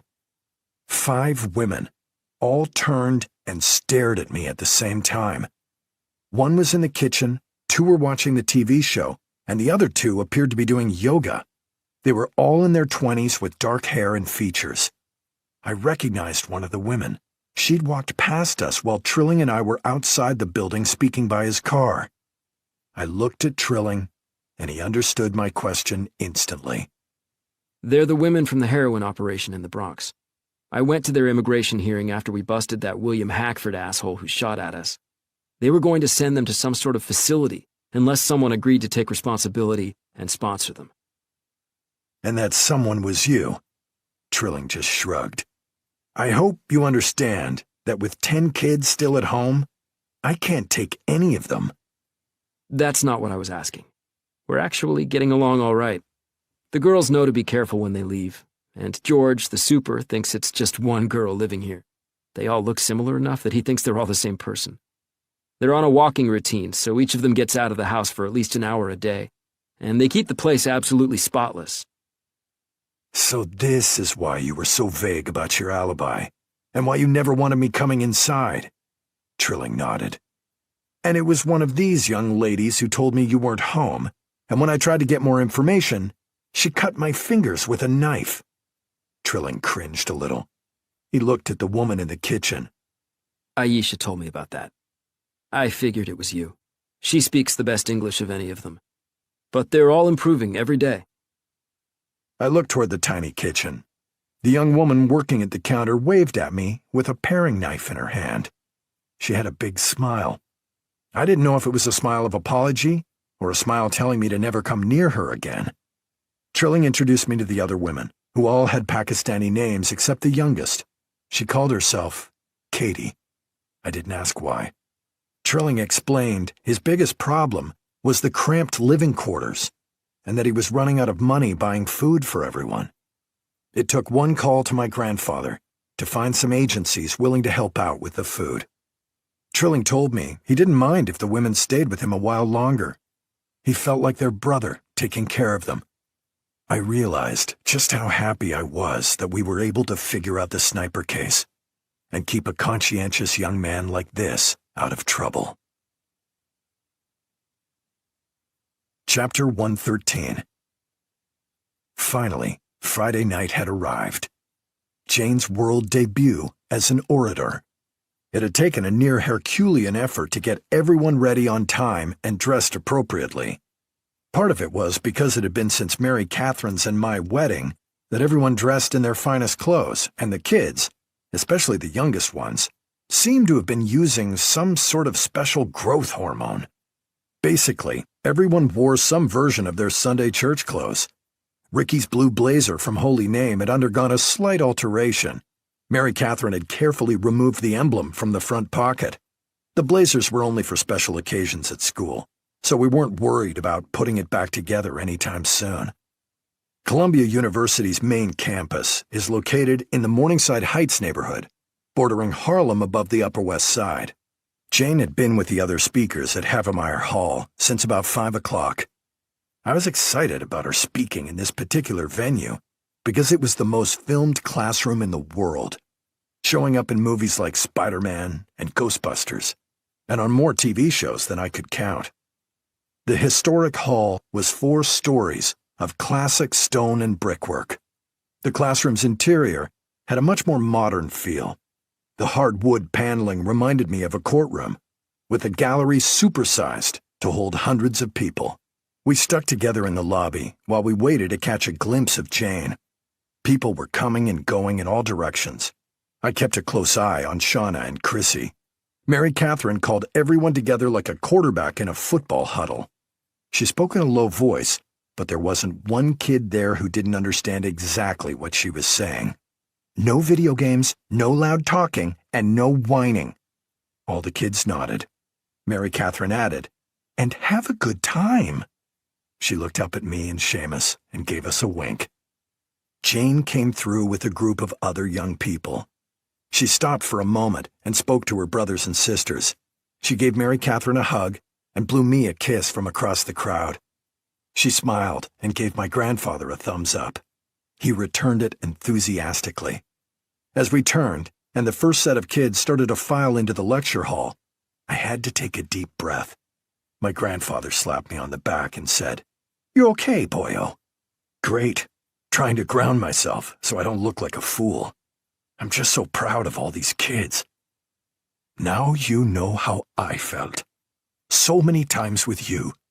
From basketball games to the NYPD Academy graduation, I know exactly what you mean.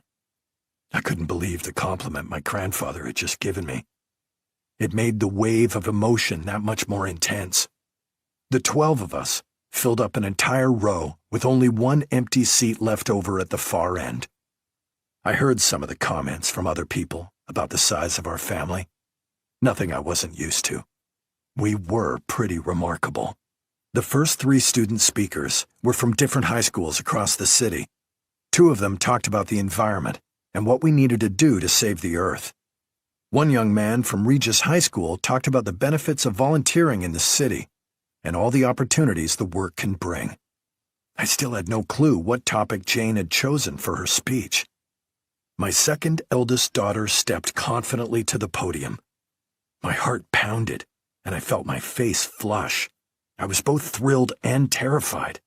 I knew I'd think whatever she said or did was great, whether she was happy or not with her performance. Jane looked very mature, thanking the university and Sister Mary Margaret, her English and debate instructor. I looked down one row to see Sister Mary Margaret sitting with a couple of the other nuns from Holy Name. She had to wipe a tear from her eye. So did I. After Jane finished all her introductions and thank yous, she looked over the podium to the row of seats filled by our family.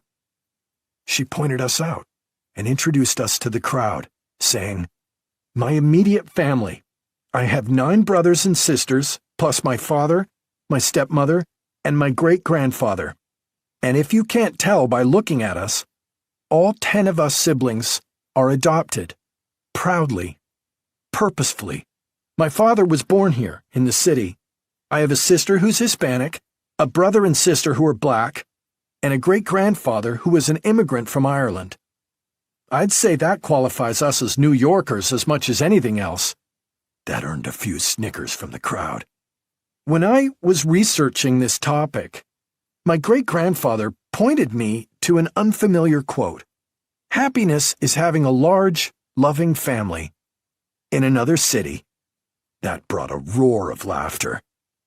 Then Jane threw in, that's from someone named George Burns, a great philosopher, according to my great-grandfather. That earned laughter from anyone old enough to know that George Burns had been a comedian. I don't know if most people have an idea of what adoption is like, but my brothers and sisters and I are closer than most blood relations. We're all from different backgrounds. In fact, I think I was adopted from Scandinavia. Seamus leaned into me and said, "She's killing. She's as good as Dennis Leary." Jane continued, "Our family is a microcosm of the city. Each of us is different, but in order for things to run smoothly, we all have to work together." She looked directly at me and beamed. My father made sure each of us understood the importance of democracy. We vote on important issues. I have to admit that my father gets 2 votes, so he straddles the line between democracy and dictatorship. She had the crowd eating out of her hand. It's all the things my siblings and I have in common, not our differences, that are important. Just like the people who live in the city. We have to look past our personal prejudice to try and understand people with different perspectives. It's not only the different perspectives from my family that help me. It's also the love and support they give me. The fact that every single one of them is in the audience tonight means so much to me. It also means that I can look out into the audience at any event where I speak and know that when my family is present, I'll always get applause from at least a quarter of the attendees. She paused politely for the chuckling and laughter rippling through the audience. Jane said, "We yell and argue, then compromise. It's how we keep moving. No one hates someone for their opinion. No one ignores the others. Just like New Yorkers, we're a big, wonderful family. As Maya Angelou said, I sustain myself with the love of family." Jane made it a point to look quickly but directly at our entire row.